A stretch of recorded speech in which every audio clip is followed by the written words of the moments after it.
How to Win Friends and Influence People, Dale Carnegie.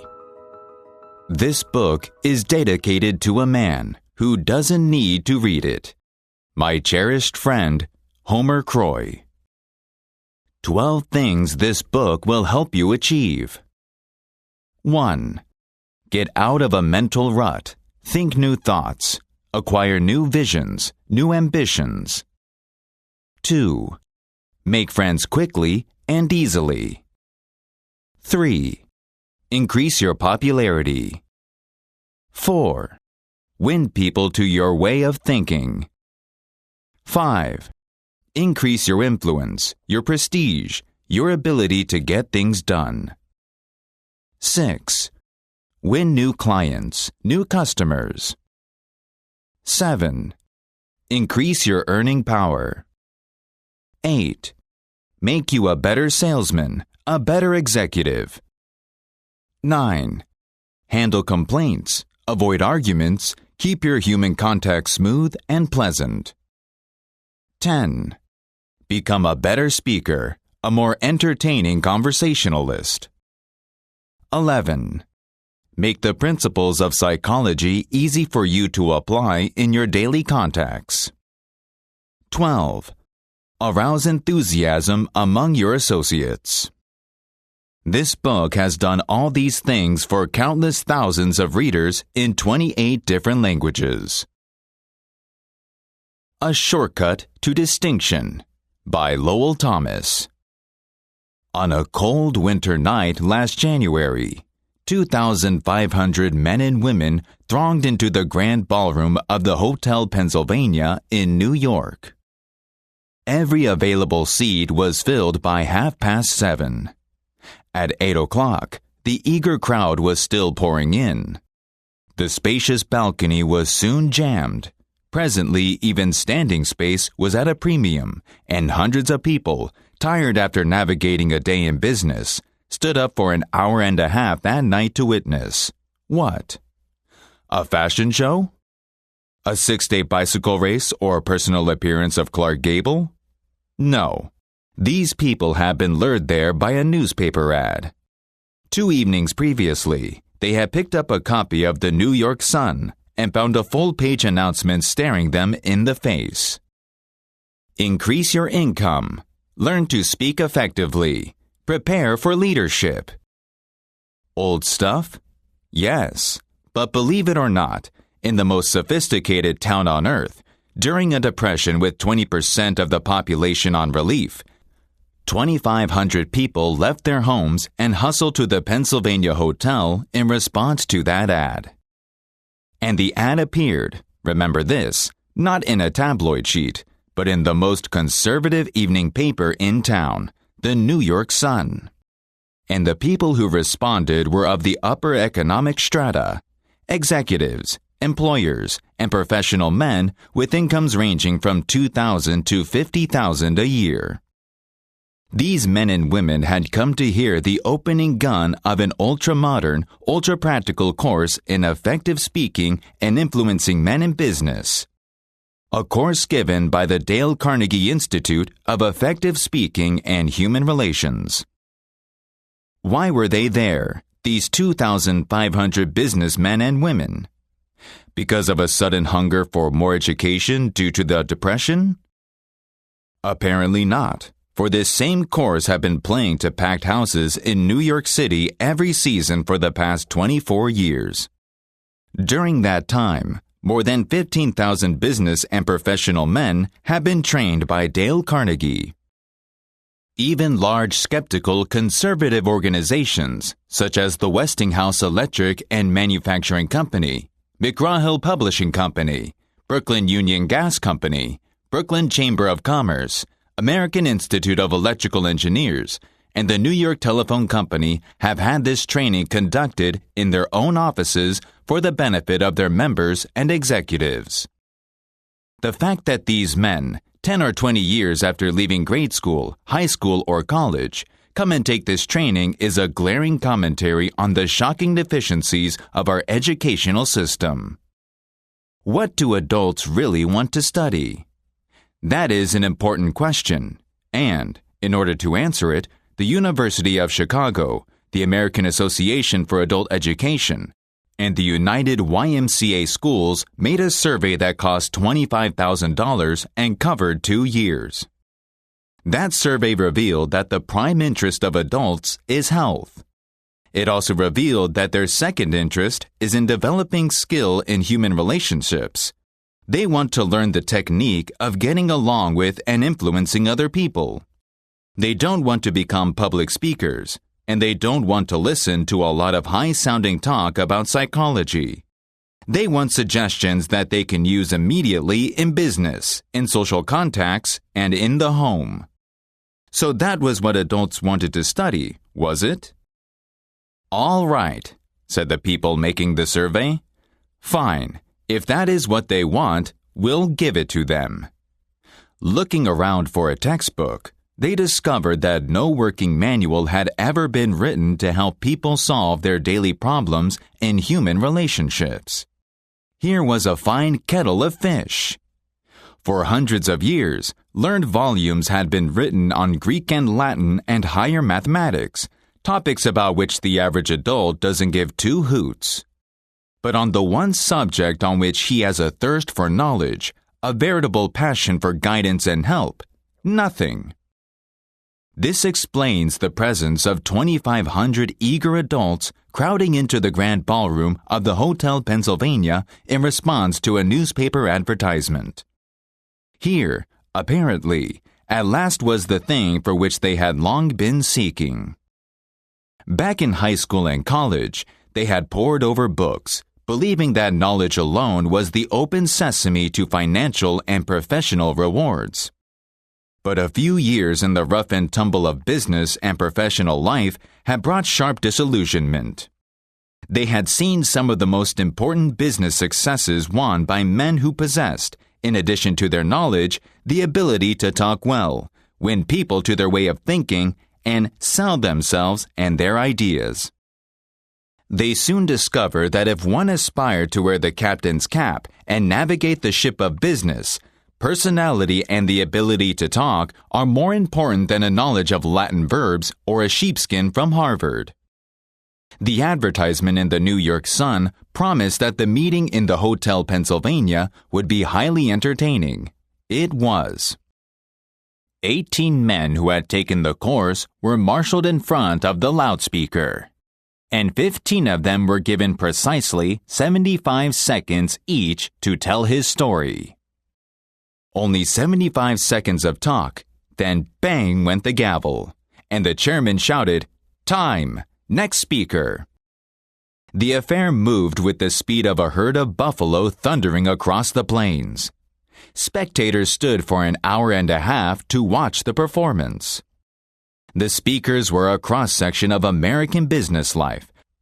A chain store executive, a baker, the president of a trade association, 2 bankers, a truck salesman, a chemical salesman, an insurance man, the secretary of a brick manufacturers association, an accountant, a dentist, an architect, a whiskey salesman, a Christian Science practitioner, a druggist who had come from Indianapolis to New York to take the course, a lawyer who had come from Havana in order to prepare himself to give one important 3-minute speech.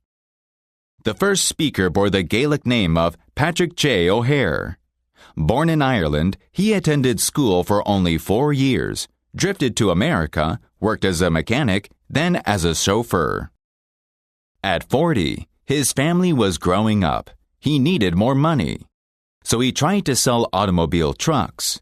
Suffering from an inferiority complex that, as he put it, was eating his heart out, he had to walk up and down in front of an office half a dozen times before he could summon up enough courage to open the door.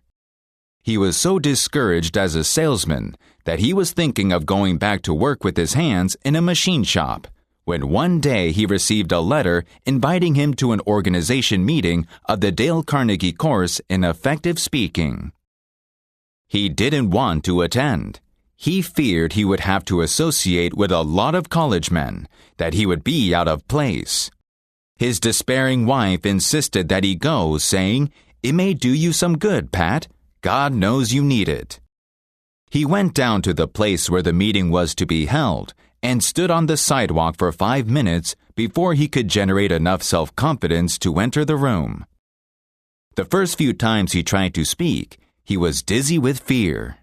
As the weeks drifted by, he lost all fear of audiences and soon found that he loved to talk.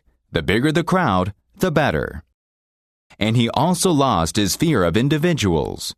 He lost his fear of his own customers. His income mounted and skyrocketed. Today, he is one of the star salesmen in New York City.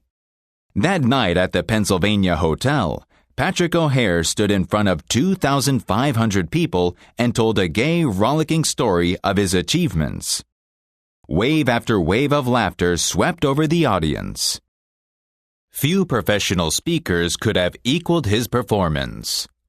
The next speaker, Godfrey Meyer, was a gray-headed banker, the father of 11 children.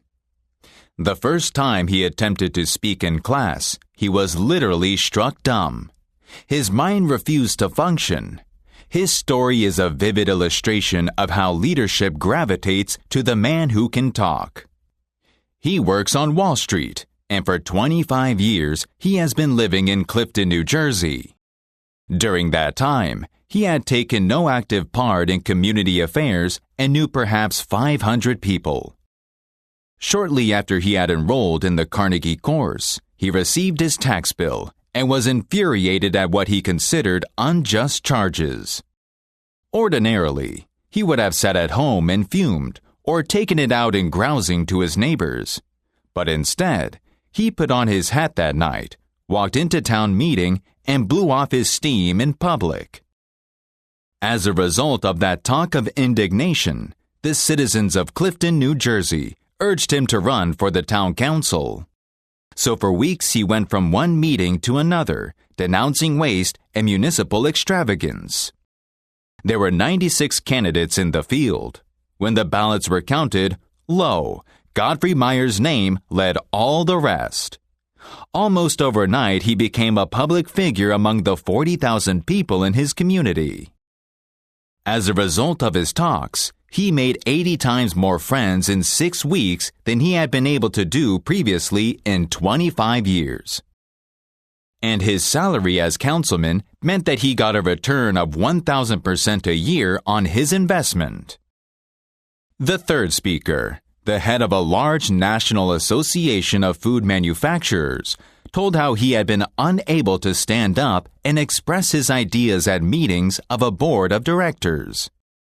As a result of learning to think on his feet, 2 astonishing things happened. He was soon made president of his association, and in that capacity, he was obliged to address meetings all over the United States. Excerpts from his talks were put on the Associated Press wires and printed in newspapers and trade magazines throughout the country. In 2 years, after learning to speak, he received more free publicity for his company and its products that he had been able to get previously by $250,000 spent in direct advertising. This speaker admitted that he had formerly hesitated to telephone some of the more important business executives in Lower Manhattan and invite them to lunch with him. But as a result of the prestige he had acquired by his talks, these same men now telephoned him and invited him to lunch and apologized to him for encroaching on his time. The ability to speak is a shortcut to distinction. It puts a man in the limelight, raises him head and shoulders above the crowd. And the man who can speak acceptably is usually given credit for an ability out of all proportion to what he really possesses. A movement for adult education is sweeping over the nation today. And the most spectacular force in that movement is Dale Carnegie, a man who has listened to and criticized more talks by adults than has any other man in captivity. According to a recent cartoon by Believe It or Not Ripley, he has criticized 150,000 speeches. If that grand total doesn't impress you, remember that it means one talk for almost every day that has passed since Columbus discovered America. Or, to put it in other words, If all the men who have spoken before him had used only 3 minutes and had appeared before him in succession, it would have taken a solid year, listening day and night, to hear them all. Dale Carnegie's own career, filled with sharp contrasts, is a striking example of what a man can accomplish when he is obsessed with an original idea and afire with enthusiasm. Born on a Missouri farm 10 miles from a railway, he never saw a streetcar until he was 12 years old. Yet today, at 46, he is familiar with the far-flung corners of the earth, everywhere from Hong Kong to Hammerfest. And, at one time, he approached closer to the North Pole than Admiral Byrd's headquarters at Little America were to the South Pole. This Missouri lad who once picked strawberries and cut cockle-burrs for 5 cents an hour is now paid $1 a minute for training the executives of large corporations in the art of self-expression. This erstwhile cowboy who once punched cattle and branded calves and rode fences out in western South Dakota later went to London and put on shows under the patronage of His Royal Highness, the Prince of Wales. This chap, who was a total failure the first half-dozen times that he tried to speak in public, later became my personal manager. Much of my success has been due to training under Dale Carnegie. Young Carnegie had to struggle for an education, for hard luck was always battering away at the old farm in northwest Missouri with a flying tackle and a body slam. Year after year, the 102 River rose and drowned the corn and swept away the hay. Season after season, the fat hogs sickened and died from cholera. The bottom fell out of the market for cattle and mules, and the bank threatened to foreclose the mortgage. Sick with discouragement, the family sold out and bought another farm near the State Teachers College in Warrensburg, Missouri. Board and room could be had in town for $1 a day. But young Carnegie couldn't afford it, so he stayed on the farm and commuted on horseback 3 miles to college each day. At home, he milked the cows, cut the wood, fed the hogs, and studied his Latin verbs by the light of a coal oil lamp until his eyes blurred and he began to nod. Even when he got to bed at midnight, he set the alarm for 3 o'clock. His father bred pedigreed Duroc Jersey hogs, and there was danger during the bitter cold nights of the young pigs freezing to death. So they were put in a basket, covered with a gunny sack, and set behind the kitchen stove. True to their nature, the pigs demanded a hot meal at 3 a.m. So when the alarm went off, Dale Carnegie crawled out of the blankets, took the basket of pigs out to their mother, waited for them to nurse, and then brought them back to the warmth of the kitchen stove. There were 600 students in State Teachers College, and Dale Carnegie was one of the isolated half-dozen who couldn't afford to board in town. He was ashamed of the poverty that made it necessary for him to ride back to the farm and milk the cows every night. He was ashamed of his coat, which was too tight, and his trousers, which were too short.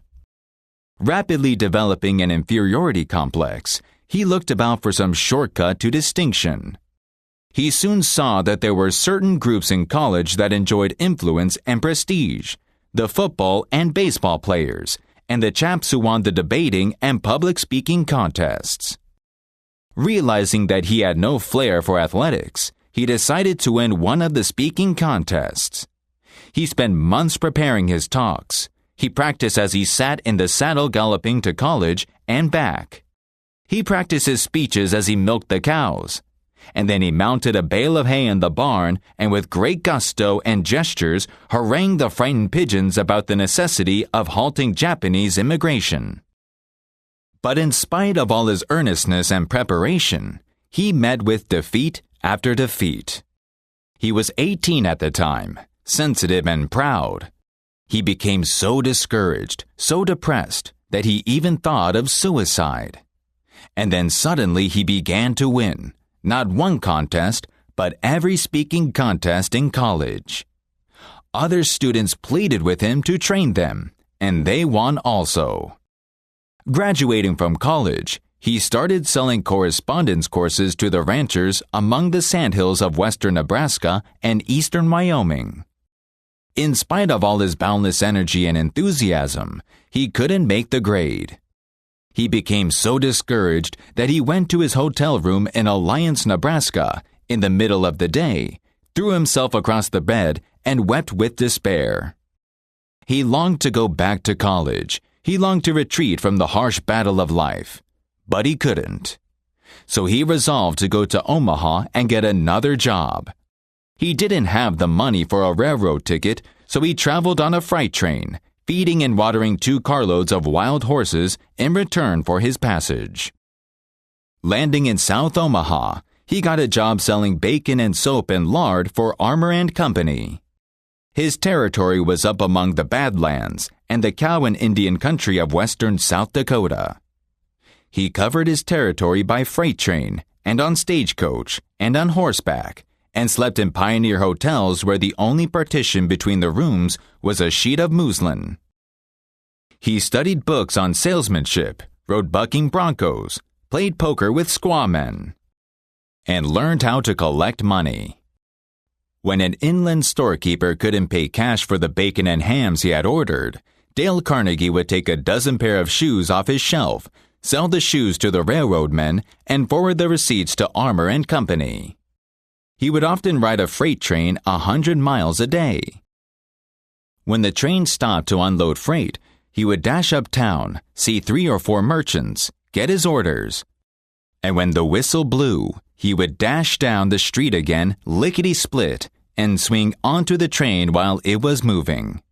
Within 2 years, he had taken an unproductive territory that stood in the 25th place and boosted it to first place among all the 29 car routes leading out of South Omaha. Armour & Company offered to promote him, saying, "You have achieved what seemed impossible." But he refused the promotion and resigned, went to New York, studied at the American Academy of Dramatic Arts, and toured the country playing the role of Dr. Hartley in Polly of the Circus. He would never be a Booth or a Barrymore. He had the good sense to recognize that. So back he went to sales work again, dispensing automobile trucks for the Packard Motor Car Company. He knew nothing about machinery and cared nothing about it. Dreadfully unhappy, he had to scourge himself to his task each day. He longed to have time to study, to write the books he had dreamed about writing back in college. So he resigned. He was going to spend his days writing stories and novels and support himself by teaching in a night school. Teaching what? As he looked back and evaluated his college work, he saw that his training in public speaking had done more to give him confidence, courage, poise, and the ability to meet and deal with people in business than had all the rest of his college courses put together. So he urged the YMCA schools in New York to give him a chance to conduct courses in public speaking for businessmen. What? Make orators out of businessmen? Absurd. They knew. They had tried such courses, and they had always failed. When they refused to pay him a salary of $2 a night, he agreed to teach on a commission basis and take a percentage of the net profits, if there were any profits to take. And inside of 3 years, they were paying him $30 a night on that basis, instead of $2. The course grew. Other Ys heard of it, then other cities. Dale Carnegie soon became a glorified circuit rider covering New York, Philadelphia, Baltimore, and later London and Paris. All the textbooks were too academic and impractical for the businessmen who flocked to his courses. Nothing daunted, he sat down and wrote one entitled Public Speaking and Influencing Men in Business. It is now the official text of all the YMCAs as well as of the American Bankers Association and the National Credit Men's Association. Today, far more adults come to Dale Carnegie for training in public speaking each season than go to all the extension courses in public speaking conducted by all the 22 colleges and universities located in New York City. Dale Carnegie claims that any man can talk when he gets mad. He says that if you hit the most ignorant man in town on the jaw and knock him down, he will get on his feet and talk with an eloquence, heat, and emphasis that would have rivaled William Jennings Bryan in his palmiest days. He claimed that almost any man can speak acceptably in public if he has self-confidence and an idea that is boiling and stewing within him. The way to develop self-confidence, he says, is to do the thing you fear to do and get a record of successful experiences behind you. So he forces each man to talk at every session of the course. The audience is sympathetic. They are all in the same boat. And by constant practice, they develop a courage, confidence, and enthusiasm that carry over into their private speaking. Dale Carnegie will tell you that he has made a living all these years, not by teaching public speaking. That has been incidental. He claims his main job has been to help men conquer their fears and develop courage. He started out at first to conduct merely a course in public speaking, but the students who came were businessmen. Many of them hadn't seen the inside of a classroom in 30 years. Most of them were paying their tuition on the installment plan. They wanted results, and they wanted them quick. Results that they could use the next day in business interviews and in speaking before groups. So he was forced to be swift and practical. Consequently, he has developed a system of training that is unique, a striking combination of public speaking, salesmanship, human relations, and applied psychology. A slave to no hard and fast rules, he has developed a course that is as real as the measles and twice as much fun. When the classes terminate, the men form clubs of their own and continue to meet fortnightly for years afterwards. One group of 19 men in Philadelphia had been meeting twice a month during the winter season for 17 years. Men frequently motor 50 or 100 miles to attend these classes.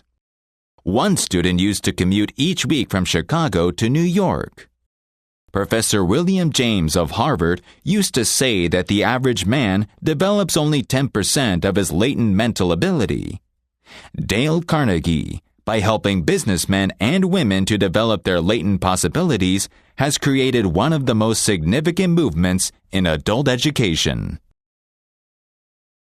9 suggestions on how to get the most out of this book. 1. If you wish to get the most out of this book, there is one indispensable requirement, one essential, infinitely more important than any rules or technique. Unless you have this one fundamental requisite, 1,000 rules on how to study will avail little. And if you do have this cardinal endowment, then you can achieve wonders without reading any suggestions for getting the most out of a book. What is this magic requirement? Just this: a deep, driving desire to learn, a vigorous determination to increase your ability to deal with people. How can you develop such an urge? By constantly reminding yourself of how important these principles are to you. Picture to yourself how their mastery will aid you in your race for richer social and financial rewards. Say to yourself over and over, "My popularity, my happiness, and my income depend to no small extent upon my skill in dealing with people." 2. Read each chapter rapidly at first to get a bird's eye view of it. You will probably be tempted then to rush on to the next one, but don't. Unless you are reading merely for entertainment. But if you are reading because you want to increase your skill in human relations, then go back and reread each chapter thoroughly. In the long run, this will mean saving time and getting results. 3. Stop frequently in your reading to think over what you are reading. Ask yourself just how and when you can apply each suggestion. That kind of reading will aid you far more than racing ahead like a whippet chasing a rabbit. 4. Read with a red crayon, pencil, or fountain pen in your hand. And when you come across a suggestion that you feel you can use, draw a line beside it. If it is a 4-star suggestion, then underscore every sentence or mark it with XXXX. Marking and underscoring a book make it more interesting and far easier to review rapidly. 5. I know a man who has been office manager for a large insurance concern for 15 years. He reads every month all the insurance contracts his company issues. Yes, he reads the same contracts over month after month, year after year. Why? Because experience has taught him that that is the only way he can keep their provisions clearly in mind.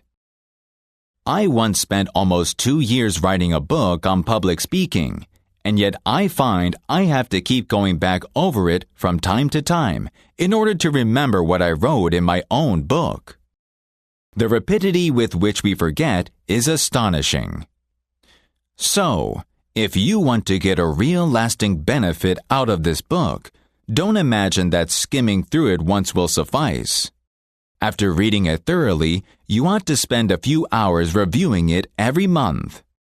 Keep it on your desk in front of you every day. Glance through it often. Keep constantly impressing yourself with the rich possibilities for improvement that still lie in the offing. Remember that the use of these principles can be made habitual and unconscious only by a constant and vigorous campaign of review and application.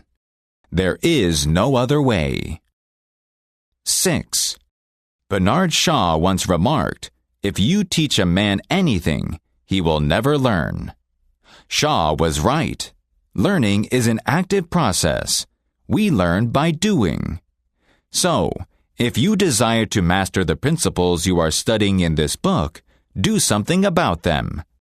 Apply these rules at every opportunity. If you don't, you will forget them quickly.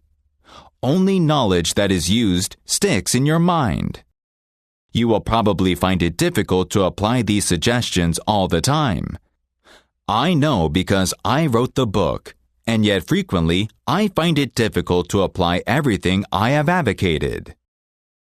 For example, when you are displeased, it is much easier to criticize and condemn than it is to try to understand the other person's viewpoint. It is frequently easier to find fault than to find praise. It is more natural to talk about what you want than to talk about what the other person wants, and so on. So, as you read this book, remember that you are not merely trying to acquire information. You are attempting to form new habits. Ah, yes, you are attempting a new way of life. That will require time and persistence and daily application. So refer to these pages often. Regard this as a working handbook on human relations. And whenever you are confronted with some specific problem, such as handling a child, winning a wife to your way of thinking, or satisfying an irritated customer, hesitate about doing the natural thing, the impulsive thing. That is usually wrong. Instead, turn to these pages and review the paragraphs you have underscored. Then try these new ways and watch them achieve magic for you. 7. Offer your wife, your son, or some business associate a dime or a dollar every time he or she catches you violating a certain principle. Make a lively game out of mastering these rules. 8.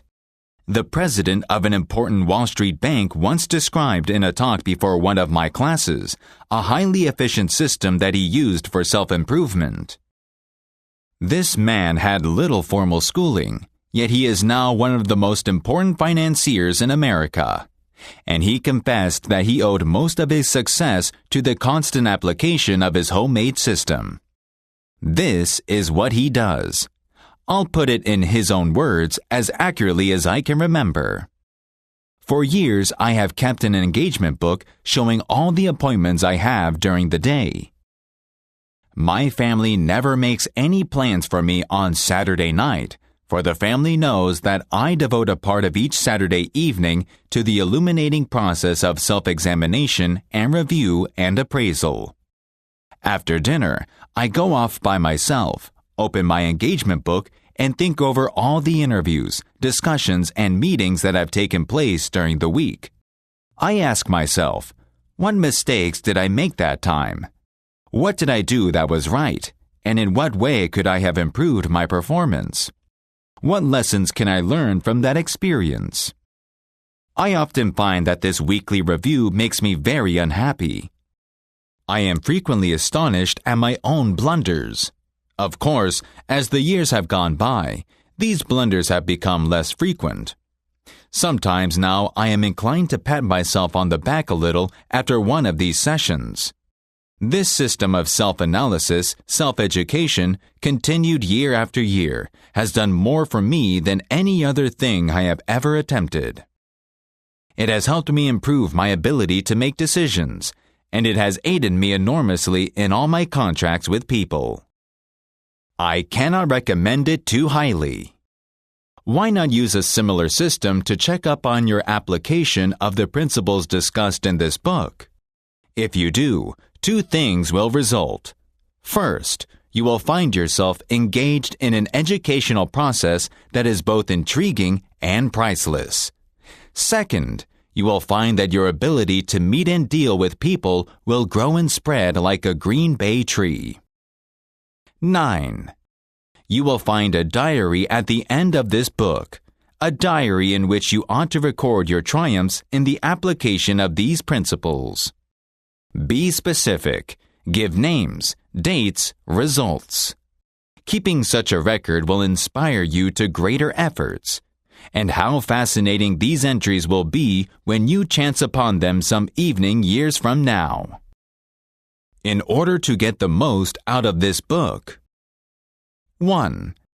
Develop a deep, driving desire to master the principles of human relations. 2. Read each chapter twice before going on to the next one. 3.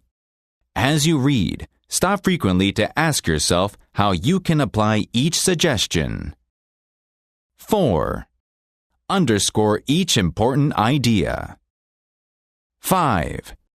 Review this book each month. 6. Apply these principles at every opportunity.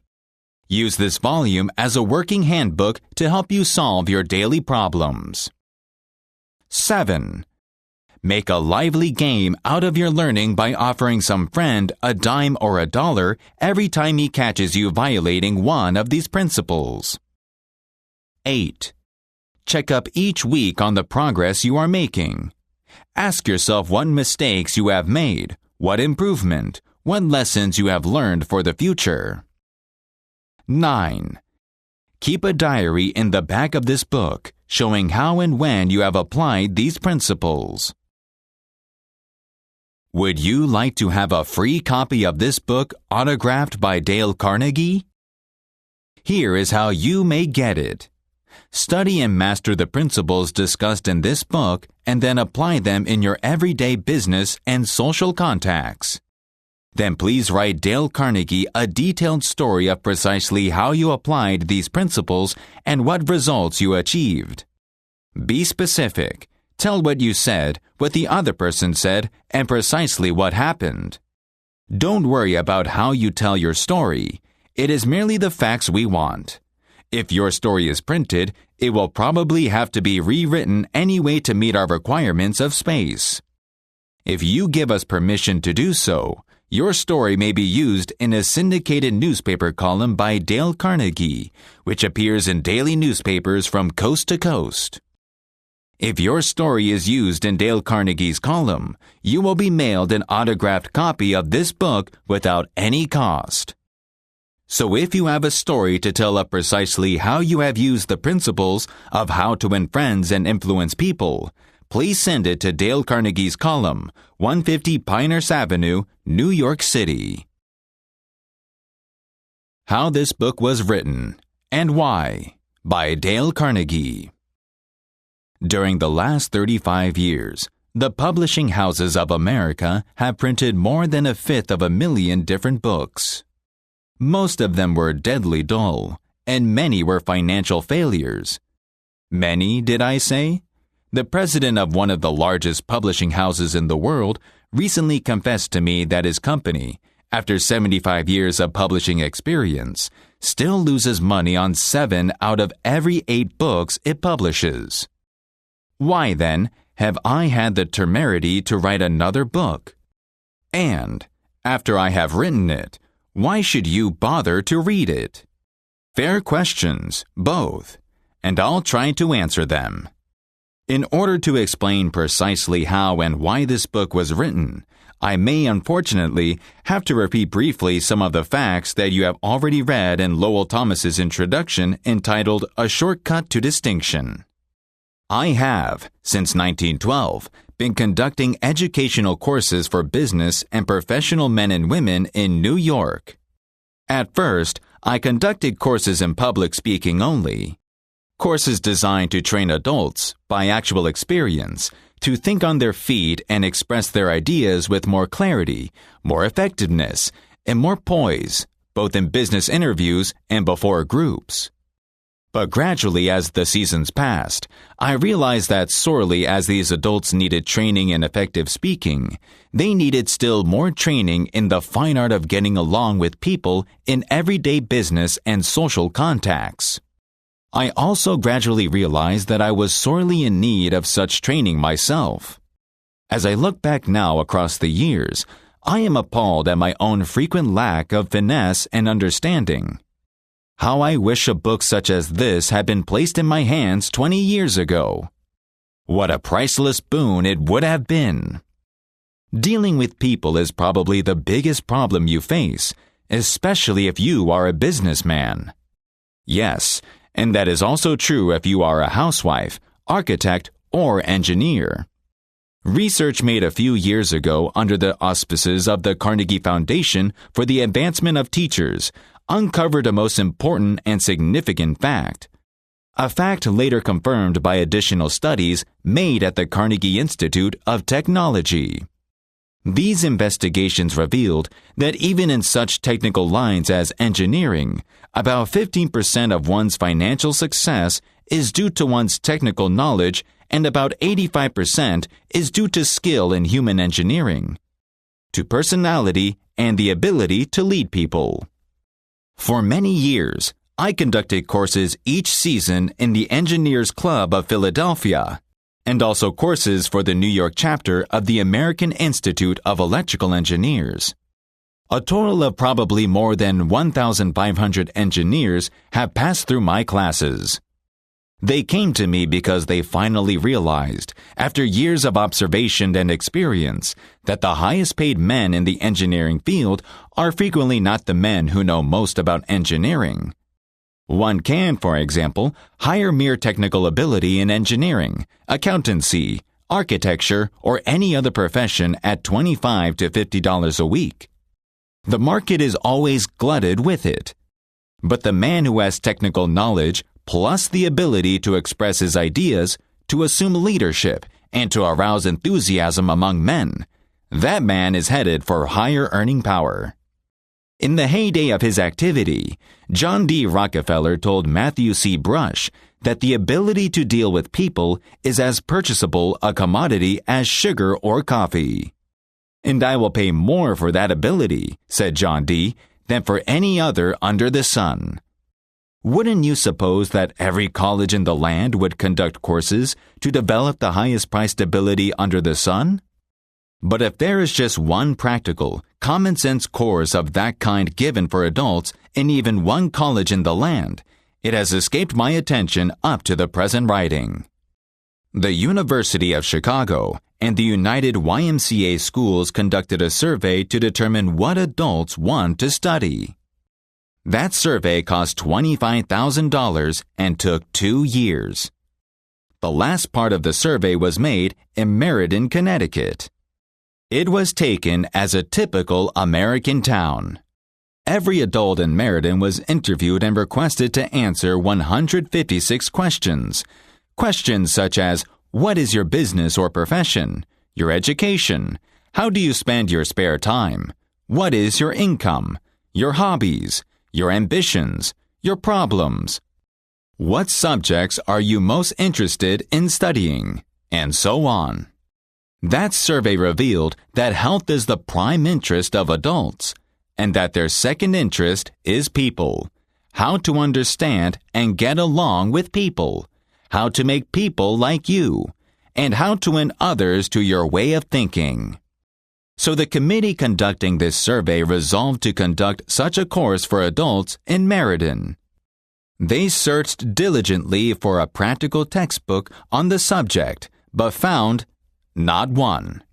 Finally, they approached one of the world's outstanding authorities on adult education and asked him if he knew of any book which met the needs of this group. No, he replied, I know what those adults want, but the book they need has never been written. I knew from experience that this statement was true, for I myself have been searching for years to discover a practical working handbook on human relations.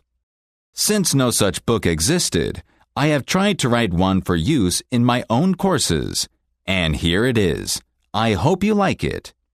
In preparation for this book, I read everything that I could find on the subject, everything from Dorothy Dix, the divorce court records, and the Parents Magazine, to Professor Overstreet, Alfred Adler, and William James. In addition to that, I hired a trained research man to spend 1.5 years in various libraries reading everything I had missed, plowing through erudite tomes on psychology, poring over hundreds of magazine articles, searching through countless biographies, trying to ascertain how the great men of all ages had dealt with people. We read the biographies of the great men of all ages. We read the life stories of all great leaders, from Julius Caesar to Thomas Edison. I recall that we read over 100 biographies of Theodore Roosevelt alone. We were determined to spare no time, no expense, to discover every practical idea that anyone had ever used throughout the ages to win friends and influence people. I personally interviewed scores of successful people, some of them world famous: Marconi, Franklin D. Roosevelt, Owen D. Young, Clark Gable, Mary Pickford, Martin Johnson, and tried to discover the technique they used in human relations. From all this material, I prepped a short talk. I called it How to Win Friends and Influence People. I say short. It was short in the beginning, but it has now expanded to a lecture that consumes 1 hour and 30 minutes. For years, I have given this talk each season to the adults in the Carnegie Institute courses in New York. I gave the talk and urged them to go out and test it in their business and social contacts, and then come back to class and speak about their experiences and the results they had achieved. What an interesting assignment! These men and women, hungry for self-improvement, were fascinated by the idea of working in a new kind of laboratory, the first and only laboratory of human relationships for adults that has ever existed. This book wasn't written in the usual sense of the word. It grew as a child grows. It grew and developed out of that laboratory, out of the experiences of thousands of adults. Years ago, we started with a set of rules printed on a card no larger than a postcard. The next season, we printed a larger card, then a leaflet, then a series of booklets, each one expanding in size and scope. And now, after 15 years of experiment and research, comes this book. The rules we have set down here are not mere theories or guesswork. They work like magic. Incredible as it sounds, I have seen the application of these principles literally revolutionize the lives of many people. To illustrate, last season, a man with 314 employees joined one of these courses. For years, he had driven and criticized and condemned his employees without stint or discretion. Kindness, words of appreciation, and encouragement were alien to his lips. After studying the principles discussed in this book, this employer sharply altered his philosophy of life. His organization is now inspired with a new loyalty, a new enthusiasm, a new spirit of teamwork. 314 enemies have been turned into 314 friends. As he proudly said in a speech before the class, "When I used to walk through my establishment, no one greeted me. My employees actually looked the other way when they saw me approaching. But now they are all my friends, and even the janitor calls me by my first name." This employer now has more profit, more leisure, and, what is infinitely more important, he finds far more happiness in his business and in his home. Countless numbers of salesmen have sharply increased their sales by the use of these principles. Many have opened up new accounts that they had formerly solicited in vain. Executives have been given increased authority, increased pay. One executive last season reported an increase in salary of $5,000 a year, largely because he applied these truths. Another, an executive in the Philadelphia Gasworks Company, was slated for demotion because of his belligerence, because of his inability to lead people skillfully. This training not only saved him from a demotion when he was 65, but it brought him promotion with increased pay. On innumerable occasions, wives attending the banquet given at the end of the course have told me that their homes have been much happier since their husbands took this training. Men are frequently astonished at the new results they achieve. It all seems like magic. In some cases, in their enthusiasm, they have telephoned me at my home on Sundays because they couldn't wait 48 hours to report their achievements at the regular session of the course. One man was so stirred by a talk on these principles last season that he sat discussing them with the other members of the class until far into the night. At 3 o'clock in the morning, the others went home, but he was so shaken by a realization of his own mistakes, so inspired by the vista of a new and richer world opening before him, that he was unable to sleep. He didn't sleep that night, or the next day, or the next night. Who was he? A naive, untrained individual ready to gush over any new theory that came along? No, far from it. He is a sophisticated blaze dealer in art. Very much the man about town, who speaks 3 languages fluently and is a graduate of 2 foreign universities. While writing this chapter, I received a letter from a German of the old school, an aristocrat whose forebears had served for generations as professional army officers under the Hohenzollerns. His letter, written from a transatlantic steamer, telling about the application of these principles, rose almost to a religious fervor. Another man, an old New Yorker, a Harvard graduate, whose name looms large in the social register, a wealthy man, the owner of a large carpet factory, declared that he had learned more in 14 weeks through this system of training about the fine art of influencing people than he had learned about the same subject during his 4 years in college. Absurd? Laughable? Fantastic? Of course, you are privileged to dismiss this statement with whatever adjective you wish.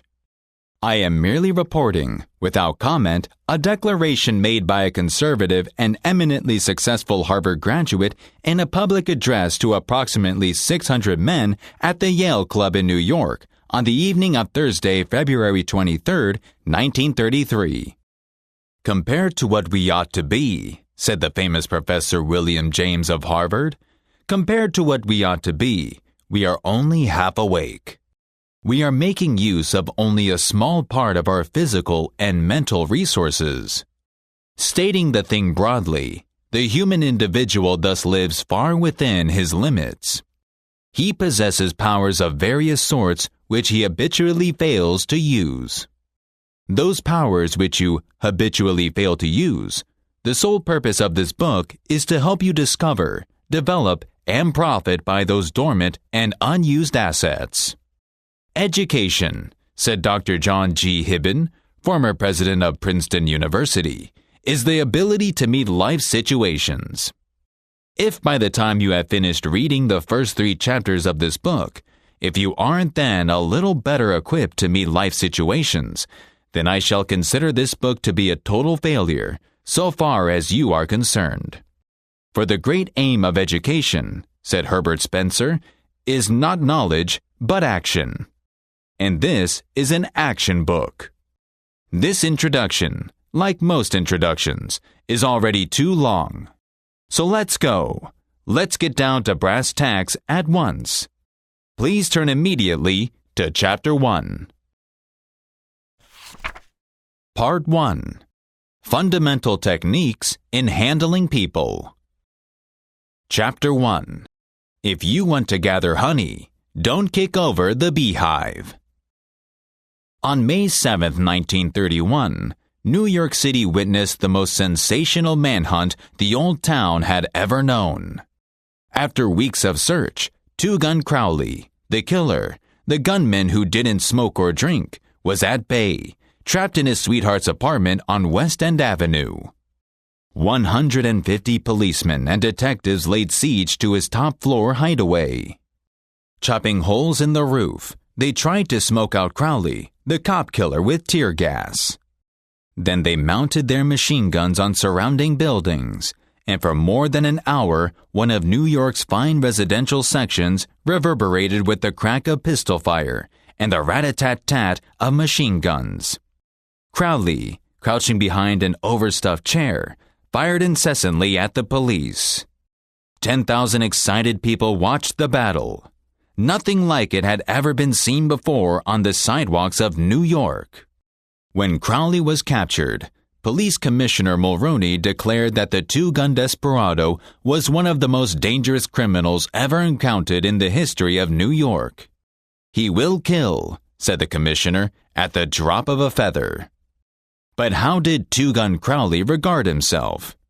We know, because while the police were firing into his apartment, he wrote a letter addressed "To whom it may concern." And, as he wrote, the blood flowing from his wounds left a crimson trail on the paper. In this letter, Crowley said, "Under my coat is a wary heart, but a kind one that would do nobody any harm." A short time before this, Crowley had been having a necking party on a country road out on Long Island. Suddenly, a policeman walked up to the parked car and said, "Let me see your license." Without saying a word, Crowley drew his gun and cut the policeman down with a shower of lead. As the dying officer fell, Crowley leaped out of the car, grabbed the officer's revolver, and fired another bullet into the prostrate body. And that was the killer who said, "Under my coat is a wary heart, but a kind one that would do nobody any harm." Crowley was sentenced to the electric chair. When he arrived at the death house at Sing Sing, did he say, "This is what I get for killing people"? No, he said, "This is what I get for defending myself." The point of the story is this: Two-Gun Crowley didn't blame himself for anything. Is that an unusual attitude among criminals? If you think so, listen to this. I have spent the best years of my life giving people the lighter pleasures, helping them have a good time, and all I get is abuse, the existence of a hunted man. That's Al Capone speaking. Yes, America's erstwhile public enemy number one, the most sinister gang leader who ever shot up Chicago. Capone doesn't condemn himself. He actually regards himself as a public benefactor, an unappreciated and misunderstood public benefactor. And so did Dutch Schultz before he crumpled up under gangster bullets in Newark. Dutch Schultz, one of New York's most notorious rats, said in a newspaper interview that he was a public benefactor, and he believed it. I have had some interesting correspondence with Warren Laws of Sing Sing on this subject, and he declares that few of the criminals in Sing Sing regard themselves as bad men. They are just as human as you and I. So they rationalize, they explain. They can tell you why they had to crack a safe or be quick on the trigger finger. Most of them attempt by a form of reasoning, fallacious, or logical, to justify their antisocial acts even to themselves, consequently stoutly maintaining that they should never have been imprisoned at all. If Al Capone, Tugun Crowley, Dutch Schultz, the desperate men behind prison walls don't blame themselves for anything, what about the people with whom you and I come in contact? The late John Wanamaker once confessed, "I learned 30 years ago that it is foolish to scold. I have enough trouble overcoming my own limitations without fretting over the fact that God has not seen fit to distribute evenly the gift of intelligence." Wanamaker learned this lesson early, but I personally had to blunder through this old world for a third of a century before it even begun to dawn upon me that 99 times out of 100, no man ever criticizes himself for anything, no matter how wrong he may be. Criticism is futile because it puts a man on the defensive and usually makes him strive to justify himself. Criticism is dangerous because it wounds a man's precious pride, hurts his sense of importance, and arouses his resentment. The German army won't let a soldier file a complaint and make a criticism immediately after a thing has happened. He has to sleep on his grudge first and cool off. If he files his complaint immediately, he is punished. By the eternals, there ought to be a law like that in civil life too. A law for whining parents and nagging wives and scolding employers and the whole obnoxious parade of fault-finders. You will find examples of the futility of criticism bristling on 1,000 pages of history. Take, for example, the famous quarrel between Theodore Roosevelt and President Taft. A quarrel that split the Republican Party, put Woodrow Wilson in the White House, and wrote bold, luminous lines across the World War and altered the flow of history. Let's review the facts quickly. When Theodore Roosevelt stepped out of the White House in 1908, he made Taft president and then went off to Africa to shoot lions. When he returned, he exploded. He denounced Taft for his conservatism, tried to secure the nomination for a third term himself, formed the Bull Moose Party, and all but demolished the GOP. In the election that followed, William Howard Taft and the Republican Party carried only 2 states, Vermont and Utah. The most disastrous defeat the old party had ever known. Theodore Roosevelt blamed Taft. But did President Taft blame himself? Of course not.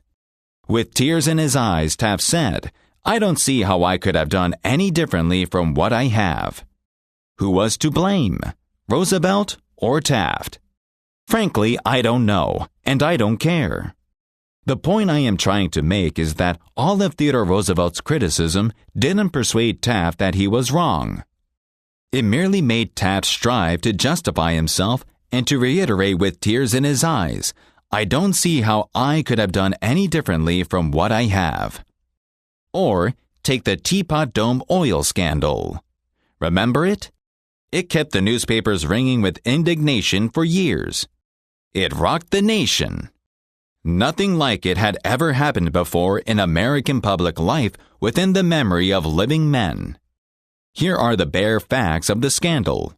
Albert Fall, Secretary of the Interior in Harding's cabinet, was entrusted with the leasing of government oil reserves at Elk Hill and Teapot Dome, oil reserves that had been set aside for the future use of the Navy.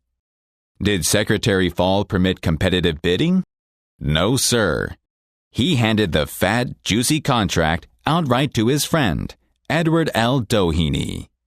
And what did Doheny do? He gave Secretary Fall what he was pleased to call a loan of $100,000. Then, in a high-handed manner, Secretary Fall ordered United States Marines into the district to drive off competitors whose adjacent wells were sapping oil out of the Elk Hill reserves. These competitors, driven off their ground at the ends of guns and bayonets, rushed into court and blew the lid off the $100 million Teapot Dome scandal.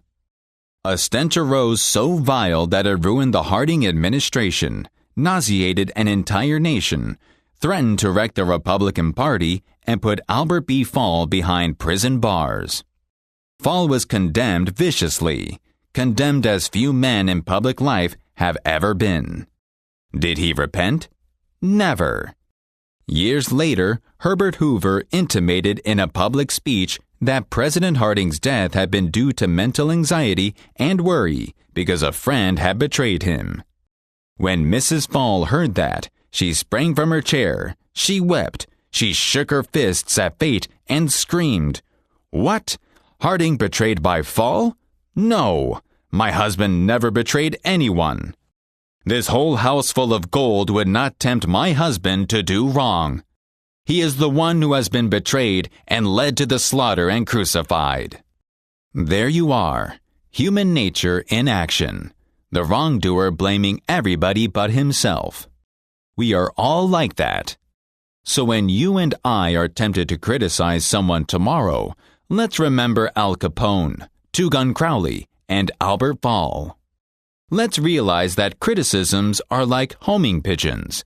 They always return home. Let's realize that the person we are going to correct and condemn will probably justify himself and condemn us in return. Or like the gentle Taft, he will say, "I don't see how I could have done any differently from what I have." On Saturday morning, April 15, 1865, Abraham Lincoln lay dying in a hall bedroom of a cheap lodging house directly across the street from Ford's Theater, where Booth had shot him. Lincoln's long body lay stretched diagonally across a sagging bed that was too short for him. A cheap reproduction of Rosa Bonheur's famous painting, The Horse Fair, hung above the bed, and a dismal gas jet flickered yellow light. As Lincoln lay dying, Secretary of War Stanton said, "There lies the most perfect ruler of men that the world has ever seen." What was the secret of Lincoln's success in dealing with men? I studied the life of Abraham Lincoln for 10 years and devoted all 3 years to writing and rewriting a book entitled Lincoln the Unknown. I believe I have made as detailed and exhaustive a study of Lincoln's personality and home life as it is possible for any human being to make. I made a special study of Lincoln's method of dealing with men. Did he indulge in criticism? Oh, yes. As a young man in the Pigeon Creek Valley of Indiana, he not only criticized, but he wrote letters and poems ridiculing people and dropped these letters on the country roads where they were sure to be found. One of these letters aroused resentments that burned for a lifetime. Even after Lincoln had become a practicing lawyer in Springfield, Illinois, he attacked his opponents openly in letters published in the newspapers. But he did this just once too often. In the autumn of 1842, he ridiculed a vain, pugnacious Irish politician by the name of James Shields. Lincoln lampooned him through an anonymous letter published in the Springfield Journal. The town roared with laughter.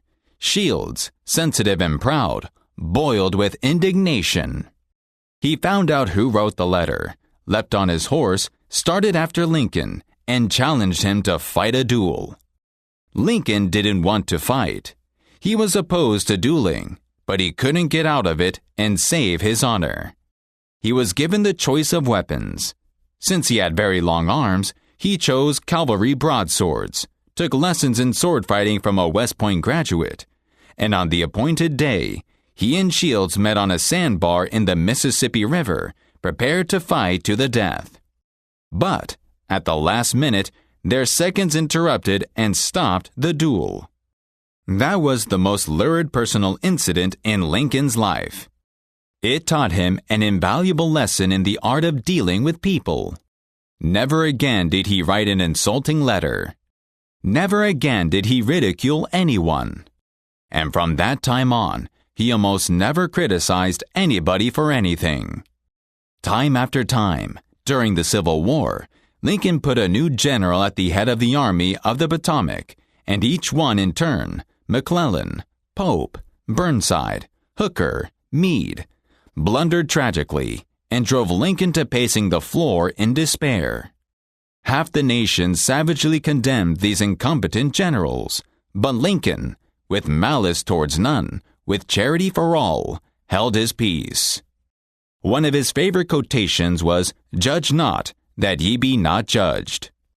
And when Mrs. Lincoln and others spoke harshly of the Southern people, Lincoln replied, "Don't criticize them. They are just what we would be under similar circumstances." Yet, if any man ever had occasion to criticize, surely it was Lincoln. Let's take just one illustration.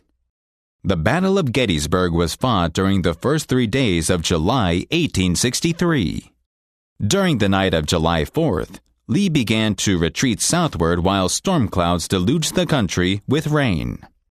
When Lee reached the Potomac with his defeated army, he found a swollen, impassable river in front of him and a victorious Union army behind him. Lee was in a trap. He couldn't escape. Lincoln saw that. Here was a golden heaven-sent opportunity. The opportunity to capture Lee's army and end the war immediately. So, with a surge of high hope, Lincoln ordered Meade not to call a council of war, but to attack Lee immediately.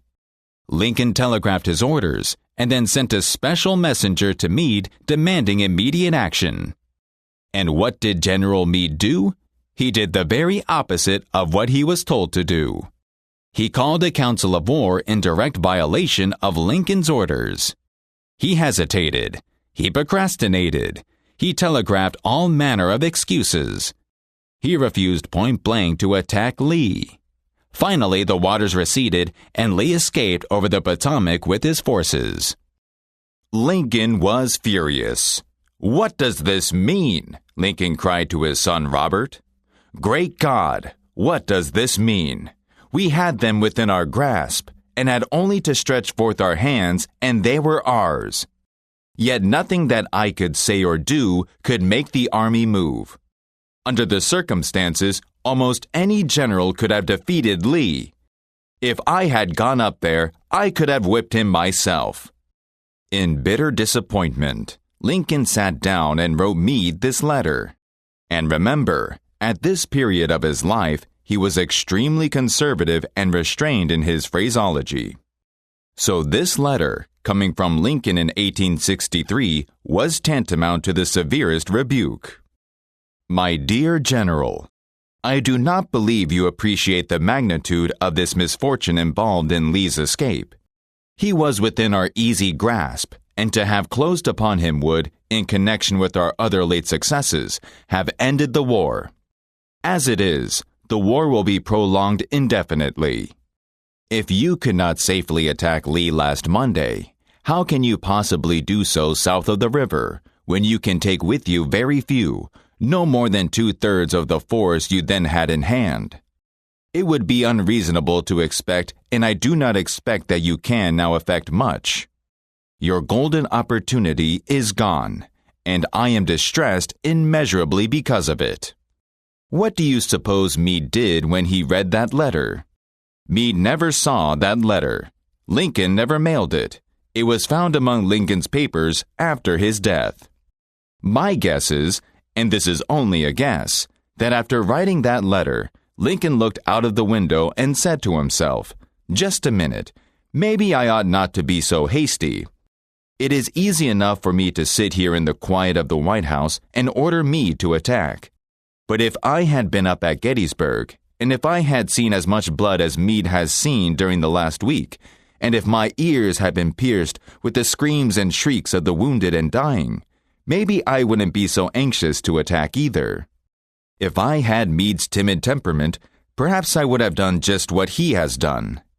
Anyhow, it is water under the bridge now. If I send this letter, it will relieve my feelings, but it will make Meade try to justify himself. It will make him condemn me.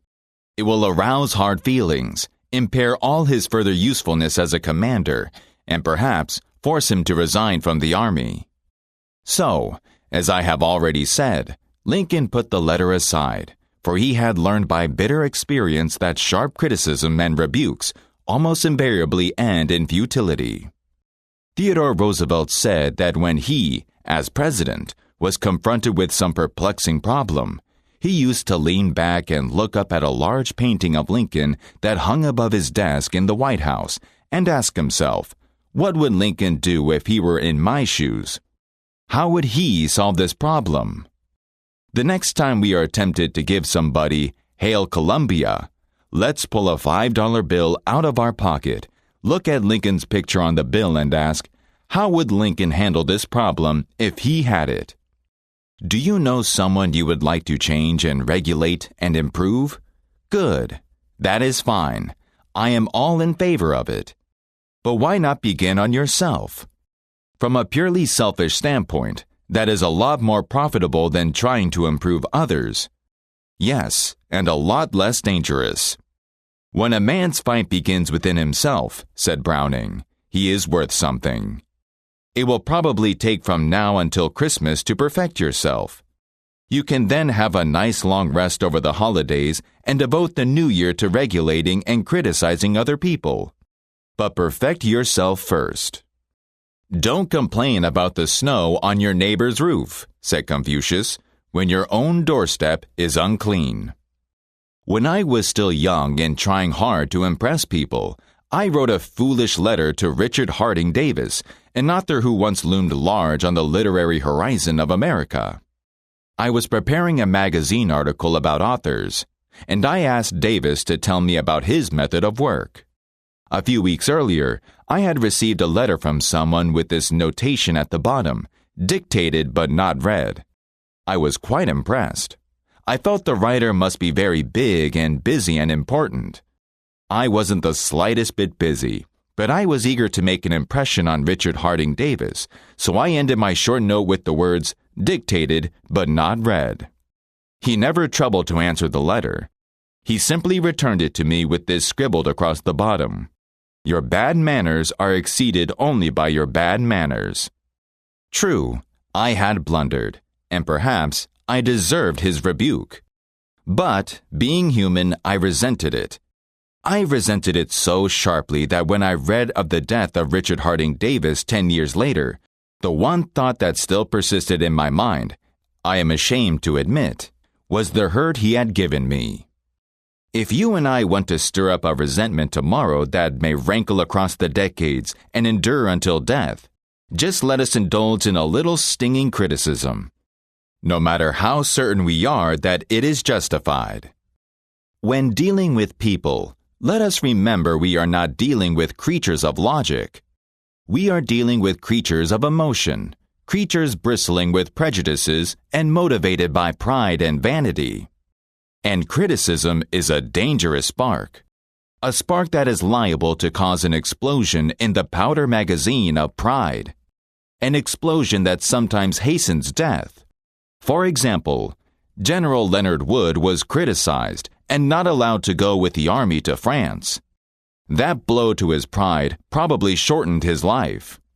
Bitter criticism caused the sensitive Thomas Hardy, one of the finest novelists that ever enriched English literature, to give up the writing of fiction forever. Criticism drove Thomas Chatterton, the English poet, to suicide. Benjamin Franklin, tactless in his youth, became so diplomatic, so adroit at handling people that he was made American ambassador to France. The secret of his success? I will speak ill of no man, he said, and speak all the good I know of everybody. Any fool can criticize, condemn, and complain, and most fools do. But it takes character and self-control to be understanding and forgiving. A great man shows his greatness, said Carlyle, by the way he treats little men. Instead of condemning people, let's try to understand them. Let's try to figure out why they do what they do. That's a lot more profitable and intriguing than criticism. And it breeds sympathy, tolerance, and kindness. To know all is to forgive all. As Dr. Johnson said, God himself, sir, does not propose to judge man until the end of his days. Why should you and I? Chapter 2. The Big Secret of Dealing with People. There is only one way under high heaven to get anybody to do anything. Did you ever stop to think of that? Yes, just one way. And that is by making the other person want to do it. Remember, there is no other way. Of course, you can make a man want to give you his watch by sticking a revolver in his ribs. You can make an employee give you cooperation until your back is turned by threatening to fire him. You can make a child do what you want it to do by a whip or a threat. But these crude methods have sharply undesirable repercussions. The only way I can get you to do anything is by giving you what you want. What do you want? The famous Dr. Sigmund Freud of Vienna, one of the most distinguished psychologists of the 20th century, says that everything you and I do springs from two motives, the sex urge and the desire to be great. Professor John Dewey, America's most profound philosopher, phrases it a bit differently. Dr. Dewey says the deepest urge in human nature is the desire to be important. Remember that phrase, the desire to be important. It is significant. You are going to hear a lot about it in this book.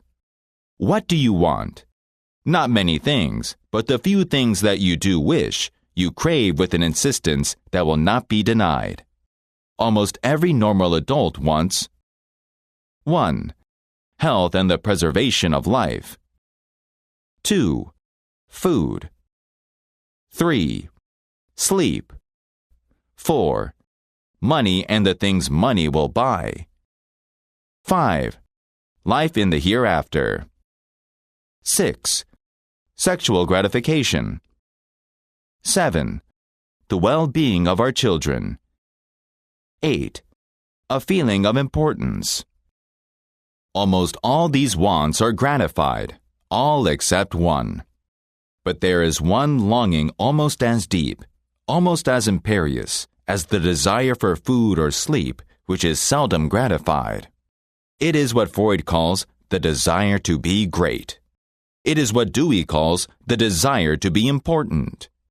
Lincoln once began a letter by saying, "Everybody likes a compliment." William James said, "The deepest principle in human nature is the craving to be appreciated." He didn't speak, mind you, of the wish or the desire or the longing to be appreciated. He said the craving to be appreciated. Here is a gnawing and unfaltering human hunger. And the rare individual who honestly satisfies this heart hunger will hold people in the palm of his hand, and even the undertaker will be sorry when he dies. The desire for a feeling of importance is one of the chief distinguishing differences between mankind and the animals. To illustrate, when I was a farm boy out in Missouri, my father bred fine Duroc Jersey hogs and pedigreed white-faced cattle. We used to exhibit our hogs and white-faced cattle at the county fairs and livestock shows throughout the Middle West. We won first prizes by the score. My father pinned his blue ribbons on a sheet of white muslin, and when his friends or visitors came to the house, he would get out the long sheet of muslin. He would hold one end and I would hold the other while he exhibited the blue ribbons.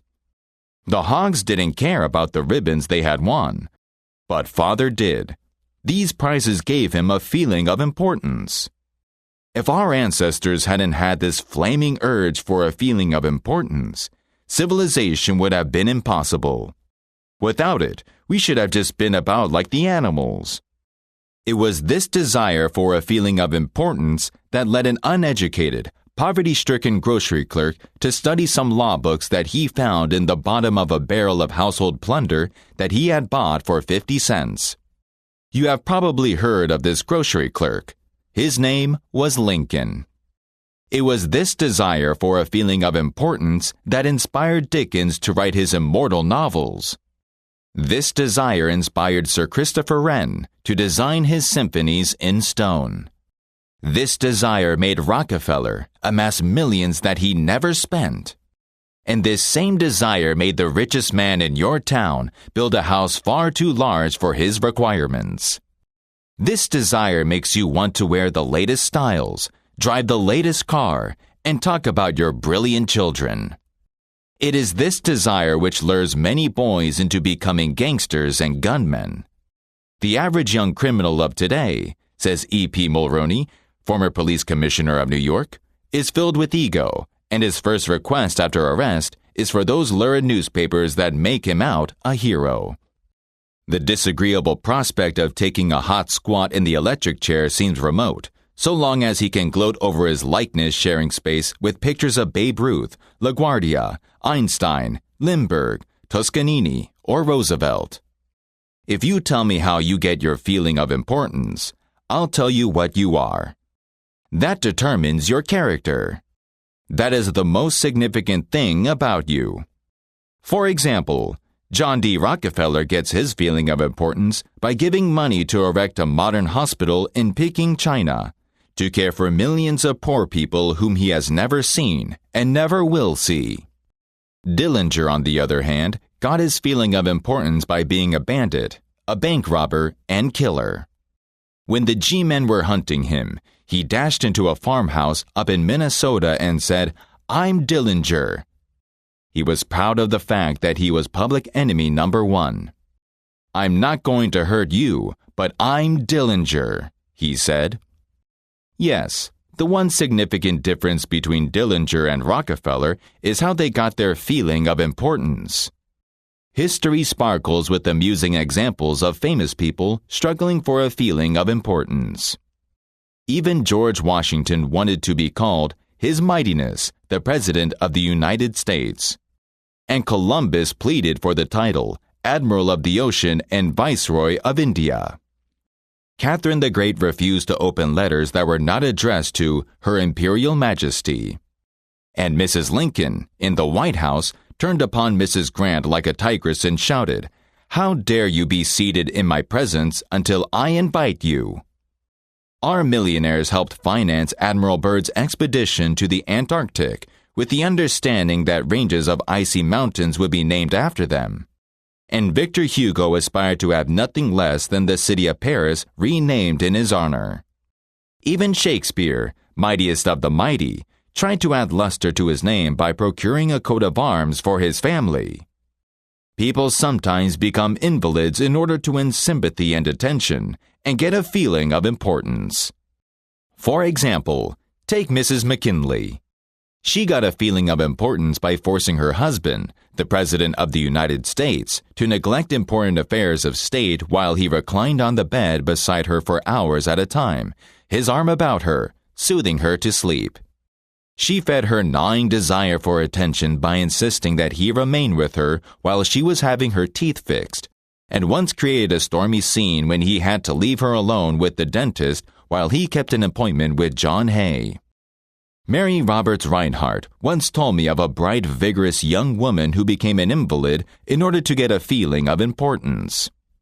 "One day," said Mrs. Reinhardt, "this woman had been obliged to face something, her age perhaps, and the fact that she would never be married.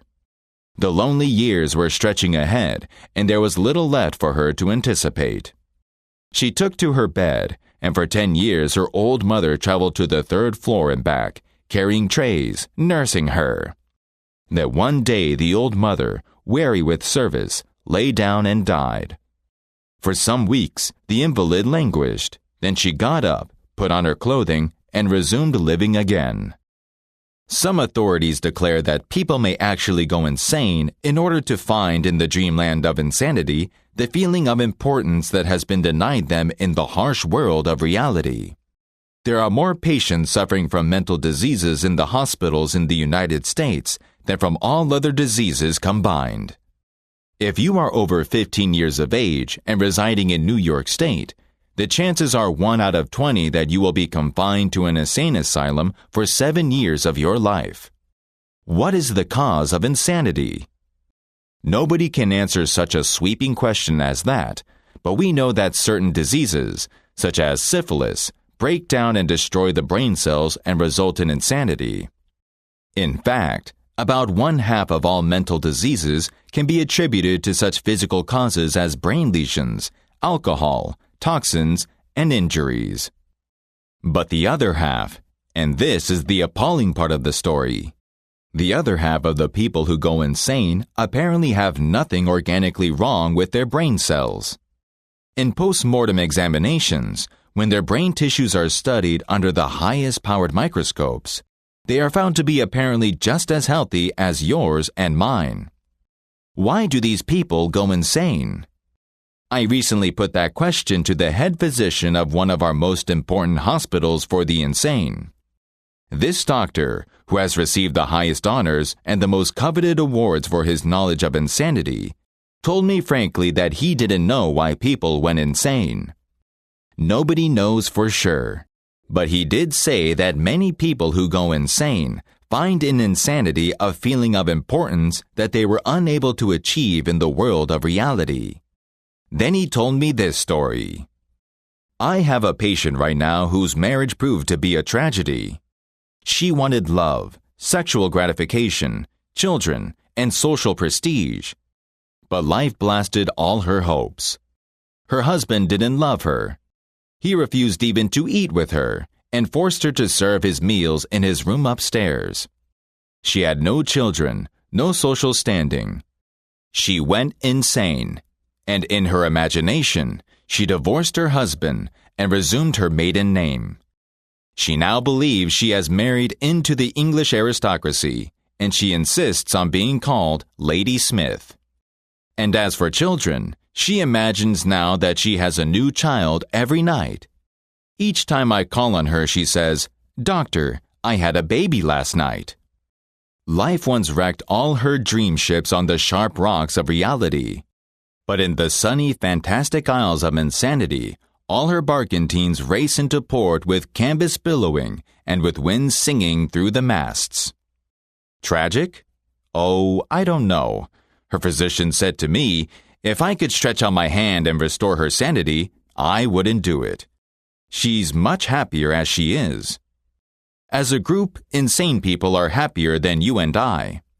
Many enjoy being insane. Why shouldn't they? They have solved their problems. They will write you a check for $1 million or give you a letter of introduction to the Aga Khan. They have found in a dream world of their own creation the feeling of importance which they so deeply desired. If some people are so hungry for a feeling of importance that they actually go insane to get it, imagine what miracles you and I can achieve by giving people honest appreciation this side of insanity. There have been, so far as I know, only 2 people in history who were paid a salary of $1 million a year: Walter Chrysler and Charles Schwab.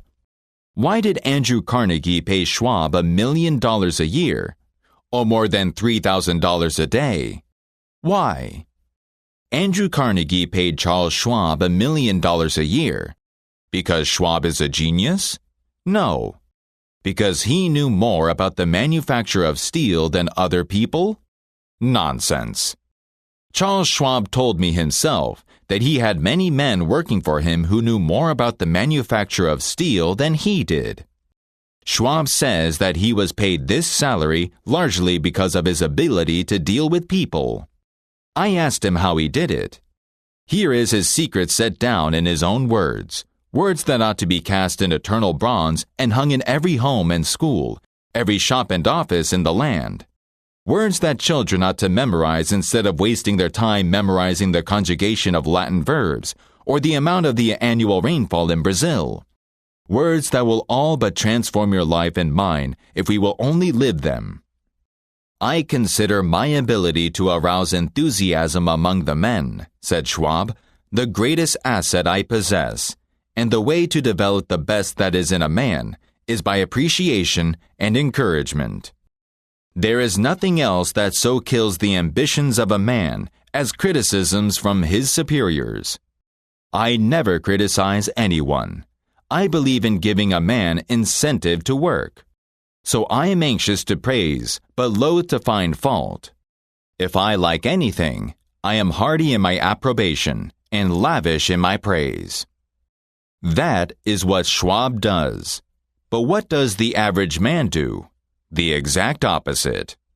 If he doesn't like a thing, he raises the old Harry. If he does like it, he says nothing. In my wide association in life, meeting with many and great men in various parts of the world, Schwab declared, I have yet to find the man, however great or exalted his station, who did not do better work or put forth greater effort under a spirit of approval than he would ever do under a spirit of criticism. That, he said, frankly, was one of the outstanding reasons for the phenomenal success of Andrew Carnegie. Carnegie praised his associates publicly as well as privately. Carnegie wanted to praise his assistants even on his tombstone. He wrote an epitaph for himself which read, "Here lies one who knew how to get around him men who were cleverer than himself." Sincere appreciation was one of the secrets of Rockefeller's success in handling men. For example, when one of his partners, Edward T. Bedford, pulled a boner and lost the firm $1 million by a bad buy in South America, John D. might have criticized, but he knew Bedford had done his best, and the incident was closed. So Rockefeller found something to praise. He congratulated Bedford because he had been able to save 60% of the money he had invested. "That's splendid," said Rockefeller. "We don't always do as well as that upstairs." Ziegfeld, the most spectacular entrepreneur who ever dazzled Broadway, gained his reputation by his subtle ability to glorify the American girl. He repeatedly took some drab little creature that no one ever looked at twice and transformed her on the stage into a glamorous vision of mystery and seduction. Knowing the value of appreciation and confidence, he made women feel beautiful by the sheer power of his gallantry and consideration. He was practical. He raised the salary of chorus girls from $30 a week to as high as $175. And he was also chivalrous. On opening night at the Follies, he sent a telegram to the stars in the cast, and he deluged every chorus girl in the show with American Beauty roses. I once succumbed to the fad of fasting and went for 6 days and nights without eating. It wasn't difficult. I was less hungry at the end of the 6th day than I was at the end of the 2nd. Yet I know, and you know, people who would think they had committed a crime if they had let their families or employees go for 6 days without food. But they will let them go for 6 days, and 6 weeks, and sometimes 60 years without giving them the hearty appreciation that they crave almost as much as they crave food. When Alfred Lund played the stellar role in Reunion in Vienna, he said, "There is nothing I need so much as nourishment for my self-esteem." We nourish the bodies of our children and friends and employees, but how seldom do we nourish their self-esteem?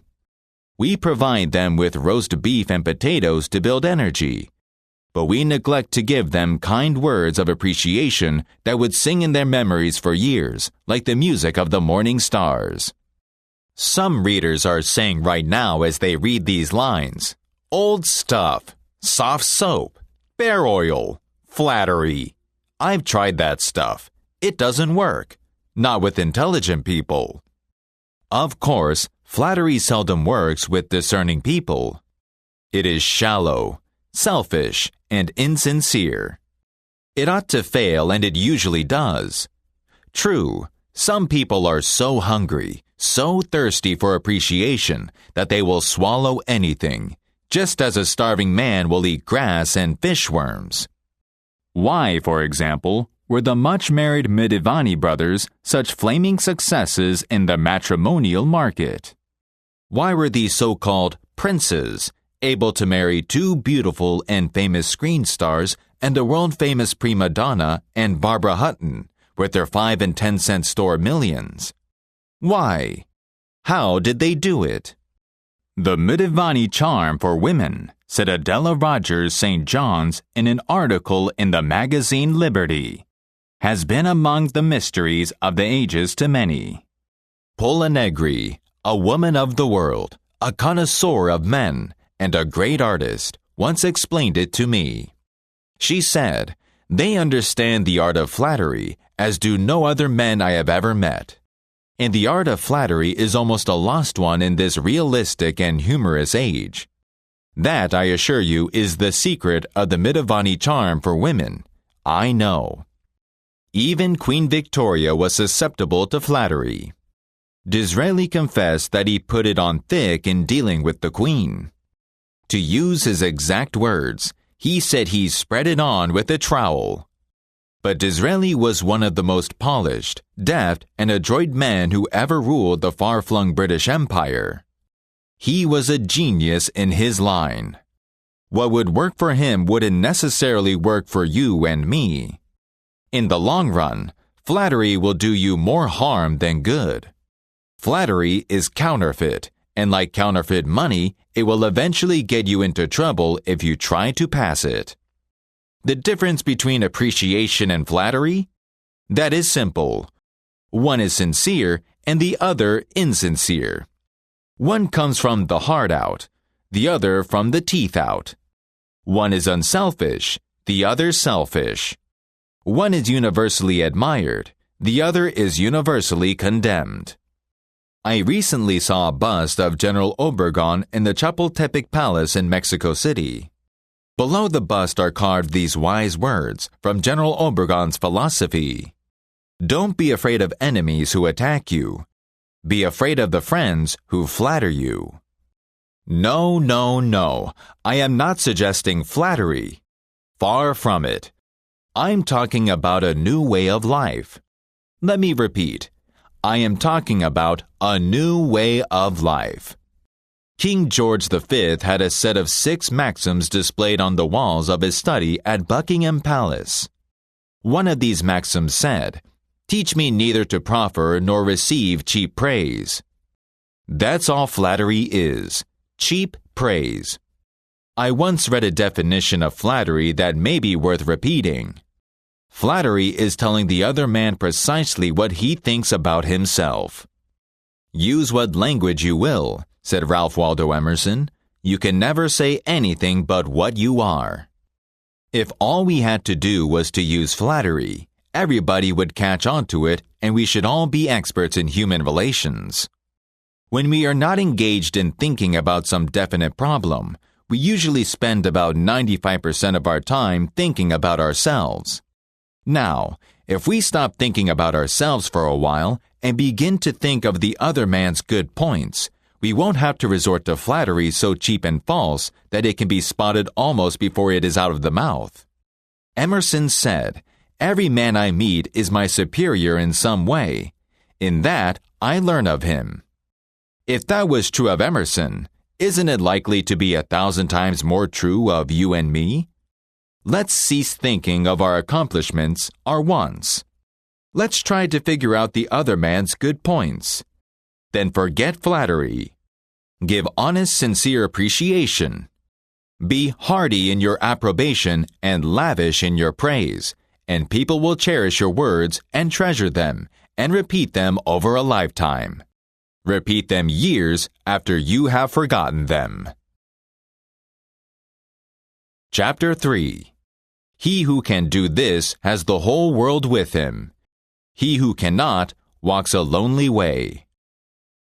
I go fishing up in Maine every summer. Personally, I am very fond of strawberries and cream.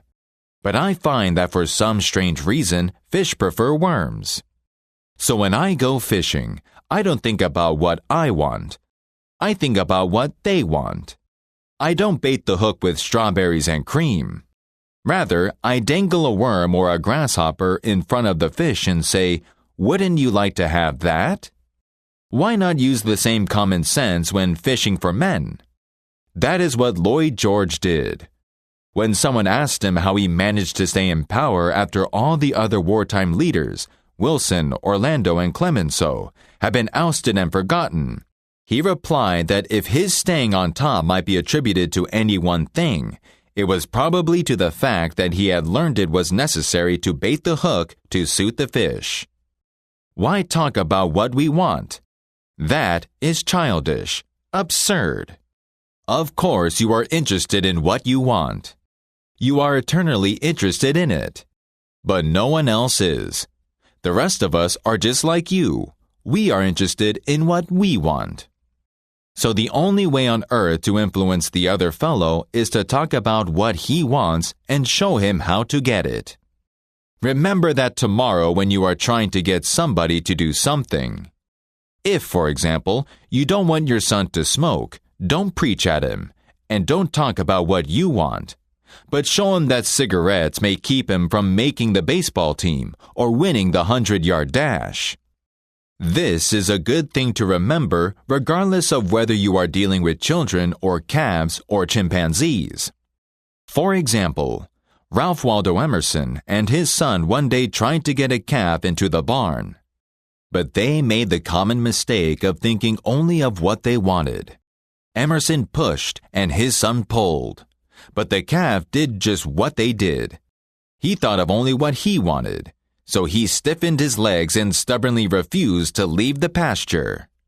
The Irish housemaid saw their predicament.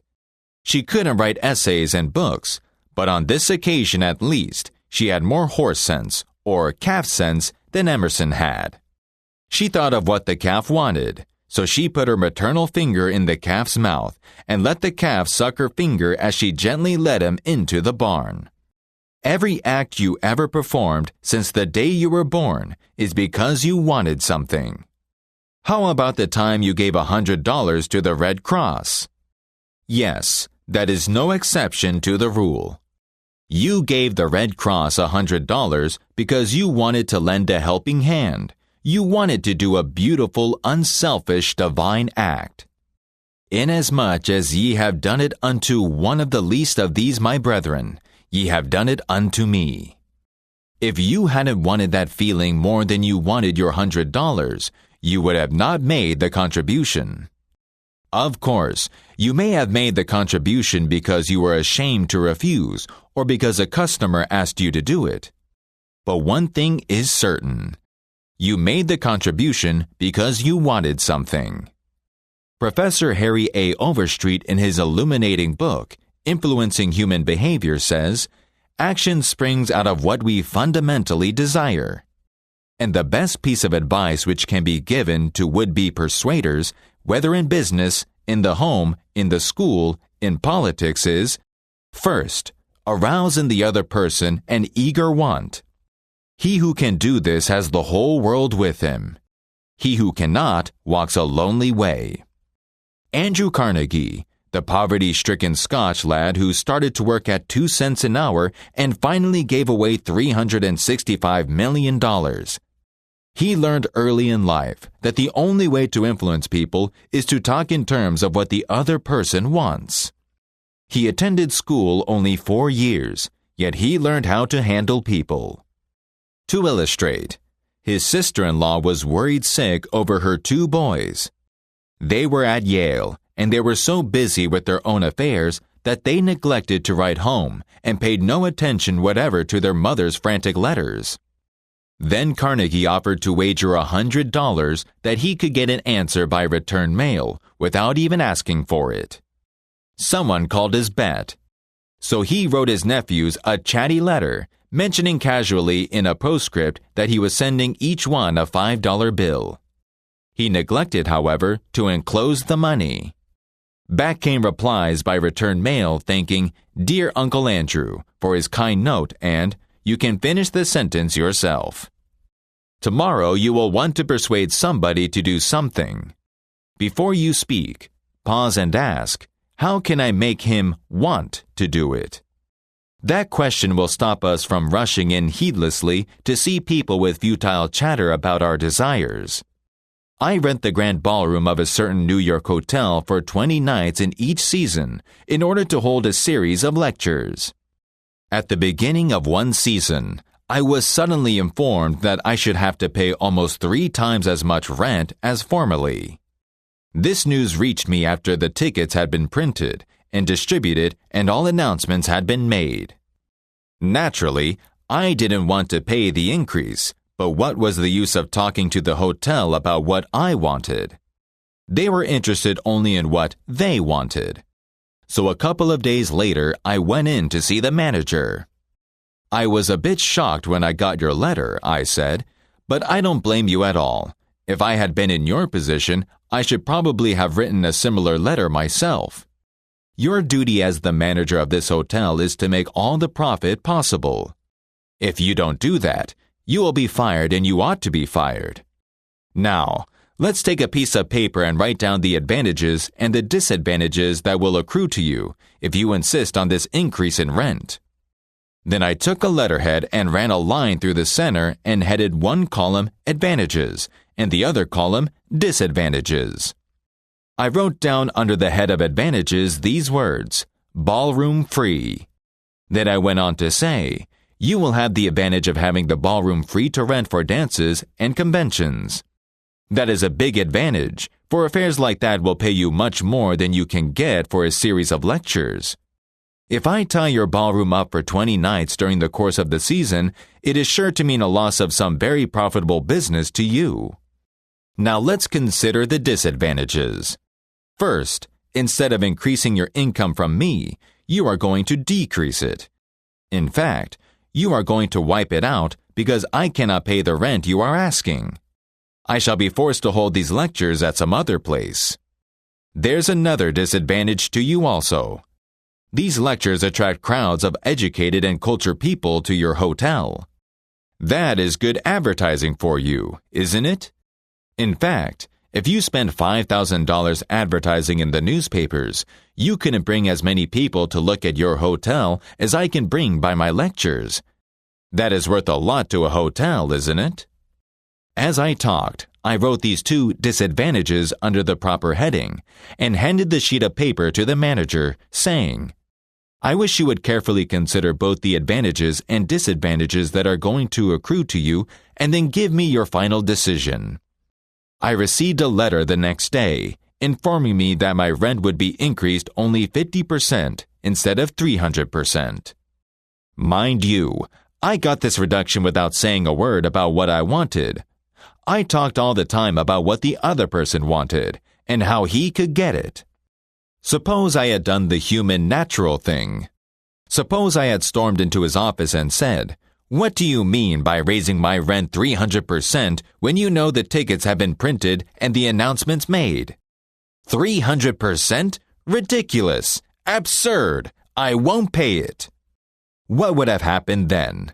An argument would have begun to steam and boil and sputter, and you know how arguments end. Even if I had convinced him that he was wrong, his pride would have made it difficult for him to back down and give in. Here is one of the best bits of advice ever given about the fine art of human relationships. If there is any one secret of success, said Henry Ford, it lies in the ability to get the other person's point of view and see things from his angle as well as your own. That is so good, I want to repeat it. If there is any one secret of success, it lies in the ability to get the other person's point of view and see things from his angle as well as from your own. That is so simple, so obvious, that anyone ought to see the truth of it at a glance. Yet 90% of the people on this earth ignore it 90% of the time. An example? Look at the letters that come across your desk tomorrow morning, and you will find that most of them violate this high canon of common sense. Take this one, a letter written by the head of the radio department of an advertising agency with offices scattered across the continent. This letter was sent to the managers of local radio stations throughout the country. I have set down in parentheses my reactions to each paragraph. Mr. John Blank, Blankville, Indiana. Dear Mr. Blank, the XYZ company desires to retain its position in advertising agency leadership in the radio field. Who cares what your company desires? I am worried about my own problems. The bank is foreclosing the mortgage on my house. The bugs are destroying the hollyhocks. The stock market tumbled yesterday. I missed the 8:15 this morning. I wasn't invited to the Joneses' dance last night. The doctor tells me I have high blood pressure and neuritis and dandruff. And then what happens? I come down to the office this morning worried, open my mail, and here is some little whippersnapper off in New York yapping about what his company wants? Bah! If he only realized what sort of impression his letter makes, he would get out of the advertising business and start manufacturing sheep dip. This agency's national advertising accounts were the bulwark of the first network. Our subsequent clearances of station time have kept us at the top of agencies year after year. You are big and rich and right at the top, are you? So what? I don't give two whoops in Hades if you are as big as General Motors and General Electric and the General Staff of the U.S. Army all combined. If you had as much sense as a half-witted hummingbird, you would realize that I am interested in how big I am, not how big you are. All this talk about your enormous success makes me feel small and unimportant. We desire to service our accounts with the last word on radio station information. You desire. You unmitigated ass. I am not interested in what you desire, or what Mussolini desires, or what Bing Crosby desires. Let me tell you once and for all that I am interested in what I desire. And you haven't said a word about that yet in this absurd letter of yours. Will you, therefore, put the XYZ company on your preferred list for weekly station information?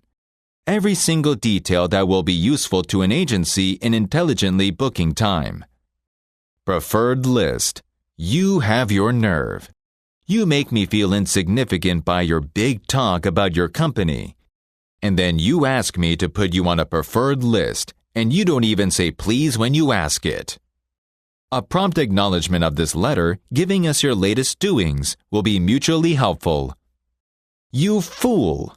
You mail me a cheap multigraphed letter, a form letter scattered far and wide like the autumn leaves, and you have the gall to ask me when I am worried about the mortgage and the hollyhocks and my blood pressure to sit down and dictate a personal note acknowledging your multigraphed form letter, and you ask me to do it promptly. What do you mean, promptly? Don't you know I am just as busy as you are? Or at least, I like to think I am. And while we are on that subject, who gave you the lordly right to order me around? You say it will be mutually helpful. At last, you have begun to see my viewpoint. But you are vague about how it will be to my advantage. Very truly yours, John Blank, Manager Radio Department. P.S. The enclosed reprint from the Blankville Journal will be of interest to you, and you may want to broadcast it over your station. Finally, down here in the postscript, you mentioned something that may help me solve one of my problems. Why didn't you begin your letter with, but what's the use? Any advertising man who is guilty of perpetuating such drivel as you have sent me has something wrong with his medulla oblongata. You don't need a letter giving our latest doings. What you need is a quart of iodine in your thyroid gland. Now, if a man who devotes his life to advertising and who poses as an expert in the art of influencing people to buy, if he writes a letter like that, what can we expect from the butcher and baker and carpet tack maker? Here is another letter, written by the superintendent of a large freight terminal to a student of this course, Mr. Edward Vermillen. What effect did this letter have on the man to whom it was addressed? Read it, and then I'll tell you. A. Zariga Sons Incorporated, 28 Front Street, Brooklyn, New York. Attention, Mr. Edward Vermillen. Gentlemen, the operations at our outbound rail receiving station are handicapped because a material percentage of the total business is delivered us in the late afternoon. This condition results in congestion, overtime on the part of our forces, delays to trucks, and in some cases, delays to freight.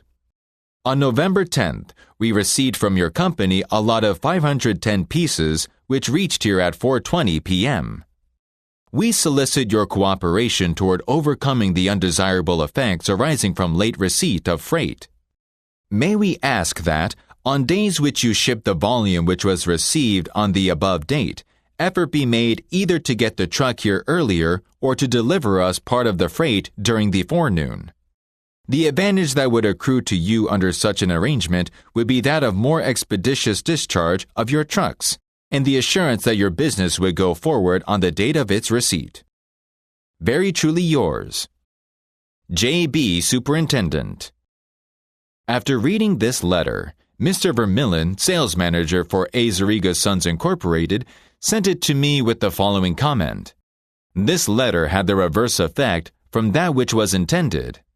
The letter begins by describing the terminal's difficulties in which we are not interested, generally speaking.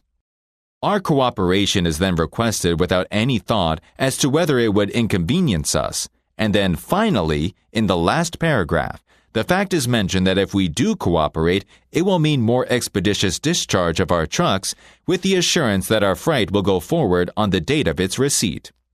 In other words, that in which we are most interested is mentioned last, and the whole effect is one of raising a spirit of antagonism rather than of cooperation. Let's see if we can rewrite and improve this letter. Let's not waste any time talking about our problems. As Henry Ford admonishes, let's get the other person's point of view and see things from his angle as well as from our own. Here's one way of revising it. It may not be the best way, but isn't it an improvement? Mr. Edward Vermillion, CEO Zariga's Sons, Incorporated, 28 Front Street, Brooklyn, New York. Dear Mr. Vermillion, your company has been one of our good customers for 14 years. Naturally, we are very grateful for your patronage and are eager to give you the speedy, efficient service you deserve. However, we regret to say that it isn't possible for us to do that when your trucks bring us a large shipment late in the afternoon, as they did on November 10th. Why? Because many other customers make late afternoon deliveries also. Naturally, that causes congestion.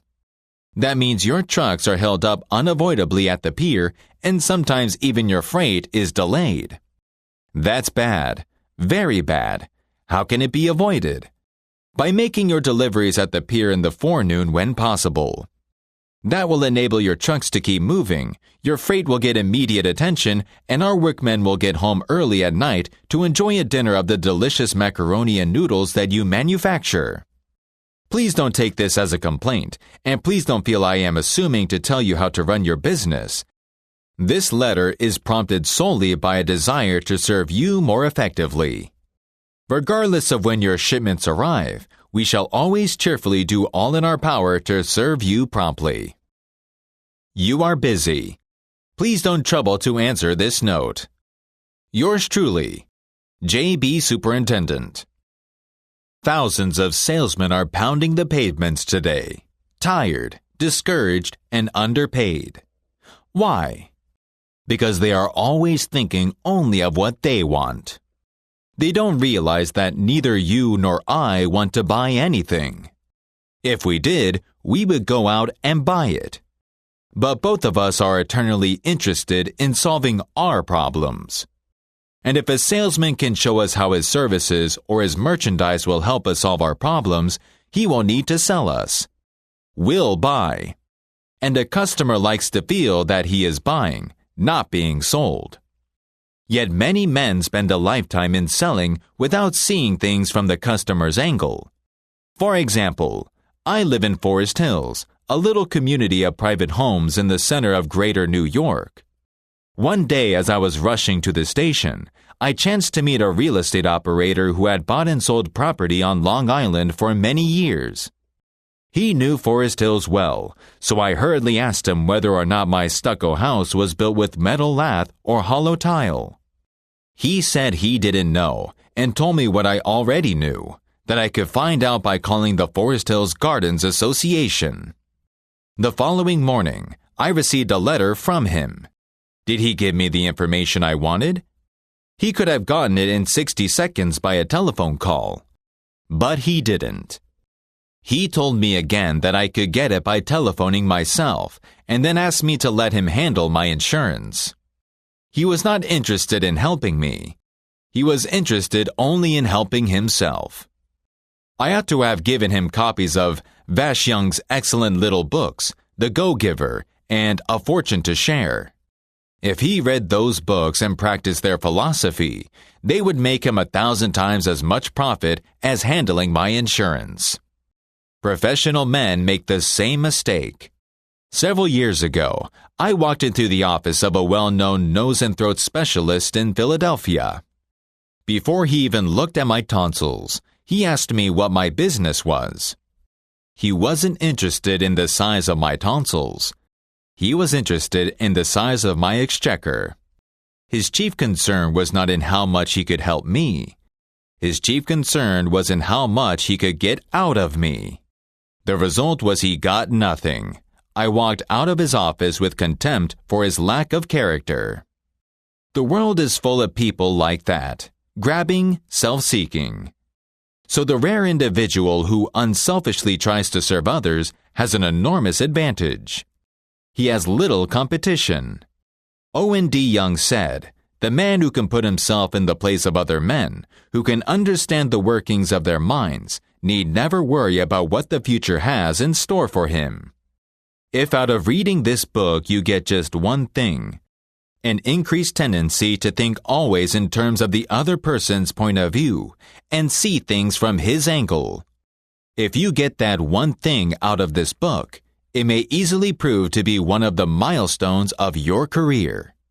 Most men go through college and learn to read Virgil and master the mysteries of calculus without ever discovering how their own minds function. For instance, I once gave a course in effective speaking for the young college men who were entering the employ of the Carrier Corporation, Newark, New Jersey, the organization that cools office buildings and air conditions theaters. One of the men wanted to persuade the others to play basketball, and this is about what he said. "I want you men to come out and play basketball. I like to play basketball, but the last few times I have been to the gymnasium, there haven't been enough men there to get up a game. 2 or 3 of us got to throwing the ball around the other night, and I got a black eye. I wish you boys would come down tomorrow night. I want to play basketball." Did he talk about anything you want? You don't want to go to a gymnasium that no one else goes to, do you? You don't care about what he wants. You don't want to get a black eye. Could he have shown you how to get the things you want by using the gymnasium? Surely. More pep. Keener edge to the appetite. Clearer brain. Fun. Games. Basketball. To repeat Professor Overstreet's wise advice, first arouse in the other person an eager want. He who can do this has the whole world with him. He who cannot walks a lonely way. One of the students in the author's training course was worried about his little boy. The child was underweight and refused to eat properly. His parents used the usual method. They scolded and nagged. Mother wants you to eat this and that. Father wants you to grow up to be a big man. Did the boy pay any attention to these pleas? Just about as much as you pay to the feast days of the Mohammedan religion. No man with a trace of horse sense would expect a child 3 years old to react to the viewpoint of a father 30 years old. Yet that was precisely what the father had expected. It was absurd. He finally saw that. So he said to himself, "What does that boy want? How can I tie up what I want to what he wants?" It was easy when he started thinking about it. His boy had a tricycle which he loved to ride up and down the sidewalk in front of the house in Brooklyn.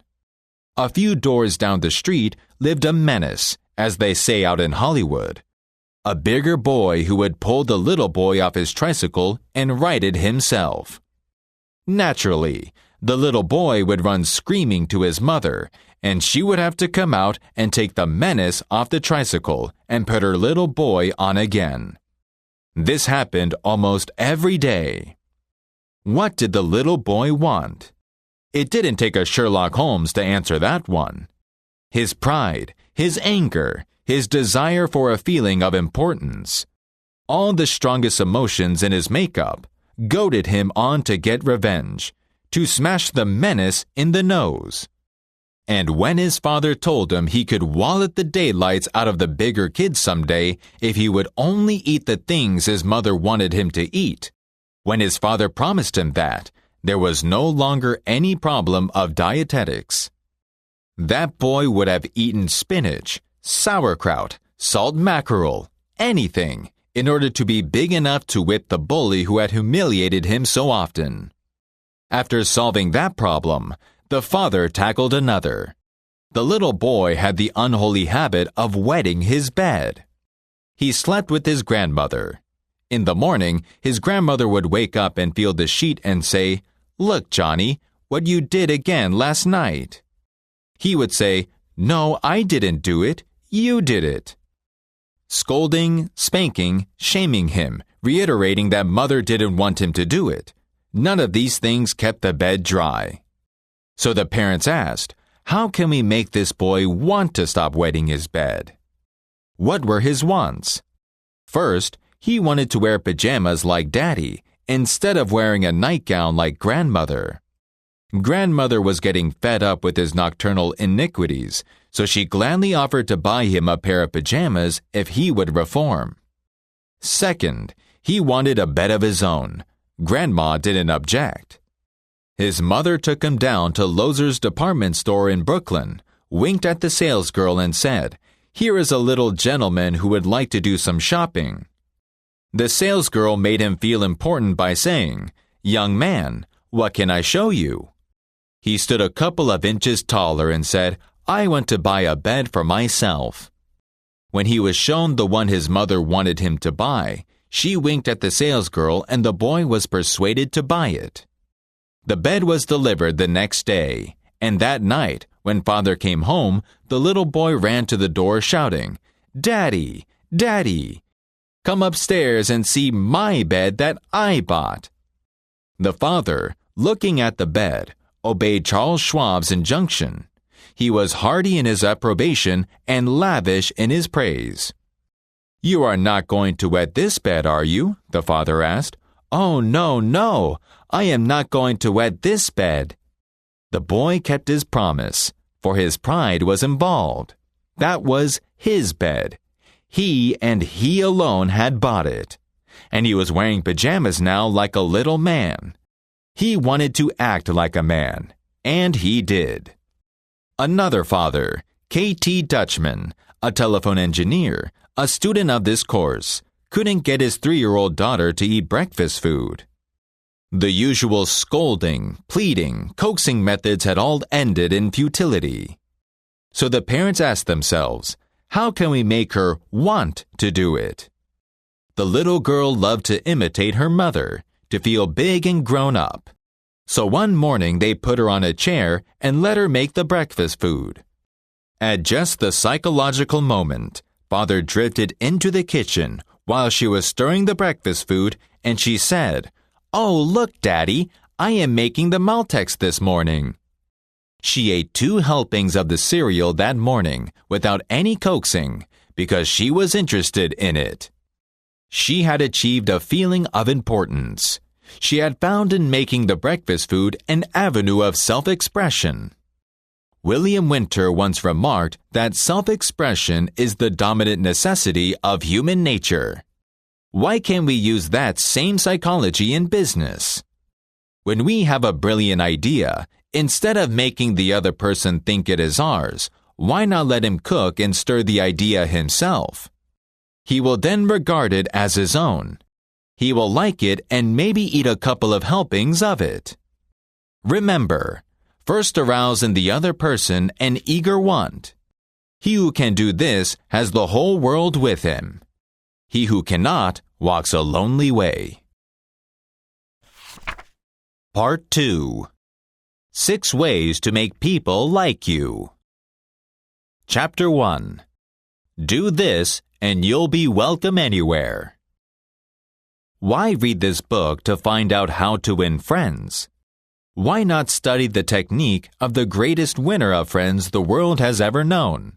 Who is he? You may meet him tomorrow coming down the street. When you get within 10 feet of him, he will begin to wag his tail. If you stop and pat him, he will almost jump out of his skin to show you how much he likes you. And you know that behind this show of affection on his part, there are no ulterior motives. He doesn't want to sell you any real estate, and he doesn't want to marry you. Did you ever stop to think that a dog is the only animal that doesn't have to work for a living? A hen has to lay eggs, a cow has to give milk, and a canary has to sing. but a dog makes his living by giving you nothing but love.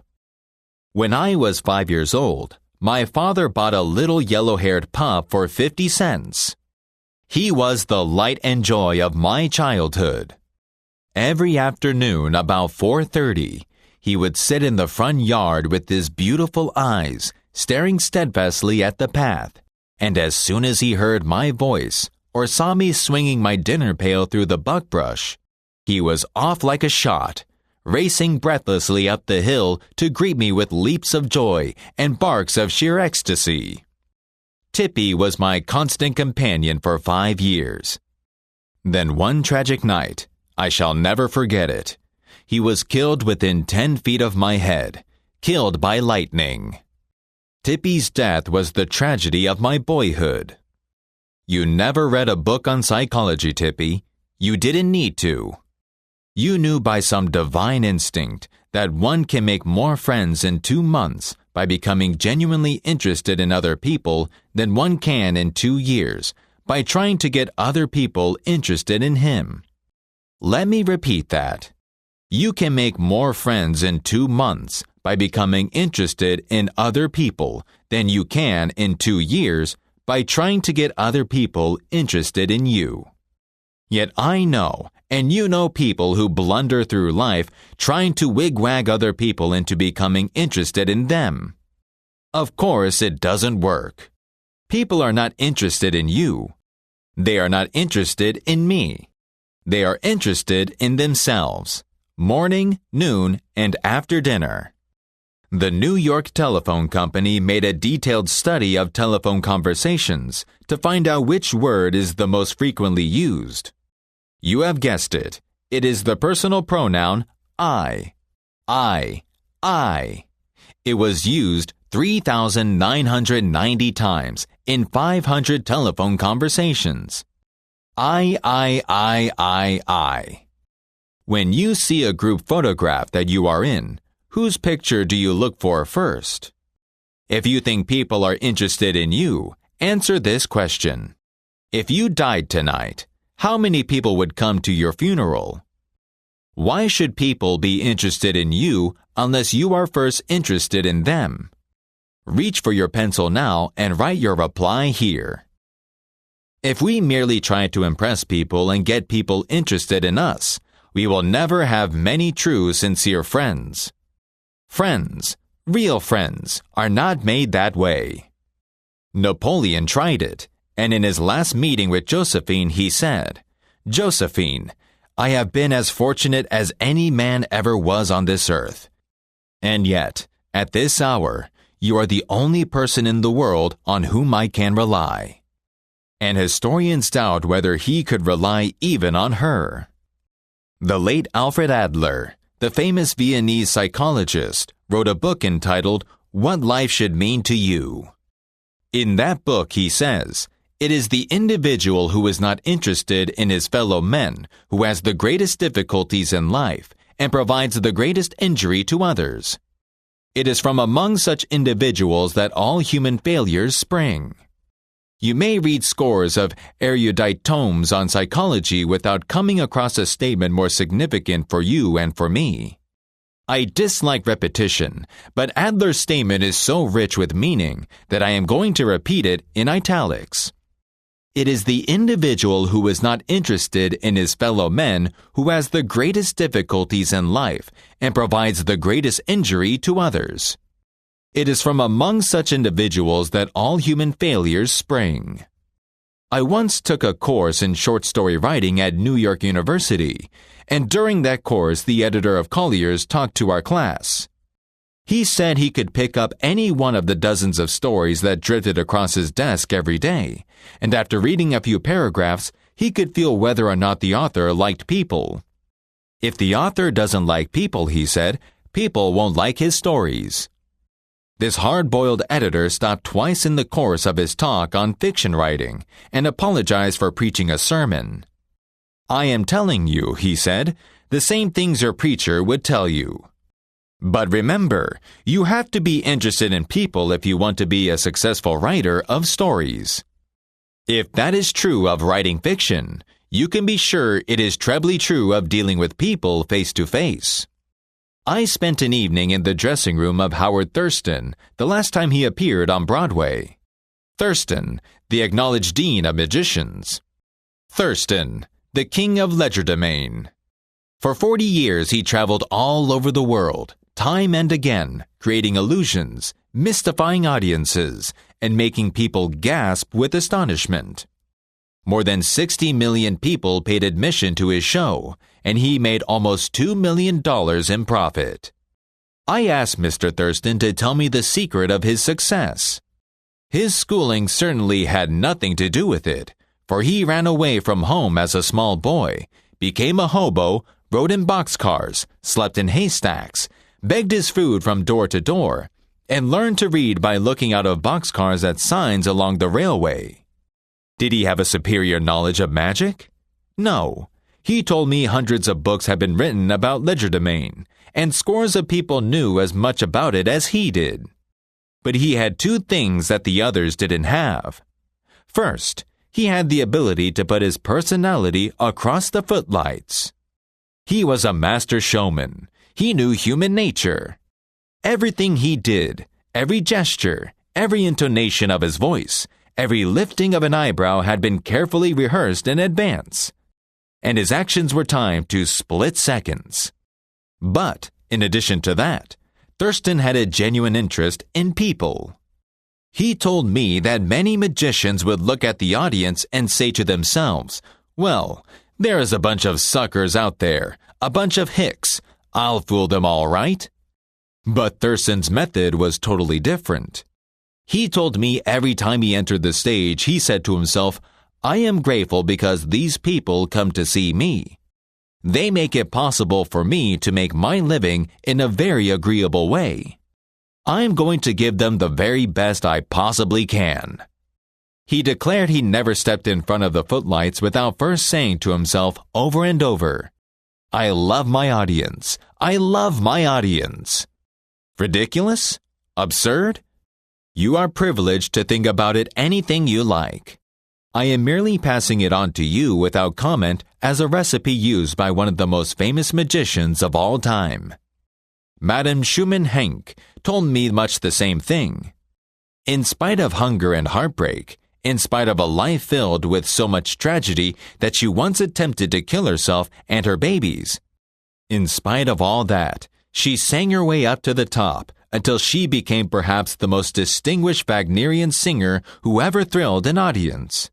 And she too confessed that one of the secrets of her success is the fact that she is intensely interested in people. That too was one of the secrets of Theodore Roosevelt's astonishing popularity. Even his servants loved him. His colored valet, James E. Amos, wrote a book about him entitled Theodore Roosevelt, Hero to His Valet. In that book, Amos relates this illuminating incident.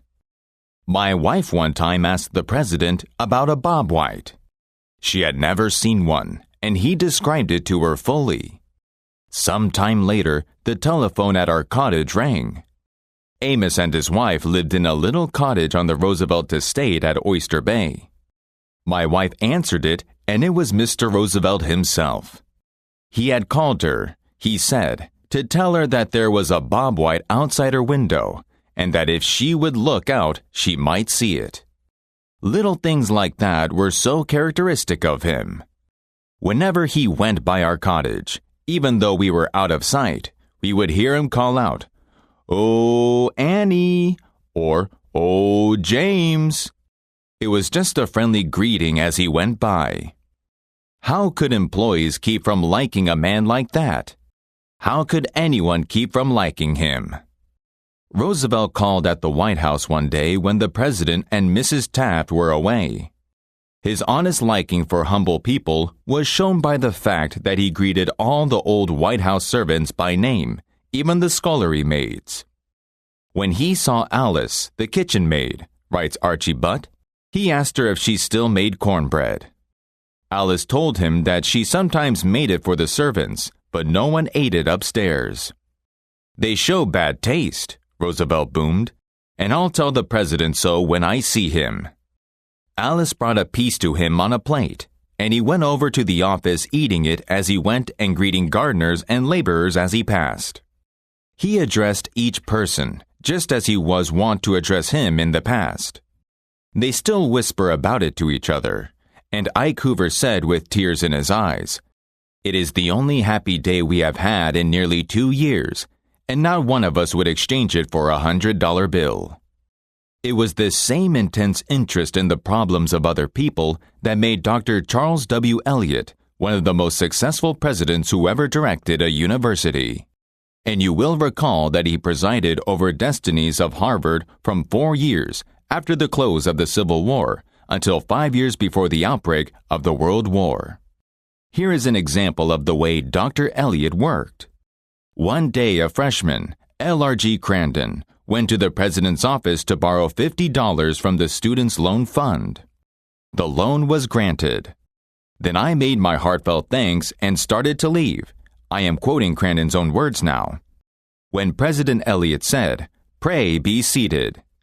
Then he proceeded, to my amazement, to say in effect, "I am told that you cook and eat in your room. Now, I don't think that is at all bad for you if you get the right food and enough of it. When I was in college, I did the same. Did you ever make veal loaf? That, if made from sufficiently mature and sufficiently cooked veal, is one of the best things you could have, because there is no waste. This is the way I used to make it."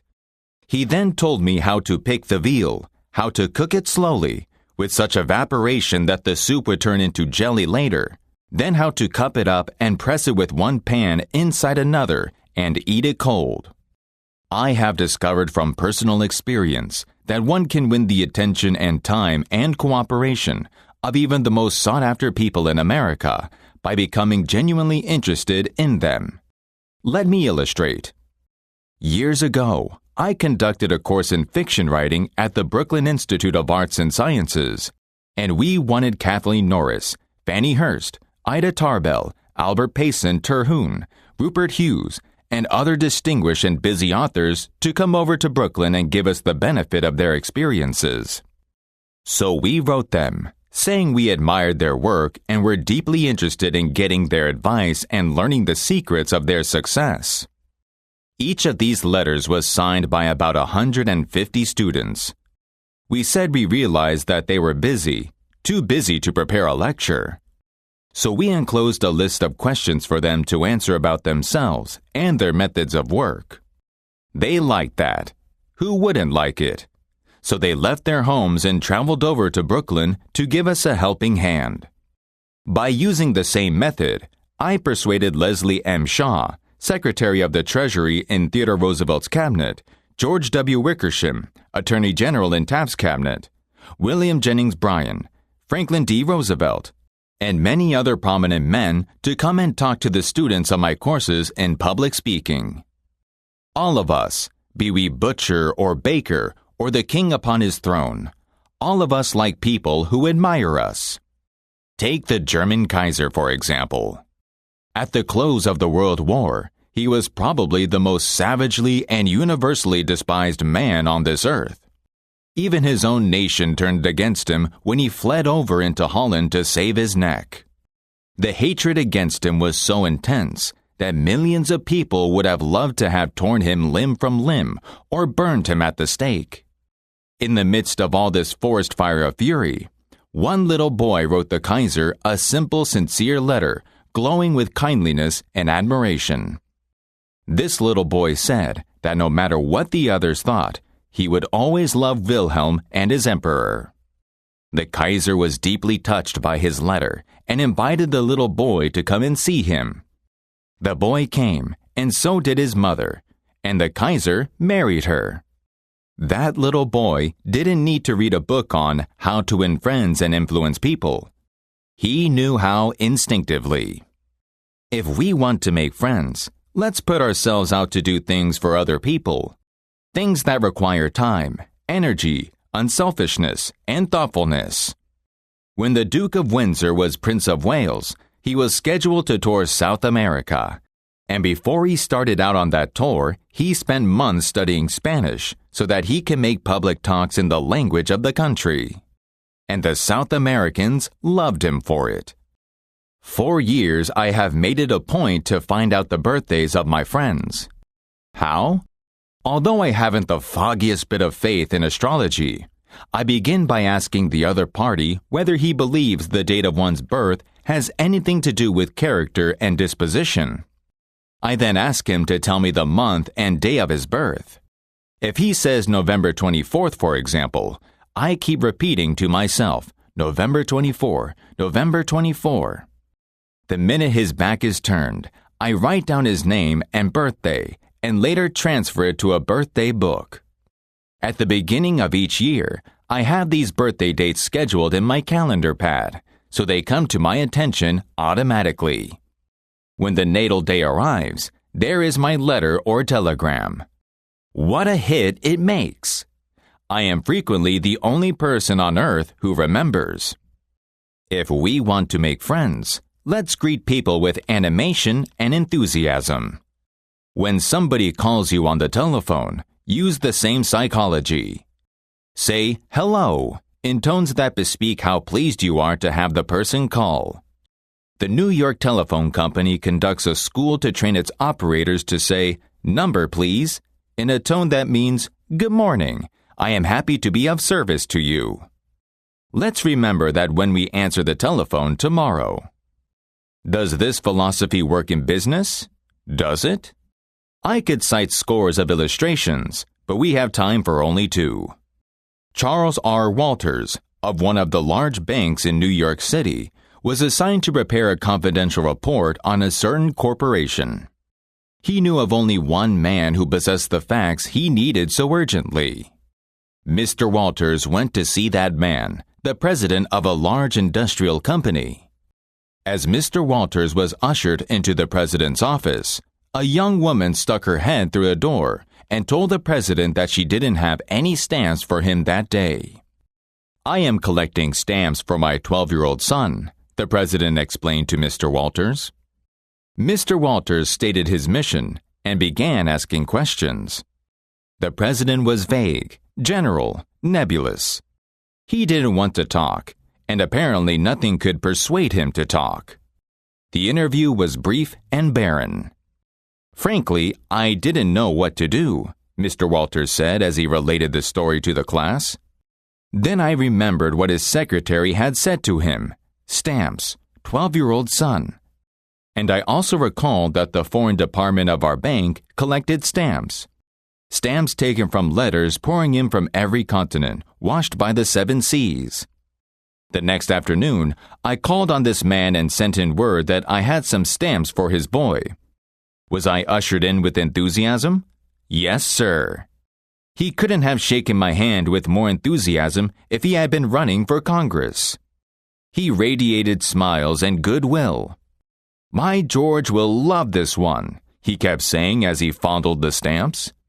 "And look at this. This is a treasure." We spent half an hour talking stamps and looking at a picture of his boy. And then he devoted more than an hour of his time to giving me every bit of information I wanted, without my even suggesting that he do it. He told me all he knew, and then called in his subordinates and questioned them. He telephoned some of his associates. He loaded me down with facts, figures, reports, and correspondence. In the parlance of newspaper men, I had a scoop. Here is another illustration. C.M. Naffel, Jr. of Philadelphia had tried for years to sell coal to a large chain store organization. But the chain store company continued to purchase its fuel from an out-of-town dealer and continued to haul it right past the door of Naffel's office. Mr. Naffel made a speech one night before one of my classes, pouring out his hot wrath upon chain stores, branding them as a curse to the nation. And still he wondered why he couldn't sell them. I suggested that he try different tactics. To put it briefly, this is what happened.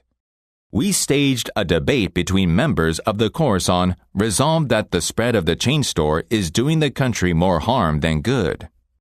Naffel, at my suggestion, took the negative side. He agreed to defend the chain stores and then went straight to an executive of the chain store organization that he despised and said, "I am not here to try to sell coal. I have come to ask you to do me a favor." He then told about his debate and said, "I have come to you for help because I can't think of anyone else who would be more capable of giving me the facts I want. I am anxious to win this debate, and I'll deeply appreciate whatever help you can give me." Here's the rest of the story in Mr. Naffel's own words. I had asked this man for precisely 1 minute of his time. It was with that understanding that he consented to see me. After I had stated my case, he motioned me to a chair and talked to me for exactly 1 hour and 47 minutes. He called in another executive who had written a book on chain stores.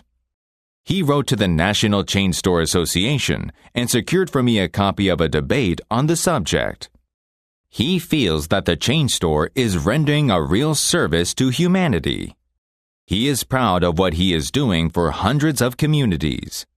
His eyes fairly glowed as he talked, and I must confess that he opened my eyes to things I had never even dreamed of. He changed my whole mental attitude. As I was leaving, he walked with me to the door, put his arm around my shoulder, wished me well in my debate, and asked me to stop in and see him again and let him know how I made out. The last words he said to me were, "Please see me again later in the spring. I should like to place an order with you for coal." To me, that was almost a miracle. Here he was offering to buy coal without my even suggesting it. I had made more headway in 2 hours by becoming genuinely interested in him and his problems than I could have made in 10 years by trying to get him interested in me and my coal. You didn't discover a new truth, Mr. Naffel. For a long time ago, 100 years before Christ was born, a famous old Roman poet, Publius Syrus, remarked, "We are interested in others when they are interested in us." So if you want people to like you, rule 1 is, become genuinely interested in other people. If you want to develop a more pleasing personality, a more effective skill in human relations, let me urge you to read The Return to Religion by Dr. Henry Link. Don't let the title frighten you. It isn't a goody-goody book. It was written by a well-known psychologist who has personally interviewed and advised more than 3,000 people who have come to him with personality problems. Dr. Link told me that he could easily have called his book How to Develop Your Personality. It deals with that subject. You will find it interesting, illuminating. If you read it and act upon its suggestions, you are almost sure to increase your skill in dealing with people. If you can't get it at your library or bookstore, send of a post office order for 25 cents to the publisher, Pocket Books Incorporated, 1230 6th Avenue, New York, 20, NY. Chapter 2. A Simple Way to Make a Good First Impression. I recently attended a dinner party in New York. One of the guests, a woman who had inherited money, was eager to make a pleasing impression on everyone. She had squandered a modest fortune on sables, diamonds, and pearls. But she hadn't done anything whatever about her face. It radiated sourness and selfishness.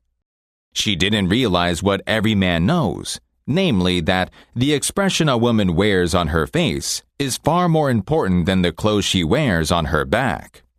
By the way, that is a good line to remember when your wife wants to buy a fur coat. Charles Schwab told me his smile had been worth $1 million, and he was probably understating the truth. For Schwab's personality, his charm, his ability to make people like him were almost wholly responsible for his extraordinary success. And one of the most delightful factors in his personality is his captivating smile. I once spent an afternoon with Marie Chevalier, and frankly, I was disappointed. Glum, taciturn, he was sharply different from what I expected, until he smiled. Then it seemed as if the sun had broken through a cloud. If it hadn't been for his smile, Marie Chevalier would probably still be a cabinet maker back in Paris, following the trade of his father and brothers. Actions speak louder than words, and a smile says, "I like you. You make me happy. I am glad to see you." That is why dogs make such a hit. They are so glad to see us that they almost jump out of their skins. So, naturally, we are glad to see them. An insincere grin? No, that doesn't fool anybody. We know it is mechanical and we resent it. I am talking about a real smile, a heartwarming smile, a smile that comes from within, the kind of a smile that will bring a good price in the marketplace. The employment manager of a large New York department store told me he would rather hire a salesgirl who hadn't finished grade school, if she had a lovely smile, than to hire a doctor of philosophy with a sober face.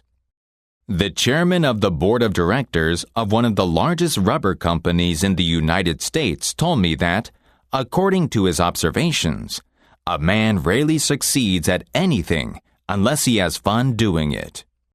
This industrial leader doesn't put much faith in the old adage that hard work alone is the magic key that will unlock the door to our desires. "I have known men," he said, "who succeeded because they had a rip-roaring good time conducting their business. Later, I saw those men begin to work at the job. It grew dull. They lost all joy in it, and they failed." You must have a good time meeting people if you expect them to have a good time meeting you. I have asked thousands of businessmen to smile at someone every hour of the day for a week, and then come to class and talk about the results. How has it worked? Let's see. Here is a letter from William B. Steinhardt, a member of the New York Curb Exchange. His case isn't isolated. In fact, it is typical of hundreds of others.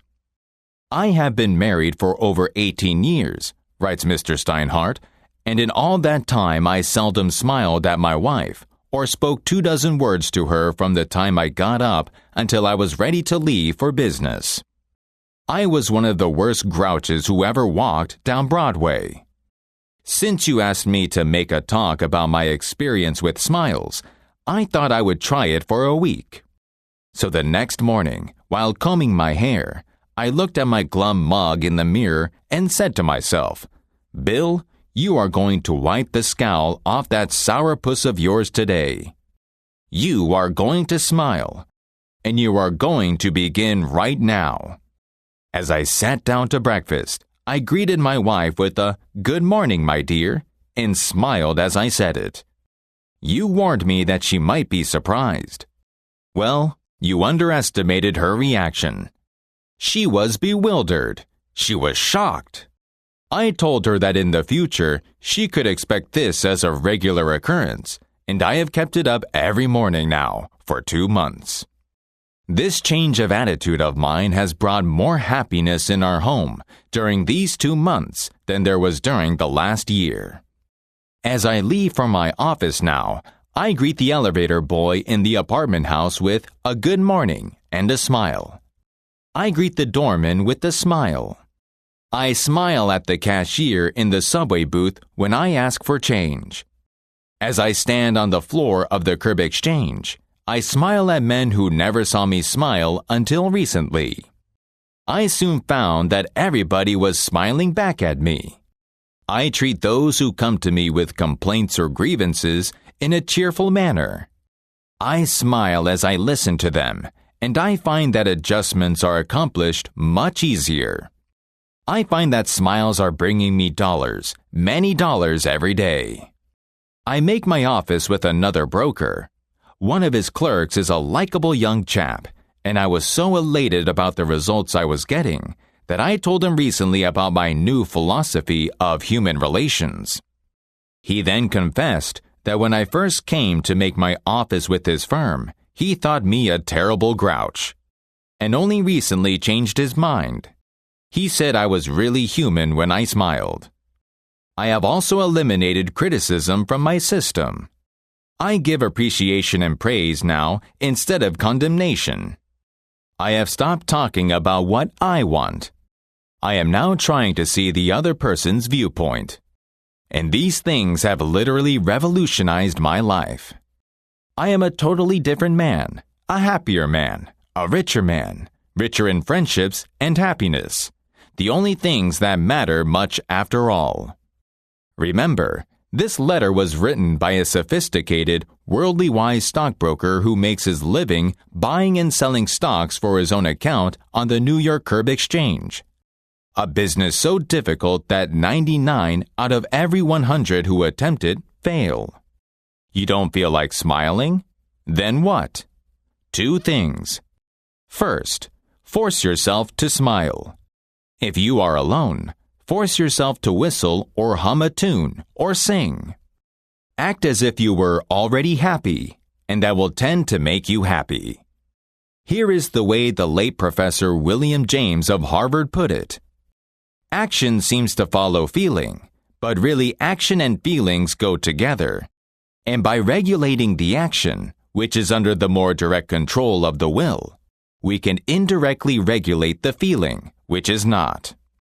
Thus, the sovereign voluntary path to cheerfulness, if our cheerfulness be lost, is to sit up cheerfully and to act and speak as if cheerfulness were already there.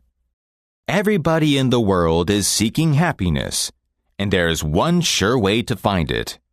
That is by controlling your thoughts. Happiness doesn't depend on outward conditions.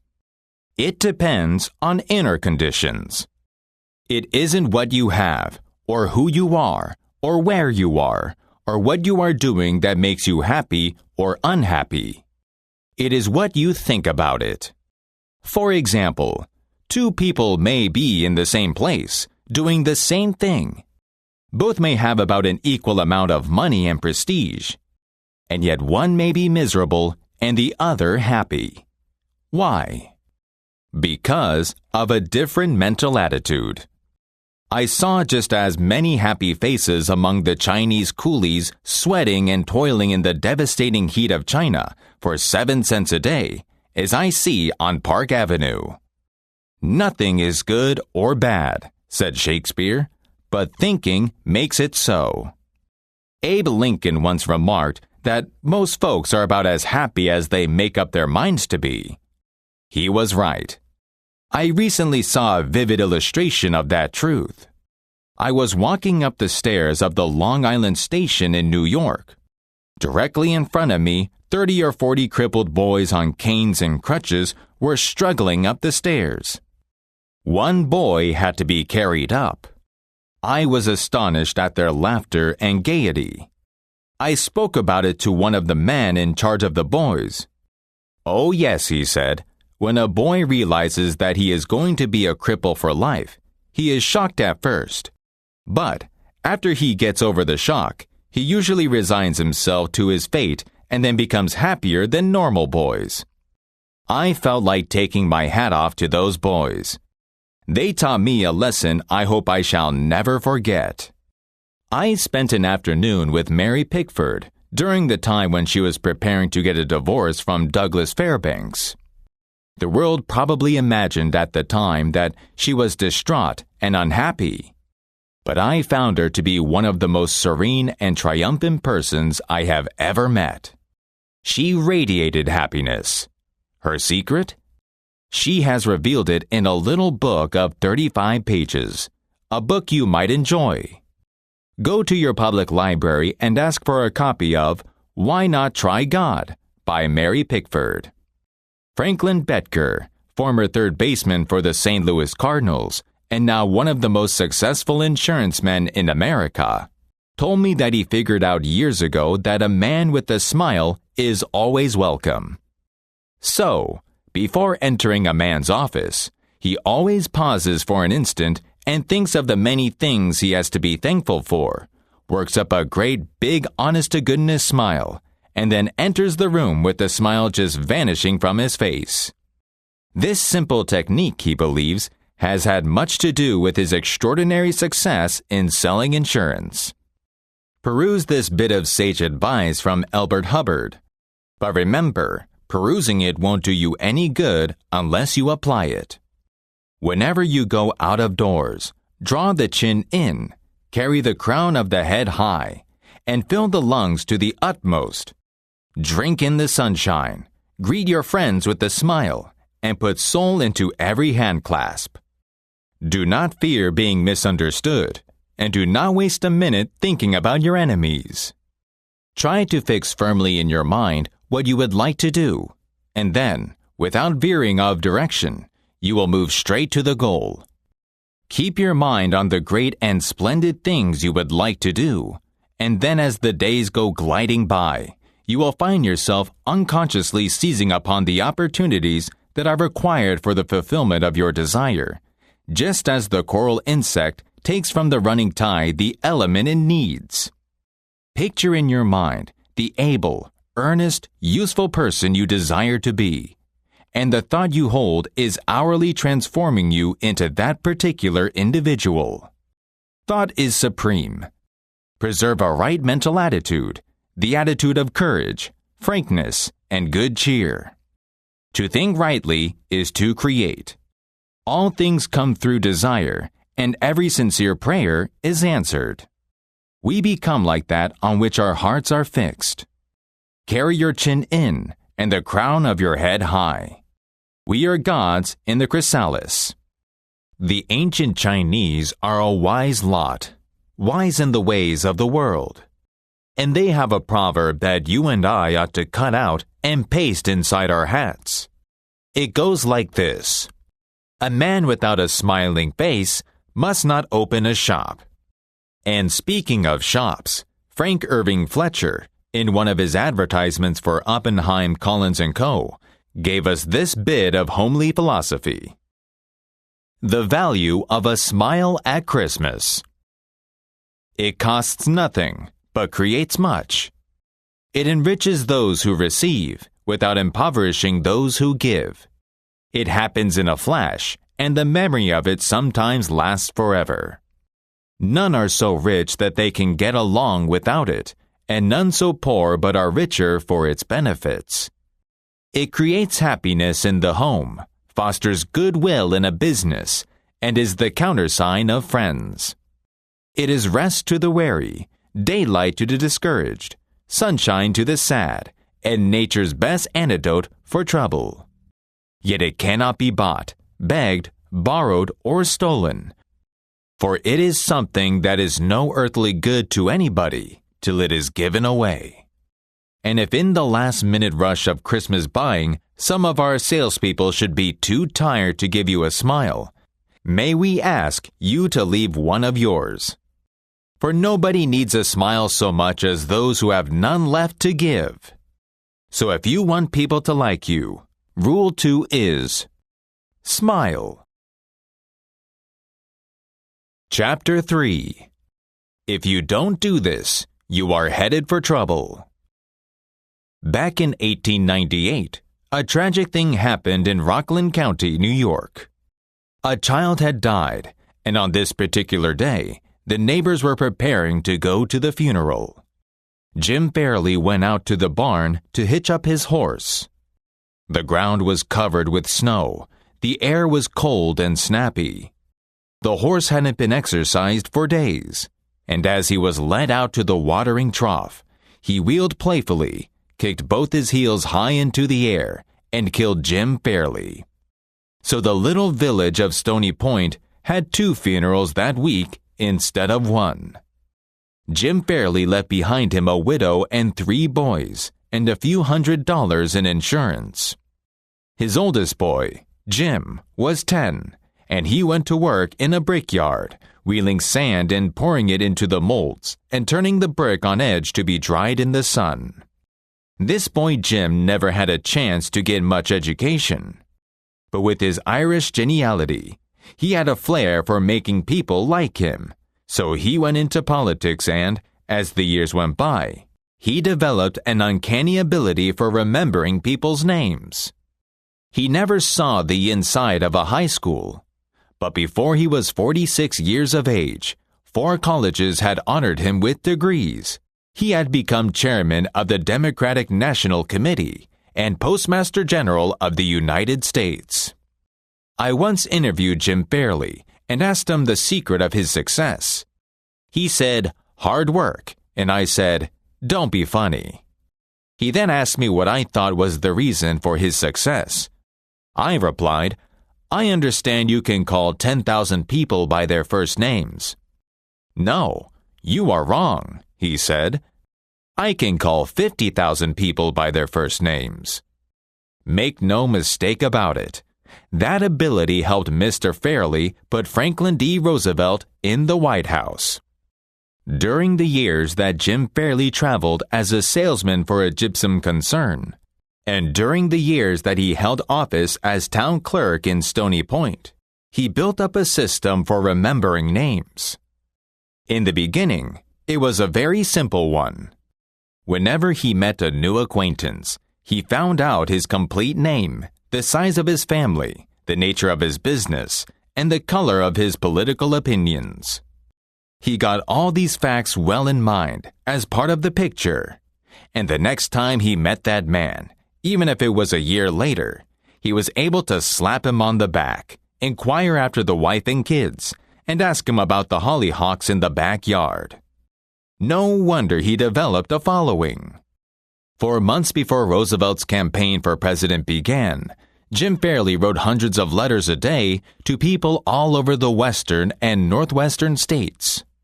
Then he hopped onto a train and in 19 days covered 20 states and 12,000 miles, traveling by buggy, train, automobile, and skiff. He would drop into town, meet his people at lunch or breakfast, tea or dinner, and give them a heart-to-heart talk. Then he'd dash off again on another leg of his journey. As soon as he arrived back east, he wrote to one man in each town he had visited, asking for a list of all the guests to whom he had talked. The final list contained thousands and thousands of names. Yet each person on that list was paid the subtle flattery of getting a personal letter from James Fairley. These letters began, "Dear Bill," or "Dear Joe," and they were always signed Jim. Jim Fairley discovered early in life that the average man is more interested in his own name than he is in all the other names on earth put together. Remember that name and call it easily, and you have paid him a subtle and very effective compliment. But forget it or misspell it, and you have placed yourself at a sharp disadvantage. For example, I once organized a public speaking course in Paris and sent multigraph letters to all the American residents in the city. French typists with apparently little knowledge of English filled in the names and naturally they made blunders. One man, the manager of a large American bank in Paris, wrote me a scathing rebuke because his name had been misspelled. What was the reason for Andrew Carnegie's success? He was called the Steel King, yet he himself knew little about the manufacture of steel. He had hundreds of men working for him who knew far more about steel than he did. But he knew how to handle men, and that is what made him rich. Early in life, he showed a flair for organization, a genius for leadership. By the time he was 10, he too had discovered the astounding importance people place on their own names. And he used that discovery to win cooperation. To illustrate, when he was a boy back in Scotland, he got hold of a rabbit, a mother rabbit. Presto! He soon had a whole nest of little rabbits, and nothing to feed them. But he had a brilliant idea. He told the boys in the neighborhood that if they would go out and pull enough clover and dandelions to feed the rabbits, he would name the bunnies in their honor. The plan worked like magic, and Carnegie never forgot it. Years later, he made millions by using that same psychology in business. For example, he wanted to sell steel rails to the Pennsylvania Railroad. J. Edgar Thompson was the president of the Pennsylvania Railroad then. So, Andrew Carnegie built a huge steel mill in Pittsburgh and called it the Edgar Thomson Steel Works. Here is a riddle. See if you can guess it. When the Pennsylvania Railroad needed steel rails, where do you suppose J. Edgar Thomson bought them? From Sears, Roebuck? No, you're wrong. Guess again. When Carnegie and George Pullman were battling each other for supremacy in the sleeping car business, the Steel King again remembered the lesson of the rabbits. The Central Transportation Company, which Andrew Carnegie controlled, was fighting with the company Pullman owned. Both were struggling to get the sleeping car business of the Union Pacific Railroad, bucking each other, slashing prices, and destroying all chance of profit. Both Carnegie and Pullman had gone to New York to see the board of directors of the Union Pacific. Meeting one evening in the St. Nicholas Hotel, Carnegie said, "Good evening, Mr. Pullman. Aren't we making a couple of fools of ourselves?" "What do you mean?" Pullman demanded. Then Carnegie expressed what he had on his mind, a merger of their two interests. He pictured in glowing terms the mutual advantages of working with, instead of against, each other. Pullman listened attentively, but he was not wholly convinced. Finally, he asked, "What would you call the new company?" And Carnegie replied promptly, "Why, the Pullman Palace Car Company, of course." Pullman's face brightened. "Come into my room," he said. "Let's talk it over." That talk made industrial history. This policy of Andrew Carnegie's of remembering and honoring the names of his friends and business associates was one of the secrets of his leadership. He was proud of the fact that he could call many of his laborers by their first names, and he boasted that while he was personally in charge, no strike ever disturbed his flaming steel mills. Paderewski, on the other hand, made his colored Pullman chef feel important by always addressing him as Mr. Copper. On 15 different occasions, Paderewski toured America, playing to widely enthusiastic audiences from coast to coast. And on each occasion, he traveled in a private car, and the same chef had a midnight meal ready for him after the concert. Never in all those years did Paderewski ever call him George, after the American manner. With his old-world formality, Paderewski always spoke to him as Mr. Copper, and Mr. Copper loved it. Men are so proud of their names that they strive to perpetuate them at any cost. Even blustering, hard-boiled old P.T. Barnum, disappointed because he had no sons to carry on his name, offered his grandson, C.H. Seeley, $25,000 if he would call himself Barnum Seeley. 200 years ago, rich men used to pay authors to dedicate their books to them. Libraries and museums owe their richest collections to men who cannot bear to think that their names might perish from the memory of the race. The New York Public Library has its Astor and Lenox collections. The Metropolitan Museum perpetuates the names of Benjamin Altman and J.P. Morgan. And nearly every church is beautified by stained glass windows commemorating the names of the donors.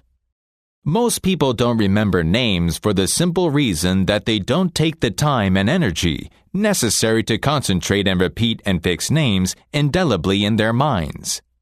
They make excuses for themselves. They are too busy. But they are probably no busier than Franklin D. Roosevelt, and he takes time to remember and recall even the names of mechanics with whom he comes in contact. To illustrate, the Chrysler Organization built a special car for Mr. Roosevelt. W.F. Chamberlain and a mechanic delivered it to the White House. I have in front of me a letter from Mr. Chamberlain relating his experiences. I taught President Roosevelt how to handle a car with a lot of unusual gadgets. But he taught me a lot about the fine art of handling people. When I called at the White House, Mr. Chamberlain writes, the president was extremely pleasant and cheerful. He called me by name, made me feel very comfortable, and particularly impressed me with the fact that he was vitally interested in the things I had to show him and tell him. The car was so designed that it could be operated entirely by hand. A crowd gathered around to look at the car, and he remarked, "I think it is marvelous. All you have to do is to touch a button, and it moves away and you can drive it without effort. I think it is grand. I don't know what makes it go. I'd love to have the time to tear it down and see how it works." When Roosevelt's friends and associates admired the machine, he said in their presence, "Mr. Chamberlain, I certainly appreciate all the time and effort you have spent in developing this car. It is a mighty fine job."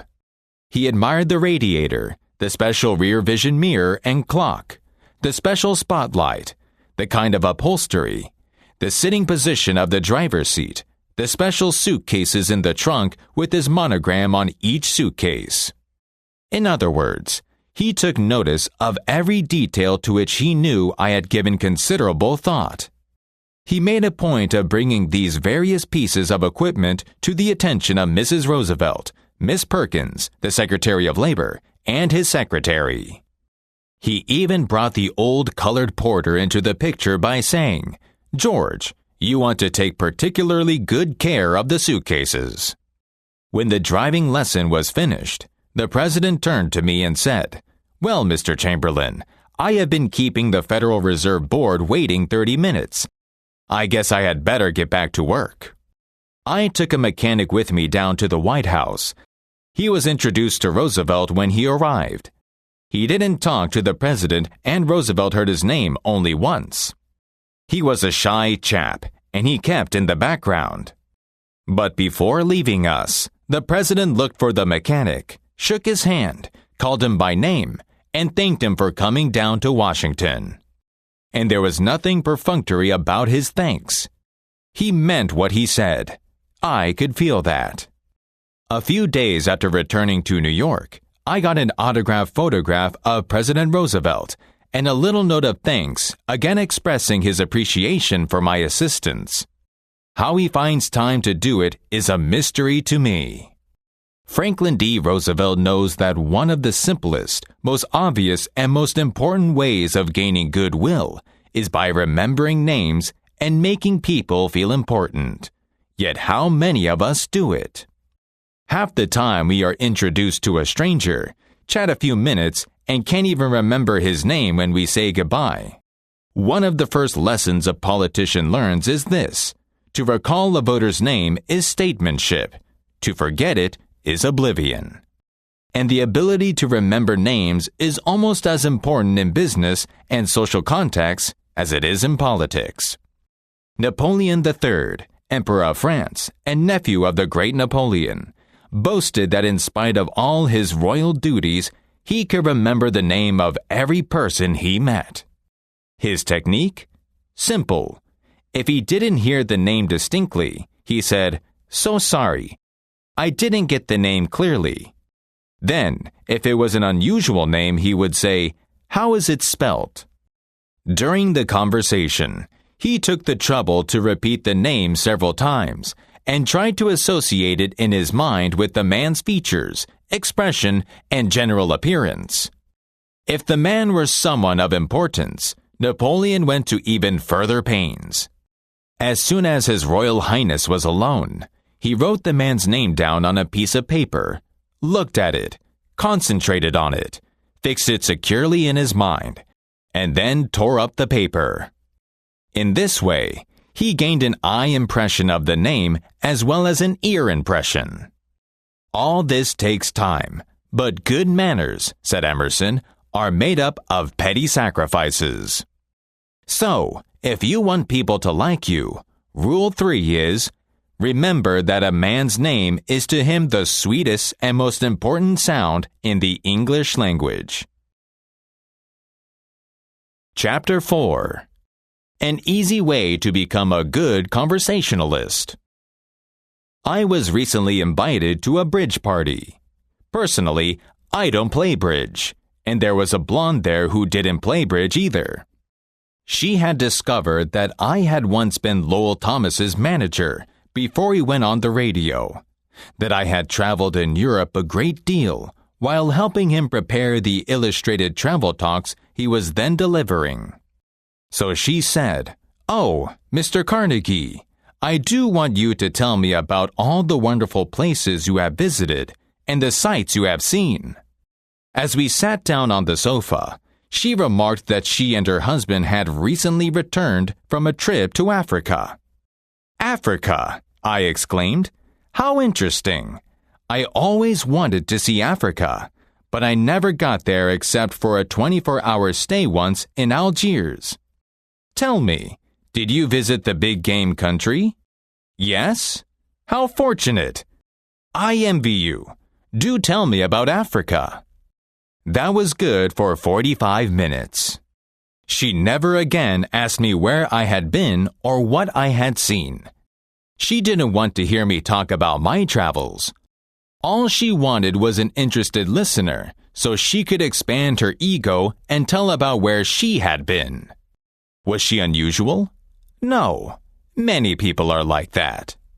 For example, I recently met a distinguished botanist at a dinner party given by J.W. Greenberg, the New York book publisher. I had never talked to a botanist before, and I found him fascinating. I literally sat on the edge of my chair and listened while he spoke of hashish and Luther Burbank and indoor gardens and told me astonishing facts about the humble potato. I have a small indoor garden of my own, and he was good enough to tell me how to solve some of my problems. As I said, we were at a dinner party. There must have been a dozen other guests there. But I violated all the canons of courtesy, ignored everyone else, and talked for hours to the botanist. Midnight came. I said goodnight to everyone and departed. The botanist then turned to our host and paid me several flattering compliments. I was most stimulating. I was this and I was that, and he ended up by saying I was a most interesting conversationalist. An interesting conversationalist? I? Why, I had said hardly anything at all. I couldn't have said anything if he had wanted to without changing the subject, for I don't know any more about botany than I know about the anatomy of a penguin. But I had done this. I had listened intently. I had listened because I was genuinely interested. And he felt it. Naturally, that pleased him. That kind of listening is one of the highest compliments we can pay to anyone. Few human beings, wrote Jack Woodford in Strangers in Love, few human beings are proof against the implied flattery of rapt attention. I went even farther than giving him rapt attention. I was hearty in my approbation and lavish in my praise. I told him I had been immensely entertained and instructed, and I had. I told him I wished that I had his knowledge, and I do. I told him that I should love to wander the fields with him, and I should. I told him I must see him again, and I must. And so I had him thinking of me as a good conversationalist, when in reality, I had been merely a good listener and encouraged him to talk. What is the secret, the mystery, of a successful business interview? Well, according to that genial scholar Charles W. Eliot, there is no mystery about successful business intercourse. Exclusive attention to the person who is speaking to you is very important. Nothing else is so flattering as that. Self-evident, isn't it? You don't have to study for 4 years in Harvard to discover that. Yet I know, and you know, merchants who will rent expensive space, buy their goods economically, dress their windows appealingly, spend hundreds of dollars in advertising, and then hire clerks who haven't the sense to be good listeners.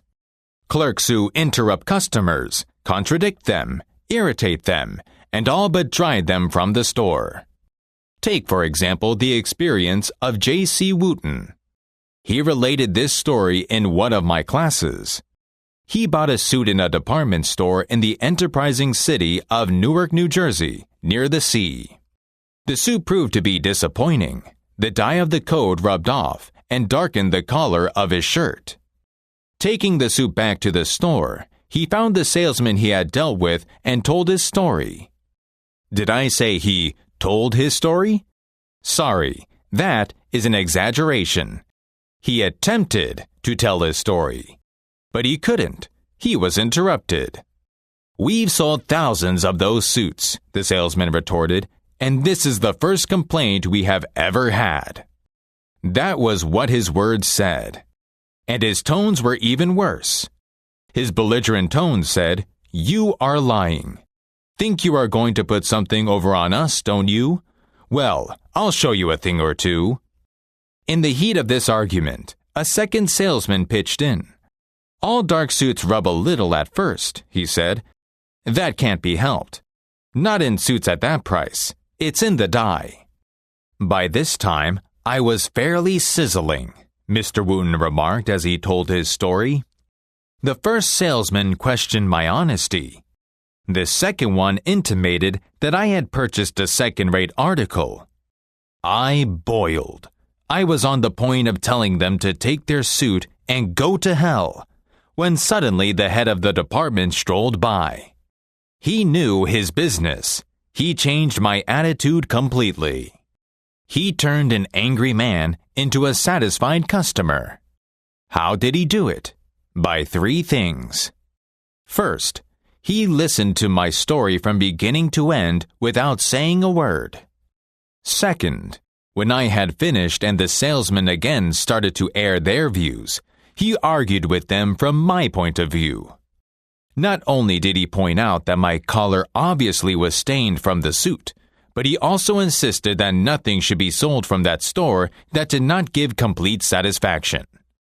Third, he admitted he didn't know the cause of the trouble and said to me very simply, "What would you like me to do with the suit?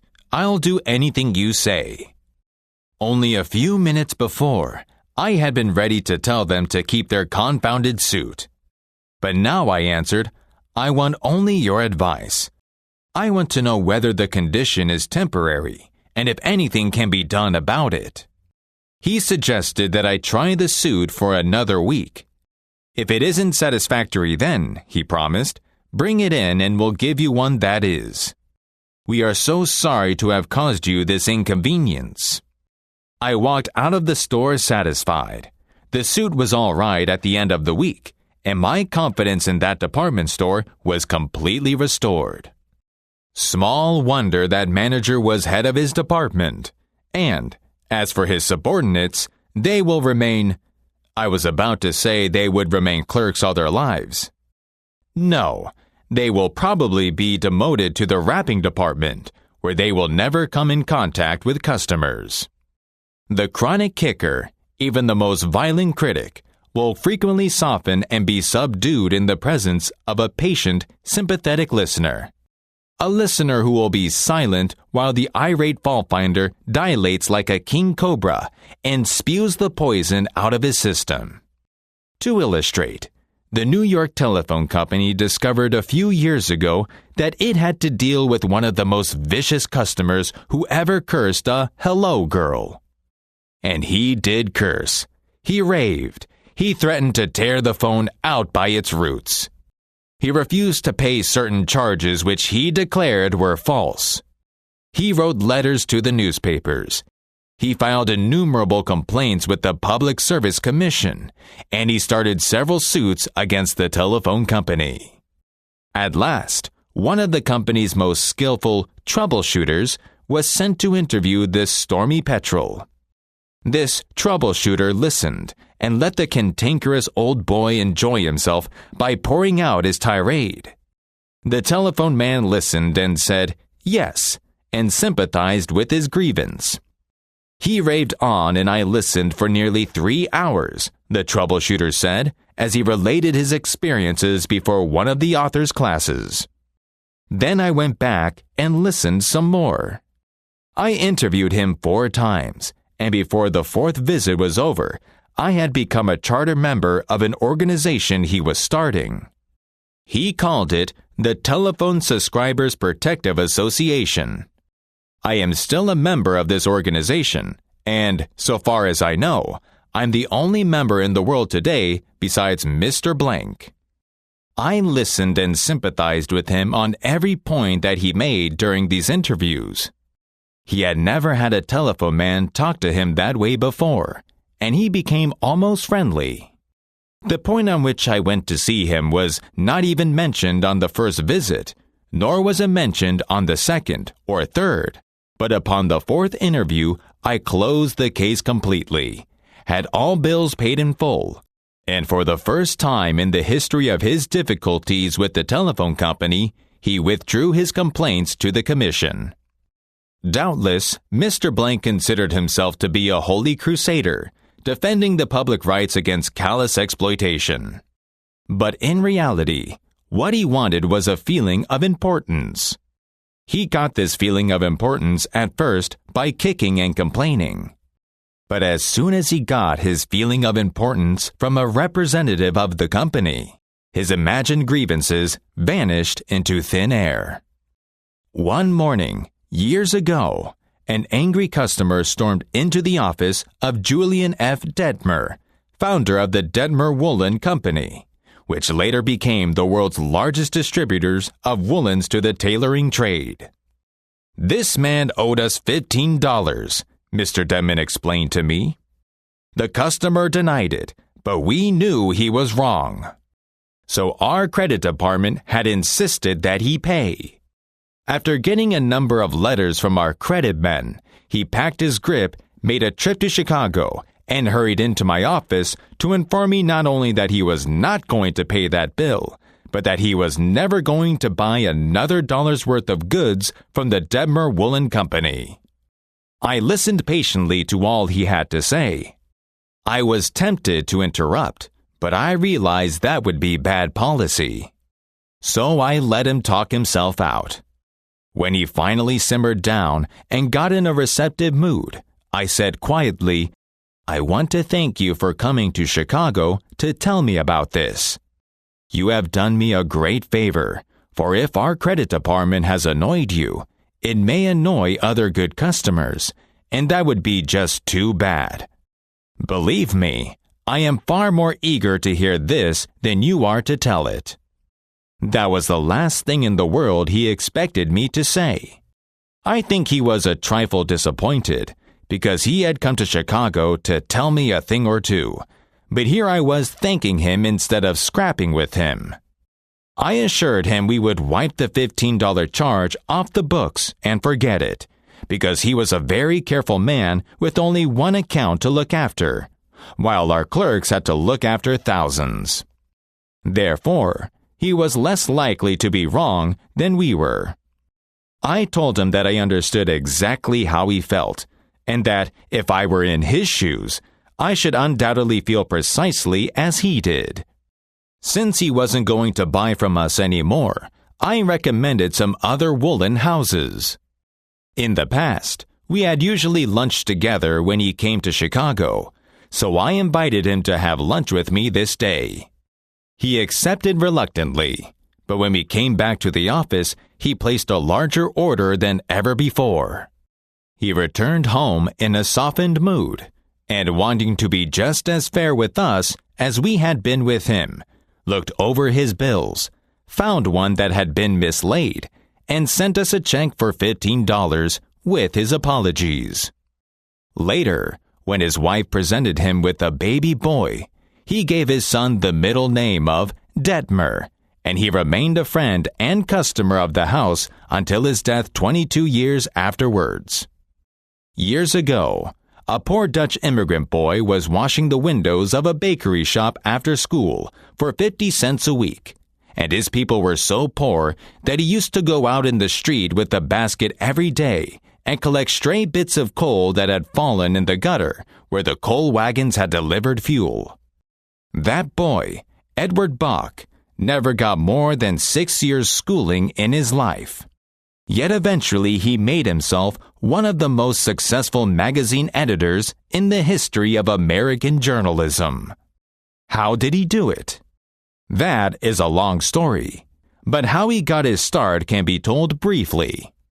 He got his start by using the principles advocated in this chapter. He left school when he was 13 and became an office boy for the Western Union at $6.25 a week. But he didn't for one moment give up the idea of an education. Instead, he started to educate himself. He saved his car fares and went without lunch until he had enough money to buy an encyclopedia of American biography. And then he did an unheard of thing.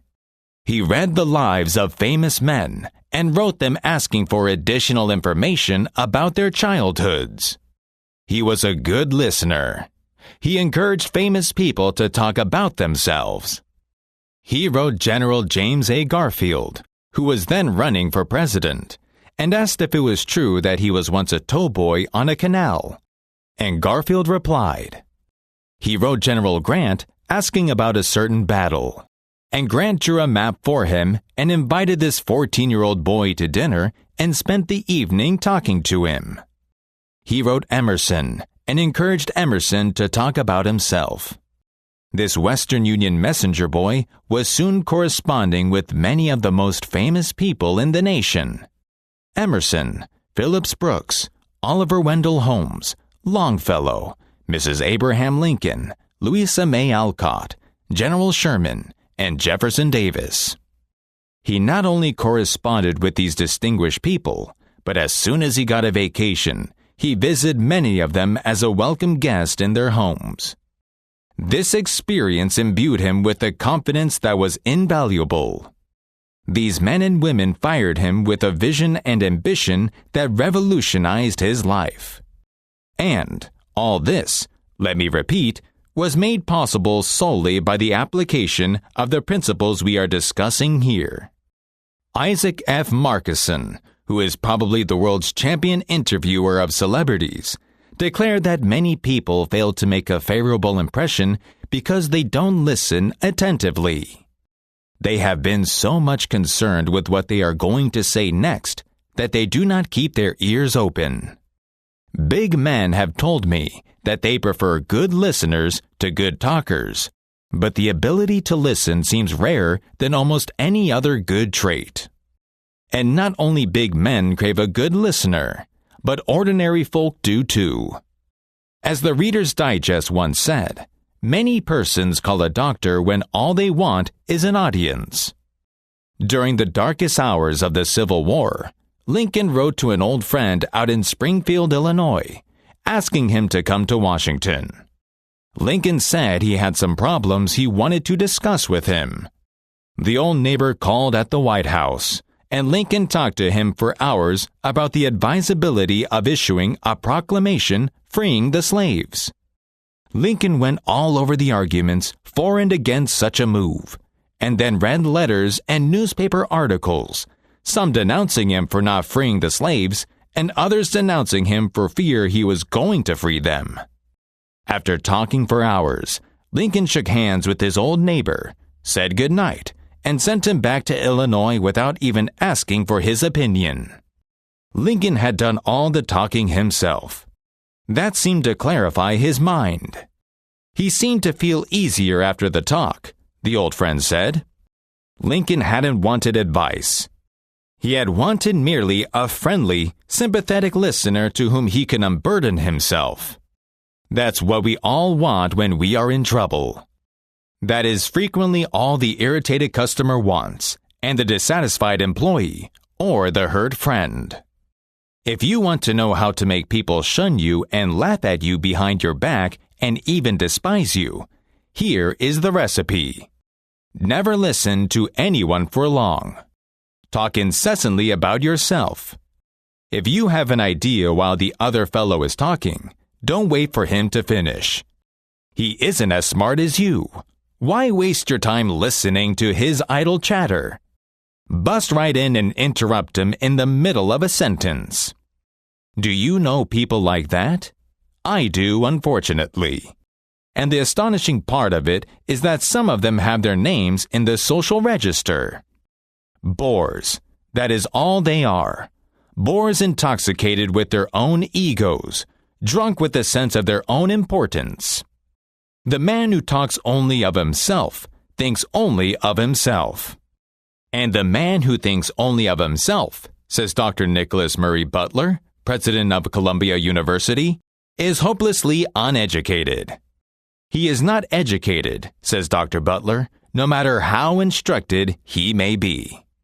So, if you aspire to be a good conversationalist, be an attentive listener.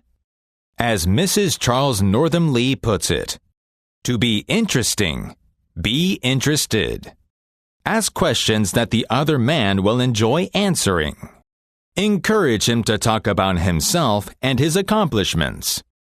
Remember that the man you are talking to is 100 times more interested in himself and his wants and his problems than he is in you and your problems. His toothache means more to him than a famine in China that kills 1 million people. A boil on his neck interests him more than 40 earthquakes in Africa. Think of that the next time you start a conversation. So, if you want people to like you, Rule 4 is, be a good listener. Encourage others to talk about themselves. Chapter 5. How to Interest People. Everyone who visited Theodore Roosevelt at Oyster Bay was astonished at the range and diversity of his knowledge.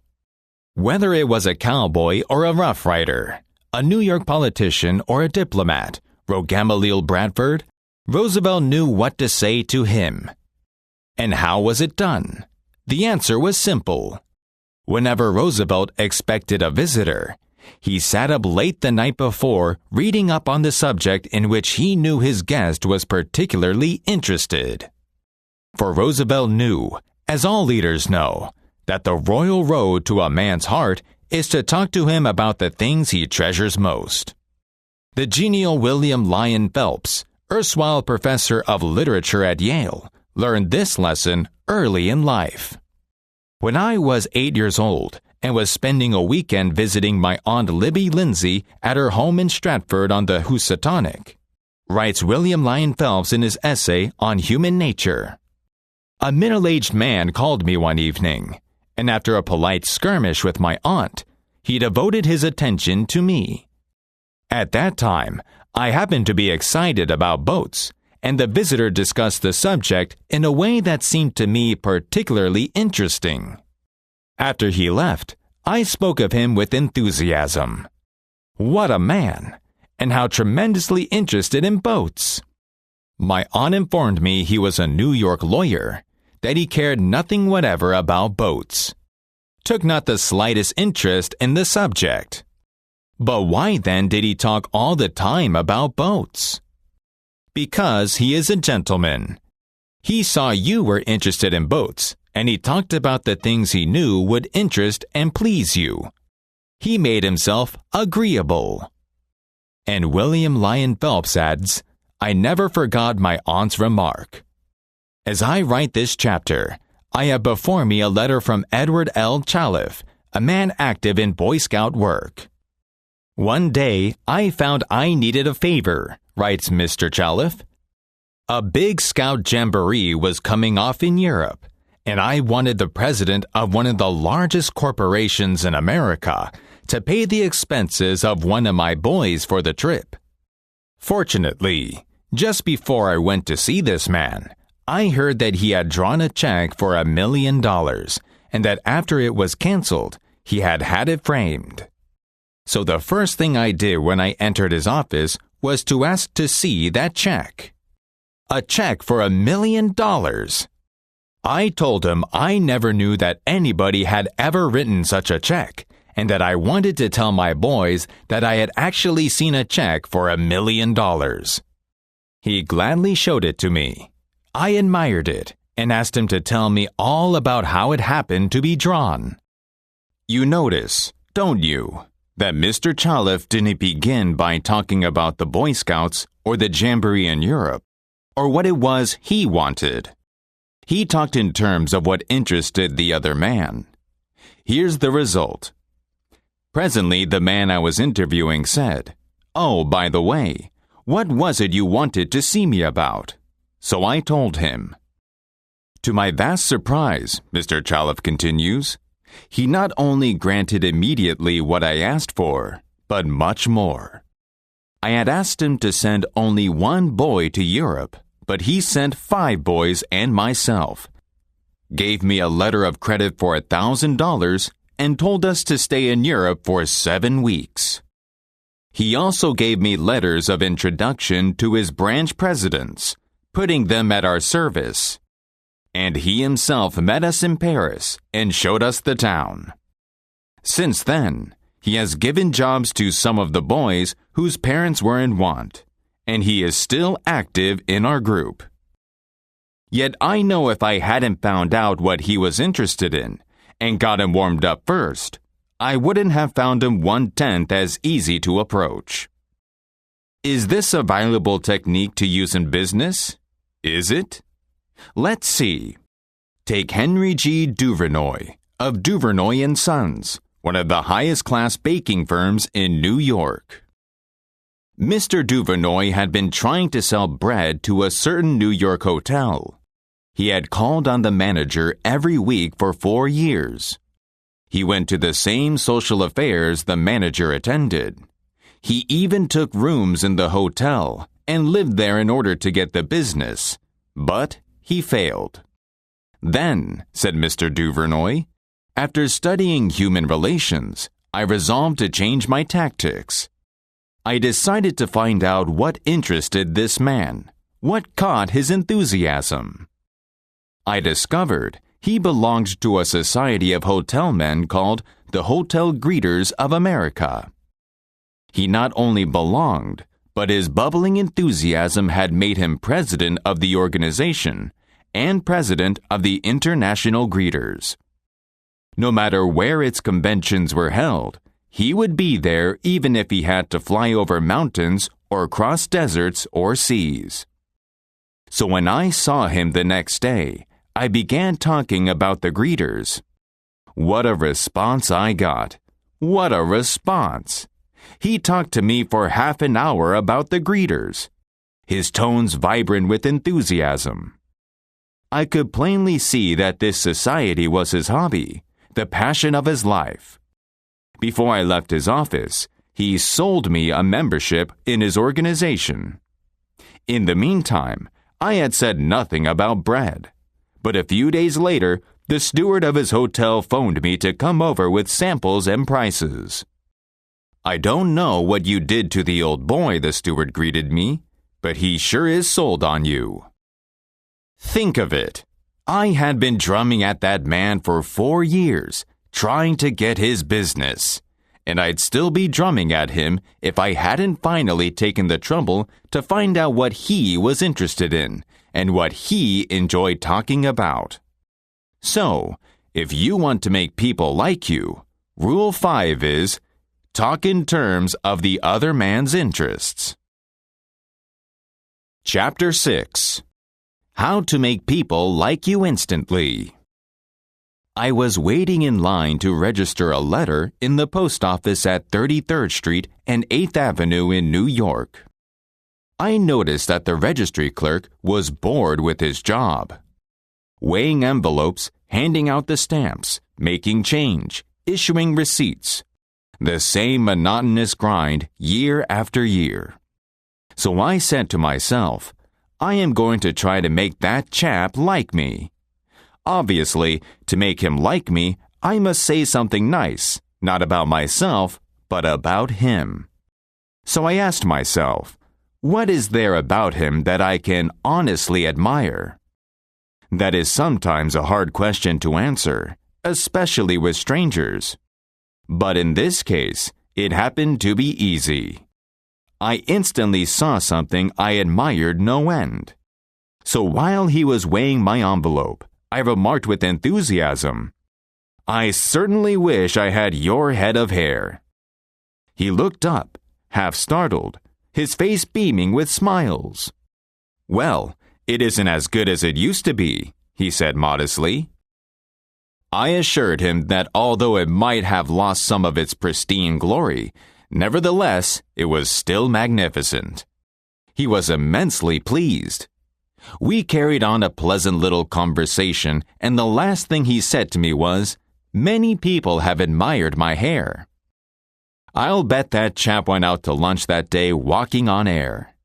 I'll bet he went home that night and told his wife about it. I'll bet he looked in the mirror and said, "It is a beautiful head of hair." I told this story once in public, and a man asked me afterwards, "What did you want to get out of him?"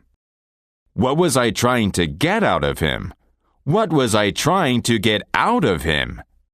If we are so contemptibly selfish that we can't radiate a little happiness and pass on a bit of honest appreciation without trying to screw something out of the other person in return, if our souls are no bigger than our sour crab apples, we shall meet with the failure we so richly deserve. Oh yes, I did want something out of that chap. I wanted something priceless, and I got it. I got the feeling that I had done something for him without his being able to do anything whatever in return for me. That is a feeling that glows and sings in your memory long after the incident is past. There is one all-important law of human conduct. If we obey that law, we shall almost never get into trouble. In fact, that law, if obeyed, will bring us countless friends and constant happiness. But the very instant we break that law, we shall get into endless trouble. The law is this: always make the other person feel important. Professor John Dewey, as we have already noted, says that the desire to be important is the deepest urge in human nature. And Professor William James says the deepest principle in human nature is the craving to be appreciated. As I have already pointed out, it is the urge that differentiates us from the animals. It is the urge that has been responsible for civilization itself. Philosophers have been speculating on the rules of human relationships for thousands of years, and out of all that speculation, there has evolved only one important precept. It is not new.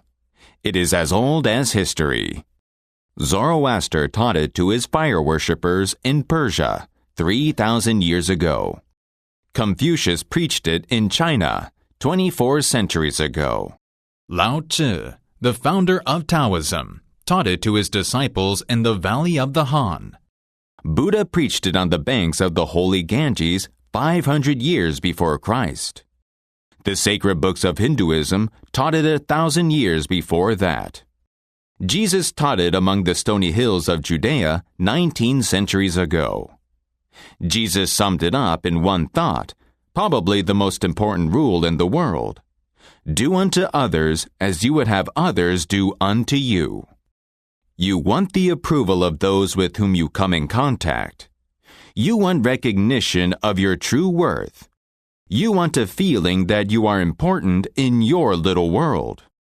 You don't want to listen to cheap, insincere flattery, but you do crave sincere appreciation. You want your friends and associates to be, as Charles Schwab puts it, hearty in their approbation and lavish in their praise. All of us want that. So let's obey the golden rule and give unto others what we would have others give unto us. How? When? Where? The answer is, all the time, everywhere. For example, I asked the information clerk in Radio City for the number of Henry Souvain's office. Dressed in a neat uniform, he prided himself on the way he dispensed knowledge. Clearly and distinctly he replied, "Henry Souvain, 18th floor, room 1816. I rushed for the elevator, then paused and went back and said, "I want to congratulate you on the splendid way you answered my question. You were very clear and precise. You did it like an artist, and that's unusual." Beaming with pleasure, he told me why he made each pause and precisely why each phrase was uttered as it was. My few words made him carry his necktie a bit higher, and as I shot up to the 18th floor, I got a feeling of having added a trifle to the sum of total human happiness that afternoon. You don't have to wait until you are ambassador to France or chairman of the Clambake Committee of the Elks Club before you use this philosophy of appreciation. You can work magic with it almost every day. If, for example, the waitress brings us mashed potatoes when we ordered French fried, let's say, "I'm sorry to trouble you, but I prefer French fried." She'll reply, "No trouble at all," and will be glad to do it because you have shown respect for her. Little phrases such as, "I'm sorry to trouble you," "Would you be so kind as to," "Won't you please," "Would you mind," "Thank you." Little courtesies like that oil the cogs of the monotonous grind of everyday life. And incidentally, they are the hallmark of good breeding. Let's take another illustration.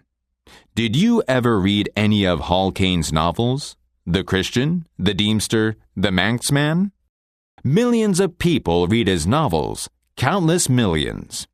He was the son of a blacksmith. He never had more than 8 years schooling in his life. Yet when he died, he was the richest literary man the world has ever known. The story goes like this. Hall Caine loved sonnets and ballads, so he devoured all of Dante Gabriel Rossetti's poetry. He even wrote a lecture chanting the praises of Rossetti's artistic achievements, and sent a copy to Rossetti himself. Rossetti was delighted. Any young man who has such an exalted opinion of my ability, Rossetti probably said to himself, must be brilliant. So Rossetti invited this blacksmith's son to come to London and act as his secretary. That was the turning point in Hall Caine's life. For in his new position, he met the literary artists of the day. Profiting by their advice and inspired by their encouragement, he launched upon a career that emblazoned his name across the sky. His home, Greba Castle, on the Isle of Man, became a mecca for tourists from the far corners of the world, and he left an estate of $2,500,000. Yet, who knows, he might have died poor and unknown had he not written an essay expressing his admiration for a famous man. Such is the power, the stupendous power of sincere, heartfelt appreciation. Rossetti considered himself important. That is not strange. Almost everyone considers himself important, very important. So does every nation. Do you feel that you are superior to the Japanese? The truth is that the Japanese consider themselves far superior to you. A conservative Japanese, for example, is infuriated at the sight of a white man dancing with a Japanese lady. Do you consider yourself superior to the Hindus in India? That is your privilege, but 1 million Hindus feel so infinitely superior to you that they wouldn't befoul themselves by condescending to touch food that your heathen shadow has fallen across and contaminated. Do you feel you are superior to the Eskimos? Again, that is your privilege. But would you really like to know what the Eskimo thinks of you? Well, there are a few native hobos among the Eskimos, worthless bums who refuse to work. The Eskimos call them white men, that being their utmost term of contempt. Each nation feels superior to other nations. That breeds patriotism and wars. The unvarnished truth is that almost every man you meet feels himself superior to you in some way. And a sure way to his heart is to let him realize in some subtle way that you recognize his importance in his little world and recognize it sincerely. Remember what Emerson said. Every man I meet is in some way my superior, and in that I can learn of him. And the pathetic part of it is that frequently those who have the least justification for a feeling of achievement bolster up their inner feeling of inadequacy by an outward shouting and tumult and conceit that are offensive and truly nauseating. As Shakespeare put it, man, proud man, dressed in a little brief authority, plays such fantastic tricks before high heaven as make the angels weep. I am going to tell you 3 stories of how businessmen in my own courses have applied these principles with remarkable results. Let's take the case first of a Connecticut attorney who prefers not to have his name mentioned because of his relatives. Shortly after joining the course, Mr. R motored down to Long Island with his wife to visit some of her relatives. She left him to chat with an old aunt of hers and then rushed off by herself to visit some of her younger relatives. Since he had to make a talk on how he had applied the principles of appreciation, he thought he would begin with the old lady. So he looked around the house to see what he could honestly admire. "This house was built about 1890, wasn't it?" he inquired. "Yes," she replied. "That is precisely the year it was built." "It reminds me of the house in which I was born," he said. "It is beautiful, well built, roomy. You know, they don't build houses like this anymore." "You're right," the old lady agreed. "The young folks nowadays don't care for beautiful homes. All they want is a small apartment and an electric icebox, and then they go off gadding about in their automobiles." "This is a dream house," she said in a voice vibrating with tender memories. "This house was built with love. My husband and I dreamed about it for years before we built it. We didn't have an architect. We planned it all ourselves." She then showed him about the house, and he expressed his hearty admiration for all the beautiful treasures she had picked up in her travels and cherished over a lifetime. Paisley shawls, an old English tea set, Wedgwood china, French beds and chairs, Italian paintings, and silk draperies that had once hung in a French chateau. "After showing me through the house," said Mr. R., "she took me out to the garage. There, jacked up on blocks, was a Packard car, almost new. My husband bought that car shortly before he passed on," she said softly. "I have never ridden in it since his death. You appreciate nice things, and I'm going to give this car to you." "Why, Auntie," he said, "you overwhelm me.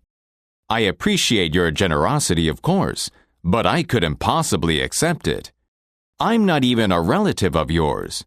I have a new car, and you have many relatives that would like to have that Packard." "Relatives!" she exclaimed. "Yes, I have relatives who are just waiting till I die so they can get that car. But they are not going to get it. If you don't want to give it to them, you can very easily sell it to a second-hand dealer," he told her. "Sell it!" she cried. "Do you think I would sell this car? Do you think I could stand to see strangers riding up and down the street in that car? That car that my husband bought for me? I wouldn't dream of selling it. I am going to give it to you. You appreciate beautiful things." He tried to get out of accepting the car, but he couldn't without hurting her feelings. This old lady, left in a big house all alone with her Paisley shawls, her French antiques, and her memories, was starving for a little recognition. She had once been young and beautiful and sought after. She had once built a house warm with love and had collected things from all over Europe to make it beautiful. Now, in the isolated loneliness of old age, she craved a little human warmth, a little genuine appreciation, and no one gave it to her. And when she found it, like a spring in the desert, her gratitude couldn't adequately express itself with anything less than the gift of a Packard car. Let's take another case. Donald M. McMahon, superintendent of Lewis and Valentine, nurserymen and landscape architects in Rye, New York, related this incident.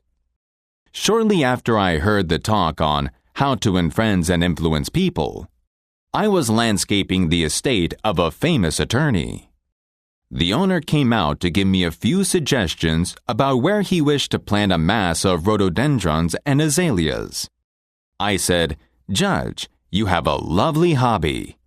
I have been admiring your beautiful dogs. I understand you win a lot of blue ribbons every year at the big dog show in Madison Square Garden." The effect of this little expression of appreciation was striking. "Yes," the judge replied, "I do have a lot of fun with my dogs. Wouldn't you like to see my kennel?" He spent almost an hour showing me his dogs and the prizes they had won. He even brought out their pedigrees and explained the bloodlines responsible for such beauty and intelligence. Finally, turning to me, he asked, "Do you have a little boy?" "Yes, I do," I replied. "Well, wouldn't he like a puppy?" the judge inquired. "Oh, yes, he'd be tickled pink." "All right, I am going to give him one," the judge announced. He started to tell me how to feed the puppy. Then he paused. "You'll forget it if I tell you. I'll write it out." So the judge went in the house, typed out the pedigree and feeding instructions, and gave me a puppy worth $100 and 1 hour and 15 minutes of his valuable time, largely because I expressed my honest admiration for his hobby and achievements. George Eastman, of Kodak fame, invented the transparent film that made motion pictures possible, amassed a fortune of $100 million, and made himself one of the most famous businessmen on earth. Yet in spite of all these tremendous accomplishments, he craved little recognitions even as you and I. To illustrate, a number of years ago, Eastman was building the Eastman School of Music in Rochester and also Kilbourne Hall, a theater in memory of his mother. James Adamson, president of the Superior Seating Company of New York, wanted to get the order to supply the theater chairs for these buildings. Phoning the architect, Mr. Adamson made an appointment to see Mr. Eastman in Rochester. When Adamson arrived, the architect said, "I know you want to get this order, but I can tell you right now that you won't stand a ghost of a show if you take more than 5 minutes of George Eastman's time. He is a martinet. He is very busy. So tell your story quickly and get out." Adamson was prepared to do just that. When he was ushered into the room, he noticed Mr. Eastman bending over a pile of papers at his desk. Presently, Mr. Eastman looked up, removed his glasses, and walked toward the architect and Mr. Adamson, saying, "Good morning, gentlemen. What can I do for you?" The architect introduced them, and then Mr. Adamson said, "While we have been waiting for you, Mr. Eastman, I have been admiring your office. I wouldn't mind working myself if I had a room like this to work in. You know, I am in the interior woodworking business myself, and I never saw a more beautiful office in all my life." George Eastman replied, "You remind me of something I had almost forgotten. It is beautiful, isn't it? I enjoyed it a great deal when it was first built, but I come down here now with a lot of other things on my mind and sometimes don't even see the room for weeks at a time." Adamson walked over and rubbed his hands across a panel. "This is English oak, isn't it? A little different texture from Italian oak." "Yes," Eastman replied. "That is imported English oak. It was selected for me by a friend who specializes in fine woods."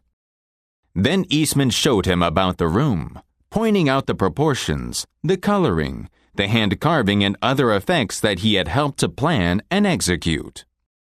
While drifting about the room, admiring the woodwork, they paused before a window and George Eastman, in his modest, soft-spoken way, pointed out some of the institutions through which he was trying to help humanity.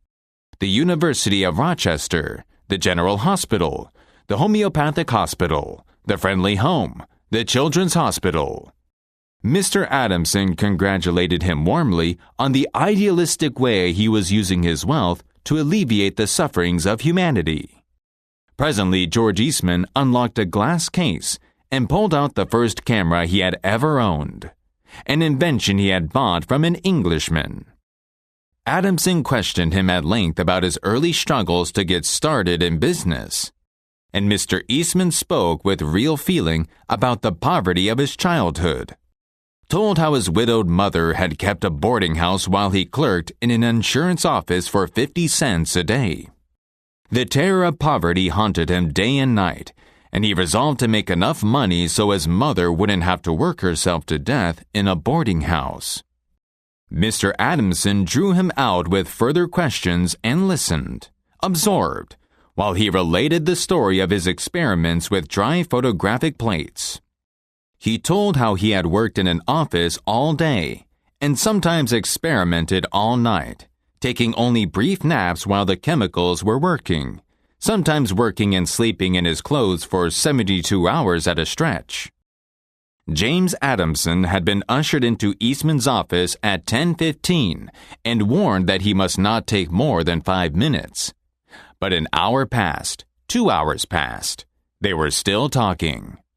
Finally, George Eastman turned to Adamson and said, "The last time I was in Japan, I bought some chairs, brought them home, and put them in my sun porch. But the sun peeled the paint, so I went downtown the other day and bought some paint and painted the chairs myself. Would you like to see what sort of a job I can do painting chairs? All right, come up to my home and have lunch with me, and I'll show you." After lunch, Mr. Eastman showed Adamson the chairs he had bought from Japan. They weren't worth more than $1.50 apiece, but George Eastman, who had made $100 million in business, was proud of them because he himself had painted them. The order for the seats amounted to $90,000. Who do you suppose got the order? James Adamson or one of his competitors? From that time on until Mr. Eastman's death, he and James Adamson were close friends. Where should you and I begin applying this magic touchstone of appreciation? Why not begin right at home? I don't know of any other place where it is more needed or more neglected.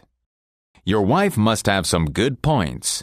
At least you once thought she had, or you wouldn't have married her. But how long has it been since you expressed your admiration for her attractions? How long? How long?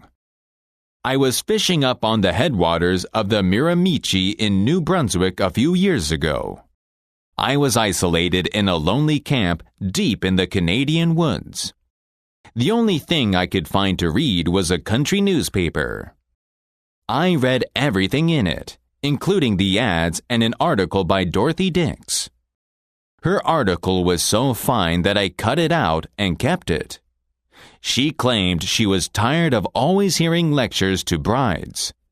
She declared that someone ought to take the bridegroom to one side and give him this bit of sage advice. Never get married until you have kissed the Blarney Stone. Praising a woman before marriage is a matter of inclination, but praising one after you marry her is a matter of necessity and personal safety. Matrimony is no place for candor. It is a field for diplomacy. If you wish to fare sumptuously every day, never knock your wife's housekeeping or make invidious comparisons between it and your mother's. But, on the contrary, be forever praising her domesticity and openly congratulate yourself upon having married the only woman who combines the attractions of Venus and Minerva and Mary Ann. Even when the steak is leather and the bread is a cinder, don't complain. Merely remark that the meal isn't up to her usual standard of perfection, and she will make a burnt offering of herself on the kitchen stove to live up to your ideal of her. Don't begin this too suddenly, or she'll be suspicious. But tonight, or tomorrow night, bring her some flowers or a box of candy. Don't merely say, "Yes, I ought to do it." Do it, and bring her a smile in addition, and some warm words of affection. If more wives and more husbands did that, I wonder if we should still have one marriage out of every 6 shattered on the rocks of Reno. Would you like to know how to make a woman fall in love with you? Well, here is the secret. This is going to be good. It is not my idea. I borrowed it from Dorothy Dix. She once interviewed a celebrated bigamist who had won the hearts and savings bank accounts of 23 women. And by the way, it ought to be noted in passing that she interviewed him in jail. When she asked him his recipe for making women fall in love with him, he said it was no trick at all. All you had to do was to talk to a woman about herself. And the same technique works with men. Talk to a man about himself, said Disraeli, one of the shrewdest men who ever ruled the British Empire. Talk to a man about himself, and he will listen for hours. So if you want people to like you, Rule 6 is, make the other person feel important, and do it sincerely. You've been reading this book long enough. Close it now.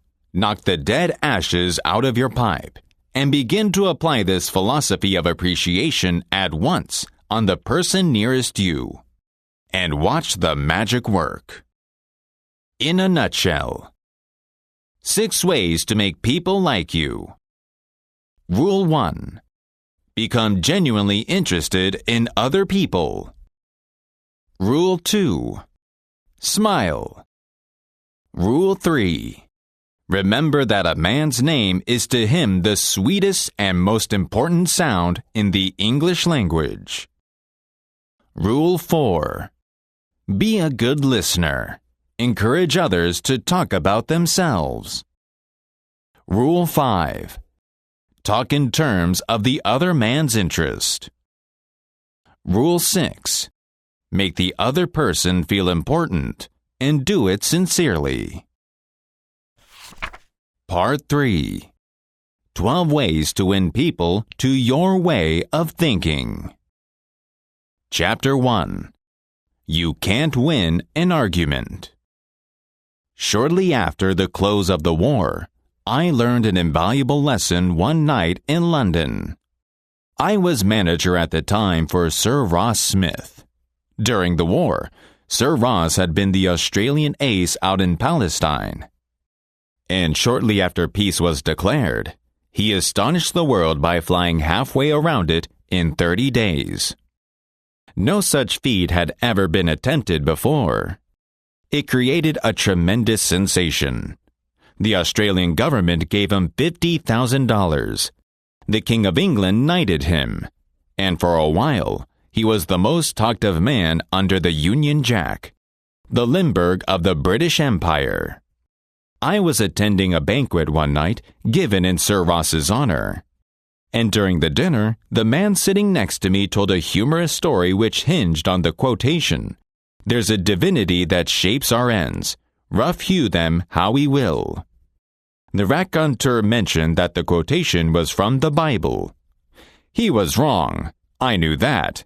I knew it positively. There couldn't be the slightest doubt about it. And so, to get a feeling of importance and display my superiority, I appointed myself as an unsolicited and unwelcome committee of one to correct him. He stuck to his guns. What? From Shakespeare? Impossible.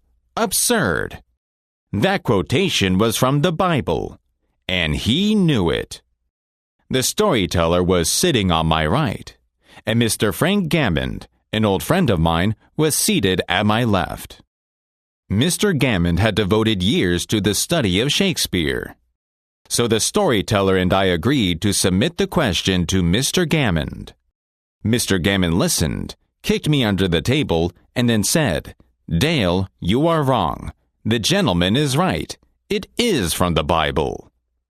On our way home that night, I said to Mr. Gammond, "Frank, you knew that quotation was from Shakespeare." "Yes, of course," he replied. "Hamlet, Act 5, Scene 2. "But we were guests at a festive occasion, my dear Dale.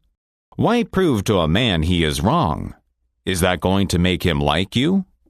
Why not let him save his face? He didn't ask for your opinion. He didn't want it. Why argue with him? Always avoid the acute angle. Always avoid the acute angle. The man who said that is now dead. But the lesson that he taught me goes marching on. It was a sorely needed lesson because I had been an inveterate arguer. During my youth, I had argued with my brother about everything under the Milky Way. When I went to college, I studied logic and argumentation and went in for debating contests. Talk about being from Missouri. I was born there. I had to be shown. Later, I taught debating and argumentation in New York. And once, I am ashamed to admit, I planned to write a book on the subject. Since then, I have listened to, criticized, engaged in, and watched the effects of thousands of arguments. As a result of it all, I have come to the conclusion that there is only one way under high heaven to get the best of an argument, and that is to avoid it. Avoid it as you would avoid rattlesnakes and earthquakes. 9 times out of 10, an argument ends with each of the contestants being more firmly convinced than ever that he is absolutely right. You can't win an argument. You can't because if you lose it, you lose it. And if you win it, you lose it. Why? Well, suppose you triumph over the other man and shoot his argument full of holes and prove that he is in non compos mentis. Then what? You will feel fine. But what about him? You have made him feel inferior. You have hurt his pride. He will resent your triumph. And a man convinced against his will is of the same opinion still. The Penn Mutual Life Insurance Company has laid down a definite policy for its salesmen. Don't argue. Real salesmanship is an argument. It isn't anything even remotely like argument. The human mind isn't changed that way. To illustrate, years ago a belligerent Irishman by the name of Patrick J. O'Hare joined one of my classes. He had had little education, and how he loved to scrap. He had once been a chauffeur, and he came to me because he had been trying, without much success, to sell automobile trucks. A little questioning brought out the fact that he was continually scrapping with and antagonizing the very people he was trying to do business with. If a prospect said anything derogatory about the trucks he was selling, Pat saw red and was right at the man's throat. Pat won a lot of arguments in those days. As he said to me afterwards, I often walked out of a man's office saying, I told that bird something. Sure, I had told him something, but I hadn't sold him anything. My first problem was not to teach Patrick J. O'Hare to talk. My immediate task was to train him to refrain from talking and to avoid verbal fights. Mr. O'Hare is now one of the star salesmen for the White Motor Company in New York. How does he do it? Here is his story in his own words. If I walk into a buyer's office now and he says, "What? A white truck?" They're no good. I wouldn't take one if you gave it to me. I'm going to buy the Who's It truck. I say, "Brother, listen. The Who's It is a good truck. If you buy the Who's It, you'll never make a mistake. The Who's Its are made by a fine company and sold by good people." He is speechless then. There is no room for an argument. If he says the Who's It is best and I say sure it is, he has to stop. He can't keep on all afternoon saying it's the best when I am agreeing with him. We then get off the subject of Who's It and I begin to talk about the good points of the white truck. There was a time when a crack like that would make me see scarlet and red and orange. I would start arguing against the Who's It, and the more I argued against it, the more my prospect argued in favor of it. And the more he argued, the more he sold himself on my competitor's product. As I look back now, I wonder how I was ever able to sell anything. I lost years of my life in scrapping and arguing. I keep my mouth shut now. It pays. As wise old Ben Franklin used to say, if you argue and rankle and contradict, you may achieve a victory sometimes, but it will be an empty victory because you will never get your opponent's goodwill. So figure it out for yourself. Which would you rather have? An academic theatrical victory or a man's goodwill? You can seldom have both. The Boston Transcript once printed this bit of significant doggerel. Here lies the body of William J., who died maintaining his right of way. He was right, dead right, as he sped along, but he's just as dead as if he were wrong. You may be right, dead right, as you speed along in your argument, but as far as changing the other man's mind is concerned, you will probably be just as futile as if you were wrong. William G. McAdoo, Secretary of the Treasury in Woodrow Wilson's cabinet, declared that he had learned as a result of his crowded years in politics that it is impossible to defeat an ignorant man by argument. An ignorant man? You put it mildly, Mr. McAdoo.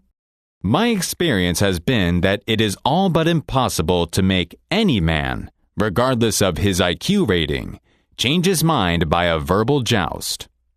For example, Frederick S. Parsons, an income tax consultant, had been disputing and wrangling for an hour with a government tax inspector.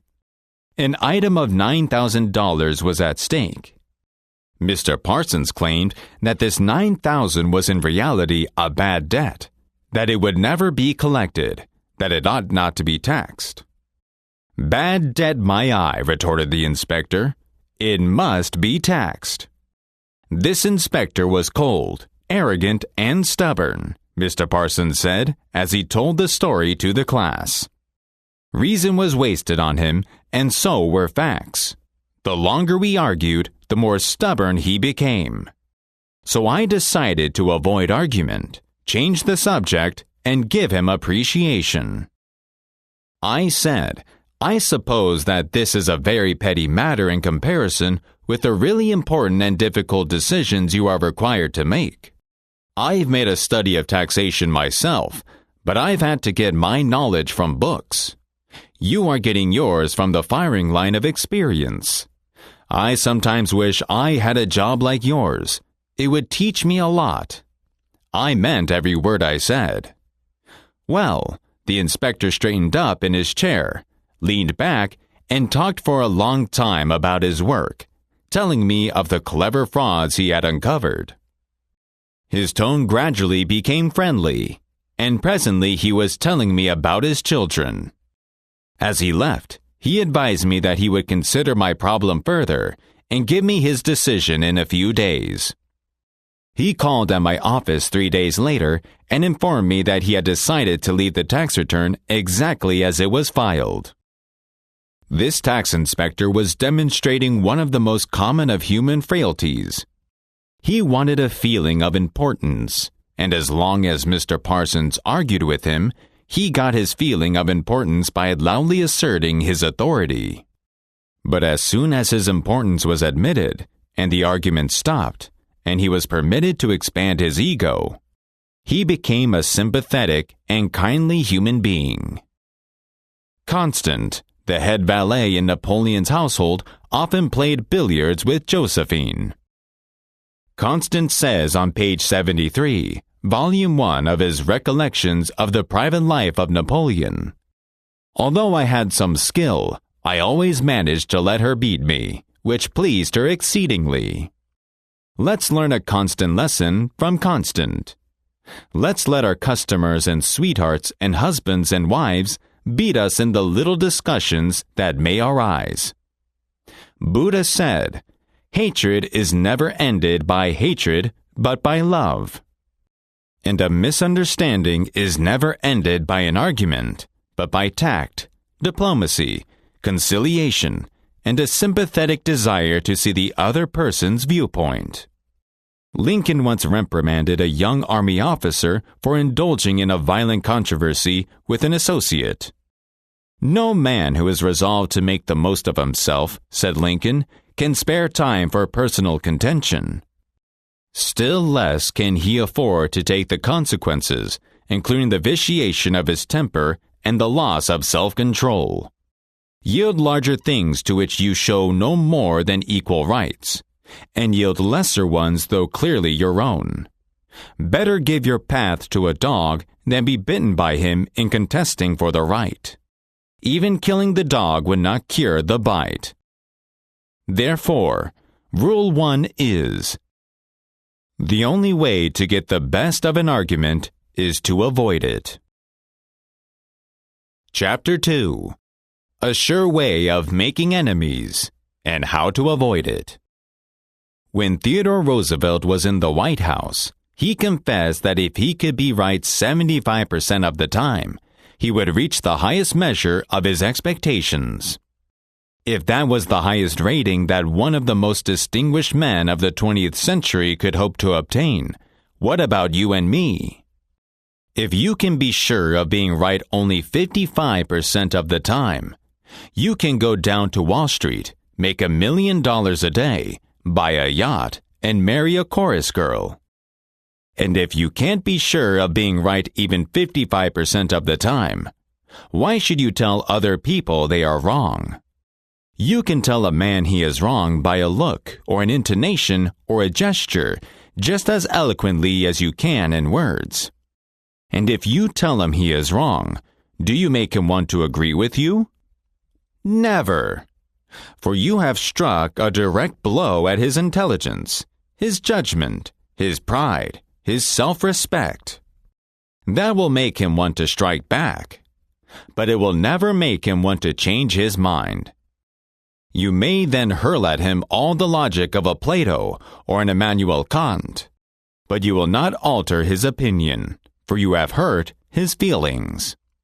Never begin by announcing, "I am going to prove so-and-so to you." That's bad. That's tantamount to saying, "I'm smarter than you are. I'm going to tell you a thing or two and make you change your mind." That is a challenge.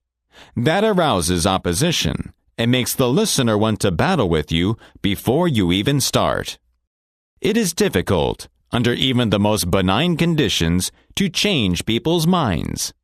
So why make it harder? Why handicap yourself? If you are going to prove anything, don't let anybody know it. Do it so subtly, so adroitly that no one will feel that you are doing it. Men must be taught as if you taught them not, and things unknown proposed as things forgot. As Lord Chesterfield said to his son, "Be wiser than other people if you can, but do not tell them so." I believe now hardly anything that I believed 20 years ago, except the multiplication table. And I begin to doubt even that when I read about Einstein. In another 20 years, I may not believe what I have said in this book. I am not so sure now of anything as I used to be. Socrates said repeatedly to his followers in Athens, "One thing only I know, and that is that I know nothing." Well, I can't hope to be any smarter than Socrates, so I have quit telling people they are wrong, and I find that it pays. If a man makes a statement that you think is wrong, yes, even that you know is wrong, isn't it better to begin by saying, "Well, now look, I thought otherwise, but I may be wrong. I frequently am. And if I am wrong, I want to be put right. Let's examine the facts." There's magic, positive magic in such phrases as, "I may be wrong. I frequently am.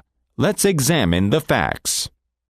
Nobody in the heavens above, or on the earth beneath, or in the waters underneath the earth will ever object to your saying, "I may be wrong. Let's examine the facts." That is what a scientist does. I once interviewed Stephenson, the famous explorer and scientist who spent 11 years up beyond the Arctic Circle and who lived on absolutely nothing but meat and water for 6 years. He told me of a certain experiment he had conducted, and I asked him what he tried to prove by it. I shall never forget his reply. He said, "A scientist never tries to prove anything. He attempts only to find the facts." You like to be scientific in your thinking, don't you?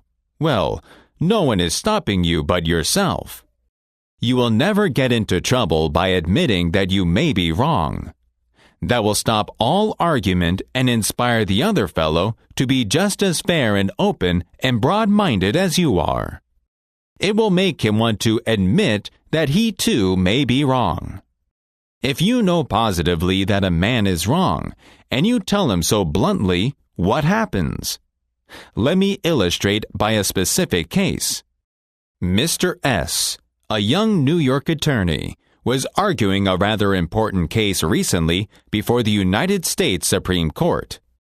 Lustgarten v. Fleet Corporation, 280 U.S. 320. The case involved a considerable sum of money and an important question of law. During the argument, one of the Supreme Court justices said to Mr. S., "The statute of limitations in admiralty law is 6 years, is it not?" Mr. S. stopped, stared at Justice for a moment, and then said bluntly, "Your Honor, there is no statute of limitations in admiralty." A hush fell on the court, said Mr. S., as he related his experience to one of the author's classes, and the temperature in the room seemed to go down to 0. I was right. Justice was wrong. And I had told him so. But did that make him friendly? No. I still believed that I had the law on my side. And I know that I spoke better than I ever spoke before. But I didn't persuade. I made the enormous blunder of telling a very learned and famous man that he was wrong. Few people are logical. Most of us are prejudiced and biased. Most of us are blinded with preconceived notions, with jealousy, suspicion, fear, envy, and pride. And most citizens don't want to change their minds about their religion, or their haircut, or communism, or Clark Gable. So, if you are inclined to tell people they are wrong, please read the following paragraph on your knees every morning before breakfast. It is from Professor James Harvey Robinson's enlightening book, The Mind in the Making. We sometimes find ourselves changing our minds without any resistance or heavy emotion. But if we are told we are wrong, we resent the imputation and harden our hearts. We are incredibly heedless in the formation of our beliefs, but find ourselves filled with an illicit passion for them when anyone proposes to rob us of their companionship. It is obviously not the ideas themselves that are dear to us, but our self-esteem which is threatened. The little word "my" is the most important one in human affairs, and properly to reckon with it is the beginning of wisdom. It has the same force whether it is my dinner, my dog, and my house, or my father, my country, and my God. We not only resent the imputation that our watch is wrong, or our car is shabby, but that our conception of the canals of Mars, of the pronunciation of Epictetus, or the medicinal value of salicin, or of the date of Sargon I is subject to revision. We like to continue to believe what we have been accustomed to accept as true, and the resentment aroused when doubt is cast upon any of our assumptions leads us to seek every manner of excuse for clinging to it. The result is that most of our so-called reasoning consists in finding arguments for going on believing as we already do. I once employed an interior decorator to make some draperies for my home. When the bill arrived, I caught my breath. A few days later, A friend called and looked at the drapes. The price was mentioned and she exclaimed with a note of triumph, "What? That's awful. I am afraid he put one over on you." True? Yes, she had told the truth. But few people like to listen to truths that reflect on their judgment. So, being human, I tried to defend myself. I pointed out that the best is eventually the cheapest, that one can't expect to get quality and artistic taste at bargain basement prices, and so on and on. The next day, another friend dropped in, admired the draperies, bubbled over with enthusiasm, and expressed a wish that she could afford such exquisite creations for her home. My reaction was totally different. "Well, to tell the truth," I said, "I can't afford them myself. I paid too much. I'm sorry I ordered them." When we are wrong, we may admit it to ourselves, and if we are handled gently and tactfully, we may admit it to others and even take pride in our frankness and broad-mindedness. But not if someone else is trying to ram the unpalatable fact down our esophagus. Horace Greeley, the most famous editor in America during the time of the Civil War, disagreed violently with Lincoln's policies. He believed that he could drive Lincoln into agreeing with him by a campaign of argument, ridicule, and abuse. He waged this bitter campaign month after month, year after year. In fact, he wrote a brutal, bitter, sarcastic, and personal attack on President Lincoln the night Booth shot him. But did all this bitterness make Lincoln agree with Greeley? Not at all. Ridicule and abuse never do. If you want some excellent suggestions about dealing with people and managing yourself and improving your personality, read Benjamin Franklin's autobiography. One of the most fascinating life stories ever written. One of the classics of American literature. Borrow a copy from your public library or get a copy from your bookstore. If there is no bookstore in your town, you can order one direct from Pocket Books Incorporated, 1230 6th Avenue, New York City. Ask for the autobiography of Benjamin Franklin. The price is 25 cents and enclose 5 cents for postage and handling. In this biography, Ben Franklin tells how he conquered the iniquitous habit of argument and transformed himself into one of the most able, suave, and diplomatic men in American history. One day, when Ben Franklin was a blundering youth, an old Quaker friend took him aside and lashed him with a few stinging truths, something like this. "Ben, you are impossible. Your opinions have a slap in them for everyone who differs with you. They have become so expensive that nobody cares for them.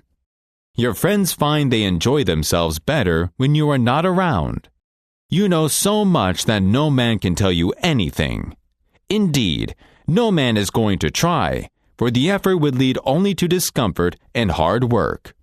So you are not likely ever to know any more than you do now, which is very little." One of the finest things I know about Ben Franklin is the way that he accepted that smarting rebuke.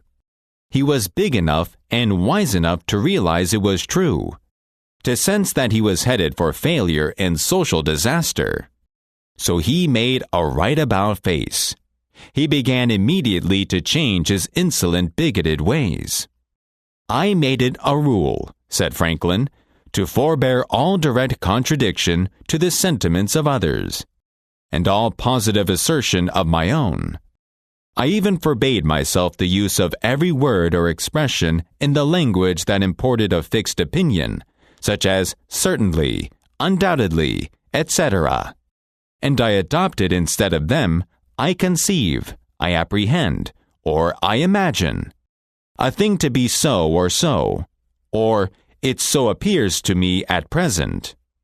When another asserted something that I thought an error, I denied myself the pleasure of contradicting him abruptly, and of showing immediately some absurdity in his proposition. and in answering I began by observing that in certain cases or circumstances his opinion would be right, but in the present case there'd appeared or seemed to me some difference, etc. I soon found the advantage of this change in my manner. The conversations I engaged in went on more pleasantly. The modest way in which I proposed my opinions procured them a readier reception and less contradiction. I had less mortification when I was found to be in the wrong, and I more easily prevailed with others to give up their mistakes and join with me when I happened to be in the right. And this mode, which I at first put on with some violence to natural inclination, became at length so easy and so habitual to me that perhaps for these 50 years past no one has ever heard a dogmatical expression escape me. And to this habit, after my character of integrity, I think it principally owing that I had early so much weight with my fellow citizens when I proposed new institutions or alterations in the old, and so much influence in public councils when I became a member. For I was but a bad speaker, never eloquent, subject to much hesitation in my choice of words, hardly correct in language, and yet I generally carried my points. How do Ben Franklin's methods work in business? Let's take 2 examples. F.J. Mahoney, of 114 Liberty Street, New York, sells special equipment for the oil trade. He had booked an order for an important customer in Long Island. A blueprint had been submitted and approved, and the equipment was in the process of fabrication. Then an unfortunate thing happened. The buyer discussed the matter with his friends.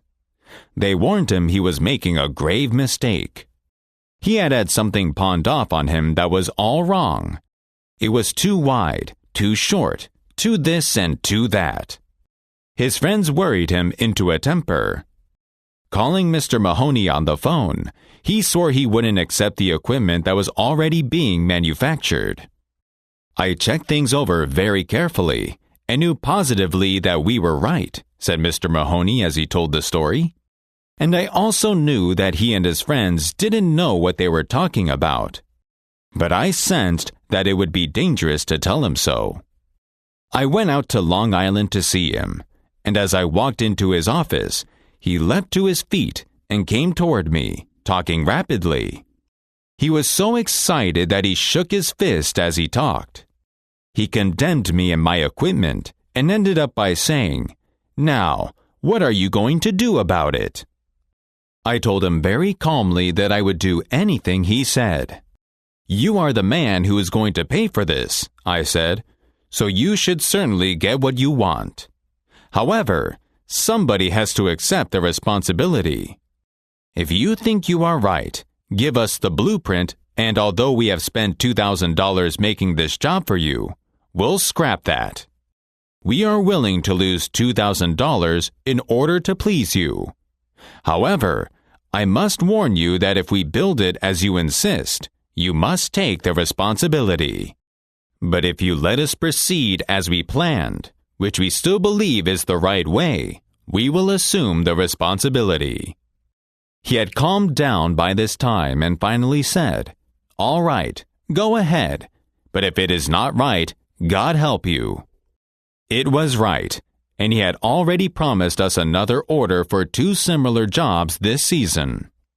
When this man insulted me and shook his fist in my face and told me I didn't know my business, it took all the self-control I could summon up not to argue and try to justify myself. It took a lot of self-control, but it paid. If I had told him he was wrong and started an argument, there probably would have been a lawsuit, bitter feelings, a financial loss, and the loss of a valuable customer. Yes, I am convinced that it doesn't pay to tell a man he is wrong. Let's take another example.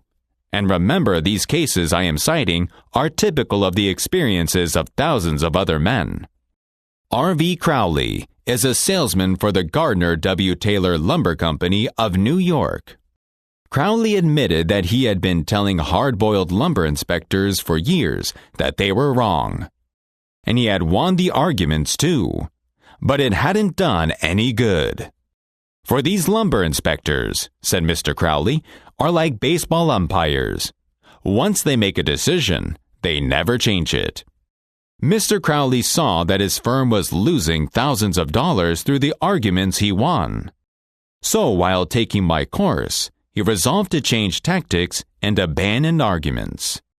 With what results? Here is the story as he told it to the fellow members of his class. One morning the phone rang in my office. A hot and bothered person at the other end proceeded to inform me that a car of lumber we had shipped into his plant was entirely unsatisfactory. His firm had stopped unloading and requested that we make immediate arrangements to remove the stock from their yard. After about 1/4 of the car had been unloaded, their lumber inspector reported that the lumber was running 55% below grade. Under the circumstances, they refused to accept it. I immediately started for his plant, and on the way turned over in my mind the best way to handle the situation. Ordinarily, under such circumstances, I should have quoted grading rules and tried, as a result of my own experience and knowledge as a lumber inspector, to convince the other inspector that the lumber was actually up to grade, and that he was misinterpreting the rules in his inspection. However, I thought I would apply the principles learned in this training. When I arrived at the plant, I found the purchasing agent and the lumber inspector in a wicked humor, all set for an argument and a fight. We walked out to the car that was being unloaded, and I requested that they continue to unload so that I could see how things were going. I asked the inspector to go right ahead and lay out the rejects, as he had been doing, and to put the good pieces in another pile. After watching him for a while, it began to dawn on me that his inspection actually was much too strict, and that he was misinterpreting the rules. This particular lumber was white pine, and I knew the inspector was thoroughly schooled in hard woods, but not a competent, experienced inspector on white pine. White pine happened to be my own strong suit, but did I offer any objection to the way he was grading the lumber? None whatever. I kept on watching and gradually began to ask questions as to why certain pieces were not satisfactory. I didn't for one instant insinuate that the inspector was wrong. I emphasized that my only reason for asking was in order that we could give his firm exactly what they wanted in future shipments. By asking questions in a very friendly, cooperative spirit, and insisting continually that they were right in laying out boards not satisfactory to their purpose, I got him warmed up, and the strained relations between us began to thaw and melt away.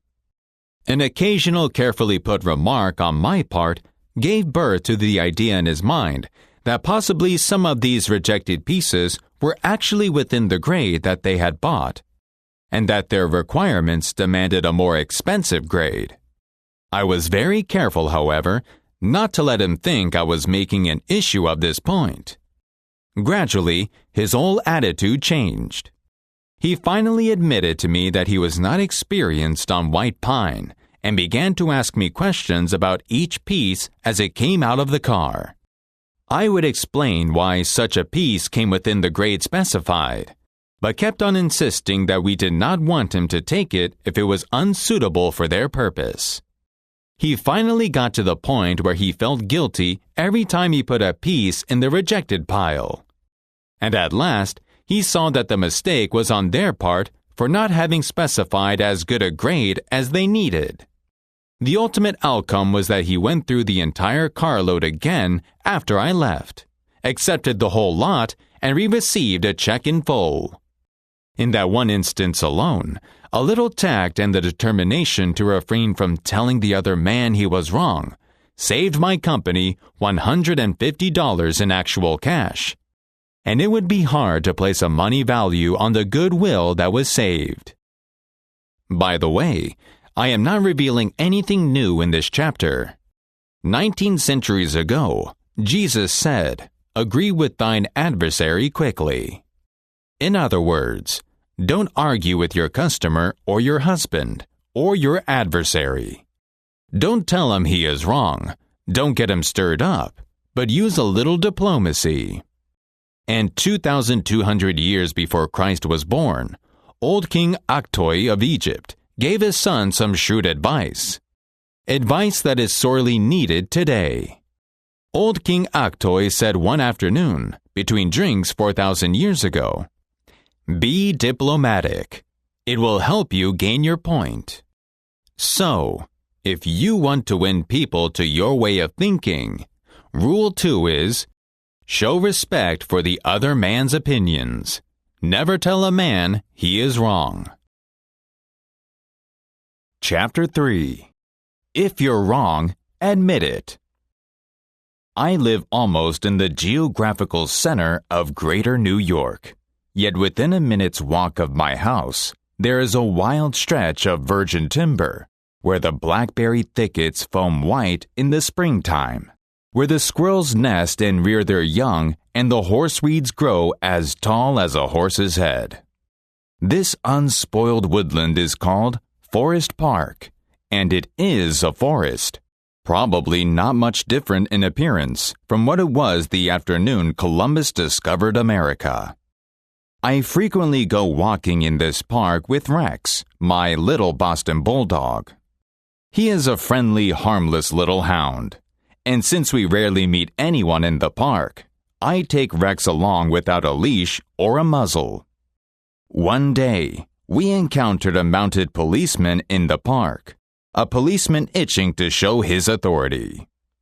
"What do you mean by letting that dog run loose in the park without a muzzle and leash?" he reprimanded me. "Don't you know it is against the law?" "Yes, I know it is," I replied softly, but I didn't think he would do any harm out here. "You didn't think? You didn't think! The law doesn't give a tinker's damn about what you think. That dog might kill a squirrel or bite a child. Now I'm going to let you off this time, but if I catch this dog out here again without a muzzle and a leash, you'll have to tell it to the judge." I meekly promised to obey. And I did obey, for a few times. But Rex didn't like the muzzle, and neither did I. So we decided to take a chance. Everything was lovely for a while, and then we struck a snag. Rex and I raced over the brow of a hill one afternoon, and there, suddenly, to my dismay, I saw the majesty of the law astride a bay horse. Rex was out in front, heading straight for the officer. I was in for it. I knew it. So I didn't wait until the policeman started talking. I beat him to it. I said, "Officer, you've caught me red-handed. I'm guilty. I have no alibis, no excuses. You warned me last week that if I brought this dog out here again without a muzzle, you would fine me." "Well now," the policeman responded in a soft tone, "I know it's a temptation to let a little dog like that have a run out here when nobody is around." "Sure, it's a temptation," I replied, "but it is against the law." "Well, a little dog like that isn't going to harm anybody," the policeman remonstrated. "No, but he may kill squirrels," I said. "Well now, I think you are taking this a bit too seriously," he told me. "I'll tell you what you do. You just let him run over the hill there where I can't see him, and we'll forget all about it." That policeman, being human, wanted a feeling of importance. So when I began to condemn myself, the only way he could nourish his self-esteem was to take the magnanimous attitude of showing mercy. But suppose I had tried to defend myself. Well, did you ever argue with a policeman? But instead of breaking lances with him, I admitted that he was absolutely right, and I was absolutely wrong. I admitted it quickly, openly, and with enthusiasm. The affair terminated graciously by my taking his side, and his taking my side.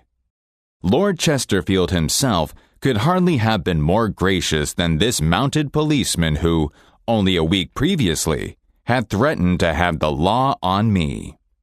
If we know we are going to get the old Harry anyhow, isn't it far better to beat the other fellow to it and do it ourselves? Isn't it much easier to listen to self-criticism than to bear condemnation from alien lips? Say about yourself all the derogatory things you know the other person is thinking or wants to say or intends to say, and say them before he has a chance to say them. And you take the wind out of his sails.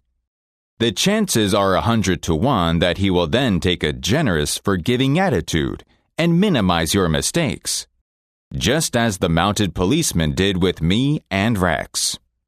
Ferdinand E. Warren, a commercial artist, used this technique to win the goodwill of a petulant, scolding buyer of art. It is important, in making drawings for advertising and publishing purposes, to be precise and very exact, Mr. Warren said as he told the story. Some art editors demand that their commissions be executed immediately, and in these cases, some slight error is liable to occur. I knew one art director in particular who was always delighted to find fault with some little thing.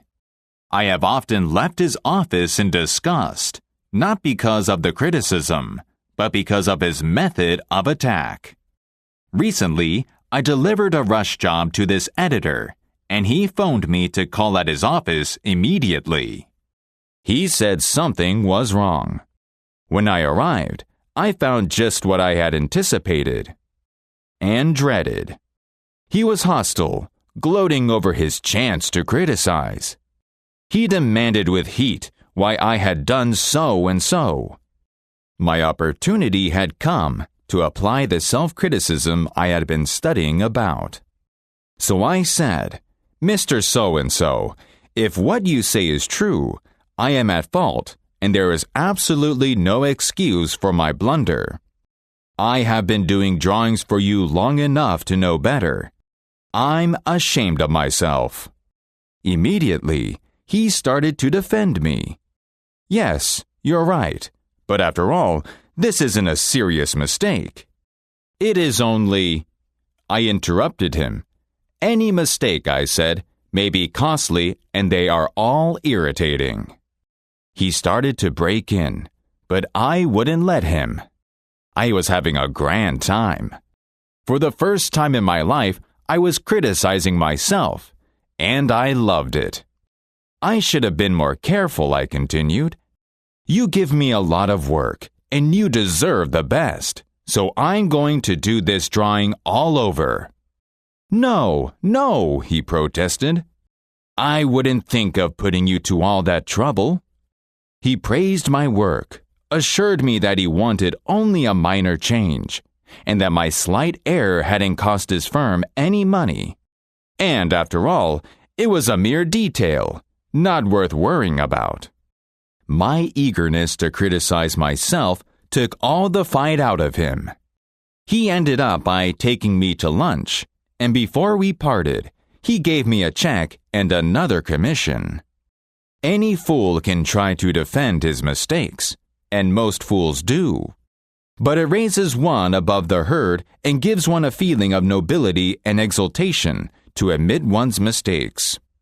For example, one of the most beautiful things that history records about Robert E. Lee is the way he blamed himself, and only himself, for the failure of Pickett's charge at Gettysburg. Pickett's charge was undoubtedly the most brilliant and picturesque attack that ever occurred in the Western world. Pickett himself was picturesque. He wore his hair so long that his auburn locks almost touched his shoulders. And like Napoleon in his Italian campaigns, he wrote ardent love letters almost daily on the battlefield. His devoted troops cheered him that tragic July afternoon as he rode off jauntily toward the Union lines, with his cap set at a rakish angle over his right ear. They cheered and they followed him, man touching man, rank pressing rank, with banners flying and bayonets gleaming in the sun. It was a gallant sight, daring, magnificent. A murmur of admiration ran through the Union lines as they beheld it.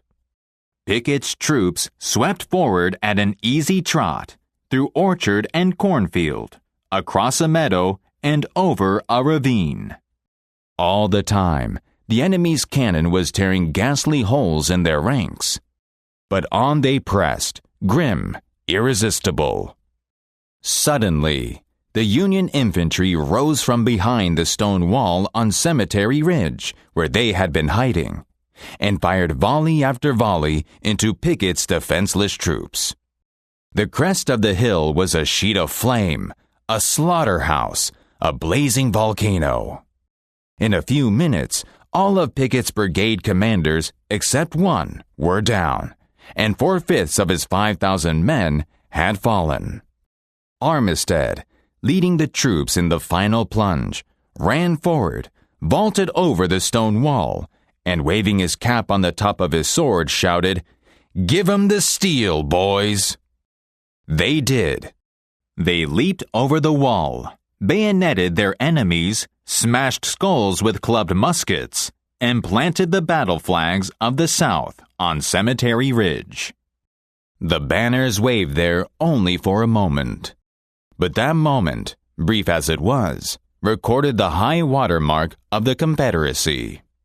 Pickett's charge, brilliant, heroic, was nevertheless the beginning of the end. Lee had failed. He could not penetrate the North, and he knew it. The South was doomed. Lee was so saddened, so shocked, that he sent in his resignation and asked Jefferson Davis, the President of the Confederacy, to appoint a younger and abler man. If Lee had wanted to blame the disastrous failure of Pickett's charge on someone else, he could have found a score of alibis. Some of his division commanders had failed him. The cavalry hadn't arrived in time to support the infantry attack. This had gone wrong, and that had gone awry. But Lee was far too noble to blame others. As Pickett's beating and bloody troops struggled back to the Confederate lines, Robert E. Lee rode out to meet them all alone and greeted them with a self-condemnation that was little short of sublime. "All this has been my fault," he confessed. "I and I alone have lost this battle." Few generals in all history have had the courage and character to admit that. Elbert Hubbard was one of the most original authors who ever stirred up a nation, and his stinging sentences often aroused fierce resentments. But Hubbard, with his rare skill for handling people, frequently turned his enemies into friends. For example, when some irritated reader wrote in to say that he didn't agree with such and such an article, and ended by calling Hubbard this and that, Elbert Hubbard would answer like this: "Come to think it over, I don't entirely agree with it myself. Not everything I wrote yesterday appeals to me today. I am glad to learn what you think on the subject. The next time you are in the neighborhood, you must visit us, and we'll get this subject threshed out for all time. So here is a hand clasp over the miles, and I am yours sincerely." What could you say to a man who treated you like that? When we are right, let's try to win people gently and tactfully to our way of thinking. And when we are wrong, and that will be surprisingly often, if we are honest with ourselves, let's admit our mistakes quickly and with enthusiasm. That technique will not only produce astonishing results, but believe it or not, it is a lot more fun, under the circumstances, than trying to defend oneself. Remember the old proverb, "By fighting you never get enough, but by yielding you get more than you expected." So if you want to win people to your way of thinking, it would be advisable to remember Rule 3. If you are wrong, admit it quickly and emphatically. Chapter 4. The High Road to a man's reason. If your temper is aroused and you tell him a thing or two, you will have a fine time unloading your feelings. But what about the other fellow? Will he share your pleasure? Will your belligerent tones, your hostile attitude, make it easy for him to agree with you? If you come at me with your fists doubled, said Woodrow Wilson, I think I can promise you that mine will double as fast as yours.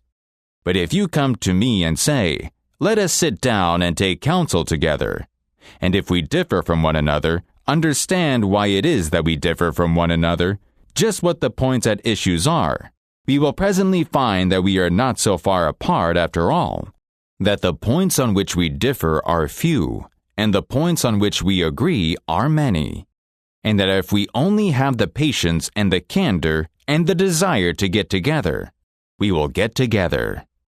Nobody appreciates the truth of Woodrow Wilson's statement more than John D. Rockefeller, Jr.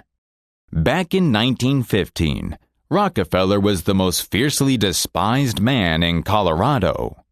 One of the bloodiest strikes in the history of American industry had been shocking the state for 2 terrible years.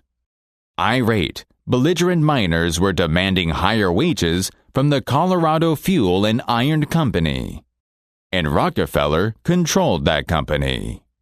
Property had been destroyed, troops had been called out, blood had been shed, strikers had been shot, their bodies riddled with bullets. At a time like that, with the air seething with hatred, Rockefeller wanted to win the strikers to his way of thinking. And he did it. How? Here's the story. After weeks spent in making friends, Rockefeller addressed the representatives of the strikers. This speech, in its entirety, is a masterpiece. It produced astonishing results. It calmed the tempestuous waves of hate that threatened to engulf Rockefeller. It won him a host of admirers. It presented facts in such a friendly manner that the strikers went back to work without saying another word about the increase in wages for which they had fought so violently. Here is the opening of that remarkable speech. Note how it fairly glows with friendliness. Remember, Rockefeller is talking to men who, a few days previously, wanted to hang him by the neck to a sour apple tree. Yet he couldn't have been more gracious, more friendly if he had addressed a group of medical missionaries. His speech is radiant, with such phrases as, I am proud to be here, having visited in your homes, met many of your wives and children. We meet here not as strangers, but as friends, spirit of mutual friendship, our common interests. It is only by your courtesy that I am here. This is a red-letter day in my life, Rockefeller began.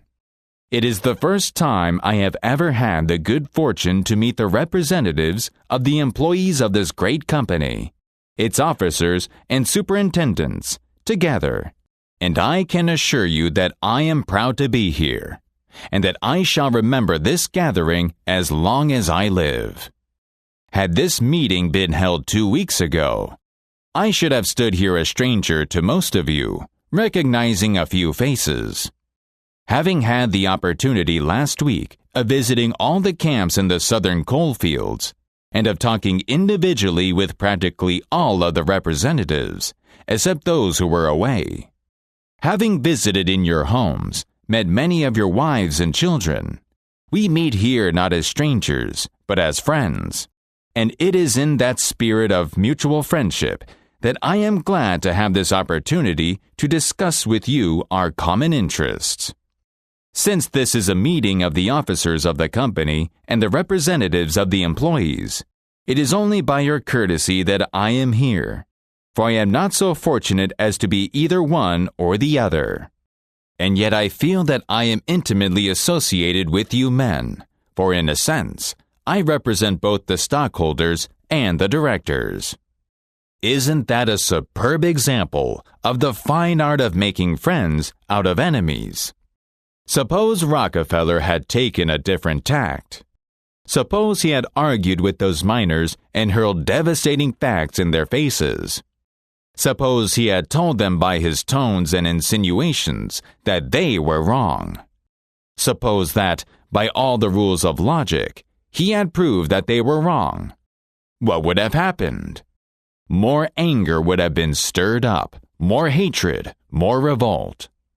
If a man's heart is rankling with discord and ill feeling toward you, you can't win him to your way of thinking with all the logic in Christendom. Scolding parents and domineering bosses and husbands and nagging wives ought to realize that people don't want to change their minds. They can't be forced or driven to agree with you or me. But they may possibly be led to, if we are gentle and friendly, ever so gentle and ever so friendly. Lincoln said that, in effect, almost 100 years ago. Here are his words. It is an old and true maxim that a drop of honey catches more flies than a gallon of gall. So with men, if you would win a man to your cause, first convince him that you are his sincere friend. Therein is a drop of honey that catches his heart, which, say what you will, is the great highroad to his reason. Businessmen are learning that it pays to be friendly to strikers. For example, when 2,500 employees in the White Motor Company's plant struck for higher wages and a union shop, Robert F. Black, the president, didn't wax wroth and condemn, and threaten and talk of tyranny and communists. He actually praised the strikers. He published an advertisement in the Cleveland papers, complimenting them on the peaceful way in which they laid down their tools. Finding the strike pickets idle, he bought them a couple of dozen baseball bats and gloves and invited them to play ball on vacant lots. For those who preferred bowling, he rented a bowling alley. This friendliness on President Black's part did what friendliness always does. It begot friendliness. So the strikers borrowed brooms, shovels, and rubbish carts and began picking up matches, papers, cigarette stubs, and cigar butts around the factory. Imagine it. Imagine strikers tidying up the factory grounds while battling for higher wages and recognition of the union. Such an event had never been heard of before in the long tempestuous history of American labor wars. That strike ended with a compromise settlement within a week. Ended without any ill feeling or rancor. Daniel Webster, who looked like a god and talked like Jehovah, was one of the most successful advocates who ever pleaded a cause. Yet he ushered in his most powerful arguments with such friendly remarks as, "It will be for the jury to consider. This may perhaps be worth thinking of, gentlemen. Here are some facts that I trust you will not lose sight of, gentlemen." Or, "You, with your knowledge of human nature, will easily see the significance of these facts." No bulldozing. No high-pressure methods.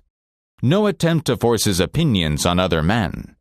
Webster used the soft-spoken, quiet, friendly approach, and it helped to make him famous. You may never be called upon to settle a strike or address a jury, but you may want to get your rent reduced. Will the friendly approach help you then? Let's see. O.L. Straub, an engineer, wanted to get his rent reduced, and he knew his landlord was hard-boiled. "I wrote him," Mr. Straub said in a speech before the class, notifying him that I was vacating my apartment as soon as my lease expired. The truth was, I didn't want to move. I wanted to stay if I could get my rent reduced. But the situation seemed hopeless.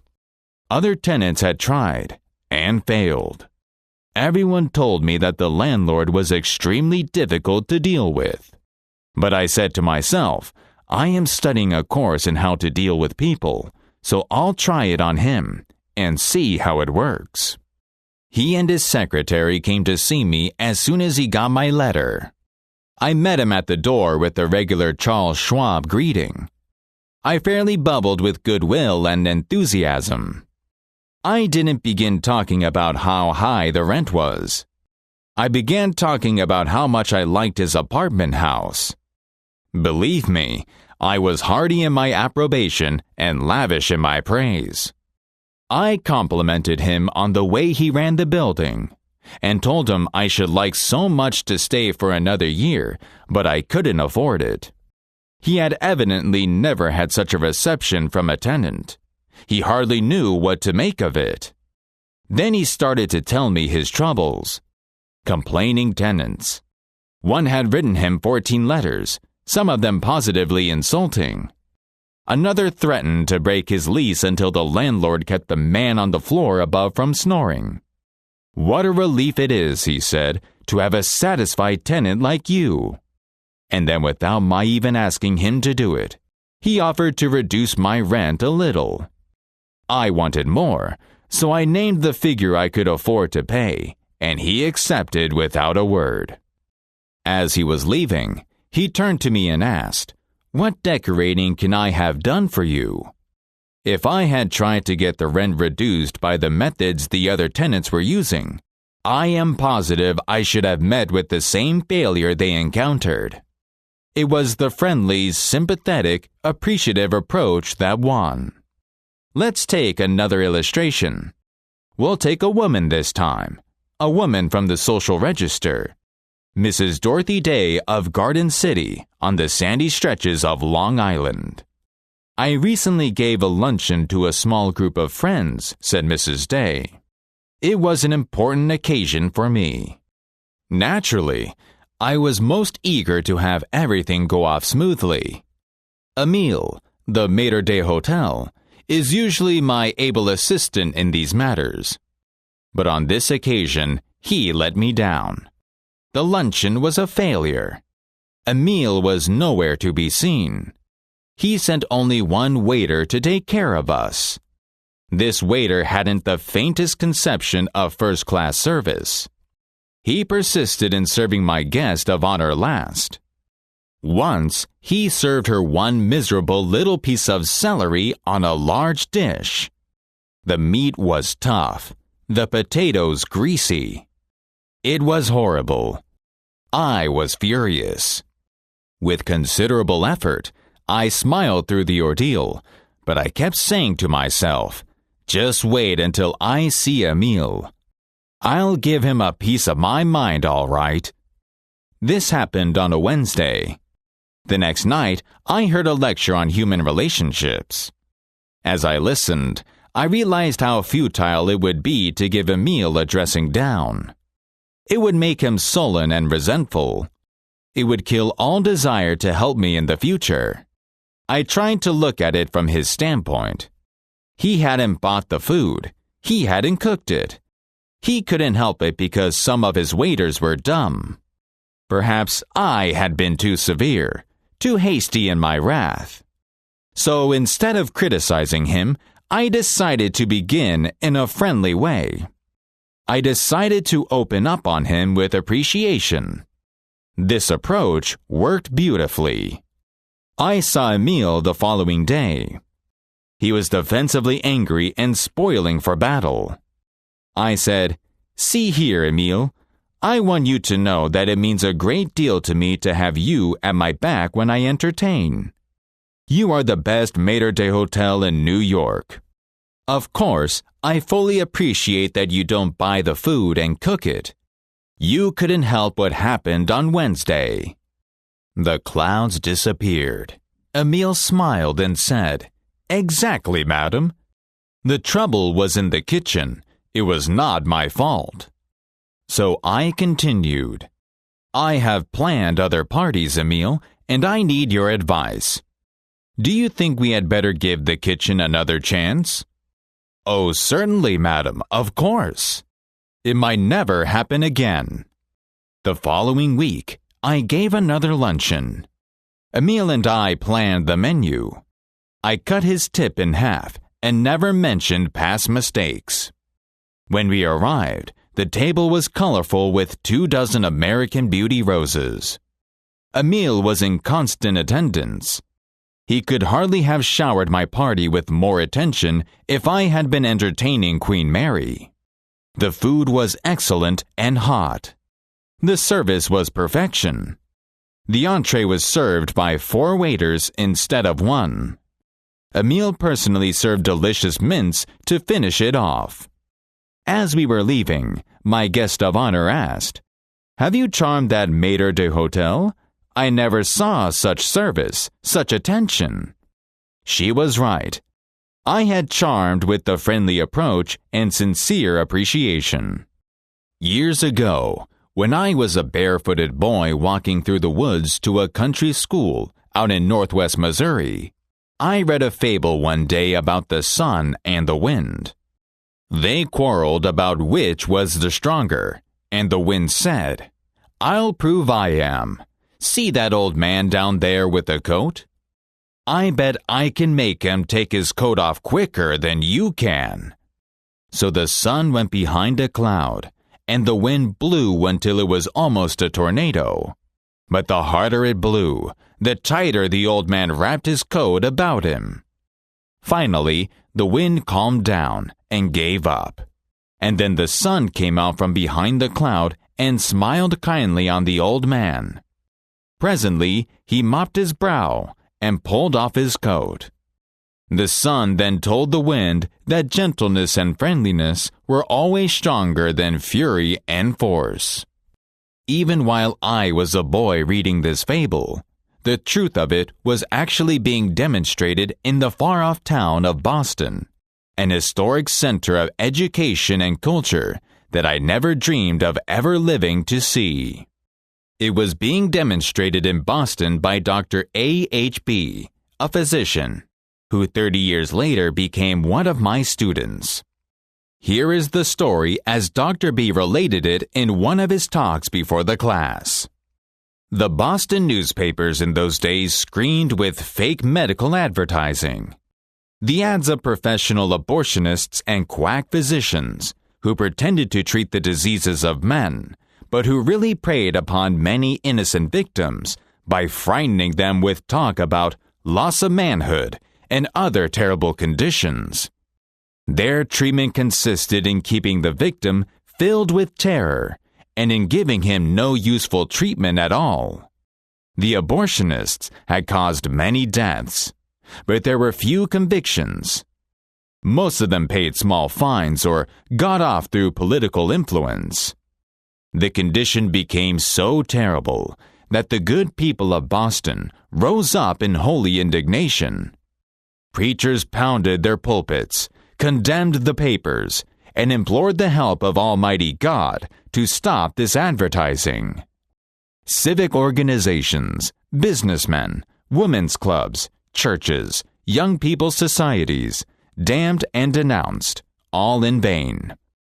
A bitter fight was waged in the state legislature to make this disgraceful advertising illegal, but it was defeated by graft and political influence.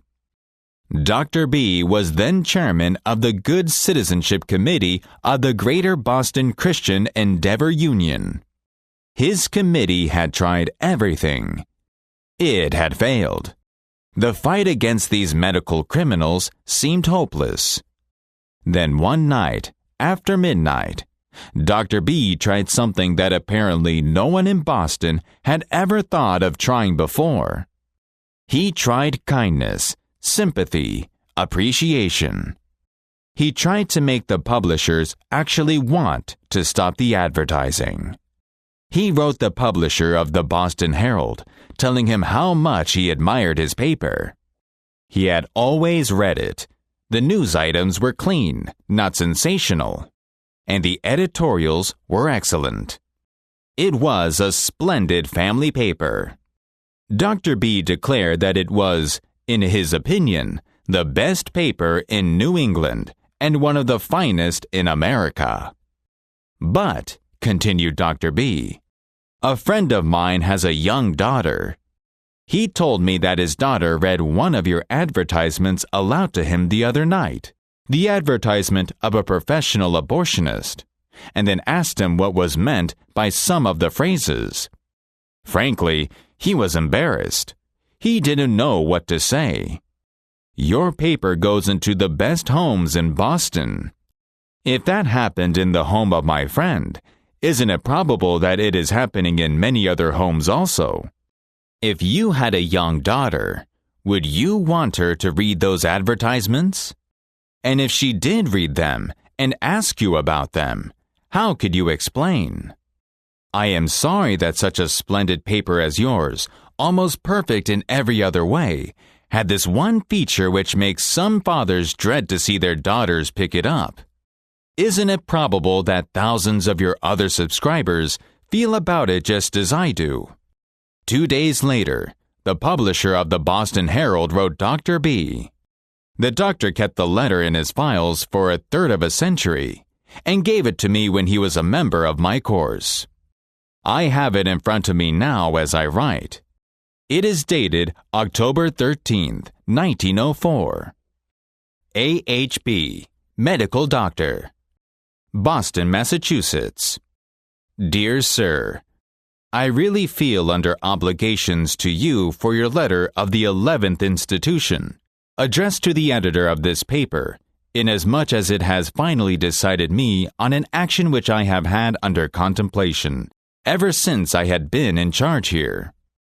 Beginning Monday, I propose to have the Boston Herald absolutely expurgated of all objectionable advertising matter, as far as it is possible to do so.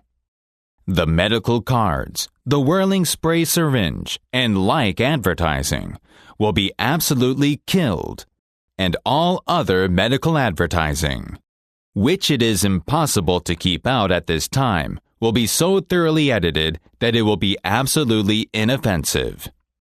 Again, thanking you for your kind letter, which has been helpful in this respect, I beg to remain. Yours sincerely, W. E. Haskell, Publisher. Aesop was a Greek slave who lived at the court of Croesus and spun immortal fables 600 years before Christ. Yet the truths he taught about human nature are just as true in Boston and Birmingham now as they were 25 centuries ago in Athens. The sun can make you take off your coat more quickly than the wind, and kindliness, the friendly approach, and appreciation can make people change their minds more readily than all the bluster and storming in Christendom. Remember what Lincoln said: "A drop of honey catches more flies than a gallon of gall." When you wish to win people to your way of thinking, don't forget to use Rule 4. Begin in a friendly way. Chapter 5. The Secret of Socrates. In talking with people, don't begin by discussing the things on which you differ. Begin by emphasizing, and keep on emphasizing, the things on which you agree. Keep emphasizing, if possible, that you are both striving for the same end, and your only difference is one of method and not of purpose. Get the other person saying, "Yes, yes," at the outset. Keep him, if possible, from saying no. A no response, says Professor Overstreet in his book, Influencing Human Behavior, is a most difficult handicap to overcome. When a person has said no, all his pride of personality demands that he remain consistent with himself. He may later feel that the no was ill-advised. Nevertheless, there is his precious pride to consider. Once having said a thing, he must stick to it.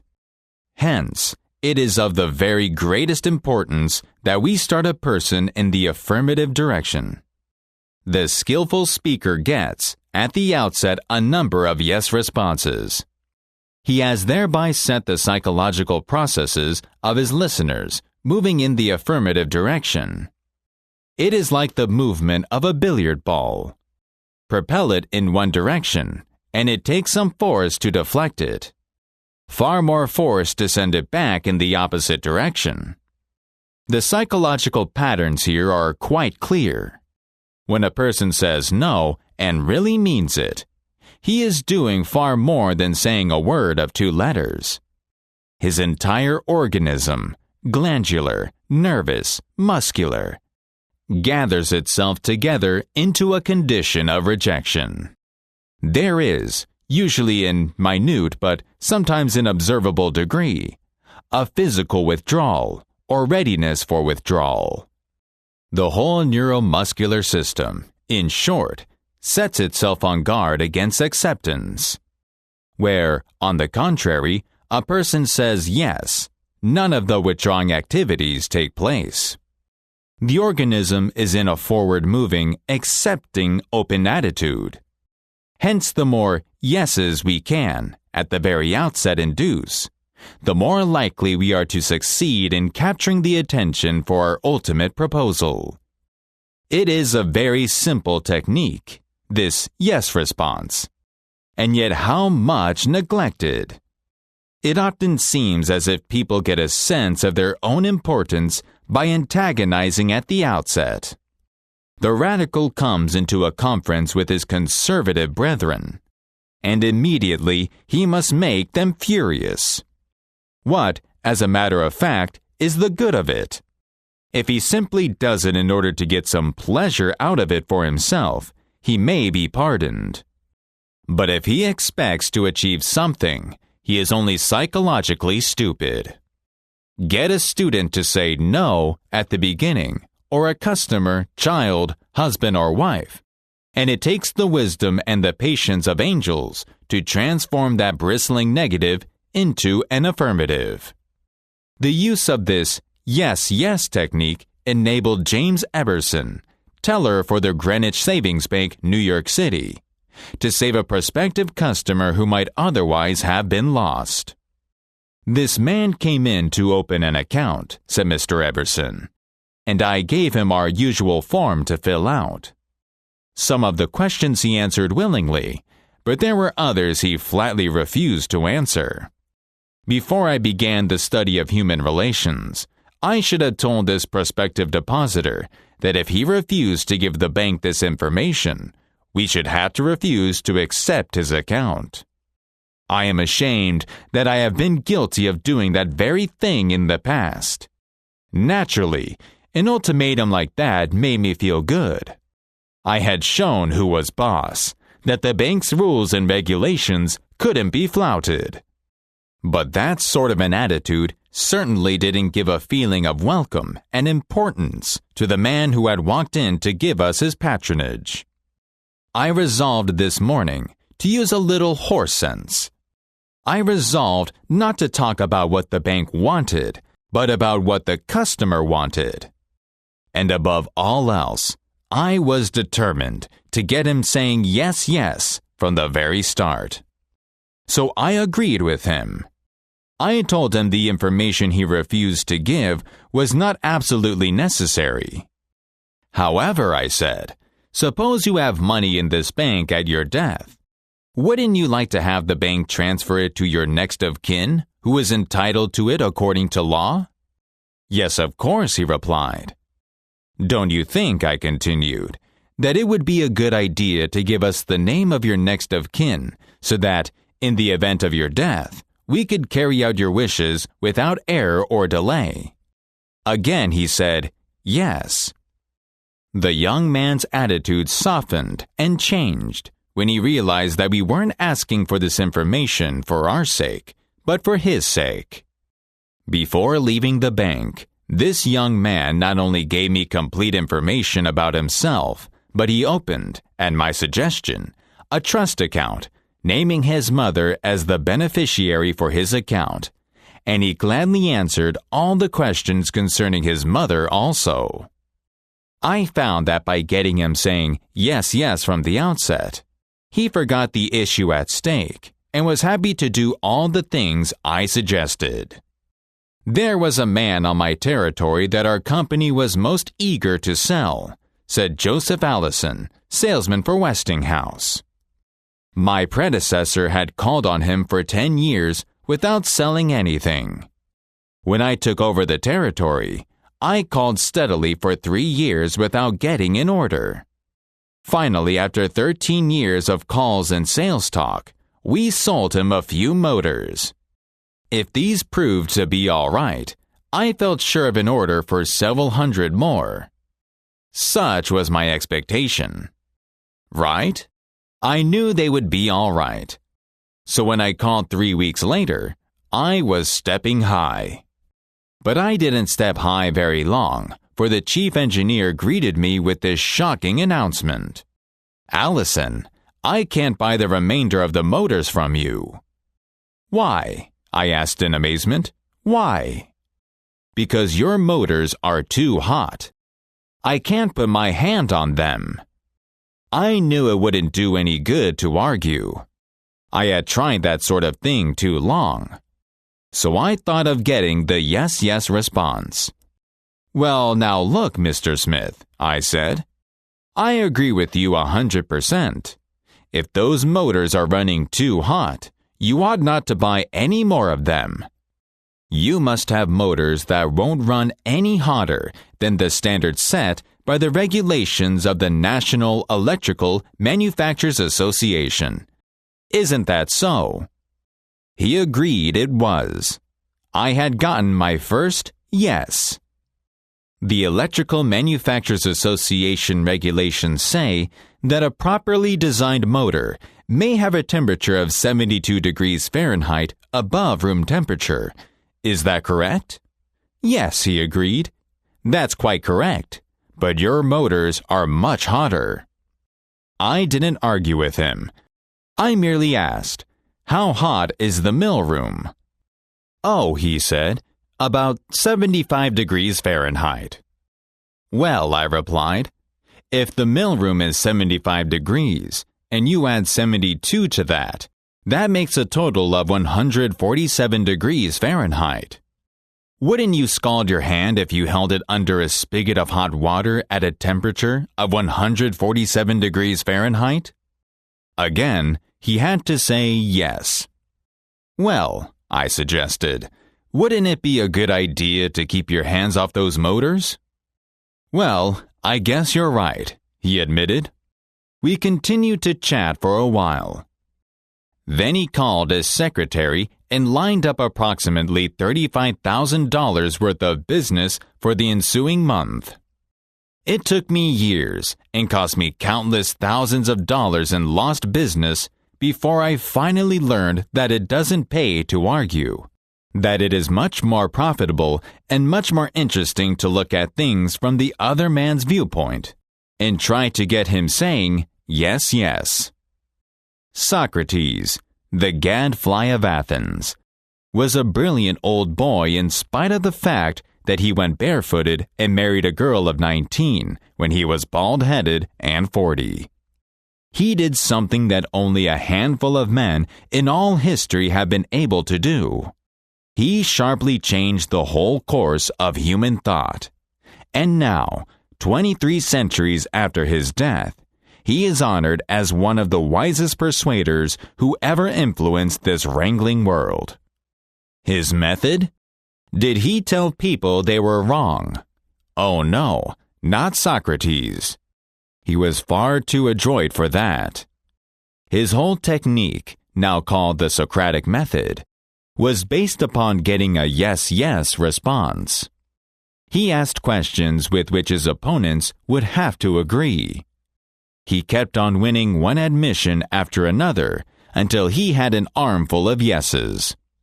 He kept on asking questions until finally, almost without realizing it, his opponent found himself embracing a conclusion that he would have bitterly denied a few minutes previously. The next time we are smarting to tell a man he is wrong, let's remember barefooted old Socrates and ask a gentle question. A question that will get the yes response. The Chinese have a proverb pregnant with the age-old wisdom of the changeless East. He who treads softly goes far. They have spent 5,000 years studying human nature, those cultured Chinese, and they have garnered a lot of perspicacity. He who treads softly goes far. If you want to win people to your way of thinking, Rule 5 is, get the other person saying yes, yes immediately. Chapter 6. The Safety Valve in Handling Complaints. Most people, when trying to win others to their way of thinking, do too much talking themselves. Salesmen especially are guilty of this costly error. Let the other man talk himself out. He knows more about his business and his problems than you do. So ask him questions. Let him tell you a few things. If you disagree with him, you may be tempted to interrupt. But don't. It is dangerous. He won't pay attention to you while he still has a lot of ideas of his own, crying for expression. So listen patiently and with an open mind. Be sincere about it. Encourage him to express his ideas fully. Does this policy pay in business? Let's see. Here is the story of a man who was forced to try it. A few years ago, one of the largest automobile manufacturers in the United States was negotiating for a year's requirements of upholstery fabrics. 3 important manufacturers had worked up fabrics in sample bodies.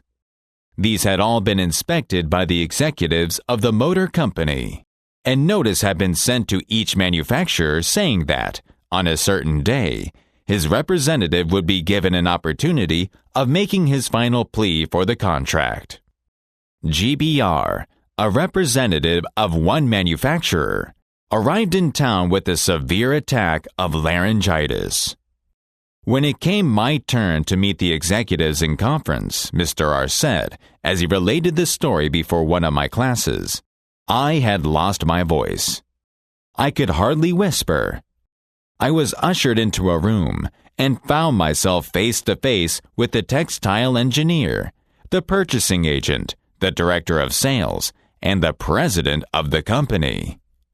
I stood up and made a valiant effort to speak, but I couldn't do anything more than squeak. They were all seated around a table, so I wrote on a pad of paper, "Gentlemen, I have lost my voice. I am speechless." "I'll do the talking for you," the president said. He did. He exhibited my samples and praised their good points. A lively discussion arose about the merits of my goods. And the president, since he was talking for me, took my side during the discussion. My sole participation consisted of smiles, nods, and a few gestures.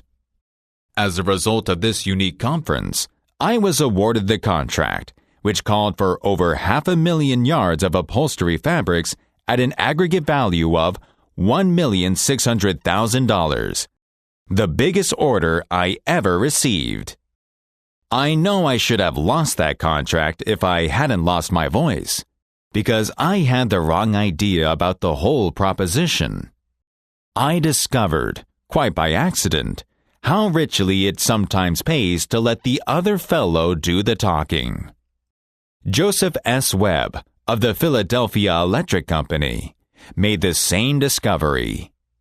Mr. Webb was making a rural inspection trip through a district of prosperous Pennsylvania Dutch farmers. "Why aren't those people using electricity?" he asked the district representative as they passed a well-kept farmhouse. "They're tightwads. You can't sell them anything," the districtman answered in disgust. "And besides, they're sore at the company. I've tried. It's hopeless." Maybe it was, but Webb decided to try anyway. So he knocked at the farmhouse door. The door opened by a narrow crack, and old Mrs. Druckenbrod peered out. "As soon as she saw the company representative," said Mr. Webb, as he related the story, "she slammed the door in our faces. I knocked again, and again she opened the door. And this time, she began to tell us what she thought of us and our company. 'Mrs. Druckenbrod,' I said, 'I'm sorry we've troubled you. But I didn't come here to sell you electricity. I merely wanted to buy some eggs." She opened the door a little wider and peered out at us suspiciously. "I noticed your fine flock of Dominics," I said, "and I should like to buy a dozen fresh eggs." The door opened even wider. "How'd you know my hens were Dominics?" she inquired, her curiosity piqued. "I raise chickens myself," I replied, "and I must say I've never seen a finer flock of Dominics." "Why don't you use your own eggs then?" she demanded, still somewhat suspicious. "Because my leghorns lay white eggs. And naturally, being a cook yourself, you know white eggs can't compare to brown eggs when it comes to making cake. And my wife prides herself on her cakes." By this time, Mrs. Druckenbrod ventured out onto the porch in a much more amiable frame of mind. Meantime, my eyes had been wandering around, and I had discovered that the farm was equipped with a fine-looking dairy. "As a matter of fact, Mrs. Druckenbrod," I continued, "I'll bet you make more money from your hens than your husband makes with his dairy." Bang! She was off. Sure she did, and she loved to tell me about it. But, alas, she couldn't make her old husband, the blockhead, admit it. She invited us down to see her poultry house, and on our tour of inspection, I noticed various little contraptions that she had built, and I was hearty in my approbation and lavish in my praise. I recommended certain feeds and certain temperatures, and asked her advice on several points, and soon we were having a good time swapping experiences. Presently, she remarked that some of her neighbors had put electric lights in their hen houses, and they claimed they had got excellent results. She wanted my honest opinion as to whether or not it would pay her to do the same thing. 2 weeks later, Mrs. Druckenbrod's Dominic hens were clucking and scratching contentedly in the encouraging glow of electric lights. I had my order. She was getting more eggs. Everyone was satisfied. Everyone had gained. But, and this is the point of the story, I should never have sold electricity to this Pennsylvania Dutch farmwife if I had not first let her talk herself into it. Such people can't be sold. You have to let them buy. A large advertisement appeared recently on the financial page of the New York Herald Tribune, calling for a man with unusual ability and experience. Charles T. Cubilis answered the advertisement, sending his reply to a box number. A few days later, he was invited by letter to call for an interview. Before he called, he spent hours in Wall Street finding out everything possible about the man who had founded the business. During the interview, he remarked, "I should be mighty proud to be associated with an organization with a record like yours. I understand you started 28 years ago with nothing but desk room and one stenographer. Is that true?" Almost every successful man likes to reminisce about his early struggles. This man was no exception. He talked for a long time about how he had started with $450 in cash and an original idea. He told how he had fought against discouragement and battled against ridicule, working Sundays and holidays, 12 to 16 hours a day. How he had finally won against all odds until now the biggest men in Wall Street were coming to him for information and guidance. He was proud of such a record. He had a right to be, and he had a splendid time telling about it. Finally, he questioned Mr. Cubilis briefly about his experience, then called in one of his vice presidents and said, "I think this is the man we are looking for." Mr. Cubilis had taken the trouble to find out about the accomplishments of his prospective employer. He showed an interest in the other man and his problems. He encouraged the other man to do most of the talking, and made a favorable impression. The truth is that even our friends would far rather talk to us about their achievements than listen to us boast about ours. La Rochefoucauld, the French philosopher, said, "If you want enemies, excel your friends. But if you want friends, let your friends excel you." Why is that true? Because when our friends excel us, that gives them a feeling of importance. But when we excel them, that gives them a feeling of inferiority and arouses envy and jealousy. The Germans have a proverb, "Die reinste Freude ist die Schadenfreude," which, being interpreted, goes something like this. The purest joy is the malicious joy we take in the misfortunes of those we have envied. Or, to put it another way, the purest joy is the joy we take in other people's troubles. Yes, some of your friends probably get more satisfaction out of your troubles than out of your triumphs. So let's minimize our achievements. Let's be modest. That always makes a hit. Irving Cobb had the right technique. A lawyer once said to Cobb on the witness stand, "I understand, Mr. Cobb, that you are one of the most famous writers in America. Is that correct?" "I have probably been more fortunate than I deserve," Cobb replied. We ought to be modest, for neither you nor I amount to much. Both of us will pass on and be completely forgotten a century from now. Life is too short to bore other people with talk of our petty accomplishments. Let's encourage them to talk instead. Come to think about it, you haven't much to brag about anyhow. Do you know what keeps you from becoming an idiot? Not much. Only a nickel's worth of iodine in your thyroid glands. If a physician were to open the thyroid gland in your neck and take out a little iodine, you would become an idiot. A little iodine that can be bought at a corner drugstore for 5 cents is all that stands between you and an institution for the mentally ill.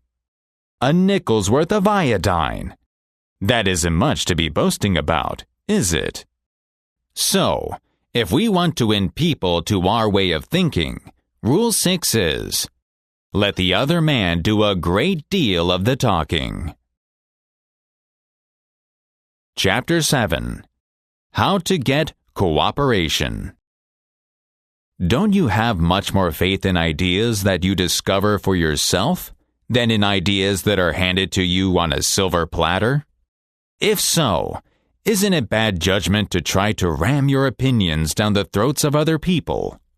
Wouldn't it be wiser to make suggestions and let the other man think out the conclusion for himself? To illustrate, Mr. Adolf Seltz of Philadelphia, a student of one of my courses, suddenly found himself confronted with the necessity of injecting enthusiasm into a discouraged and disorganized group of automobile salesmen. Calling a sales meeting, he urged his men to tell him exactly what they expected from him. As they talked, he wrote their ideas on the blackboard. He then said, "I'll give you all these qualities you expect from me. Now I want you to tell me what I have a right to expect from you." The replies came quick and fast. Loyalty, honesty, initiative, optimism, teamwork, 8 hours a day of enthusiastic work. One man volunteered to work 14 hours a day. The meeting ended with a new courage, a new inspiration, and Mr. Seltz reported to me that the increase of sales had been phenomenal. "The men had made a sort of moral bargain with me," said Mr. Seltz, "and as long as I lived up to my part in it, they were determined to live up to theirs." Consulting them about their wishes and desires was just the shot in the arm they needed. No man likes to feel that he is being sold something or told to do a thing. We much prefer to feel that we are buying of our own accord or acting on our own ideas. We like to be consulted about our wishes, our wants, our thoughts. For example, take the case of Eugene Wesson. He lost countless thousands of dollars in commissions before he learned this truth.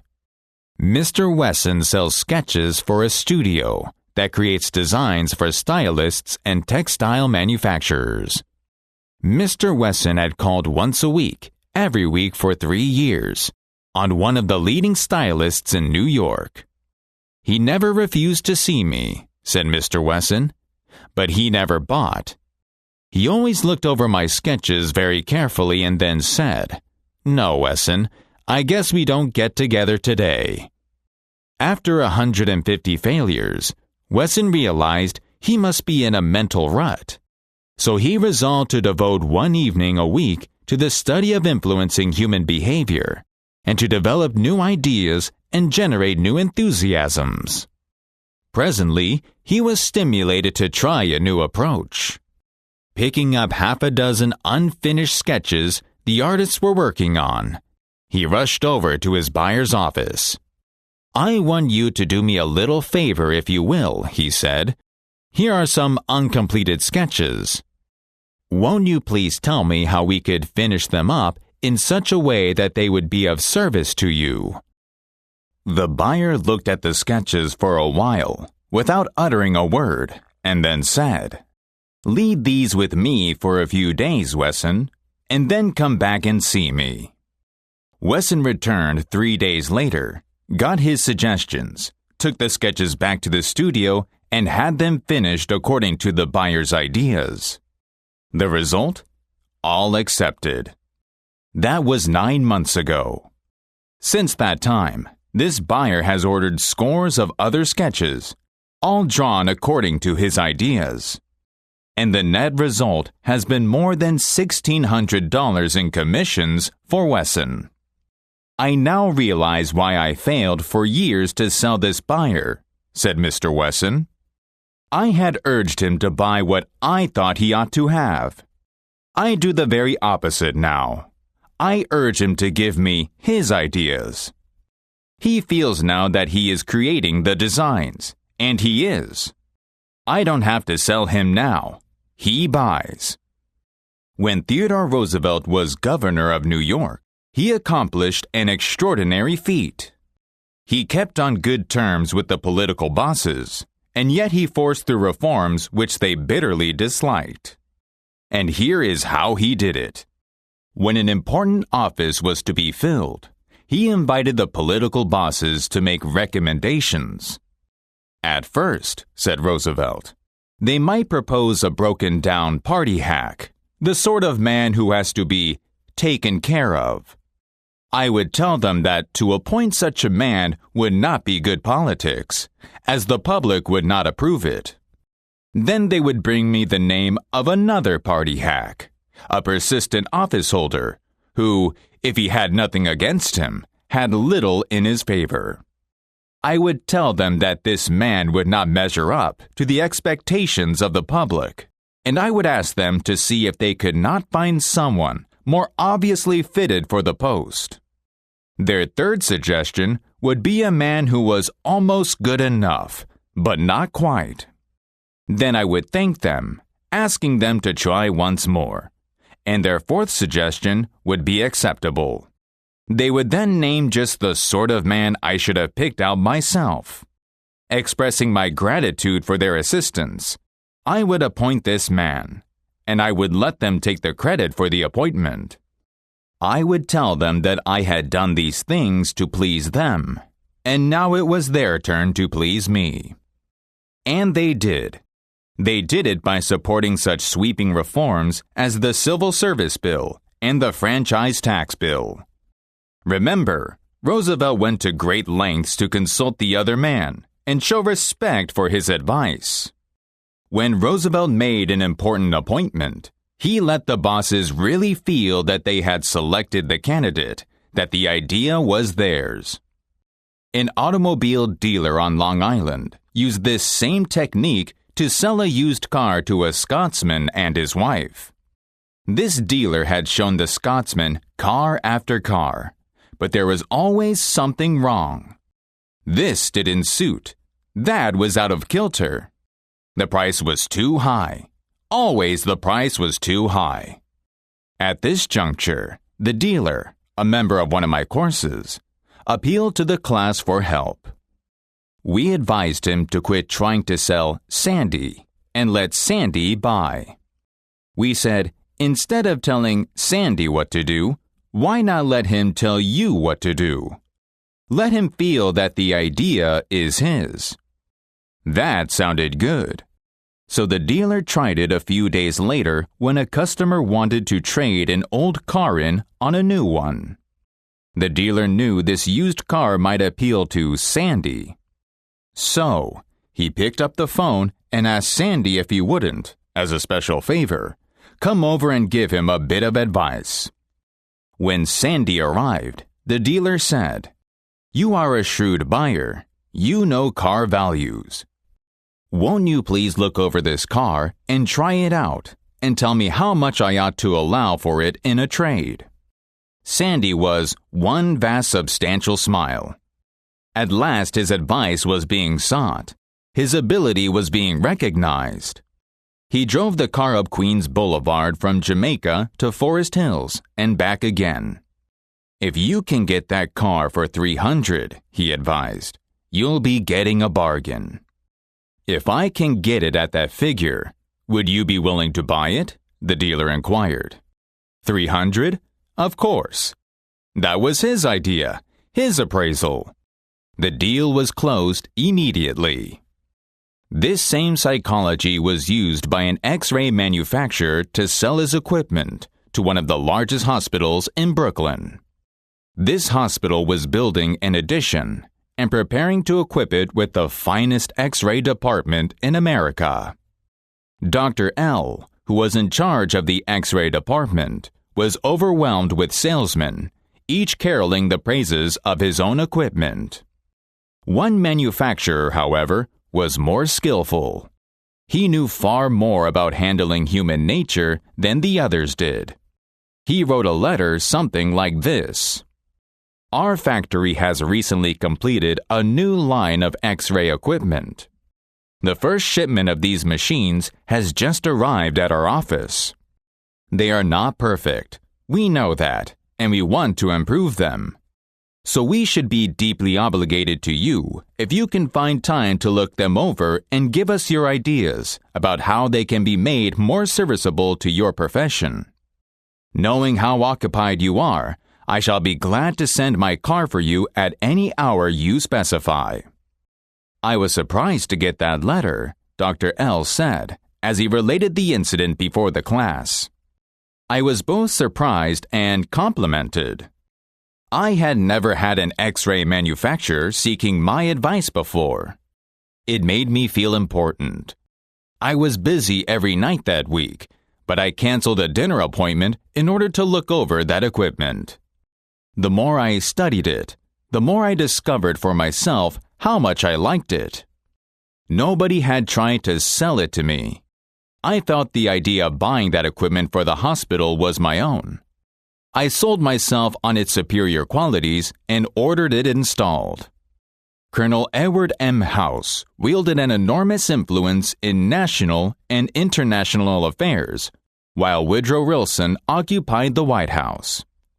Wilson leaned upon Colonel House for secret counsel and advice, more than he did upon even members of his own cabinet. What method did the colonel use in influencing the president? Fortunately, we know, for House himself revealed it to Arthur D. Howden Smith, and Smith quoted House in an article in the Saturday Evening Post.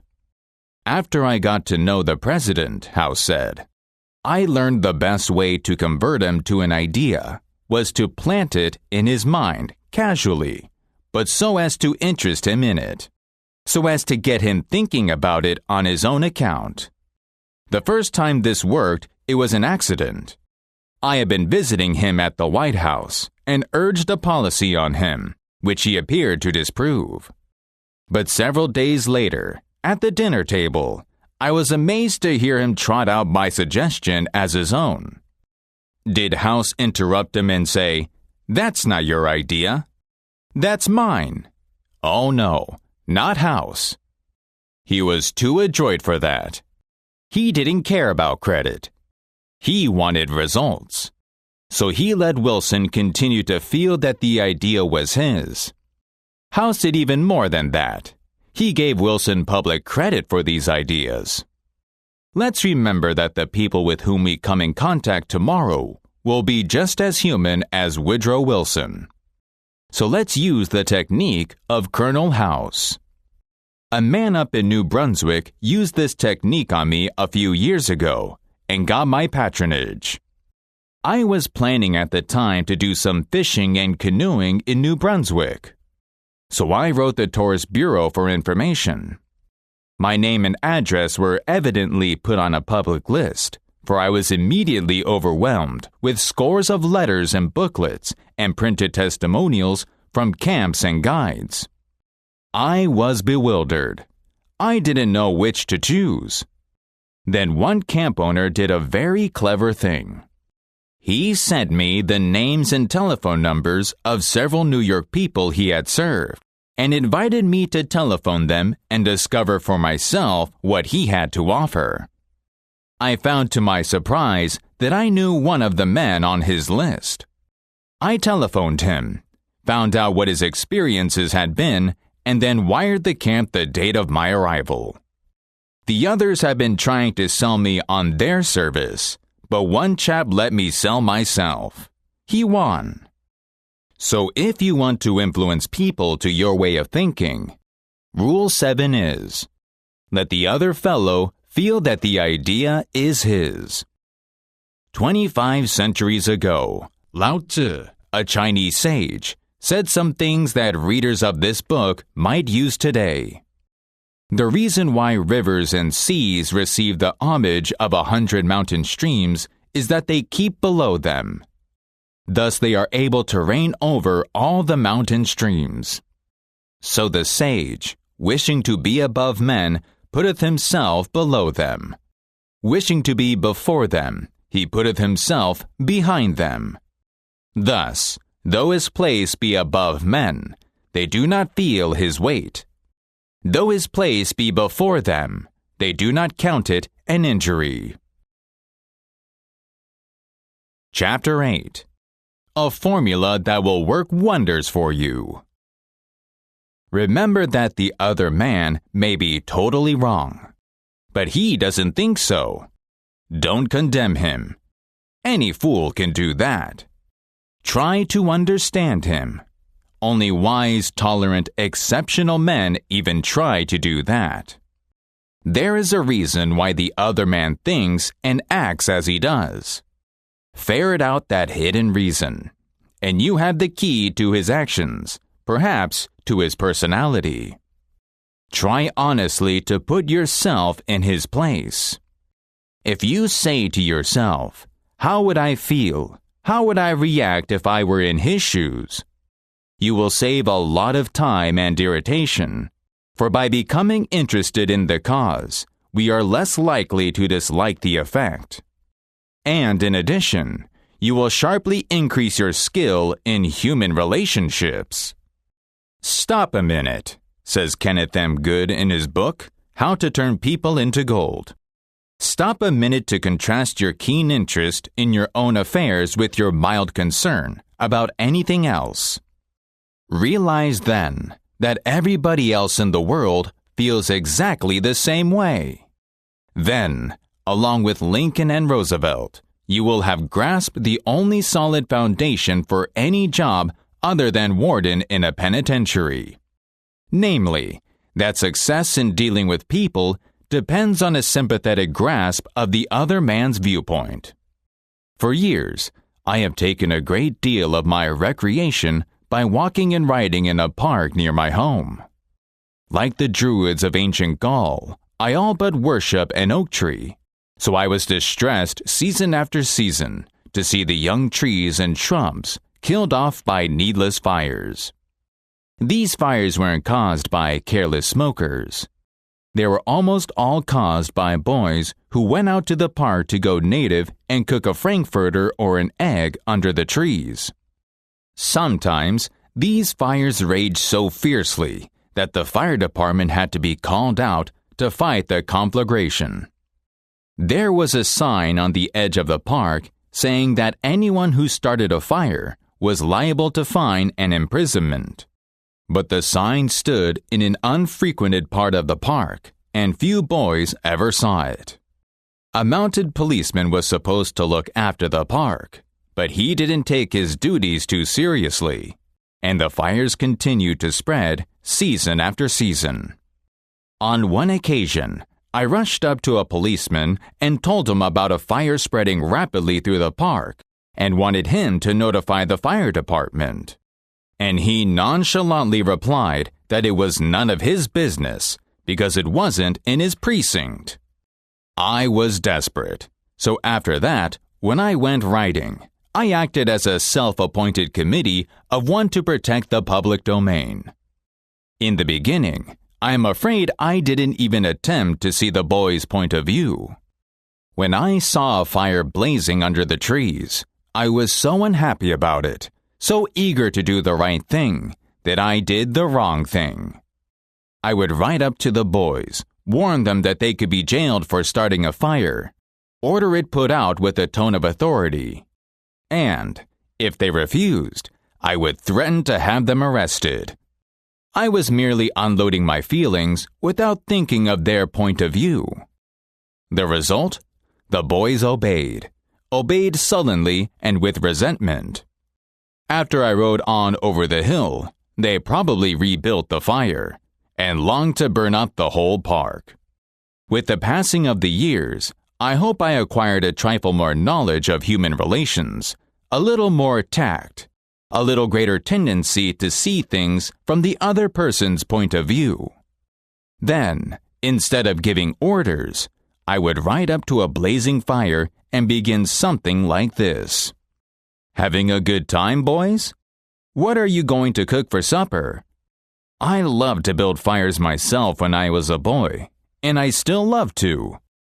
But you know, they are very dangerous here in the park. I know you boys don't mean to do any harm, but other boys aren't so careful. They come along and see that you have built a fire, so they build one and don't put it out when they go home, and it spreads among the dry leaves and kills the trees. We won't have any trees here at all if we aren't more careful. You could be put in jail for building this fire. But I don't want to be bossy and interfere with your pleasure.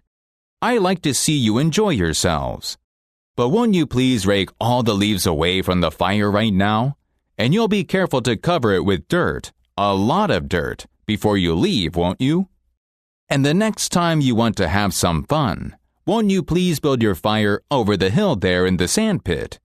It can't do any danger there. Thanks so much, boys. Have a good time.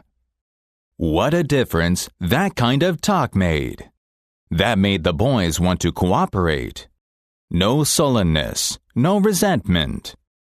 They hadn't been forced to obey orders. They had saved their faces.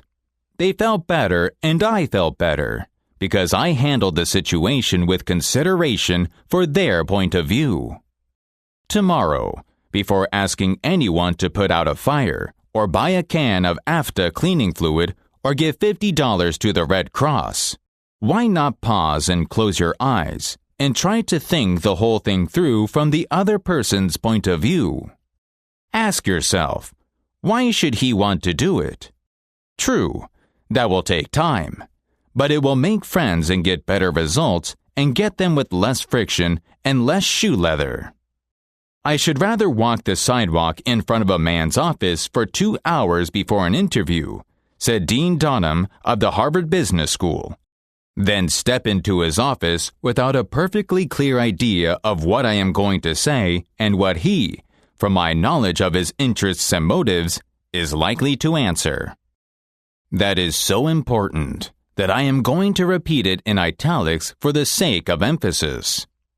I should rather walk the sidewalk in front of a man's office for 2 hours before an interview than step into his office without a perfectly clear idea of what I am going to say and what he, from my knowledge of his interest and motives, is likely to answer. If, as a result of reading this book, you get only one thing, an increased tendency to think always in terms of the other person's point of view and see things from his angle as well as your own. If you get only that one thing from this book, it may easily prove to be one of the milestones of your career. Therefore, if you want to change people without giving offense or arousing resentment, Rule 8 is, try honestly to see things from the other person's point of view. Chapter 9. What Everybody Wants. Wouldn't you like to have a magic phrase that would stop argument, eliminate ill feeling, create goodwill, and make the other person listen attentively? Yes? All right, here it is. Begin by saying, I don't blame you one iota for feeling as you do. If I were you, I should undoubtedly feel just as you do. An answer like that will soften the most cantankerous old cuss alive. And you can say that and be 100% sincere. Because if you were the other person, of course you would feel just as he does. Let me illustrate. Take Al Capone, for example. Suppose you had inherited the same body and temperament and mind that Al Capone inherited. Suppose you had had his environment and experiences. You would then be precisely what he is and where he is. For it is those things, and only those things, that made him what he is. The only reason, for example, that you are not a rattlesnake is that your mother and father weren't rattlesnakes. The only reason you don't kiss cows and consider snakes holy is because you weren't born in a Hindu family on the banks of the Brahmaputra. You deserve very little credit for being what you are. And remember, the man who comes to you irritated, bigoted, unreasoning, deserves very little discredit for being what he is. Feel sorry for the poor devil. Pity him. Sympathize with him. Say to yourself what John B. Gough used to say when he saw a drunken bum staggering down the street. There, but for the grace of God, go I. 3/4 of the people you will meet tomorrow are hungering and thirsting for sympathy. Give it to them, and they will love you. I once gave a broadcast about the author of Little Women, Louisa May Alcott. Naturally, I knew she had lived and written her immortal books in Concord, Massachusetts. But, without thinking what I was saying, I spoke of visiting her old home in Concord, New Hampshire. If I had said New Hampshire only once, it might have been forgiven. But alas, alack, I said it twice. I was deluged with letters and telegrams, stinging messages that swirled around my defenseless head like a swarm of hornets. Many were indignant, a few insulting. One colonial dame who had been reared in Concord, Massachusetts, and who was then living in Philadelphia, vented her scorching wrath upon me. She couldn't have been much more bitter if I had accused Miss Alcott of being a cannibal from New Guinea. As I read the letter, I said to myself, "Thank God I am not married to that girl." I felt like writing and telling her that although I had made a mistake in geography, she had made a far greater mistake in common courtesy. That was to be just my opening sentence. Then I was going to roll up my sleeves and tell her what I really thought. But I didn't. I controlled myself. I realized that any hot-headed fool could do that, and that most fools would do just that. I wanted to be above fools, so I resolved to try to turn her hostility into friendliness. That would be a challenge, a sort of game I could play. I said to myself, after all, if I were she, I should probably feel just as she does. So I determined to sympathize with her viewpoint. The next time I was in Philadelphia, I called her on the telephone. The conversation went something like this. Mrs. So-and-so, you wrote me a letter a few weeks ago, and I want to thank you for it. To whom have I the honor of speaking? I am a stranger to you. My name is Dale Carnegie. You listened to a broadcast I gave about Louisa May Alcott a few Sundays ago, and I made the unforgivable blunder of saying that she had lived in Concord, New Hampshire. It was a stupid blunder, and I want to apologize for it. It was so nice of you to take the time to write me. I am sorry, Mr. Carnegie, that I wrote as I did. I lost my temper. I must apologize. No, you are not the one to apologize. I am the one to apologize. Any school child would have known better than to have said what I said. I apologized over the air the Sunday following, and I want to apologize to you personally now. I was born in Concord, Massachusetts. My family has been prominent in Massachusetts affairs for 2 centuries, and I am very proud of my native state. I was really quite distressed to hear you say that Miss Alcott was born in New Hampshire, but I am really ashamed of that letter. I assure you that you were not 1/10 as distressed as I am. My error didn't hurt Massachusetts, but it did hurt me. It is so seldom that people of your standing and culture take the time to write people who speak on the radio, and I do hope you will write me again if you detect any error in my talks. You know, I really like very much the way you have accepted my criticism. You must be a very nice person. I should like to know you better. So, by apologizing and sympathizing with her point of view, I got her apologizing and sympathizing with my point of view. I had the satisfaction of controlling my temper, the satisfaction of returning kindness for an insult. I got infinitely more real fun out of making her like me than I could ever have gotten out of telling her to go and take a jump in the Schuylkill River. Every man who occupies the White House is faced almost daily with thorny problems in human relations. President Taft was no exception, and he learned from experience the enormous chemical value of sympathy in neutralizing the acid of hard feelings. In his book, Ethics in Service, Taft gives rather an amusing illustration of how he softened the ire of a disappointed and ambitious mother.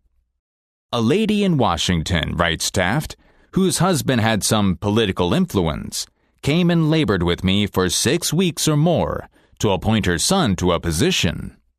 She secured the aid of senators and congressmen in formidable number and came with them to see that they spoke with emphasis.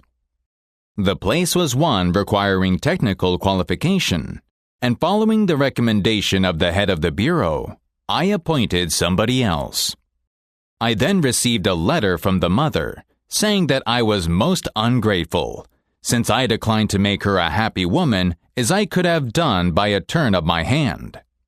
She complained further that she had labored with her state delegation and got all the votes for an administration bill in which I was especially interested, and this was the way I had rewarded her. When you get a letter like that, the first thing you do is to think how you can be severe with the person who has committed an impropriety or even been a little impertinent. Then you may compose an answer. Then if you are wise, you will put the letter in a drawer and lock the drawer. Take it out in the course of 2 days. Such communications will always bear 2 days' delay in answering. And when you take it out after that interval, you will not send it. That is just the course I took. After that, I sat down and wrote her just as polite a letter as I could, telling her I realized a mother's disappointment under such circumstances, but that really the appointment was not left to my mere personal preference, that I had to select a man with technical qualifications, and had, therefore, to follow the recommendations of the head of the bureau. I expressed the hope that her son would go on to accomplish what she had hoped for him in the position which he then had. That mollified her, and she wrote me a note saying she was sorry she had written as she had. But the appointment I sent in was not confirmed at once, and after an interval I received a letter which purported to come from her husband, though it was in the same handwriting as all the others. I was therein advised that, due to the nervous prostration that had followed her disappointment in this case, she had to take to her bed and had developed a most serious case of cancer of the stomach. Would I not restore her to health by withdrawing the first name and replacing it by her son's? I had to write another letter, this one to the husband, to say that I hoped the diagnosis would prove to be inaccurate, that I sympathized with him in the sorrow he must have in the serious illness of his wife, but that it was impossible to withdraw the name sent in. The man whom I appointed was confirmed, and within 2 days after I received that letter, we gave a musicale at the White House. The first 2 people to greet Mrs. Taft and me were this husband and wife, though the wife had so recently been in articulo mortis. S. Hurok is probably America's #1 music manager. For a fifth of a century, he has been handling artists, such world-famous artists as Chaliapin, Isadora Duncan, and Pavlova. Mr. Hurok told me that one of the first lessons he learned in dealing with his temperamental stars was the necessity for sympathy, and more sympathy, with their ridiculous idiosyncrasies. For 3 years, he was impresario for Fyodor Chaliapin, one of the greatest pesos who ever thrilled the ritzy box holders at the Metropolitan. Yet Chaliapin was a constant problem. He carried on like a spoiled child. To put it in Mr. Hurok's own inimitable phrase, he was a hell of a fellow in every way. For example, Chaliapin would call up Mr. Hurok about noon of the day he was going to sing and say, "Saul, I feel terrible. My throat is like a raw hamburger. It is impossible for me to sing tonight." Did Mr. Hurok argue with him? Oh no.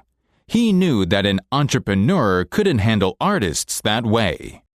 So he would rush over to Chaliapin's hotel, dripping with sympathy. "What a pity," he would mourn. "What a pity, my poor fellow. Of course you cannot sing.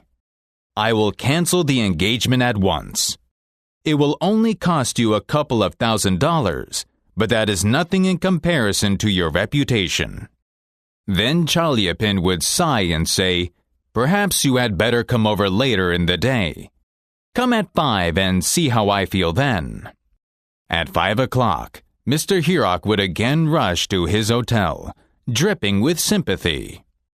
Again he would insist on canceling the engagement, and again Chaliapin would sigh and say, "Well, maybe you had better come to see me later. I may be better then." At 7:30, the great peso would consent to sing, only with the understanding that Mr. Hurok would walk out on the stage of the Metropolitan and announce that Chaliapin had a very bad cold and was not in good voice. Mr. Hurok would lie and say he would do it, for he knew that was the only way to get the peso out on the stage. Dr. Arthur I. Gates says in his splendid book, Educational Psychology, "Sympathy the human species universally craves. The child eagerly displays his injury, or even afflicts a cut or bruise in order to reap abundant sympathy. For the same purpose, adults show their bruises, relate their accidents, illnesses, especially details of surgical operations. Self-pity for misfortunes, real or imaginary, is in some measure practically a universal practice." So, if you want to win people to your way of thinking, Rule 9 is, be sympathetic with the other person's ideas and desires. Chapter 10. An Appeal That Everybody Likes. I was reared on the edge of the Jesse James country out in Missouri, and I have visited the James farm at Kearney, Missouri, where the son of Jesse James is still living. His wife told me stories of how Jesse robbed trains and held up banks and then gave money to the neighboring farmers to pay off their mortgages. Jesse James probably regarded himself as an idealist at heart, just as Dutch Schultz, Two Gun Crowley, and Al Capone did 2 generations later. The fact is that every man you meet, even the man you see in the mirror, has a high regard for himself and likes to be fine and unselfish in his own estimation. J. Pierpont Morgan observed, in one of his analytical interludes, that a man usually has 2 reasons for doing a thing, one that sounds good and a real one. The man himself will think of the real reason. You don't need to emphasize that. But all of us, being idealists at heart, like to think of the motives that sound good. So, in order to change people, appeal to their nobler motives. Is that too idealistic to work in business? Let's see. Let's take the case of Hamilton J. Farrell of the Farrell-Mitchell Company of Glenolden, Pennsylvania. Mr. Farrell had a disgruntled tenant who threatened to move. The tenant's lease still had 4 months to run, at $55 a month. Nevertheless, he served notice that he was vacating immediately, regardless of lease. These people had lived in my house all winter, the most expensive part of the year, Mr. Farrell said, as he told the story to the class, and I knew it would be difficult to rent the apartment again before fall. I could see $220 going over the hill, and believe me, I saw red. Now, ordinarily, I would have waded into that tenant and advised him to read his lease again. I would have pointed out that if he moved, the full balance of his rent would fall due at once, and that I could and would move to collect. However, instead of flying off the handle and making a scene, I decided to try other tactics. So I started like this. Mr. Doe, I said, I have listened to your story, and I still don't believe you intend to move. Years in the renting business have taught me something about human nature, and I sized you up in the first place as being a man of your word. In fact, I'm so sure of it that I'm willing to take the gamble. Now, here's my proposition. Lay your decision on the table for a few days and think it over. If you come back to me between now and the 1st of the month, when your rent is due, and tell me if you still intend to move, I give you my word I will accept your decision as final. I will privilege you to move and admit to myself I've been wrong in my judgment. But I still believe you're a man of your word and will live up to your contract. For after all, we are either men or monkeys, and the choice usually lies with ourselves. Well, when the new month came around, this gentleman came and paid his rent in person. He and his wife had talked it over, he said, and decided to stay.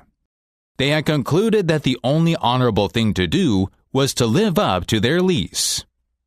When the late Lord Northcliffe found a newspaper using a picture of himself which he didn't want published, he wrote the editor a letter. But did he say, "Please do not publish that picture of me any more. I don't like it"? No, he appealed to a nobler motive. He appealed to the respect and love that all of us have for motherhood. He wrote, "Please do not publish that picture of me any more. My mother doesn't like it." When John D. Rockefeller Jr. wished to stop newspaper photographers from snapping pictures of his children, he too appealed to the nobler motives. He didn't say, "I don't want their pictures published." No, he appealed to the desire, deep in all of us, to refrain from harming children. He said, "You know how it is, boys. You've got children yourselves, some of you. And you know it's not good for youngsters to get too much publicity." When Cyrus H.K. Curtis, The poor boy from Maine was starting on his meteoric career, which was destined to make him millions as owner of the Saturday Evening Post and the Ladies' Home Journal. When he first started, he couldn't afford to pay the prices that other magazines paid. He couldn't afford to hire first-class authors to write for money alone. So he appealed to their nobler motives. For example, he persuaded even Louisa May Alcott, the immortal author of Little Women, to write for him when she was at the flood tide of her fame. And he did it by offering to send a check for $100, not to her, but to her favorite charity. Right here, the skeptic may say, "Oh, that stuff is all right for Northcliffe and Rockefeller or a sentimental novelist. But boy, I'd like to see you make it work with the tough babies I have to collect bills from." You may be right. Nothing will work in all cases, and nothing will work with all men. If you are satisfied with the results you are now getting, why change? If you are not satisfied, why not experiment? At any rate, I think you will enjoy reading this true story told by James L. Thomas, a former student of mine. 6 customers of a certain automobile company refused to pay their bills for servicing. No customer protested the entire bill, but each one claimed that some one charge was wrong. In each case, the customer had signed for the work done, so the company knew it was right, and said so. That was the first mistake. Here are the steps the men in the credit department took to collect these overdue bills. Do you suppose they succeeded? 1. They called on each customer and told him bluntly that they had come to collect a bill that was long past due. 2. They made it very plain that the company was absolutely and unconditionally right. Therefore he, the customer, was absolutely and unconditionally wrong. 3. They intimated that they, the company, knew more about automobiles than he could ever hope to know. So what was the argument about? 4. Result: they argued. Did any of these methods reconcile the customer and settle the account? You can answer that one yourself. At this stage of affairs, the credit manager was about to open fire with a battery of legal talent, when fortunately, the matter came to the attention of the general manager. The manager investigated these defaulting clients and discovered that they all had the reputation of paying their bills promptly. Something was wrong here. Something was drastically wrong about the method of collection. So he called in James L. Thomas and told him to collect these uncollectible accounts. These are the steps Mr. Thomas took. 1. My visit to each customer, says Mr. Thomas, was likewise to collect a bill long past due. A bill that we knew was absolutely right. But I didn't say a word about that. I explained I had called to find out what it was the company had done or failed to do. 2. I made it clear that, until I had heard the customer's story, I had no opinion to offer. I told him the company made no claims to being infallible. 3. I told him I was interested only in his car, and that he knew more about his car than anyone else in the world, that he was the authority on the subject. 4. I let him talk, and I listened to him with all the interest and sympathy that he wanted and had expected. 5. Finally, when the customer was in a reasonable mood, I put the whole thing up to his sense of fair play. I appealed to the nobler motives. First, I said, I want you to know that I also feel this matter has been badly mishandled. You have been inconvenienced and annoyed and irritated by one of our representatives. That should never have happened. I'm sorry, and, as a representative of the company, I apologize. As I sat here and listened to your side of the story, I could not help being impressed by your fairness and patience. And now, because you are fair-minded and patient, I am going to ask you to do something for me. It's something that you can do better than anyone else, something you know more about than anyone else. Here is this bill of yours.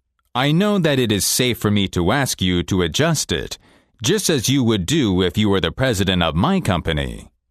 I am going to leave it all up to you. Whatever you say goes. Did he adjust the bill? He certainly did, and got quite a kick out of it. The bills ranged from $150 to $400. But did the customer give himself the best of it? Yes, one of them did. One of them refused to pay a penny of the disputed charge. But the other 5 all gave the company the best of it. And here's the cream of the whole thing. We delivered new cars to all 6 of these customers within the next 2 years. Experience has taught me, says Mr. Thomas, that when no information can be secured about the customer, the only sound basis on which to proceed is to assume that he is sincere, honest, truthful, and willing and anxious to pay the charges. Once he is convinced, they are correct. To put it differently, and perhaps more clearly, people are honest and want to discharge their obligations. The exceptions to that rule are comparatively few, and I am convinced that the individual who is inclined to chisel will in most cases react favorably if you make him feel that you consider him honest, upright, and fair. So, if you want to win people to your way of thinking, it is a fine thing, in general, to follow Rule 10. Appeal to the nobler motives. Chapter 11. The movies do it. Radio does it. Why don't you do it? A few years ago, the Philadelphia Evening Bulletin was being slandered by a dangerous whispering campaign. A malicious rumor was being circulated. Advertisers were being told that the newspaper carried too much advertising and too little news, that it was no longer attractive to readers. Immediate action was necessary. The gossip had to be squelched. But how? This is the way it was done. The bulletin clipped from its regular edition all reading matter of all kinds on one average day, classified it, and published it as a book. The book was called One Day. It contained 307 pages, as many as a $2 book. Yet the bulletin had printed all this news and feature material on one day and sold it, not for $2, but for 2 cents. The printing of that book dramatized the fact that the bulletin carried an enormous amount of interesting reading matter. It conveyed the facts more vividly, more interestingly, more impressively than days of figures and mere talk could have done. Read Showmanship in Business by Kenneth Good and Zen Kaufman. An exciting panorama of how showmen are ringing the cash register. It tells how Electrolux sells refrigerators by lighting matches at prospects' ears to dramatize the silence of their refrigerator. How personality enters Sears Roebuck catalogs with $1.95 hats autographed by Ann Sothern. How George Wellbaum reveals that when a moving window display is stopped, 80% of the audience is lost. How Percy Whiting sells securities by showing prospects 2 lists of bonds, each list worth $1,000 5 years ago. He asked prospects which lists they would buy. Presto! Current market figures reveal that one list, his of course, appreciated. The element of curiosity holds the prospect's attention. How Mickey Mouse nibbles his way into the encyclopedia, and how his name on toys pulls a factory out of bankruptcy. How Eastern Airlines packs them in on the sidewalk with the window reproducing the actual control panels of a Douglas airliner. How Harry Alexander excites his salesman with a broadcast of an imaginary boxing bout between his product and a competitor's. How a spotlight accidentally falls on a candy display. Doubles sales. How Chrysler stands elephants on his cars to prove toughness. Richard Borden and Alvin Buse of New York University analyzed 15,000 sales interviews. They wrote a book entitled How to Win an Argument, then presented the same principles in a lecture, 6 Principles of Selling. This was subsequently made into a movie and shown before the sales force of hundreds of large corporations. They not only explain the principles uncovered by their research, but they actually enact them. They wage verbal battles in front of an audience, showing wrong and right ways to make a sale. This is the day of dramatization. Merely stating a truth isn't enough. The truth has to be made vivid, interesting, dramatic. You have to use showmanship. The movies do it. Radio does it. And you will have to do it if you want attention. Experts in window display know the trenchant power of dramatization. For example, the manufacturers of a new rat poison gave dealers a window display that included 2 live rats. The week the rats were shown, sales zoomed to 5 times their normal rate. James B. Boynton of the American Weekly had to present a lengthy market report. His firm had just finished an exhaustive study for a leading brand of cold cream. Data was needed immediately on the menace of cut rates. The prospect was one of the biggest and most formidable men in the advertising business. And already his first approach had failed. The first time I went in, Mr. Boynton admits, I found myself sidetracked into a futile discussion of the methods used in the investigation. He argued and I argued. He told me I was wrong, and I tried to prove that I was right. I finally won my point, to my own satisfaction.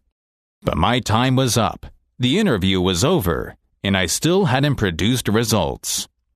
The second time, I didn't bother with tabulations of figures and data. I went to see this man. I dramatized my facts. As I entered his office, he was busy at the phone. While he finished his conversation, I opened a suitcase and dumped 32 jars of cold cream on top of his desk. All products he knew, all competitors of his cream. On each jar I had a tag itemizing the results of the trade investigation. And each tag told its story briefly, dramatically. What happened? There was no longer any argument. Here was something new, something different. He picked up the first one and then another of the cold cream jars and read the information on the tag. A friendly conversation developed. He asked additional questions. He was intensely interested. He had originally given me only 10 minutes to present my facts. But 10 minutes passed, 20 minutes, 40 minutes, and at the end of an hour, we were still talking. I was presenting the same facts this time that I had presented previously. But this time, I was using dramatization, showmanship, and what a difference it made. Therefore, if you want to win people to your way of thinking, Rule 11 is, dramatize your ideas. Chapter 12. When nothing else works, try this. Charles Schwab had a mill manager whose men weren't producing their quota of work. How is it, Schwab asked, that a man as capable as you can't make this mill turn out what it should? I don't know, the man replied. I've coaxed the men. I pushed them. I've sworn and cussed. I threatened them with damnation and being fired. But nothing works. They just won't produce. It happened to be the end of the day, just before the night shift came on. Give me a piece of chalk, Schwab said. Then turning to the nearest man, how many heats did your shift make today? 6. Without another word, Schwab chalked a big figure 6 on the floor, and walked away. When the night shift came in, they saw the 6 and asked what it meant. "The big boss was in here today," the dayman said. "He asked us how many heats we made, and we told him 6. He chalked it down on the floor." The next morning, Schwab walked through the mill again. The night shift had rubbed out 6 and replaced it with a big 7. When the day shift reported for work the next morning, they saw a big 7 chalked on the floor.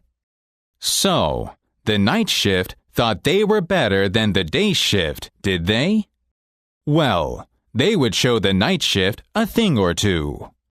They pitched in with enthusiasm, and when they quit that night, they left behind them an enormous, swaggering 10. Things were stepping up. Shortly, this mill, that had been lagging way behind in production, was turning out more work than any other mill in the plant. The principle? Let Charles Schwab say it in his own words. "The way to get things done," says Schwab, "is to stimulate competition. I do not mean in a sordid, money-getting way, but in the desire to excel. The desire to excel. The challenge. Throwing down the gauntlet. An infallible way of appealing to men of spirit. Without a challenge, Theodore Roosevelt would never have been President of the United States. The Rough Rider, just back from Cuba, was picked for governor of New York State. The opposition discovered he was no longer a legal resident of that state, and Roosevelt, frightened, wished to withdraw. Then Thomas Collier Platt threw down the gauge.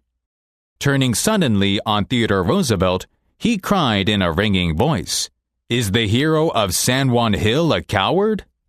Roosevelt stayed in the fight, and the rest is history. A challenge not only changed his life, it had a real effect upon the history of this nation. Charles Schwab knew the enormous power of a challenge. So did Boss Platt, and so does Al Smith. When Al Smith was governor of New York, he was up against it. Sing Sing, the most notorious penitentiary west of Devil's Island, was without a warden. Scandals had been sweeping through the prison walls, scandals and ugly rumors. Smith needed a strong man to rule Sing Sing, an Iron Man. But who? He sent for Louis E. Laws of New Hampton. "How about going up to take charge of Sing Sing?" he said jovially when Laws stood before him. "They need a man up there with experience." Laws was stumped. He knew the dangers of Sing Sing. It was a political appointment, subject to the vagaries of political whims. Wardens had come and gone. One had lasted only 3 weeks. He had a career to consider. Was it worth the risk? And then Smith, who saw his hesitation, leaned back and smiled. "Young fellow," he said, "I don't blame you for being scared. It's a tough spot. It'll take a big man to go up there and stay." So Smith was throwing down a challenge, was he? Laws liked the idea of attempting a job that called for a big man. So he went, and he stayed. He stayed to become the most famous warden alive. His book, 20,000 Years in Sing Sing, sold into the hundreds of thousands of copies. He has broadcast on the air. His stories of prison life have inspired dozens of movies. And his humanizing of criminals has wrought miracles in the way of prison reform. "I have never found," said Harvey S. Firestone, founder of the great Firestone Tire and Rubber Company, "that pay and pay alone would either bring together or hold good men. I think it was the game itself. That is what every successful man loves, the game. The chance for self-expression. The chance to prove his worth, to excel, to win. That is what makes foot races and hog calling and pie-eating contests. The desire to excel. The desire for a feeling of importance. So, if you want to win men, spirited men, men of mettle. To your way of thinking, Rule 12 is this: throw down a challenge. In a nutshell, 12 ways to win people to your way of thinking. Rule 1. The only way to get the best of an argument is to avoid it. Rule 2. Show respect for the other man's opinions. Never tell a man he is wrong. Rule 3. If you are wrong, admit it quickly and emphatically. Rule 4. Begin in a friendly way. Rule 5. Get the other person saying yes, yes immediately. Rule 6. Let the other man do a great deal of the talking. Rule 7. Let the other man feel that the idea is his. Rule 8. Try honestly to see things from the other person's point of view. Rule 9. Be sympathetic with the other person's ideas and desires. Rule 10. Appeal to the nobler motives. Rule 11. Dramatize your ideas. Rule 12. Throw down a challenge. Part 4. 9 ways to change people without giving offense or arousing resentment. Chapter 1. If you must find fault, this is the way to begin. A friend of mine was a guest at the White House for a weekend during the administration of Calvin Coolidge.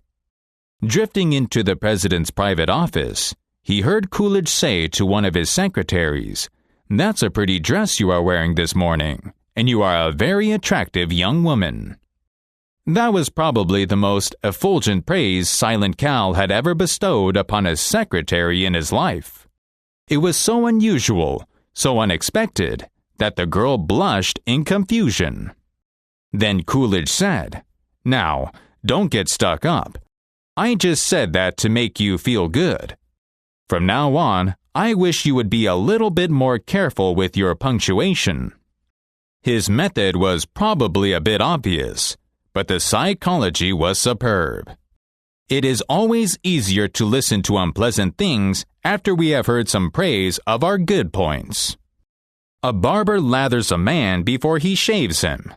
And that is precisely what McKinley did back in 1896, when he was running for president.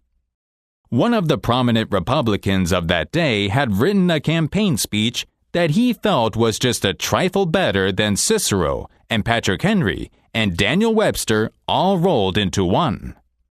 With great glee, this chap read his immortal speech aloud to McKinley. The speech had its fine points, but it just wouldn't do. It would have raised a tornado of criticism. McKinley didn't want to hurt the man's feelings.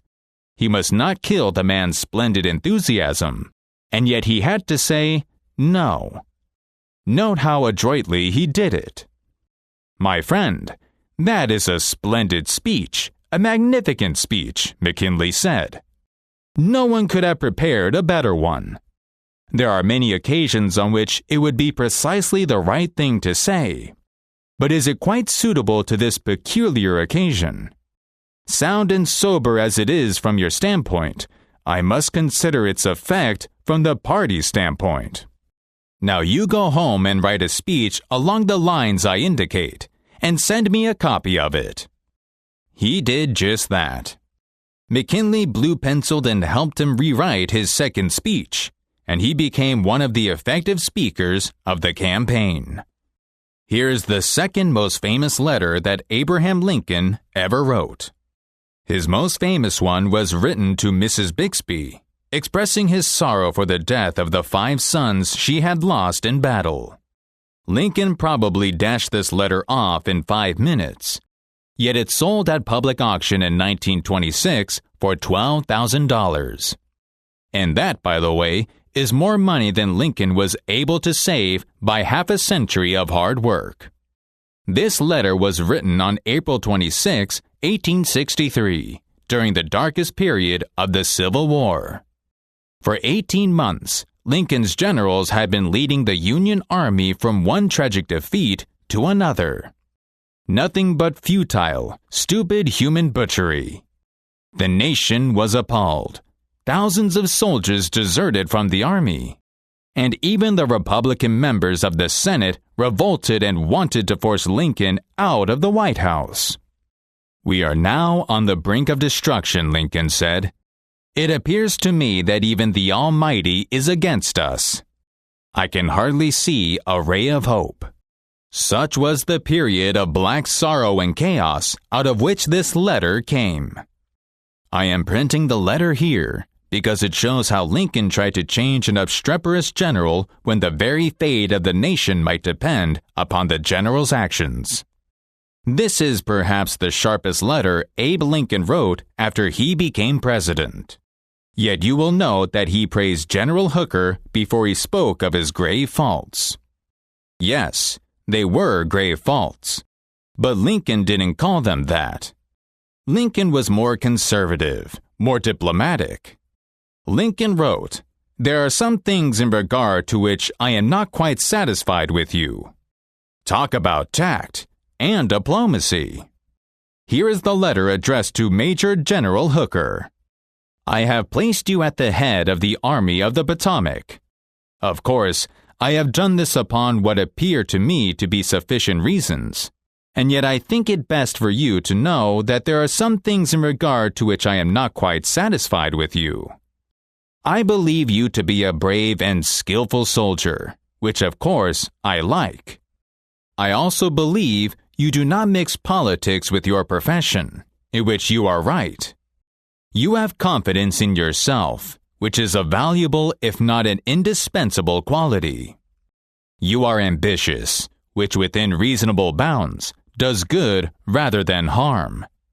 But I think that during General Burnside's command of the army you have taken counsel of your ambition and thwarted him as much as you could, in which you did a great wrong to the country and to a most meritorious and honorable brother officer. I have heard, in such a way as to believe it, of your recently saying that both the army and the government needed a dictator. Of course, it was not for this, but in spite of it, that I have given you command. Only those generals who gain successes can set up as dictators. What I now ask of you is military success, and I will risk the dictatorship. The government will support you to the utmost of its ability, which is neither more nor less than it has done and will do for all commanders. I much fear that the spirit which you have aided to infuse into the army, of criticizing their commander and withholding confidence from him, will now turn upon you. I shall assist you, as far as I can, to put it down. Neither you nor Napoleon, if he were alive again, could get any good out of an army while such spirit prevails in it, and now beware of rashness. Beware of rashness, but with energy and sleepless vigilance go forward and give us victories. You are not a Coolidge, a McKinley, or a Lincoln. You want to know whether this philosophy will operate for you in everyday business contacts. Will it? Let's see. Let's take the case of W.P. Gaw of the War Company, Philadelphia. Mr. Gaw is an ordinary citizen like you and me. He was a member of one of the courses I conducted in Philadelphia, and he related this incident in one of the speeches given before the class. The War Company had contracted to build and complete a large office building in Philadelphia by a certain specified date. Everything was going along according to Hoyle. The building was almost finished, when suddenly the subcontractor making the ornamental bronzework to go on the exterior of this building declared that he couldn't make the delivery on schedule. What? An entire building held up, heavy penalties, distressing losses, all because of one man. Long-distance telephone calls, arguments, heated conversations, all in vain. Then Mr. Ga was sent to New York to beard the bronze lion in his den. "Do you know you are the only man in Brooklyn with your name?" Mr. Ga asked as he entered the president's office. The president was surprised. "No, I didn't know that." "Well," said Mr. Ga, "when I got off the train this morning, I looked in the telephone book to get your address, and you are the only man in the Brooklyn phone book with your name." "I never knew that," the president said. He examined the phone book with interest. "Well, it's an unusual name," he said proudly.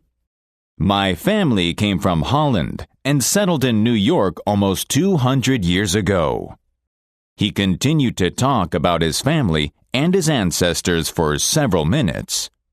When he finished that, Mr. Ga complimented him on how large a plant he had, and compared it favorably with the number of similar plants he had visited.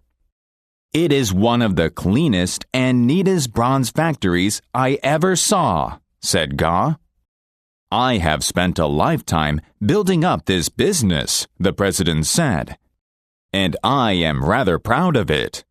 Would you like to take a look around the factory?" During this tour of inspection, Mr. Ga complimented him on his system of fabrication and told him how and why it seemed superior to those of some of his competitors. Mr. Ga commented on some unusual machines, and the president announced that he himself had invented those machines. He spent considerable time showing Mr. Ga how they operated and the superior work they turned out. He insisted on taking Mr. Ga to lunch. So far, mind you, not a word had been said about the real purpose of Mr. Ga's visit. After lunch, the president said, "Now, to get down to business. Naturally, I know why you are here. I did not expect that our meeting would be so enjoyable. You can go back to Philadelphia with my promise that your material will be fabricated and shipped, even if other orders have to be delayed." Mr. Ga got everything that he wanted, without even asking for it. The material arrived on time, and the building was completed the day the completion contract expired.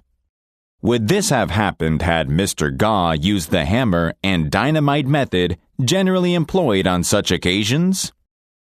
To change people without giving offense or arousing resentment, Rule 1 is, begin with praise and honest appreciation. Chapter 2. How to criticize and not be hated for it. Charles Schwab was passing through one of his steel mills one day at noon when he came across some of his employees smoking. Immediately above their heads was a sign which said, "No smoking." Did Schwab point to the sign and say, "Can't you read?" Oh no, not Schwab. He walked over to the men, handed each one a cigar and said, "I'll appreciate it, boys, if you will smoke these on the outside." They knew that he knew that they had broken a rule, and they admired him because he said nothing about it and gave them a little present and made them feel important. Couldn't keep from loving a man like that, could you? John Wanamaker used the same technique. Wanamaker used to make a tour of his great store in Philadelphia every day. Once, he saw a customer waiting at a counter. No one was paying the slightest attention to her. The salespeople? Oh, they were in a huddle at the far end of the counter, laughing and talking among themselves. Wanamaker didn't say a word. Quietly slipping behind the counter, he waited on the woman himself and then handed the purchase to the salespeople to be wrapped as he went on his way. On March 8, 1887, the eloquent Harry Ward Beecher died, or changed worlds, as the Japanese say. The following Sunday, Lyman Abbott was invited to speak in the pulpit, left silent by Beecher's passing. Eager to do his best, he wrote, rewrote, and polished his sermon with the meticulous care of a Flaubert. Then he read it to his wife. It was poor, as most written speeches are. She might have said, if she had had less judgment, "Lyman, that is terrible. That'll never do. You'll put people to sleep. It reads like an encyclopedia. You ought to know better than that after all the years you have been preaching. For heaven's sake, why don't you talk like a human being? Why don't you act natural? You'll disgrace yourself if you ever read that stuff." That's what she might have said. And if she had, you know what would have happened. And she knew too. So, she merely remarked that it would make an excellent article for the North American Review. In other words, she praised it and at the same time subtly suggested that it wouldn't do as a speech. Lyman Abbott saw the point, tore up his carefully prepared manuscript, and preached without even using notes. To change people without giving offense or arousing resentment, Rule 2 is: call attention to people's mistakes indirectly. Chapter 3. Talk about your own mistakes first. A few years ago, my niece, Josephine Carnegie, left her home in Kansas City and came to New York to act as my secretary.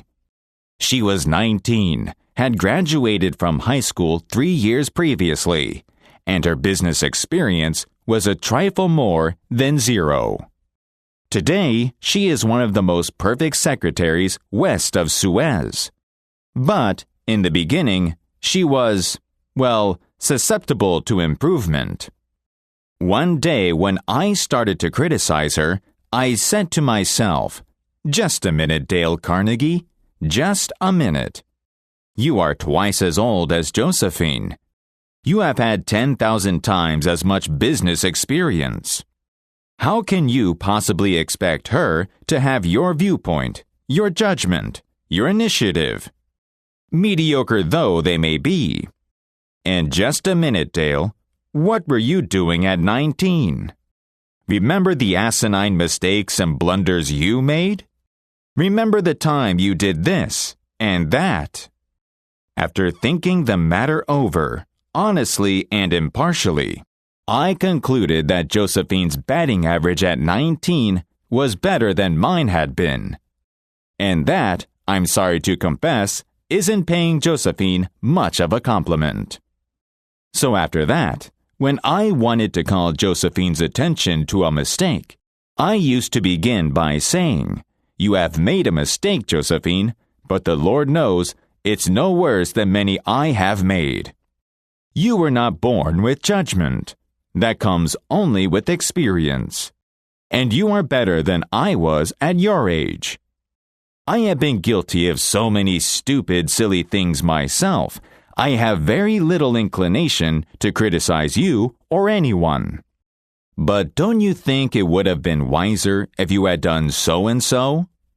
It isn't nearly so difficult to listen to a recital of your own faults if the criticizer begins by humbly admitting that he too is far from impeccable.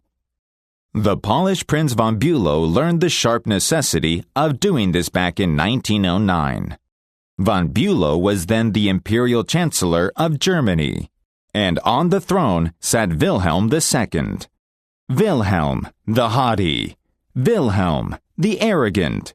Wilhelm, the last of the German Kaisers, building an army and navy which he boasted could whip their weight in wildcats. Then, an astonishing thing happened. The Kaiser said things, incredible things, things that rocked the continent and started a series of explosions heard around the world. To make matters infinitely worse, the Kaiser made these silly, egotistical, absurd announcements in public. He made them while he was a guest in England, and he gave his royal permission to have them printed in the Daily Telegraph. For example, he declared that he was the only German who felt friendly towards the English, that he was constructing a navy against the menace of Japan, that he, and he alone, had saved England from being humbled in the dust by Russia and France, that it was his plan of campaign that enabled England's Lord Roberts to defeat the Boers in South Africa, and so on and on. No other such amazing words had ever fallen from the lips of a European king in peacetime within 100 years. The entire continent buzzed with the fury of a hornet's nest. England was incensed. German statesmen were aghast. And in the midst of all this consternation, the Kaiser became panicky and suggested to Prince von Bülow, the imperial chancellor, that he take the blame. Yes, he wanted von Bülow to announce that it was all his responsibility, that he had advised his monarch to say these incredible things. "But, Your Majesty," von Bülow protested, "it seems to me utterly impossible that anybody either in Germany or England could suppose me capable of having advised Your Majesty to say any such thing." The moment those words were out of von Bülow's mouth, he realized he had made a grave mistake. The Kaiser blew up. "You consider me a donkey," he shouted, "capable of blunders you yourself could never have committed."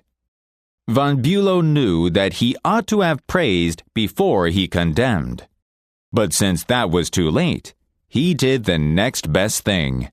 He praised after he had criticized, and it worked a miracle.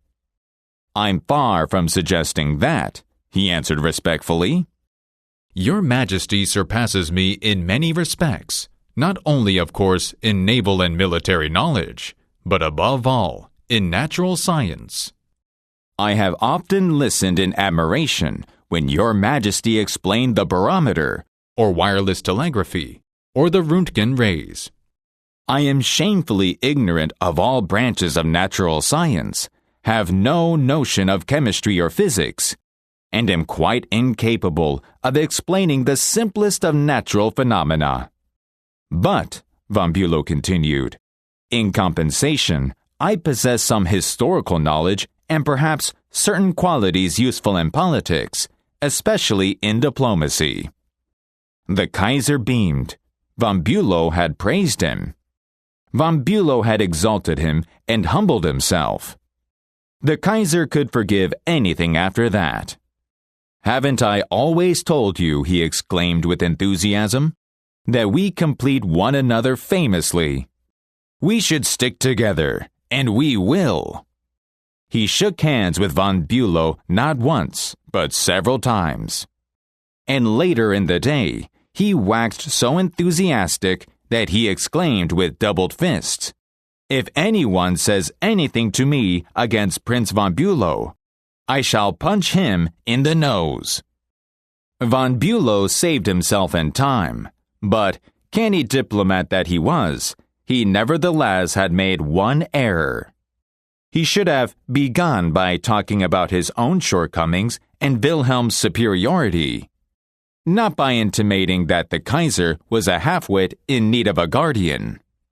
If a few sentences humbling oneself and praising the other party can turn a haughty, insulted Kaiser into a staunch friend, imagine what humility and praise can do for you and me in our daily contacts. Rightfully used, they will work veritable miracles in human relations. To change people without giving offense or arousing resentment. Rule 3 is, talk about your own mistakes before criticizing the other person. Chapter 4. No one likes to take orders. I recently had the pleasure of dining with Miss Ida Tarbell, the Dean of American Biographers. When I told her I was writing this book, we began discussing this all-important subject of getting along with people. and she told me that while she was writing her biography of Owen D. Young, she interviewed a man who had sat for 3 years in the same office with Mr. Young. This man declared that during all that time he had never heard Owen D. Young give a direct order to anyone. He always gave suggestions, not orders. Owen D. Young never said, for example, "Do this or do that," or "Don't do this or don't do that." He would say, "You might consider this," or "Do you think that would work?"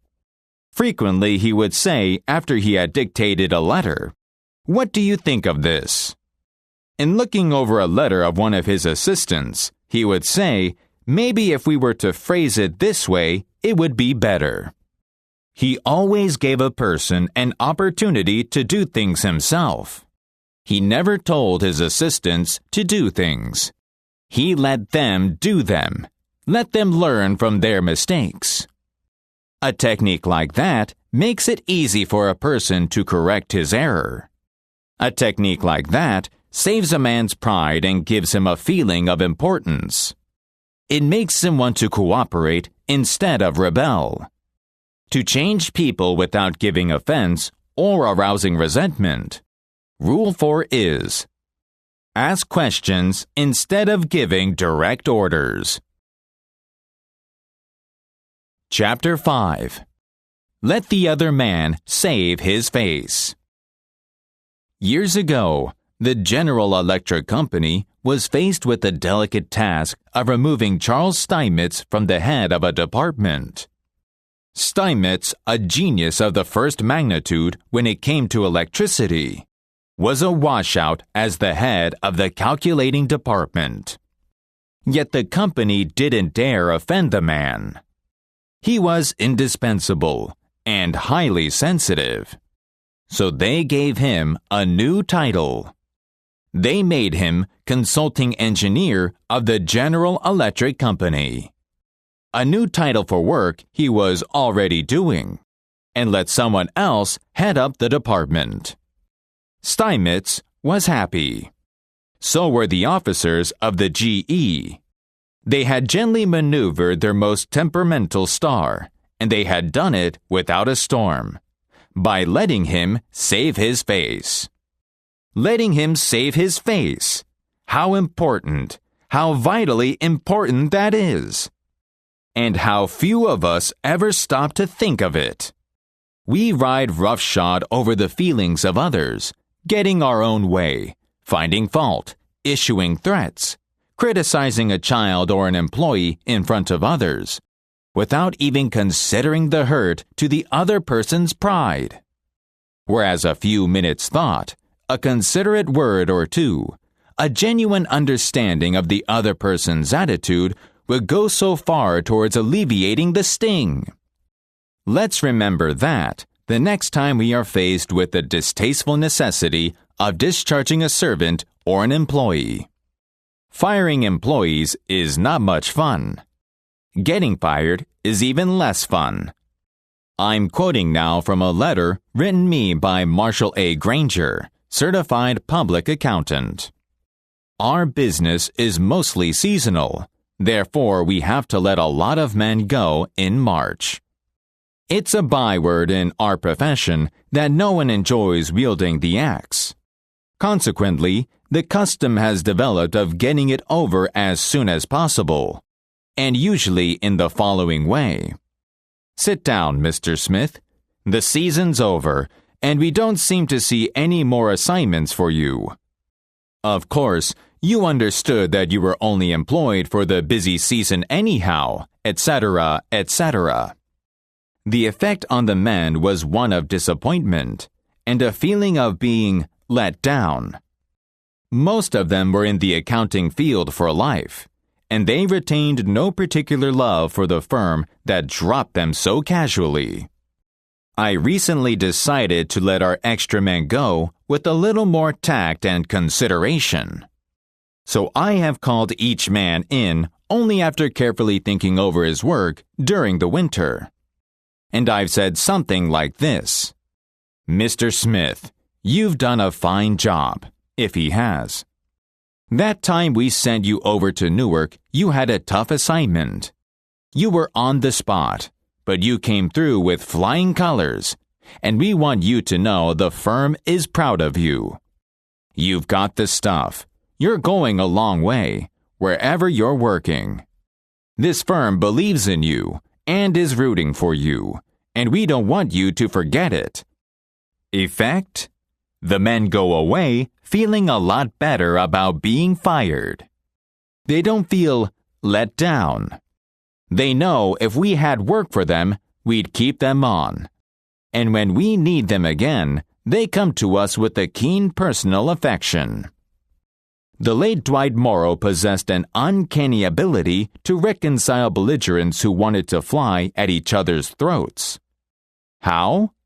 He scrupulously sought what was right, and just on both sides, he praised it, emphasized it, brought it carefully to the light. And no matter what the settlement, he never placed any man in the wrong. That's what every arbitrator knows. Let men save their faces. Really big men, the world over, are too big to waste time gloating over their personal triumphs. To illustrate, in 1922, after centuries of bitter antagonism, the Turks determined to drive the Greeks forever from Turkish territory. Mustafa Kemal made a Napoleonic speech to his soldiers, saying, "Your goal is the Mediterranean," and one of the bitterest wars in modern history was on. The Turks won, and when the two Greek generals, Trikoupis and Dionis, made their way to Kemal's headquarters to surrender, the Turkish people called down the curses of heaven upon their vanquished foes. But Kemal's attitude was free from triumph. "Sit down, gentlemen," he said, grasping their hands. "You must be tired." Then, after discussing the campaign in detail, he softened the blow of their defeat. "War," he said, as one soldier to another, "is a game in which the best men are sometimes worsted." Even in the full flush of victory, Kemal remembered this important rule, Rule 5 for us. Let the other man save his face. Chapter 6. How to Spur Men on to Success. I used to know Pete Barlow. Pete had a dog and pony act, and he spent his life traveling with circuses and vaudeville shows. I loved to watch Pete train new dogs for his act. I noticed that the moment a dog showed the slightest improvement, Pete patted and praised him and gave him meat and made a great to-do about it. That's nothing new. Animal trainers have been using that same technique for centuries. Why, I wonder, don't we use the same common sense when trying to change people that we use when trying to change dogs? Why don't we use meat instead of a whip?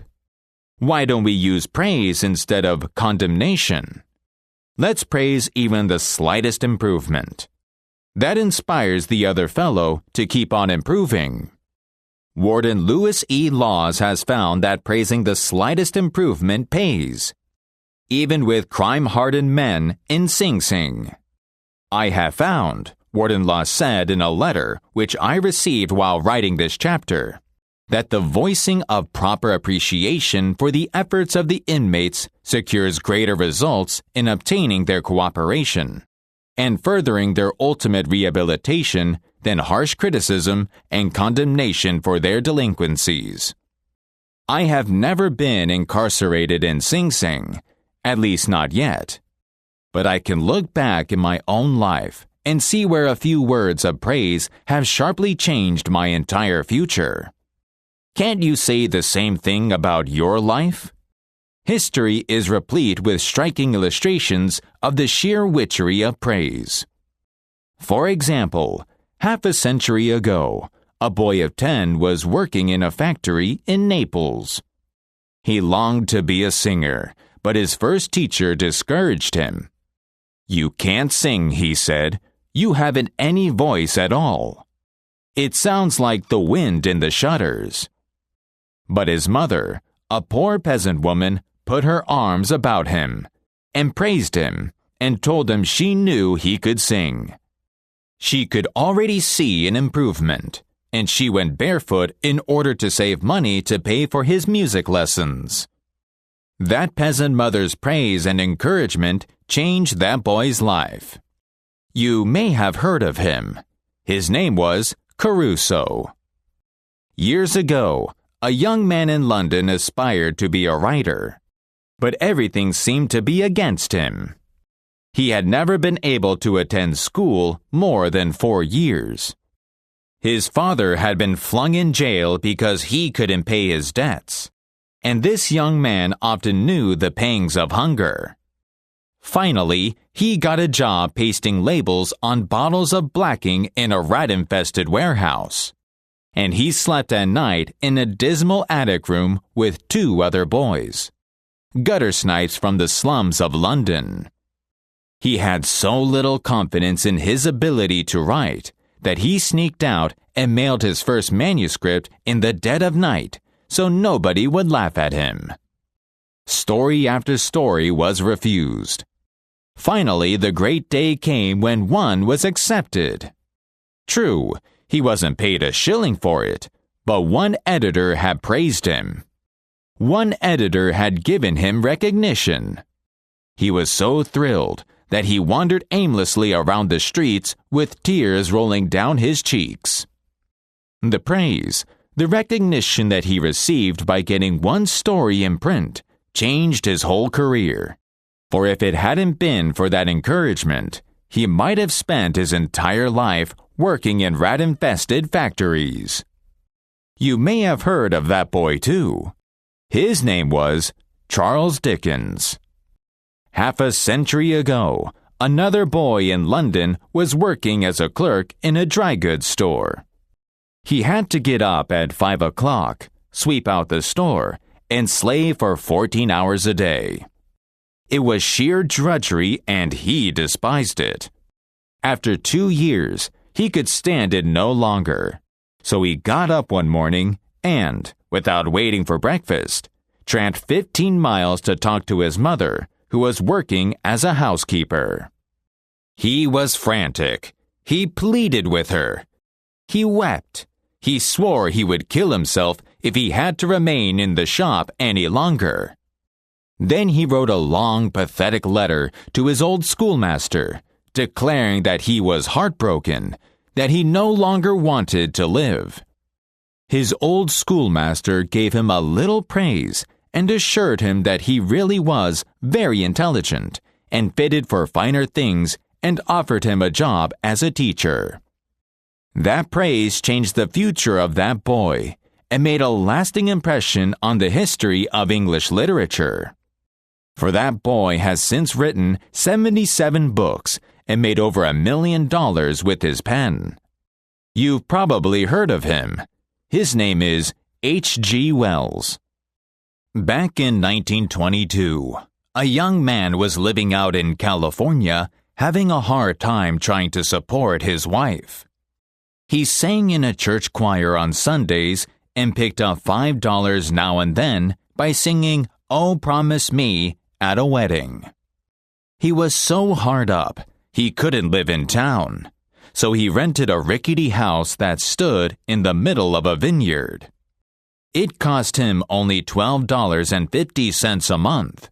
But, low as this rent was, he couldn't pay it, and he got 10 months behind. He worked in the vineyard picking grapes to pay off his rent.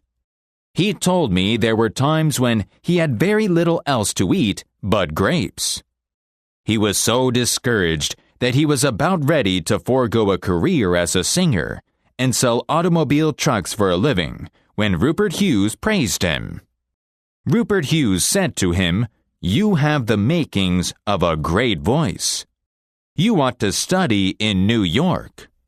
That young man recently told me that little bit of praise, that slight encouragement, proved to be the turning point in his career, for it inspired him to borrow $2,500 and start east.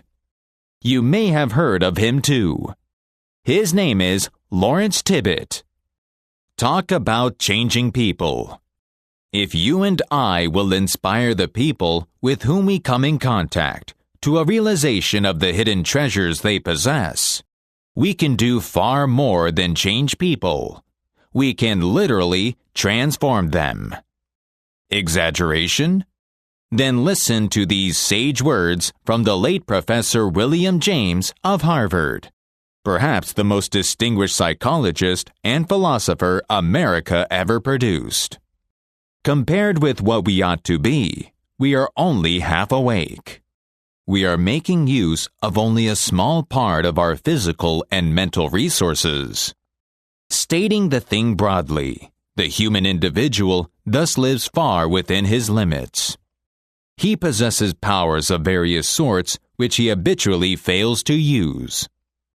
Yes, you who are reading these lines possess powers of various sorts which you habitually fail to use.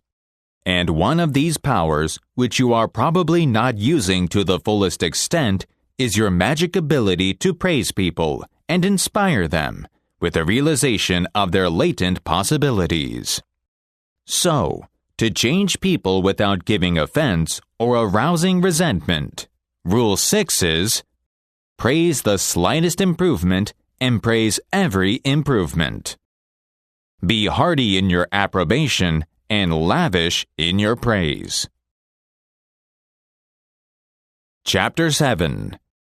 Give the dog a good name. A friend of mine, Mrs. Ernest Gent, 175 Brewster Road, Scarsdale, New York, hired a servant girl, telling her to report for work the following Monday. In the meantime, Mrs. Gent telephoned a woman who had formerly employed this girl.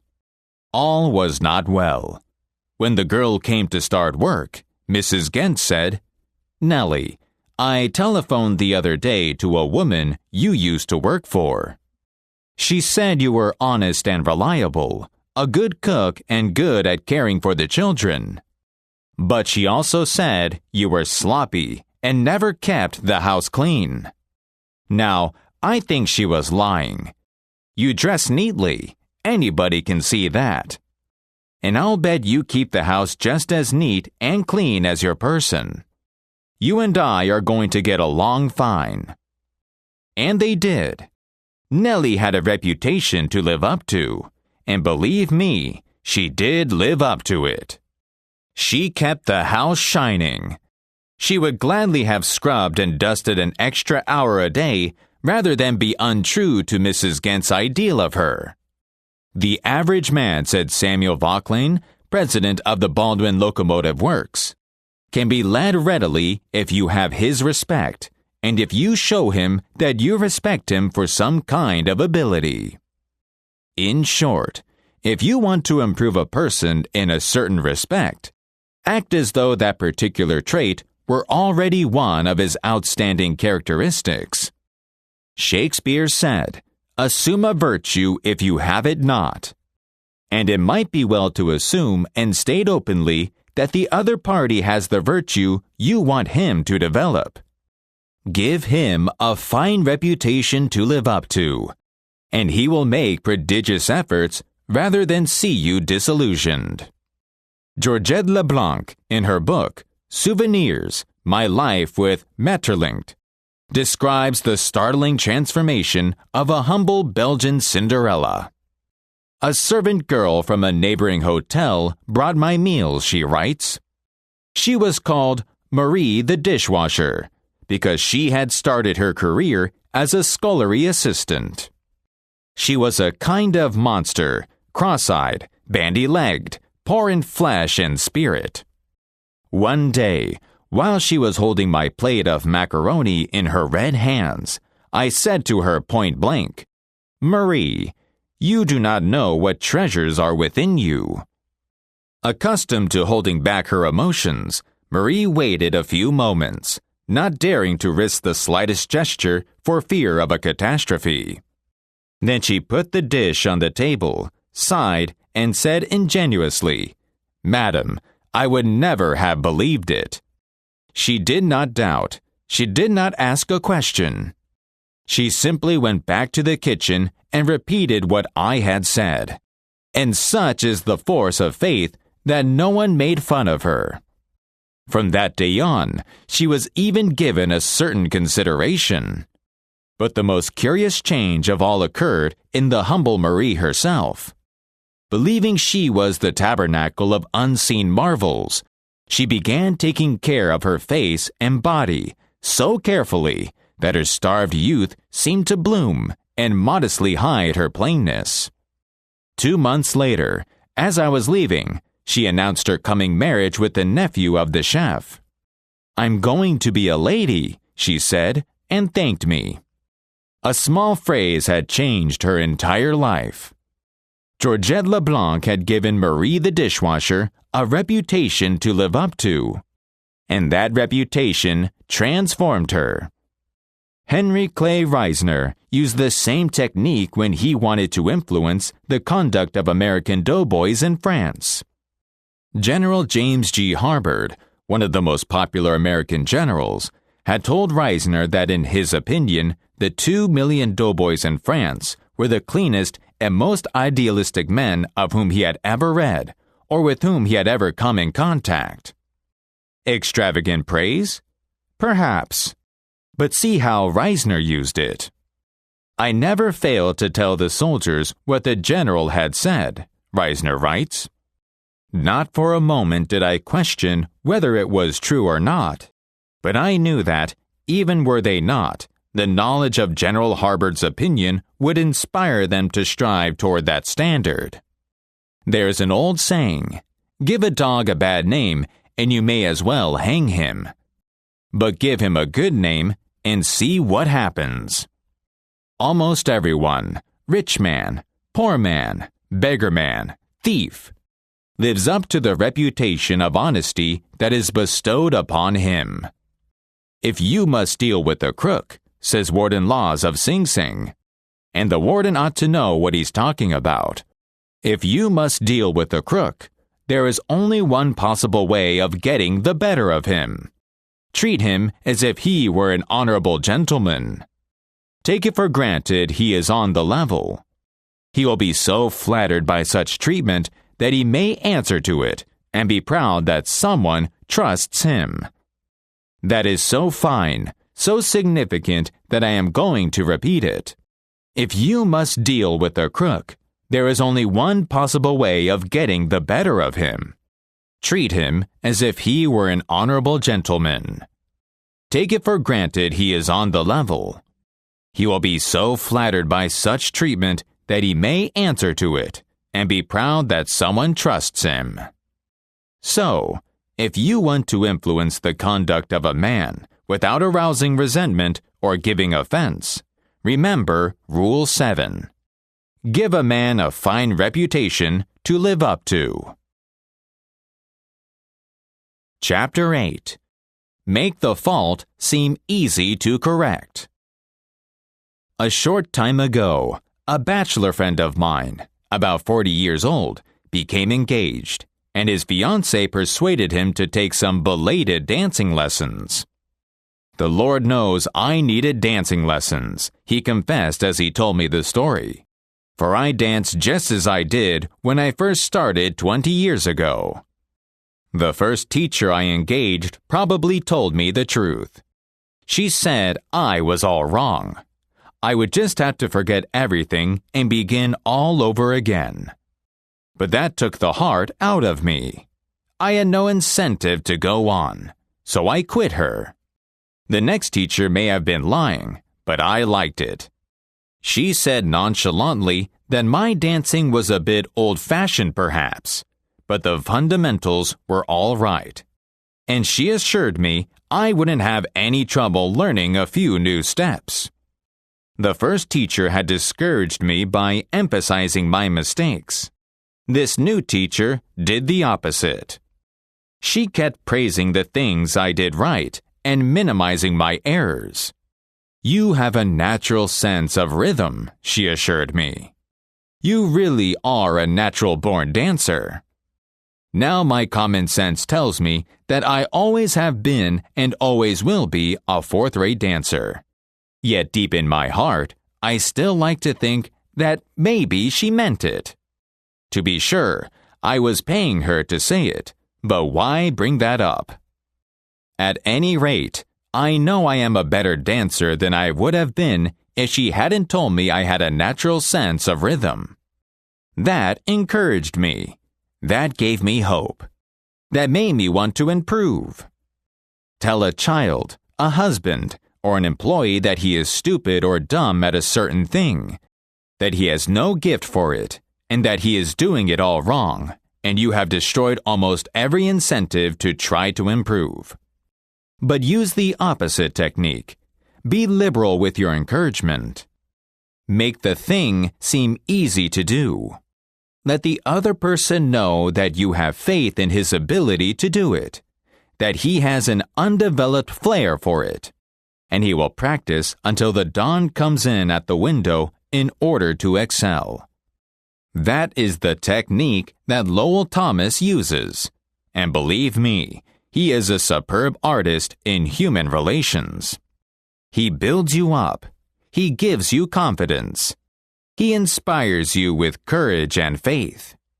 For example, I recently spent the weekend with Mr. and Mrs. Thomas. And on Saturday night, I was asked to sit in on a friendly bridge game before a roaring fire. Bridge? I?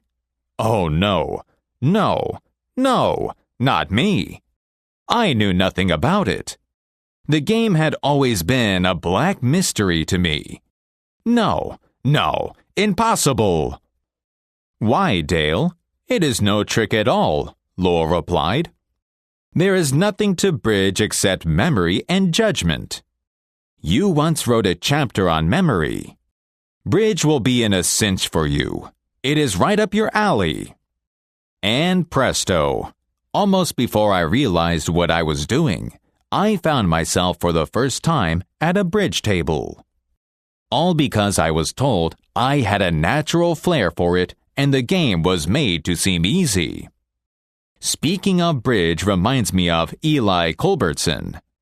Culbertson's name is a household word wherever bridge is played, and his books on bridge have been translated into 12 languages and 1 million copies have been sold. Yet he told me he never would have made a profession out of the game if a young woman hadn't assured him he had a flair for it. When he came to America in 1922, he tried to get a job teaching philosophy and sociology, but he couldn't. Then he tried selling coal, and he failed at that. Then he tried selling coffee, and he failed at that too. It never occurred to him in those days to teach bridge. He was not only a poor card player, but he was also very stubborn. He asked so many questions and held so many post-mortem examinations that no one wanted to play with him. Then he met a pretty bridge teacher, Josephine Dillon, fell in love, and married her. She noticed how carefully he analyzed his cards and persuaded him that he was a potential genius at the card table. It was that encouragement, and that alone, Culbertson told me, that caused him to make a profession of bridge. So, if you want to change people without giving offense or arousing resentment, Rule 8 is, use encouragement.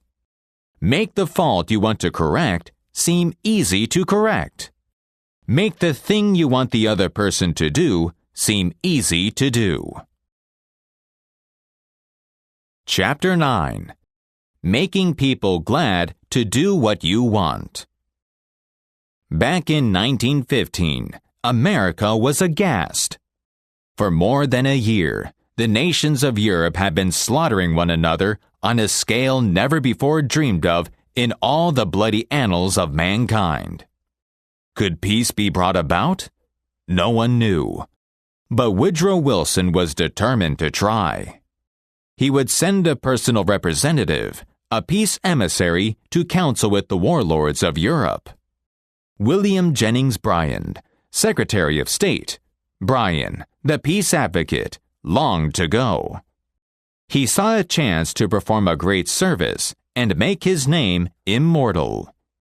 But Wilson appointed another man, his intimate friend, Colonel House. And it was House's thorny task to break the unwelcome news to Bryan without giving him offense.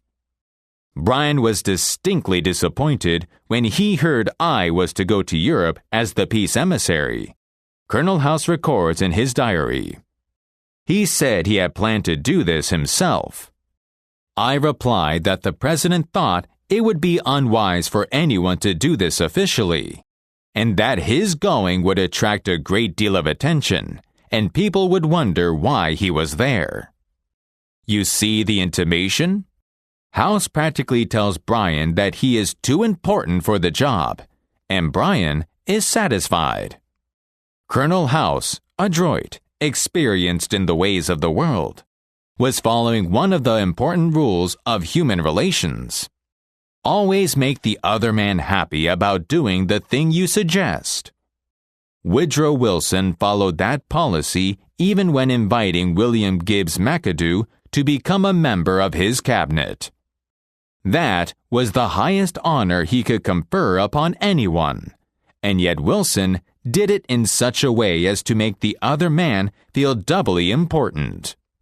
Here is the story in McAdoo's own words. He said that he was making up his cabinet and that he would be very glad if I would accept a place in it as Secretary of the Treasury. He had a delightful way of putting things. He created the impression that by accepting this great honor, I would be doing him a favor. Unfortunately, Wilson didn't always employ such tact. If he had, history might have been different. For example, Wilson didn't make the Senate and the Republican Party happy about putting the United States in the League of Nations. Wilson refused to take Elihu Root or Hughes or Henry Cabot Lodge or any other prominent Republican to the peace conference with him.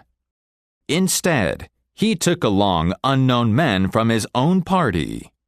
He snubbed the Republicans, refused to let them feel that the League was their idea as well as his, refused to let them have a finger in the pie.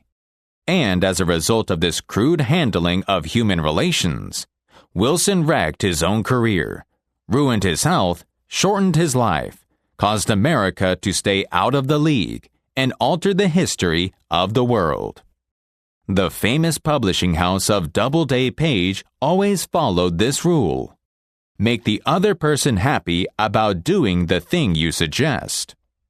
This firm was so expert at it that O. Henry declared that Doubleday, Page could refuse one of his stories and do it with such graciousness, such appreciation, that he felt better when Doubleday refused a story than when another publisher accepted one.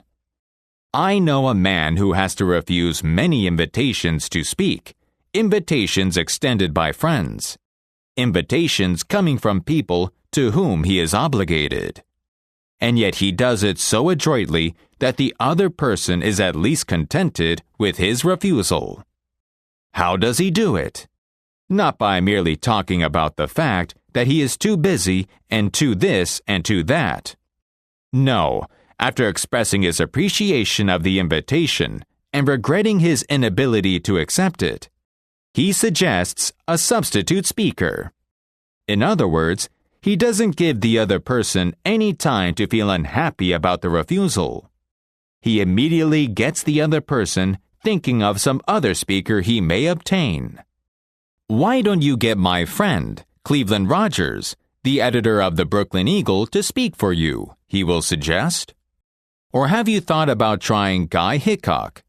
He lived in Paris 15 years and has a lot of astonishing stories to tell about his experiences as a European correspondent.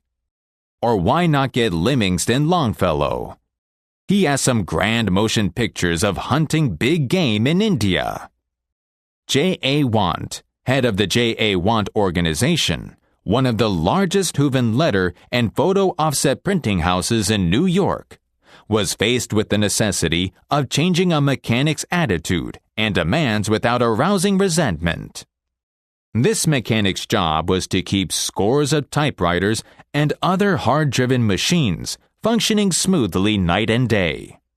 He was always complaining that the hours were too long, that there was too much work, that he needed an assistant.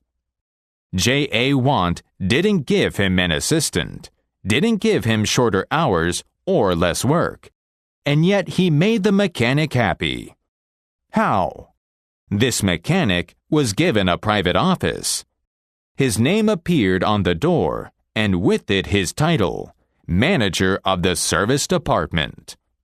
He was no longer a repairman to be ordered about by every Tom, Dick, and Harry.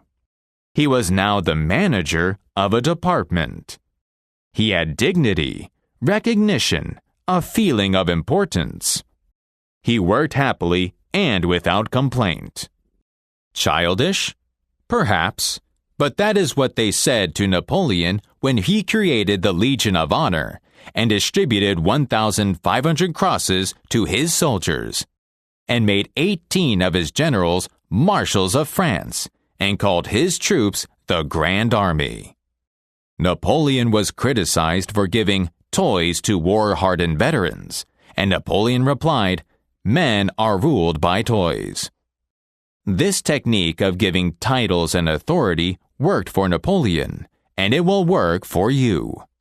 For example, a friend of mine, Mrs. Gant of Scarsdale, New York, whom I've already mentioned, was troubled by boys running across and destroying her lawn. She tried criticism. She tried coaxing. Neither worked.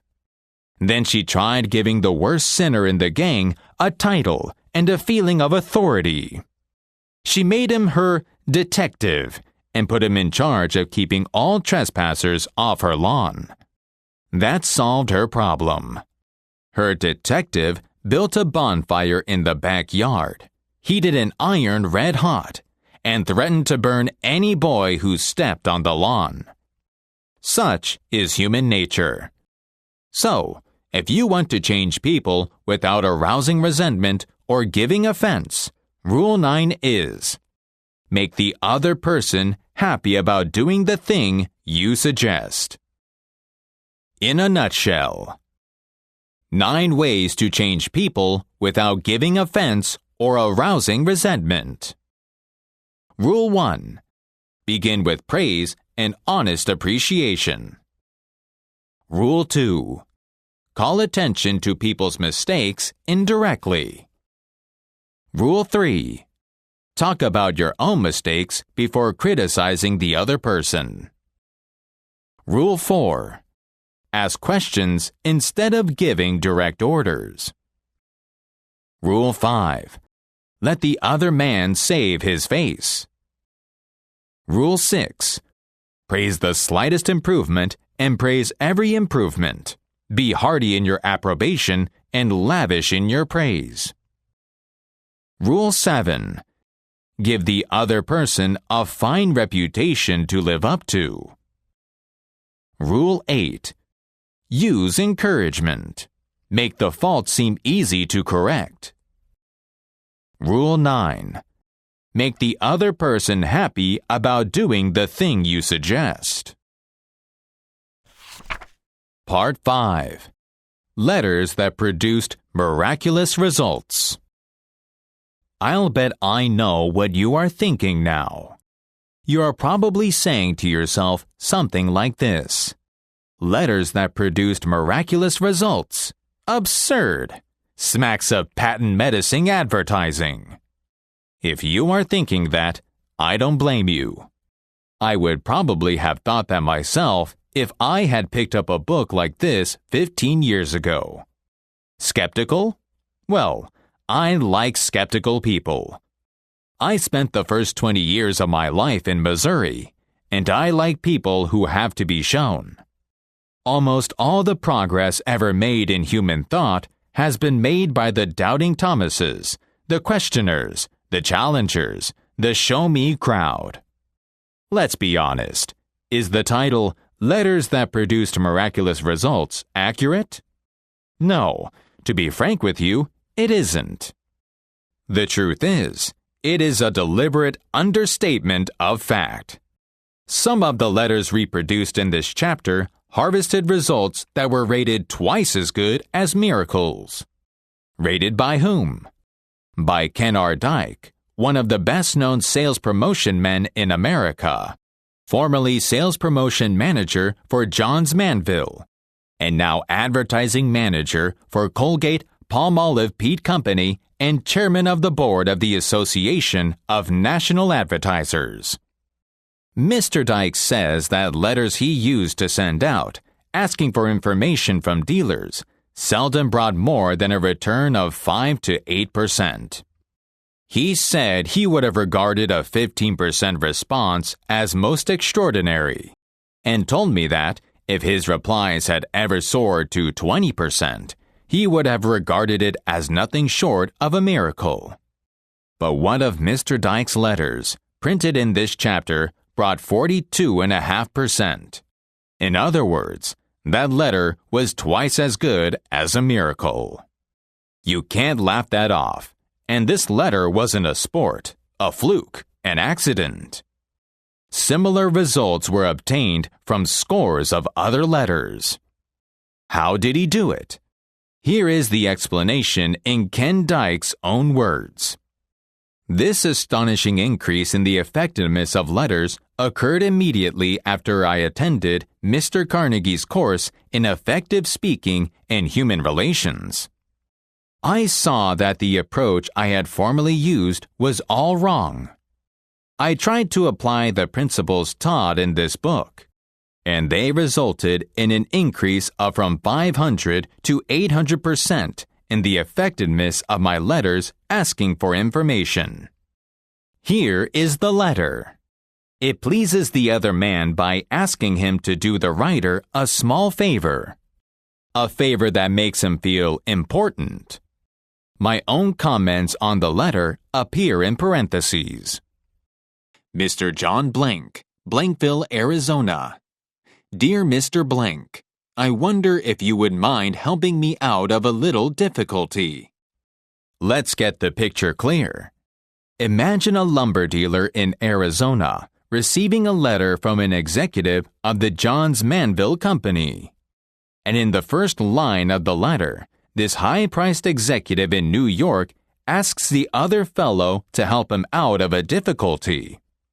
I can imagine the dealer in Arizona saying to himself something like this. Well, if this chap in New York is in trouble, he has certainly come to the right person. I always try to be generous and help people. Let's see what's wrong with him.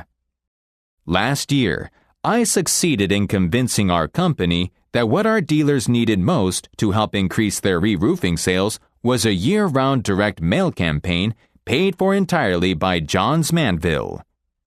The dealer out in Arizona probably says, naturally they ought to pay for it. They're hogging most of the profit as it is. They're making millions while I'm having hard scratching to pay the rent.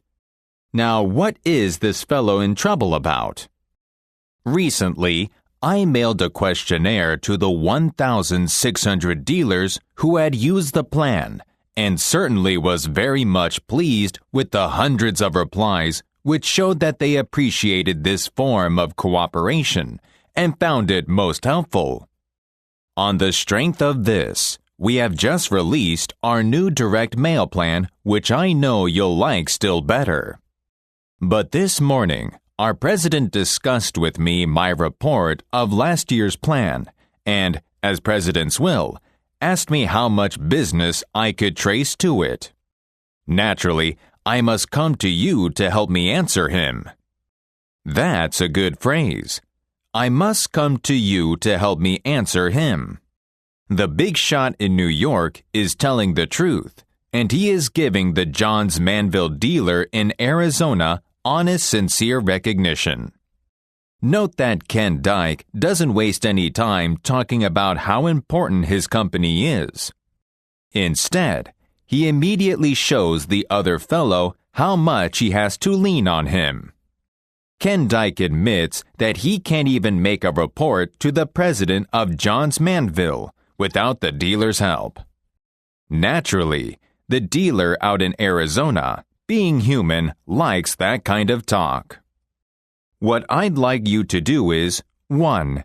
To tell me, on the enclosed postcard, how many roofing and re-roofing jobs you feel last year's direct mail plan helped you secure. And 2. Give me, as nearly as you can, their total estimated value in dollars and cents, based on the total cost of the jobs applied. If you'll do this, I'll surely appreciate it, and thank you for your kindness in giving me this information. Sincerely, Ken R. Dyke, Sales Promotion Manager. Note how, in the last paragraph, he whispers, I, and shouts, you. Note how generous he is in his praise. Surely appreciate. Thank you. Your kindness. Simple letter, isn't it? But it produced miracles by asking the other person to do a small favor, the performing of which gave him a feeling of importance. That psychology will work, regardless of whether you are selling asbestos roofs or touring Europe in a Ford. To illustrate, Homer Croy and I once lost our way while motoring through the interior of France. Halting our old Model T, we asked a group of peasants how we could get to the next big town. The effect of the question was electrical. These peasants, wearing wooden shoes, regarded all Americans as rich. And automobiles were rare in those regions, extremely rare. Americans touring through France in a car. Surely we must be millionaires. Maybe cousins of Henry Ford. But they knew something we didn't know. We had more money than they had, but we had come to them hat in hand to find out how to get to the next town. And that gave them a feeling of importance. They all started talking at once. One chap, thrilled at this rare opportunity, commanded the others to keep quiet.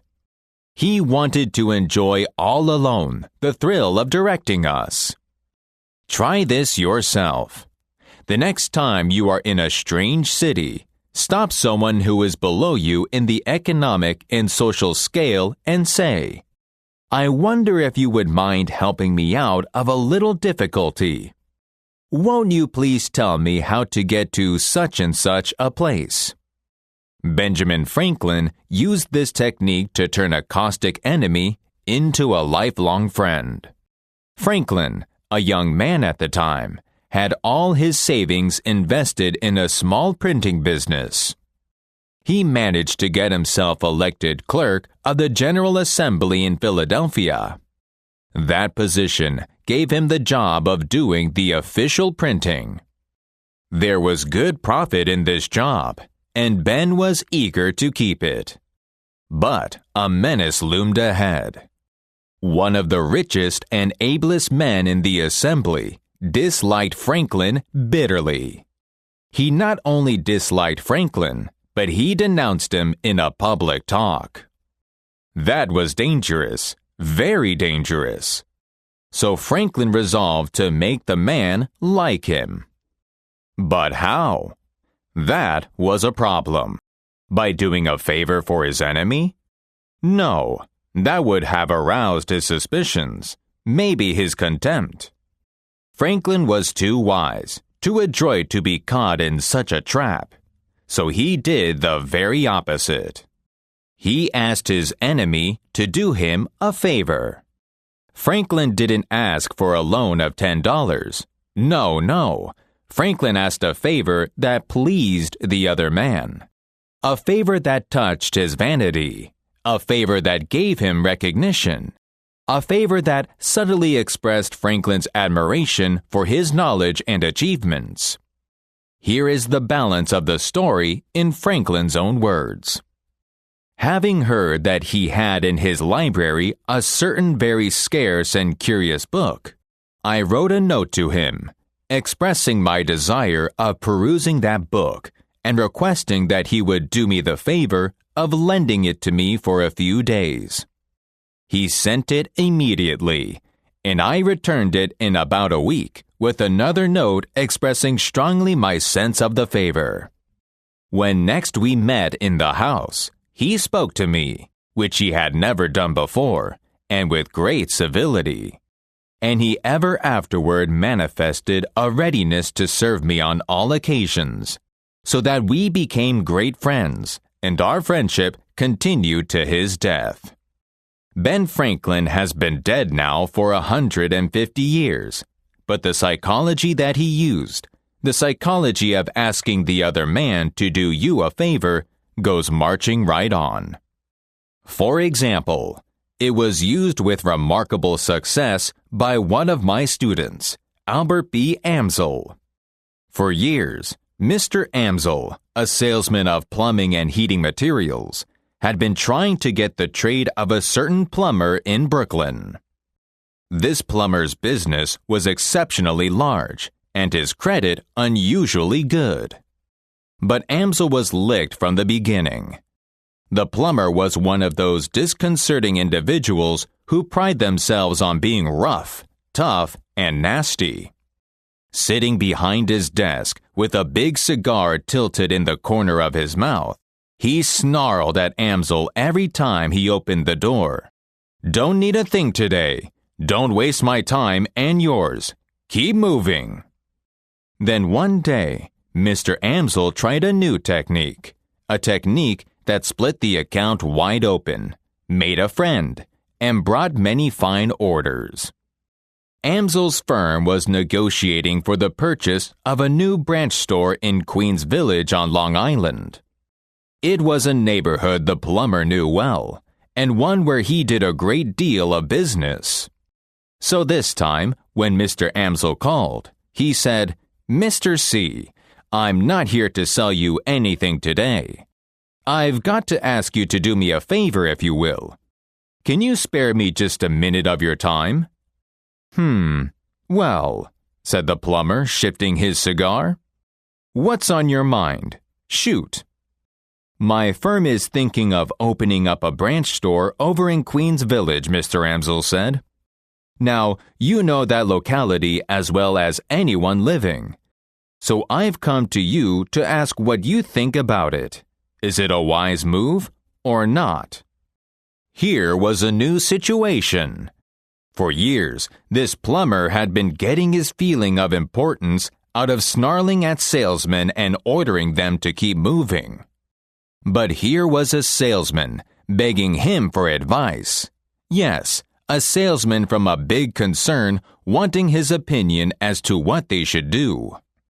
"Sit down," he said, pulling forward a chair.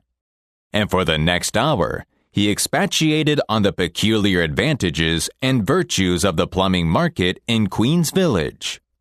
He not only approved the location of the store, but he focused his intellect on outlining a complete course of action for the purchase of the property, the stocking of supplies, and the opening of trade. He got a feeling of importance by telling a wholesale plumbing concern how to run its business. From there, he expanded into personal grounds. He became friendly and told Mr. Amsel of his intimate domestic difficulties and household wars.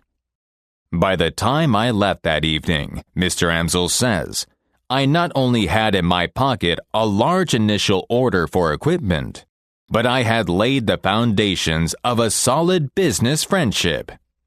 I am playing golf now with this chap who formerly barked and snarled at me. This change in his attitude was brought about by my asking him to do me a little favor that made him feel important."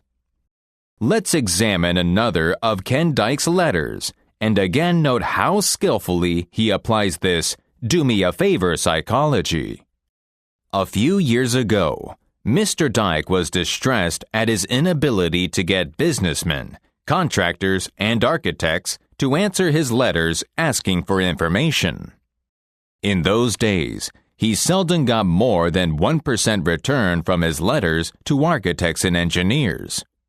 he would have regarded 2% as very good and 3% as excellent. And 10%? Why, 10% would have been hailed as a miracle. But the letter that follows pulled almost 50%, 5 times as good as a miracle. And what replies? Letters of 2 and 3 pages. Letters glowing with friendly advice and cooperation. Here is the letter. You will observe that in the psychology used, even in the phraseology in some places, the letter is almost identical with that quoted on page 202. As you peruse this letter, read between the lines. Try to analyze the feeling of the man who got it. Find out why it produced results 5 times as good as a miracle. John's Manville, 22 East 40th Street, New York City. Mr. John Doe, 617 Doe Street, Doeville, New Jersey. Dear Mr. Doe, I wonder if you'll help me out of a little difficulty. About a year ago, I persuaded our company that one of the things architects most needed was a catalog which would give them the whole story of all JM building materials and their part in repairing and remodeling homes. The attached catalog resulted the first of its kind. But now our stock is getting low, and when I mentioned it to our president, he said, as presidents will, that he would have no objection to another edition provided I furnished satisfactory evidence that the catalog had done the job for which it was designed. Naturally, I must come to you for help, and I am therefore taking the liberty of asking you and 49 other architects in various parts of the country to be the jury. To make it quite easy for you, I have written a few simple questions on the back of this letter. And I'll certainly regard it as a personal favor if you'll check the answers, add any comments that you may wish to make, and then slip this letter into the enclosed stamped envelope. Needless to say, this won't obligate you in any way, and I now leave it to you to say whether the catalog shall be discontinued or reprinted with improvements based on your experience and advice. In any event, rest assured that I shall appreciate your cooperation very much. Thank you. Sincerely yours, Ken R. Dyke, Sales Promotion Manager.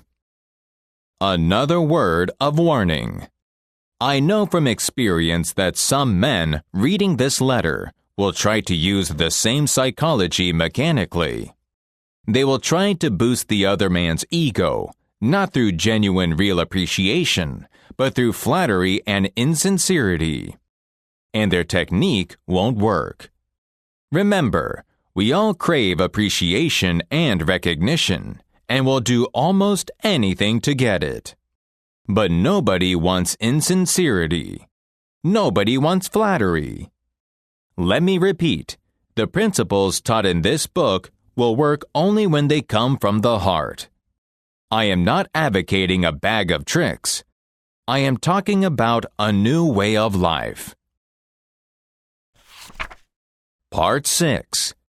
7 Rules for Making Your Home Life Happier. Chapter 1. How to dig your marital grave in the quickest possible way. 75 years ago, Napoleon III of France, nephew of Napoleon Bonaparte, fell in love with Marie Eugénie Ignace Augustine de Montijo, Countess of Tiba, the most beautiful woman in the world, and married her.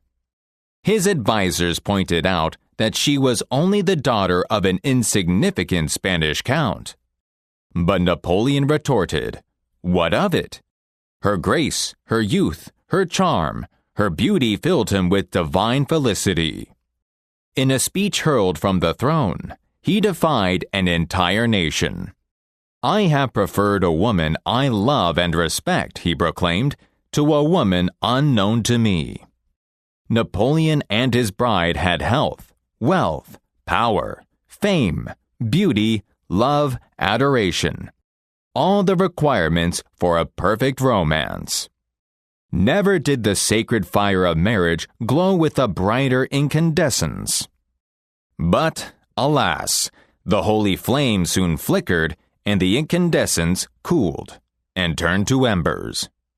Napoleon can make Eugenie an empress, but nothing in all La Belle France, neither the power of his love nor the might of his throne, could keep her from nagging. Bedeviled by jealousy, devoured by suspicion, she flouted his orders. She denied him even a show of privacy. She broke into his office while he was engaged in affairs of state. She interrupted his most important discussions. She refused to leave him alone, always fearing that he might be consorting with another woman. Often she ran to her sister, complaining of her husband, complaining, weeping, nagging, and threatening. Forcing her way into his study, she stormed at him and abused him. Napoleon, master of a dozen sumptuous palaces, Emperor of France, could not find a cupboard in which he could call his soul his own. And what did Eugenie accomplish by all this? Here is the answer. I am quoting now from E.A. Reinhardt's engrossing book, Napoleon and Eugenie, The Tragicomedy of an Empire. So it came about that Napoleon frequently would steal out by a little side door at night, with the soft hat pulled over his eyes, and accompanied by one of his intimates, really betake himself to some fair lady who was expecting him, or else stroll about the great city as of old, passing through streets of the kind which an emperor hardly sees outside a fairy tale, and breathing the atmosphere of might-have-beens. That is what nagging accomplished for Eugenie. True, she sat on the throne of France. True, she was the most beautiful woman in the world. But neither royalty nor beauty can keep love alive amidst the poisonous fumes of nagging. Eugenie could have raised her voice like Job of old and have wailed, "The thing which I greatly feared is come upon me." Come upon her. She brought it upon herself, poor woman, by her jealousy and her nagging. Of all the surefire, infernal devices ever invented by all the devils in hell for destroying love, nagging is the deadliest. It never fails. Like the bite of the king cobra, it always destroys, always kills. The wife of Count Leo Tolstoy discovered that, after it was too late. Before she passed away, she confessed to her daughters, "I was the cause of your father's death." Her daughters didn't reply. They were both crying. They knew their mother was telling the truth. They knew she had killed him with her constant complaining, her eternal criticisms, and her eternal nagging. Yet Count Tolstoy and his wife ought, by all odds, to have been happy. He was one of the most famous novelists of all time. Two of his masterpieces, War and Peace and Anna Karenina, will forever shine brightly among the literary glories of earth. Tolstoy was so famous that his admirers followed him around day and night and took down in shorthand every word he uttered. Even if he merely said, "I guess I'll go to bed." Even trivial words like that, everything was written down. And now the Russian government is printing every sentence that he ever wrote, and his combined writings will fill 100 volumes.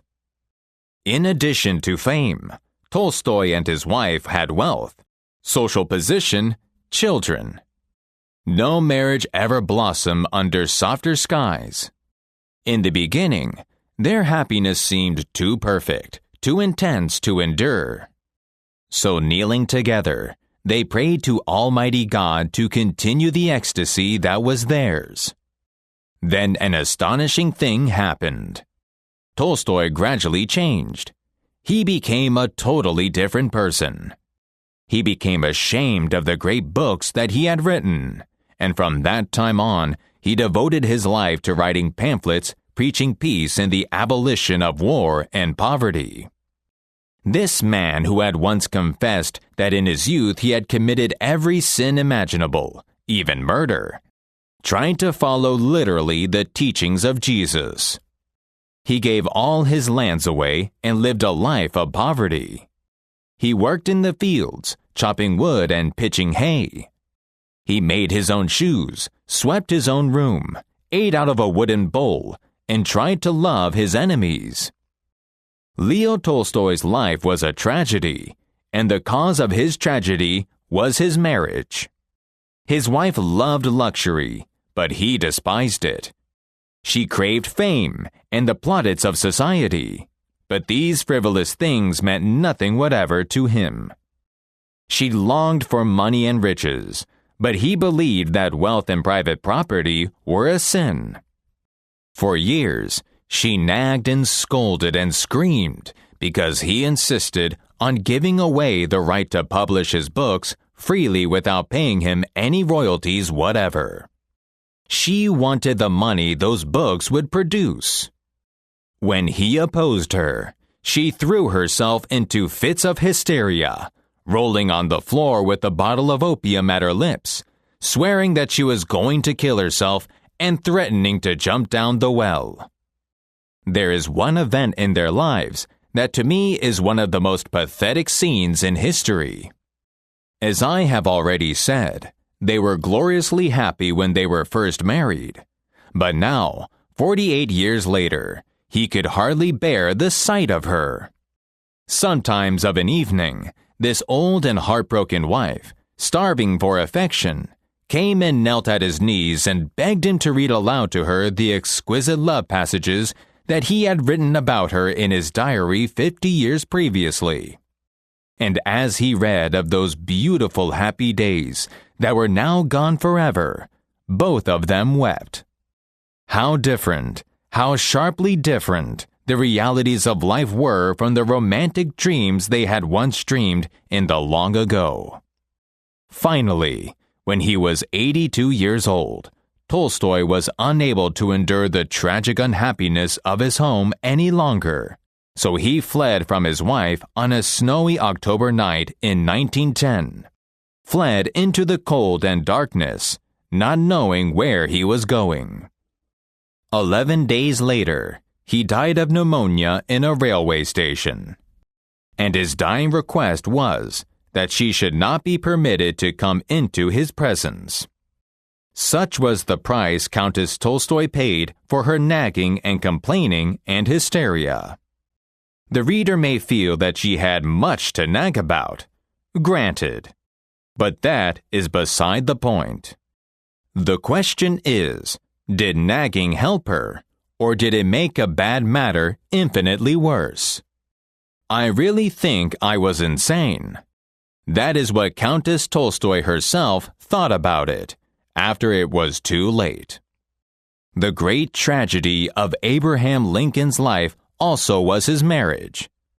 Not his assassination, mind you, but his marriage. When Booth fired, Lincoln never realized he had been shot. But he reaped almost daily for 23 years what Herndon, his law partner, described as the bitter harvest of conjugal infelicity. Conjugal infelicity. That is putting it mildly.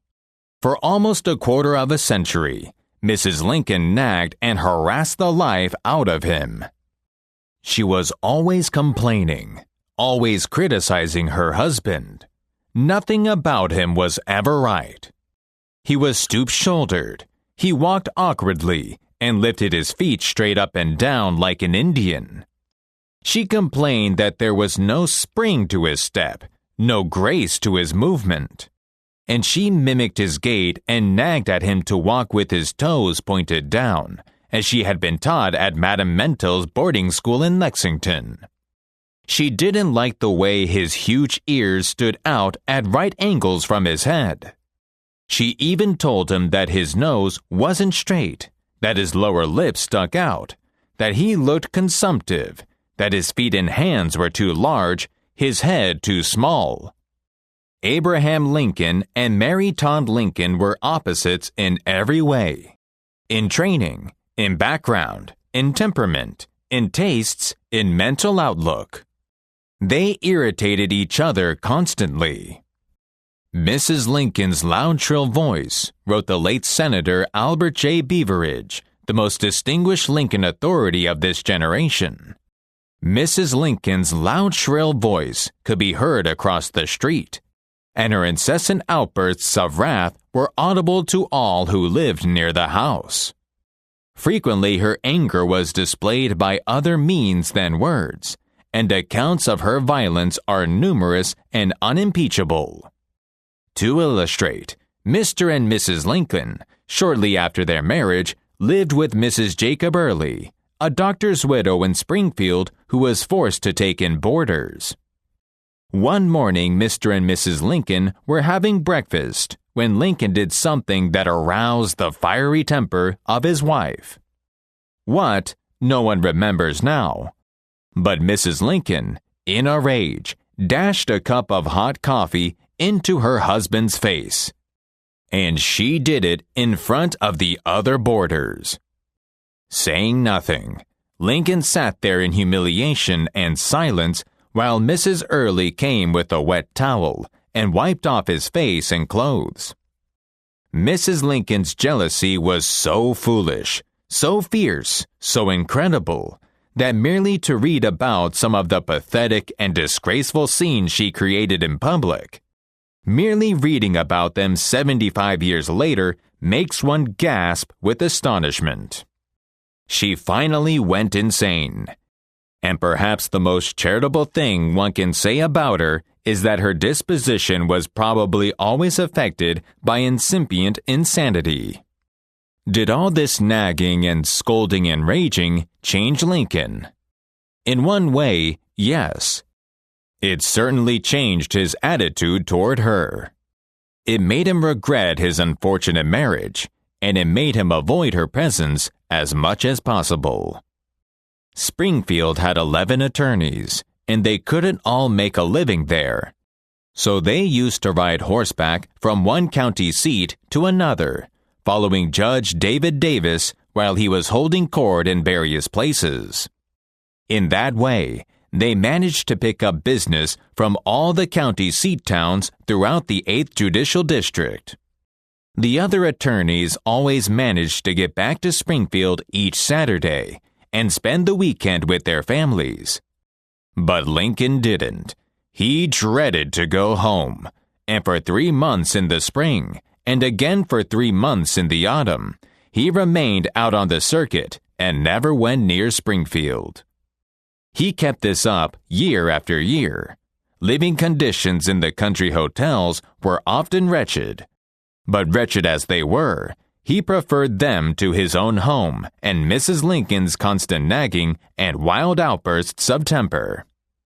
Such are the results that Mrs. Lincoln, the Empress Eugenie, and Countess Tolstoy obtained by their nagging. They brought nothing but tragedy into their lives. They destroyed all that they cherished most. Bessie Hamburger, who has spent 11 years in the Domestic Relations Court in New York City and has reviewed thousands of cases of desertion, says that one of the chief reasons men leave home is because their wives nag. Or, as the Boston Post puts it, many a wife has made her own marital grave with a series of little digs. So, if you want to keep your home life happy, rule 1 is, don't nag. Chapter 2. Love and Let Live. I may commit many follies in life, Disraeli said, but I never intend to marry for love. And he didn't. He stayed single until he was 35, and then he proposed to a rich widow, a widow 15 years his senior. A widow whose hair was white with the passing of 50 winters. Love? Oh no, she knew he didn't love her. She knew he was marrying her for her money. So she made just one request. She asked him to wait a year to give her the opportunity to study his character. And at the end of that time, she married him. Sounds pretty prosaic, pretty commercial, doesn't it? Yet paradoxically enough, Disraeli's marriage was one of the most glowing successes in all the battered and bespattered annals of matrimony. The rich widow that Disraeli chose was neither young, nor beautiful, nor brilliant. Far from it. Her conversation bubbled with a laugh-provoking display of literary and historical blunders. For example, she never knew which came first, the Greeks or the Romans. Her taste in clothes was bizarre, and her taste in house furnishings was fantastic. But she was a positive genius at the most important thing in marriage, the art of handling men. She didn't attempt to set up her intellect against Disraeli's.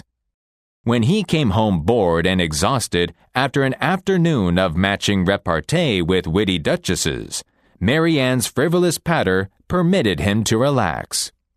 Home, to his increasing delight, was a place where he could ease into his mental slippers and bask in the warmth of Mary Ann's adoration. These hours he spent at home with his aging wife were the happiest of his life. She was his helpmate, his confidant, his advisor. Every night he hurried home from the House of Commons to tell her the day's news. And, this is important, whatever he undertook, Mary Ann simply did not believe he could fail. For 30 years, Mary Ann lived for Disraeli, and for him alone. Even her wealth she valued only because it made his life easier. In return, she was his heroine. He became an earl after she died, but, even while he was still a commoner, he persuaded Queen Victoria to elevate Mary Ann to the peerage. And so in 1868, she was made Viscountess Beaconsfield. No matter how silly or scatterbrained she might appear in public, he never criticized her. He never uttered a word of reproach. And if anyone dared to ridicule her, he sprang to her defense with ferocious loyalty. Mary Ann was imperfect, yet for 3 decades she never tired of talking about her husband, praising him, admiring him. Result? "We have been married 30 years, Disraeli said, and I have never been bored by her." Yet some people thought because Mary Ann didn't know history, she must be stupid. For his part, Disraeli never made it any secret that Mary Ann was the most important thing in his life. Result? Thanks to his kindness, Mary Ann used to tell their friends, "My life has been simply one long scene of happiness." Between them, they had a little joke. "You know," Disraeli would say, "I only married you for your money anyhow." And Mary Ann, smiling, would reply, "Yes, but if you had to do it over again, you'd marry me for love, wouldn't you?" And he admitted it was true. No, Mary Ann wasn't perfect. But Disraeli was wise enough to let her be herself. As Henry James put it, the first thing to learn in intercourse with others is non-interference with their own peculiar ways of being happy, provided those ways do not assume to interfere by violence with ours. That's important enough to repeat. The first thing to learn in intercourse with others is non-interference with their own peculiar ways of being happy. Or as Leland Foster Wood in his book, Growing Together in the Family, has observed, success in marriage is much more than a matter of finding the right person. It is also a matter of being the right person. So, if you want your home life to be happy, Rule 2 is, don't try to make your partner over. Chapter 3. Do this and you'll be looking up the timetables to Reno. Disraeli's bitterest rival in public life was the great Gladstone. These two clashed on every debatable subject under the empire. Yet they had one thing in common: the supreme happiness of their private lives. William and Catherine Gladstone lived together for 59 years, almost 70 years glorified with an abiding devotion. I like to think of Gladstone, the most dignified of England's prime ministers, clasping his wife's hand and dancing around the hearthrug with her, singing this song. A ragamuffin husband and a rent-a-pulling wife will fiddle it and scrape it through the ups and downs of life. Gladstone, a formidable enemy in public, never criticized at home. When he came down to breakfast in the morning, only to discover that the rest of his family was still sleeping, he had a gentle way of registering his reproach. He raised his voice and filled the house with a mysterious chant that reminded the other members that England's busiest man was waiting downstairs for his breakfast, all alone. Diplomatic, considerate, he rigorously refrained from domestic criticism. And so, often, did Catherine the Great. Catherine ruled one of the largest empires the world has ever known. Over millions of her subjects she held the power of life and death. Politically, she was often a cruel tyrant, waging useless wars and sentencing scores of her enemies to be cut down by firing squads. Yet if the cook burned the meat, she said nothing. She smiled and ate it with a tolerance that the average American husband would do well to emulate. Dorothy Dix, America's premier authority on the causes of marital unhappiness, declares that more than 50% of all marriages are failures. And she knows that one of the reasons why so many romantic dreams break up on the rocks of Reno is criticism. Futile, heartbreaking criticism. So, if you want to keep your home life happy, remember Rule 3. Don't criticize. And if you are tempted to criticize the children, you imagine I am going to say don't, but I am not. I am merely going to say, before you criticize them, read one of the classics of American journalism, Father Forgets. It originally appeared as an editorial in the People's Home Journal. We are reprinting it here with the author's permission, reprinting it as it was condensed in the Reader's Digest. Father Forgets is one of those little pieces which, dashed off in a moment of sincere feeling, strikes an echoing chord in so many readers as to become a perennial reprint favorite.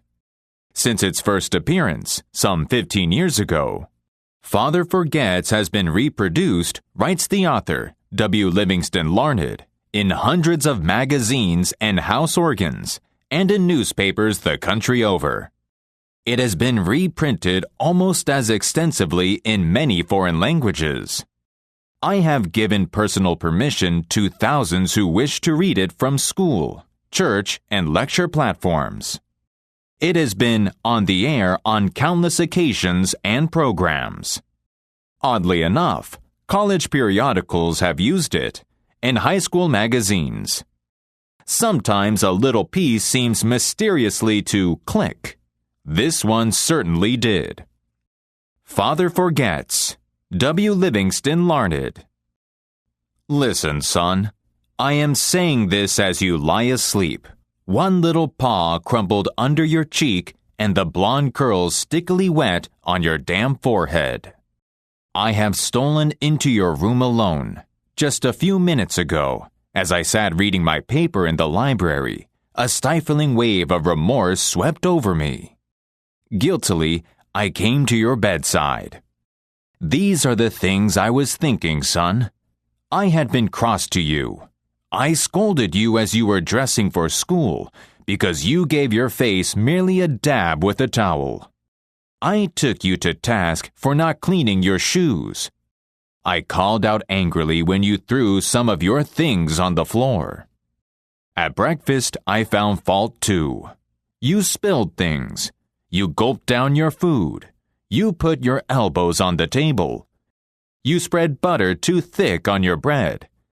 And as you started off to play and I made for my train, you turned and waved a hand and called, "Goodbye, Daddy." And I frowned and said in reply, "Hold your shoulders back." Then it began all over again in the late afternoon. As I came up the road, I spied you, down on your knees, playing marbles. There were holes in your stockings. I humiliated you before your boyfriends by marching you ahead of me to the house. Stockings were expensive, and if you had to buy them, you would be more careful. Imagine that, son, from a father. Do you remember later when I was reading in the library how you came in, timidly, with a sort of hurt look in your eyes? When I glanced up over my paper, impatient at the interruption, you hesitated at the door. "What is it you want?" I snapped. You said nothing, but ran across in one tempestuous plunge and threw your arms around my neck and kissed me. And your small arms tightened with an affection that God had set blooming in your heart, and which even neglect could not wither. And then you were gone, pattering up the stairs. Well, son, it was shortly afterwards that my paper slipped from my hands, and a terrible sickening fear came over me. What has habit been doing to me?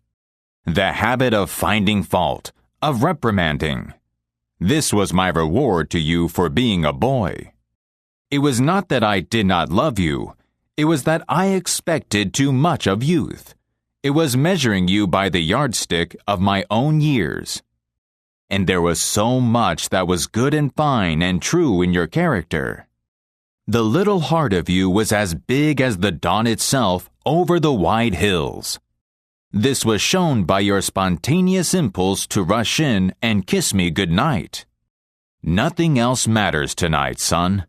I have come to your bedside in the darkness, and I have knelt there, ashamed. It is a feeble atonement. I know you would not understand these things if I told them to you during your waking hours. But tomorrow I will be a real daddy.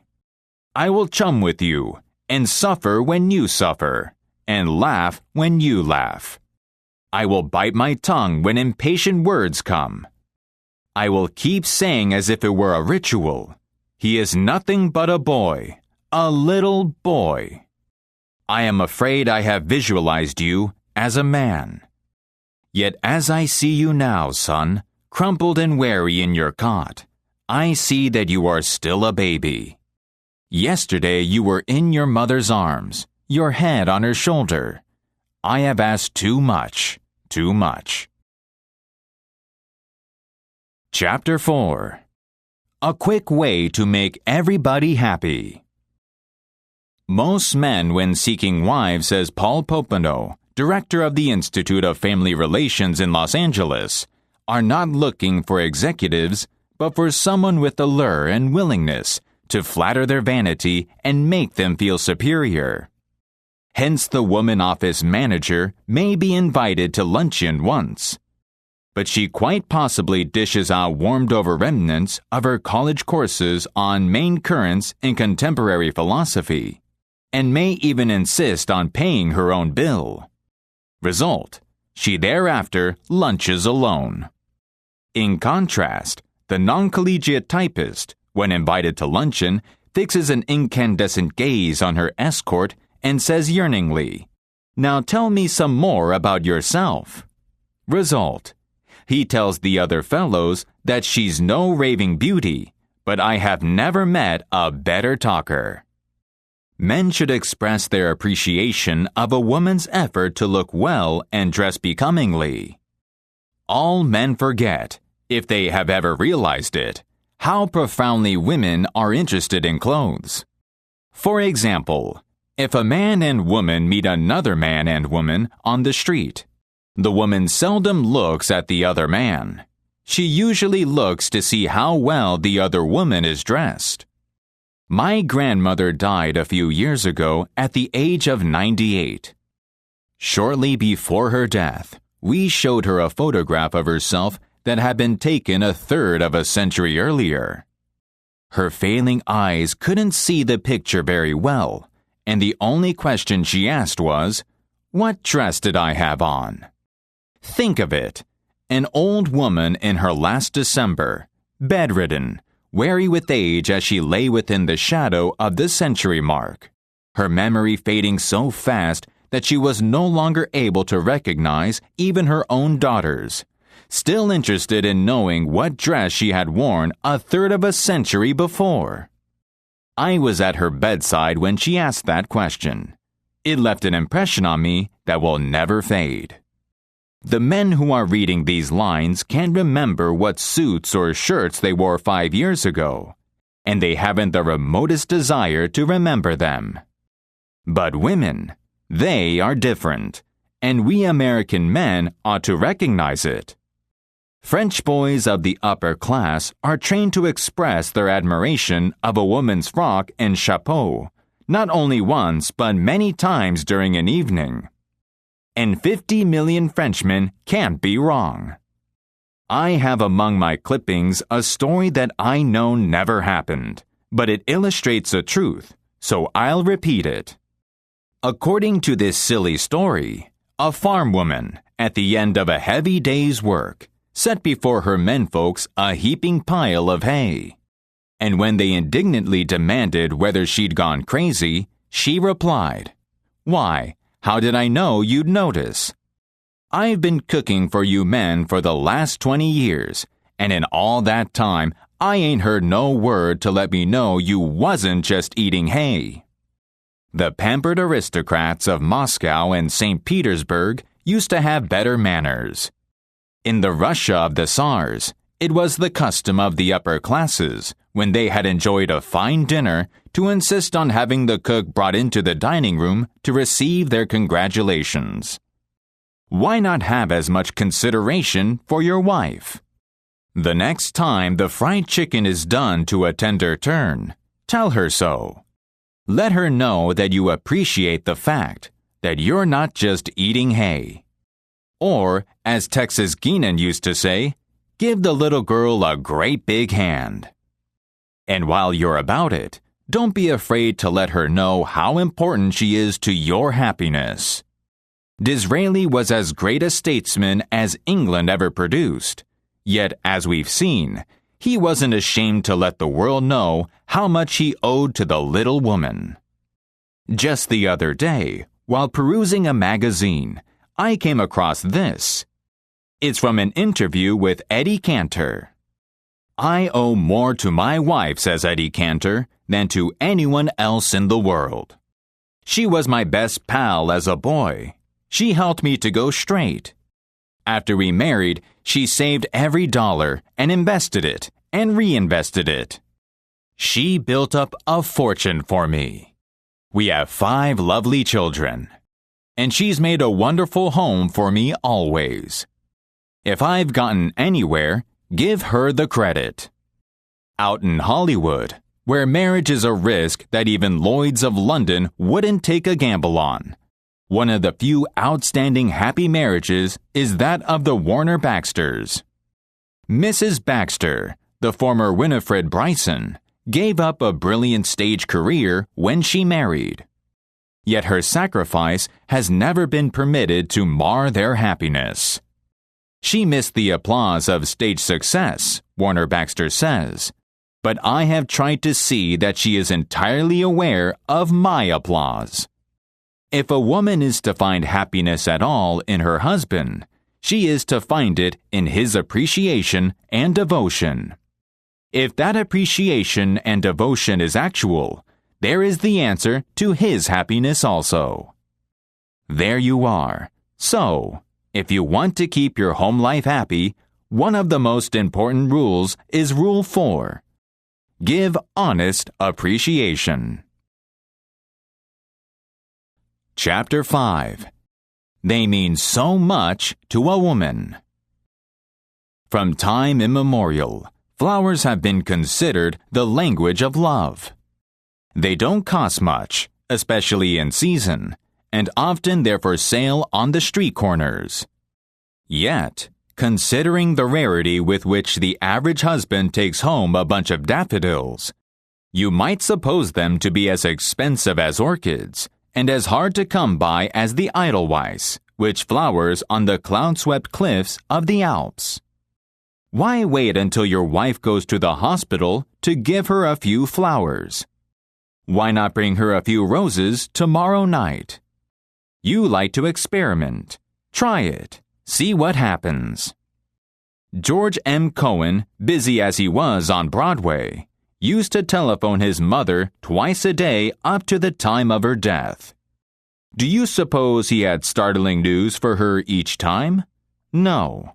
The meaning of the little attentions is this. It shows the person you love that you are thinking of her, that you want to please her, and that her happiness and welfare are very dear and very near to your heart. Women attach a lot of importance to birthdays and anniversaries. Just why will forever remain one of those feminine mysteries. The average man can blunder through life without memorizing many dates, but there are a few which are indispensable. 1492, 1776, the date of his wife's birthday, and the year and date of his own marriage. If need be, he can even get along without the first two, but not the last. Judge Joseph Sabbath of Chicago, who has reviewed 40,000 marital disputes and reconciled 2,000 couples, says, "Trivialities are at the bottom of most marital unhappiness. Such a simple thing as a wife's waving goodbye to her husband when he goes to work in the morning would avert a good many divorces." Robert Browning, whose life with Elizabeth Barrett Browning was perhaps the most idyllic on record, was never too busy to keep love alive with little tributes and attentions. He treated his invalid wife with such consideration that she once wrote to her sisters, "And now I begin to wonder naturally whether I may not be some sort of real angel after all." Too many men underestimate the value of these small everyday attentions. As Gaynor Maddox said in an article in the Pictorial Review, the American home really needs a few new vices. Breakfast in bed, for instance, is one of those amiable dissipations a greater number of women should be indulged in. Breakfast in bed to a woman does much the same thing as a private club for a man. That's what marriage is in the long run, a series of trivial incidents. And woe to the couple who overlook that fact. Edna St. Vincent Millay summed it all up once in one of her concise little rhymes. "'Tis not love's going hurts my days, but that it went in little ways." That's a good verse to memorize. Out in Reno, the courts grant divorces 6 days a week at the rate of one every 10 minutes. How many of those marriages do you suppose were wrecked upon the reef of real tragedy? Mighty few, I'll warrant. If you could sit there day in, day out, listening to the testimony of those unhappy husbands and wives, you'd know love went in little ways. Take your pocket knife now and cut out this quotation. Paste it inside your hat or paste it on the mirror, where you will see it every morning when you shave. "I shall pass this way but once. Any good, therefore, that I can do, or any kindness that I can show to any human being, let me do it now. Let me not defer nor neglect it, for I shall not pass this way again." So, if you want to keep your home life happy, Rule 5 is, pay little attentions. Chapter 6. If you want to be happy, don't neglect this one. Walter Damrosch married the daughter of James G. Blaine, one of America's greatest orators and one-time candidate for president. Ever since they met many years ago at Andrew Carnegie's home in Scotland, the Damrosches have led a conspicuously happy life. The secret? Next to care in choosing a partner, says Mrs. Damrosch, I should place courtesy after marriage. If young wives would only be as courteous to their husbands as to strangers, any man will run from a shrewish tongue. Rudeness is the cancer that devours love. Everyone knows this, yet it's notorious that we are more polite to strangers than we are to our own relatives. We wouldn't dream of interrupting strangers to say, "Good heavens, are you going to tell that old story again?" We wouldn't dream of opening our friends' mail without permission, or prying into their personal secrets. And it's only the members of our own family, those who are nearest and dearest to us, that we dare insult for their trivial faults. Again, to quote Dorothy Dix, it is an amazing but true thing that practically the only people who ever say mean, insulting, wounding things to us are those of our own households. Courtesy, says Henry Clay Reisner, is that quality of heart that overlooks the broken gate and calls attention to the flowers in the yard beyond the gate. Courtesy is just as important to marriage as oil is to your motor. Oliver Wendell Holmes, the beloved autocrat of the breakfast table, was anything but an autocrat in his own home. In fact, he carried his consideration so far that when he felt melancholy and depressed, he tried to conceal his blues from the rest of his family. It was bad enough for him to have to bear them himself, he said, without inflicting them on the others as well. That is what Oliver Wendell Holmes did. But what about the average mortal? Things go wrong at the office. He loses a sale or gets called on the carpet by the boss. He develops a devastating headache or misses the 5:15, and he can hardly wait till he gets home to take it out on the family.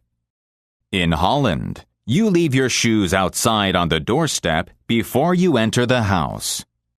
By the Lord Harry, we could learn a lesson from the Dutch and shed our workday troubles before we enter our homes.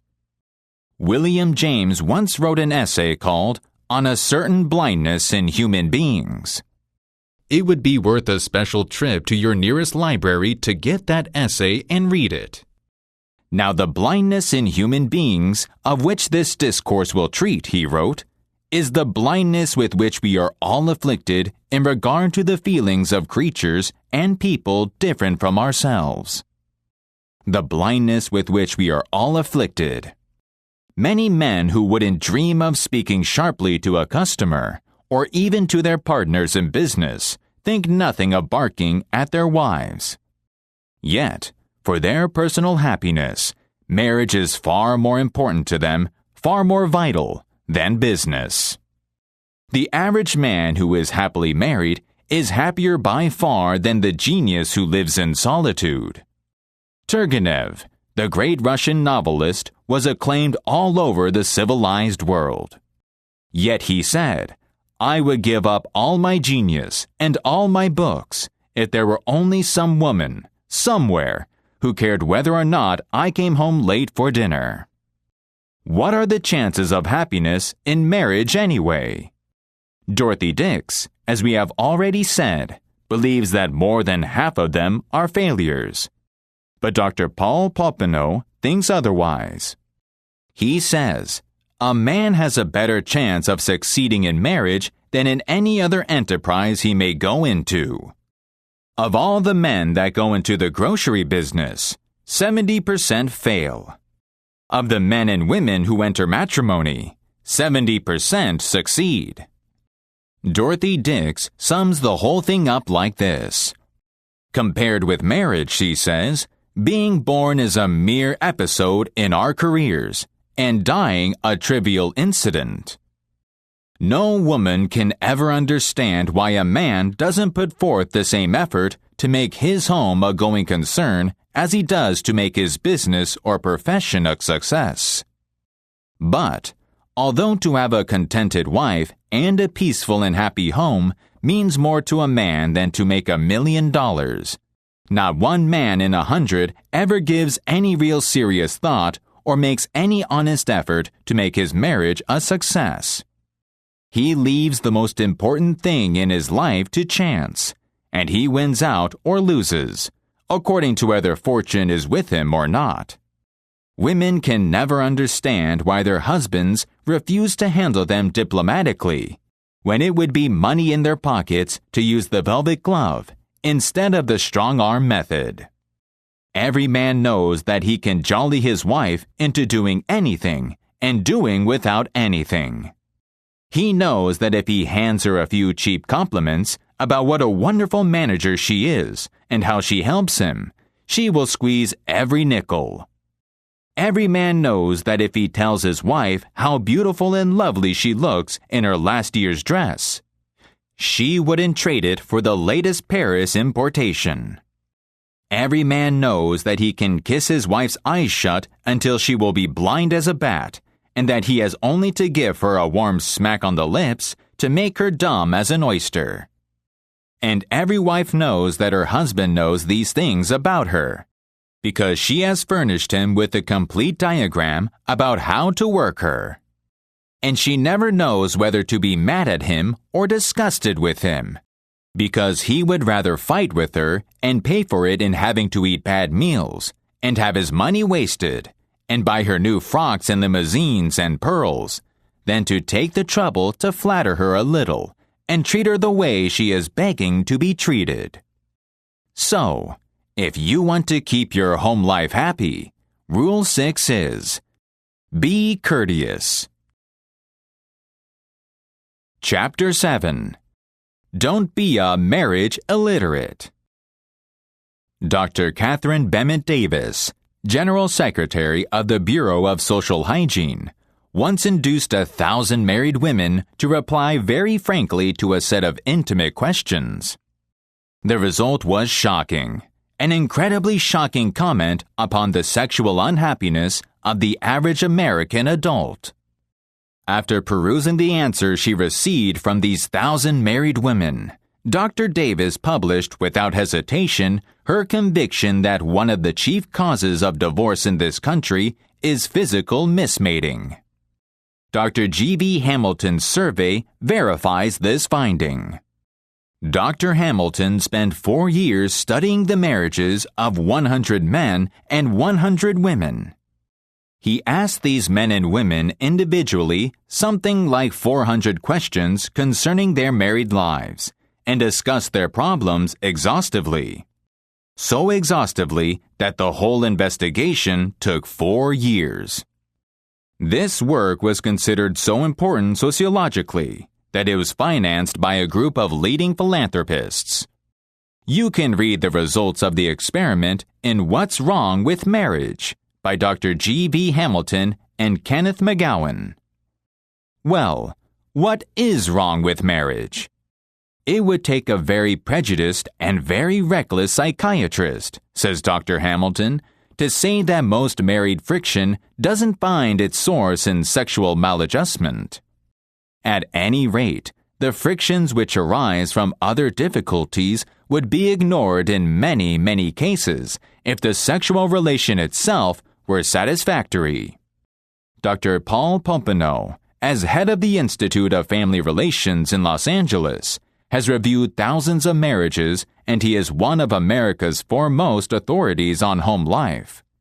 According to Dr. Pompano, failure in marriage is usually due to 4 causes. He lists them in this order. 1. Sexual maladjustment. 2. Difference of opinion as to the way of spending leisure time. 3. Financial difficulties. 4. Mental, physical, or emotional abnormalities. Notice that sex comes first, and that, strangely enough, money difficulties come only third on the list. All authorities on divorce agree upon the absolute necessity for sexual compatibility.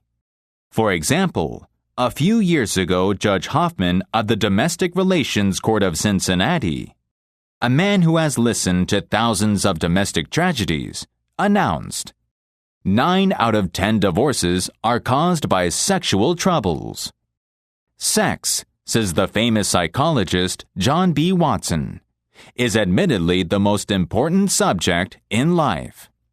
It is admittedly the thing which causes the most shipwrecks in the happiness of men and women. And I have heard a number of practicing physicians in speeches before my own classes say practically the same thing. Isn't it pitiful, then, that in the 20th century, with all of our books and all of our education, marriages should be destroyed and lives wrecked by ignorance concerning this most primal and natural instinct? The Reverend Oliver M. Butterfield, after 18 years as a Methodist minister, gave up his pulpit to direct the Family Guidance Service in New York City. And he has probably married as many young people as any man living. He says, "Early in my experience as a minister, I discovered that, in spite of romance and good intentions, many couples who come to the marriage altar are matrimonial illiterates." Matrimonial illiterates. And he continues, "When you consider that we leave the highly difficult adjustment of marriage so largely to chance, the marvel is that our divorce rate is only 16%. An appalling number of husbands and wives are not really married, but simply undivorced. They live in a sort of purgatory. Happy marriages, says Dr. Butterfield, are rarely the product of chance. They are architectural in that they are intelligently and deliberately planned.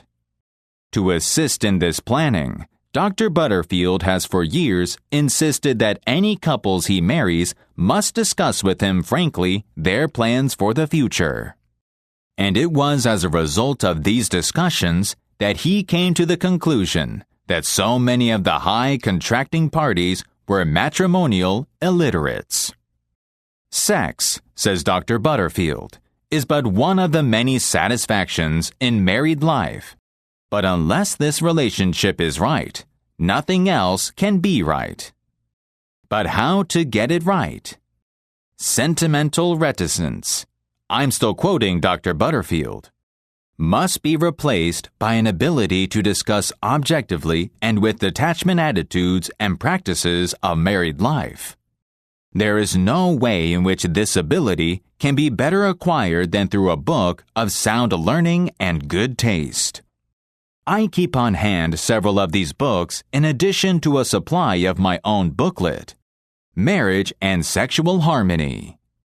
Of all the books that are available, the 3 that seem to me most satisfactory for general reading are The Sex Technique in Marriage by Isabel E. Hutton, The Sexual Side of Marriage by Max Exner, The Sex Factor in Marriage by Helena Wright. So, Rule 7 of How to Make Your Home Life Happier is, read a good book on the sexual side of marriage. Learn about sex from books? Why not? A few years ago, Columbia University, together with the American Social Hygiene Association, invited leading educators to come and discuss the sex and marriage problems of college students. At that conference, Dr. Paul Pompano said, divorce is on the decrease. And one of the reasons it is on the decrease is that people are reading more of the recognized books on sex and marriage.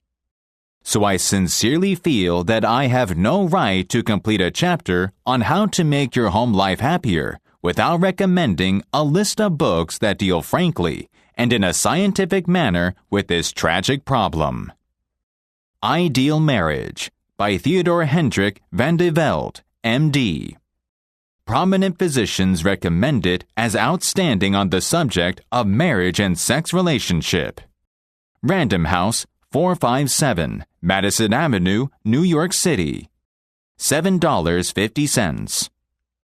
The Sex Side of Life by Mary Ware Dennett. An Explanation for Young People. Published by the author, 3249 56th Street, Woodside, New York. 25 cents. Marriage and Sexual Harmony by Dr. Oliver M. Butterfield, Family Guidance Service, 342 Madison Avenue, New York City, 50 cents. The Sexual Side of Marriage by M. J. Exner, M.D. A sound and temperate presentation of the sexual problems of marriage.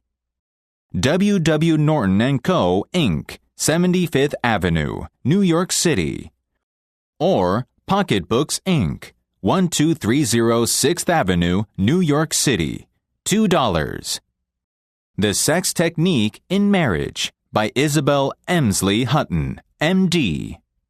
An authoritative exposition of the practical factors involved in making marriage successful upon the sexual level. Emerson Books, Inc., 251 West 19th Street, New York City, $2. Married Love by Mary C. Stopes. A frank discussion of marital relationships.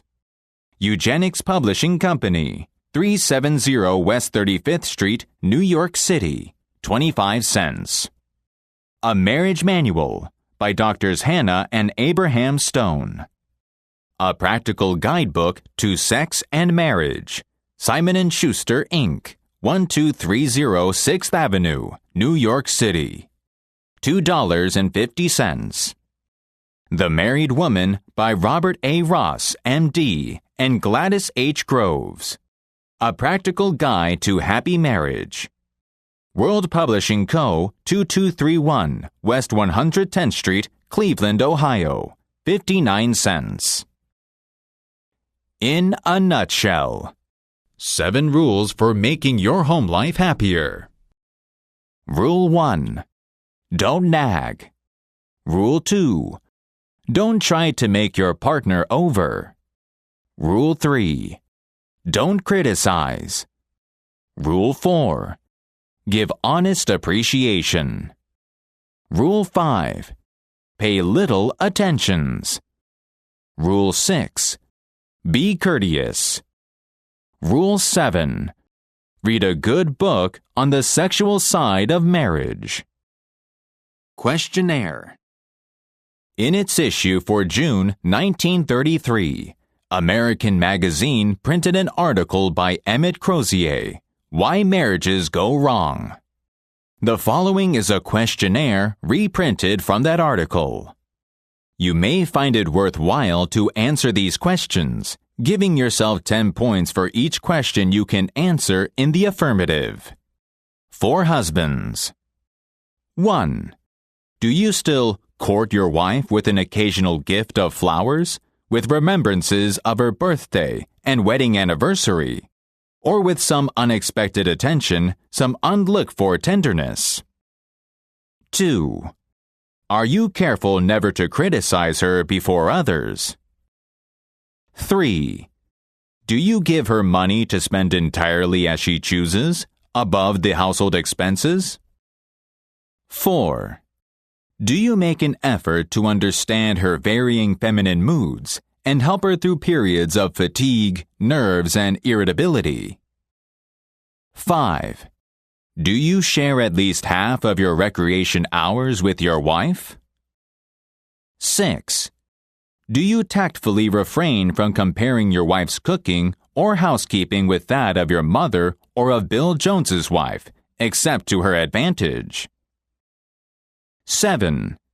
Do you take a definite interest in her intellectual life, her clubs and societies, the books she reads, her views on civic problems? 8. Can you let her dance with and receive friendly attentions from other men without making jealous remarks? 9. Do you keep alert for opportunities to praise her and express your admiration for her? 10. Do you thank her for the little jobs she does for you, such as sewing on a button, darning your socks, and sending your clothes to the cleaners?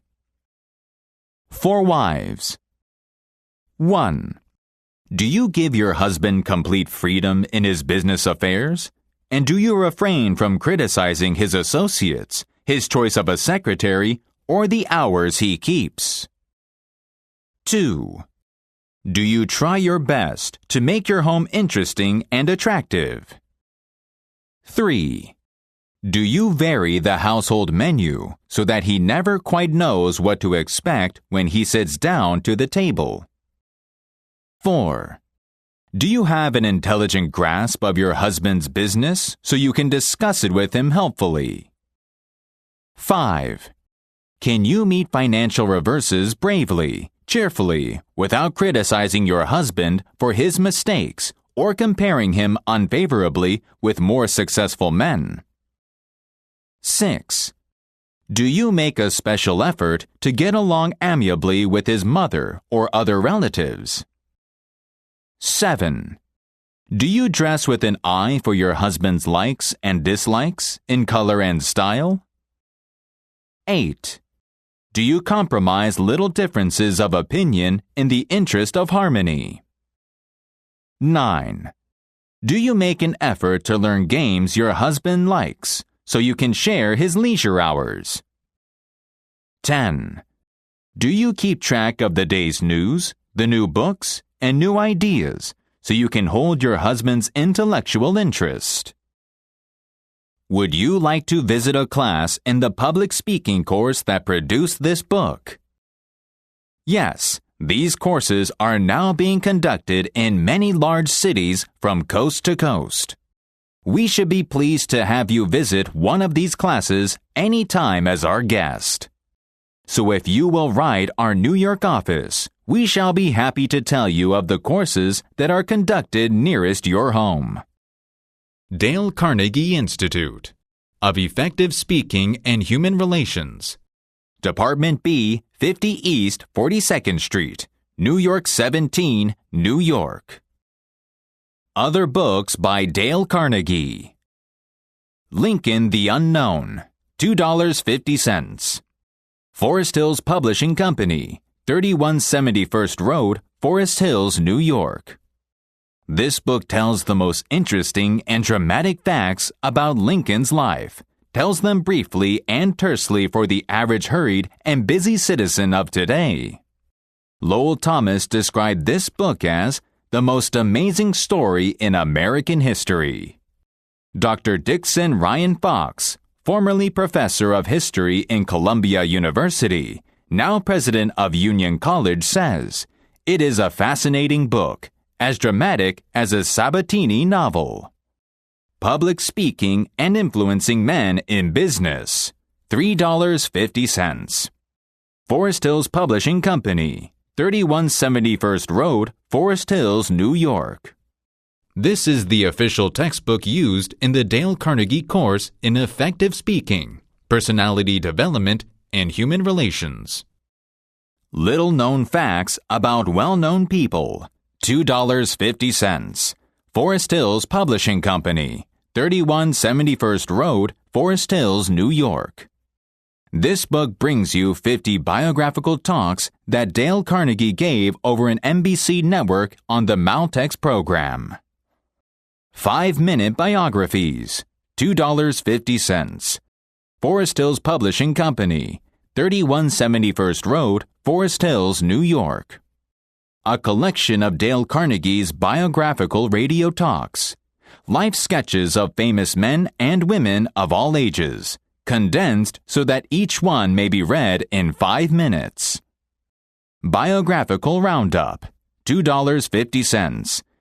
Greenberg, 400 Madison Avenue, New York City. 10-minute biographies of 40 famous men and women, ranging all the way from Bernard Shaw to Tchaikovsky and Eisenhower. How to Stop Worrying and Start Living, $2.95. Simon & Schuster, Inc., 1230 6th Avenue, New York, 20, New York. This is a practical, concrete, easy-to-read and inspiring handbook on conquering worry in which Mr. Carnegie offers a set of practical formulas to eliminate worry that can be put to work tomorrow and can last a lifetime.